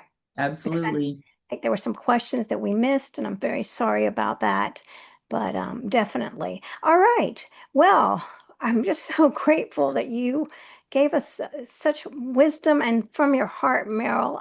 I love you. You are such a blessing, and you're spreading the word to help heal our children and get them going and living for a long, productive life. And how beautiful that is. I'm so touched by you, Meryl. Thank you so much for joining us. Well, thank you so much for the invitation and the opportunity. It means the world to me too.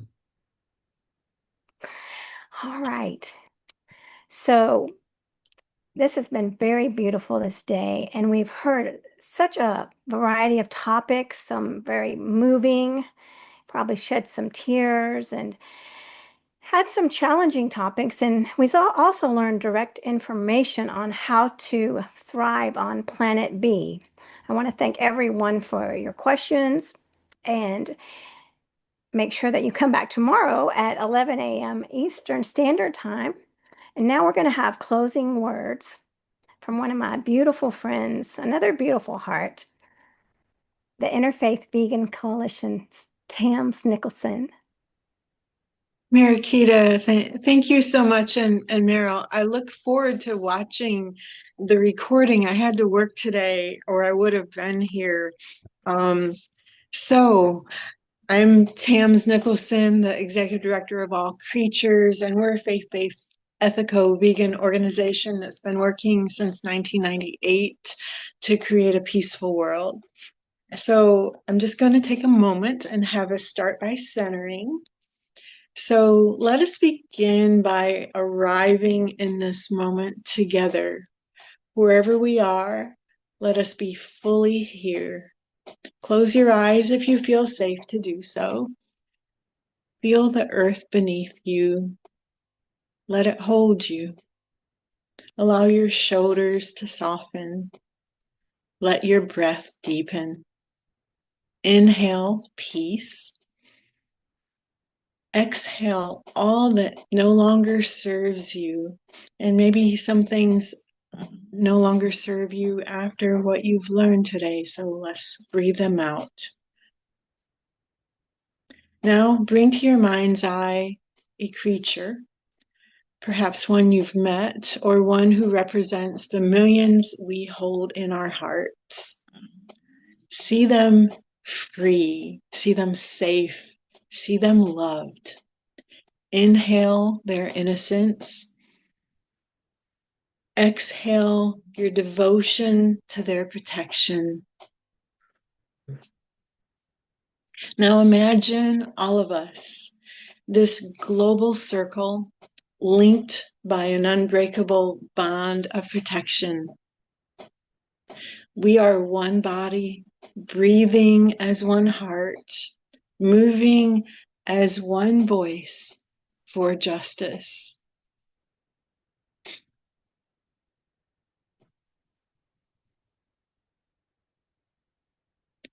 So now I want to take us into my closing prayer. Loving source of all life, we come before you in reverence, hearts cracked open by the suffering in our world and hearts ablaze with the fire of transformation. We lift up this gathering, this sacred assembly of peacemakers, visionaries, and truth bearers who have dared to believe that a world of nonviolence is not only possible, but inevitable when love leads. Bless every heart present here. Bless the courage it takes to face the truth. Bless the pain we've witnessed and the hope we hold on to. May we never again look away from the suffering, but instead let it shape us into healers. May we walk as kin with all beings, feathered, furred, finned, scaled, and in their skin. May we remember that the cry of the oppressed, whether human or non-human, is the voice of the Creator pleading through time. Let our activism be prayers in motion. Let our compassion be contagious. Let our love be fierce and unstoppable. For the forests still breathe, the oceans still sing, the animals are still waiting, and our children are still hoping. We vow again with humble hearts to live the nonviolence we seek, to embody the peace we preach, to dismantle the systems of harm through unwavering love. We go forth not alone, but as a great awakening choir of conscience. Amen. So may it be. Let love lead us home. Good night, everybody, and thank you for this beautiful gathering.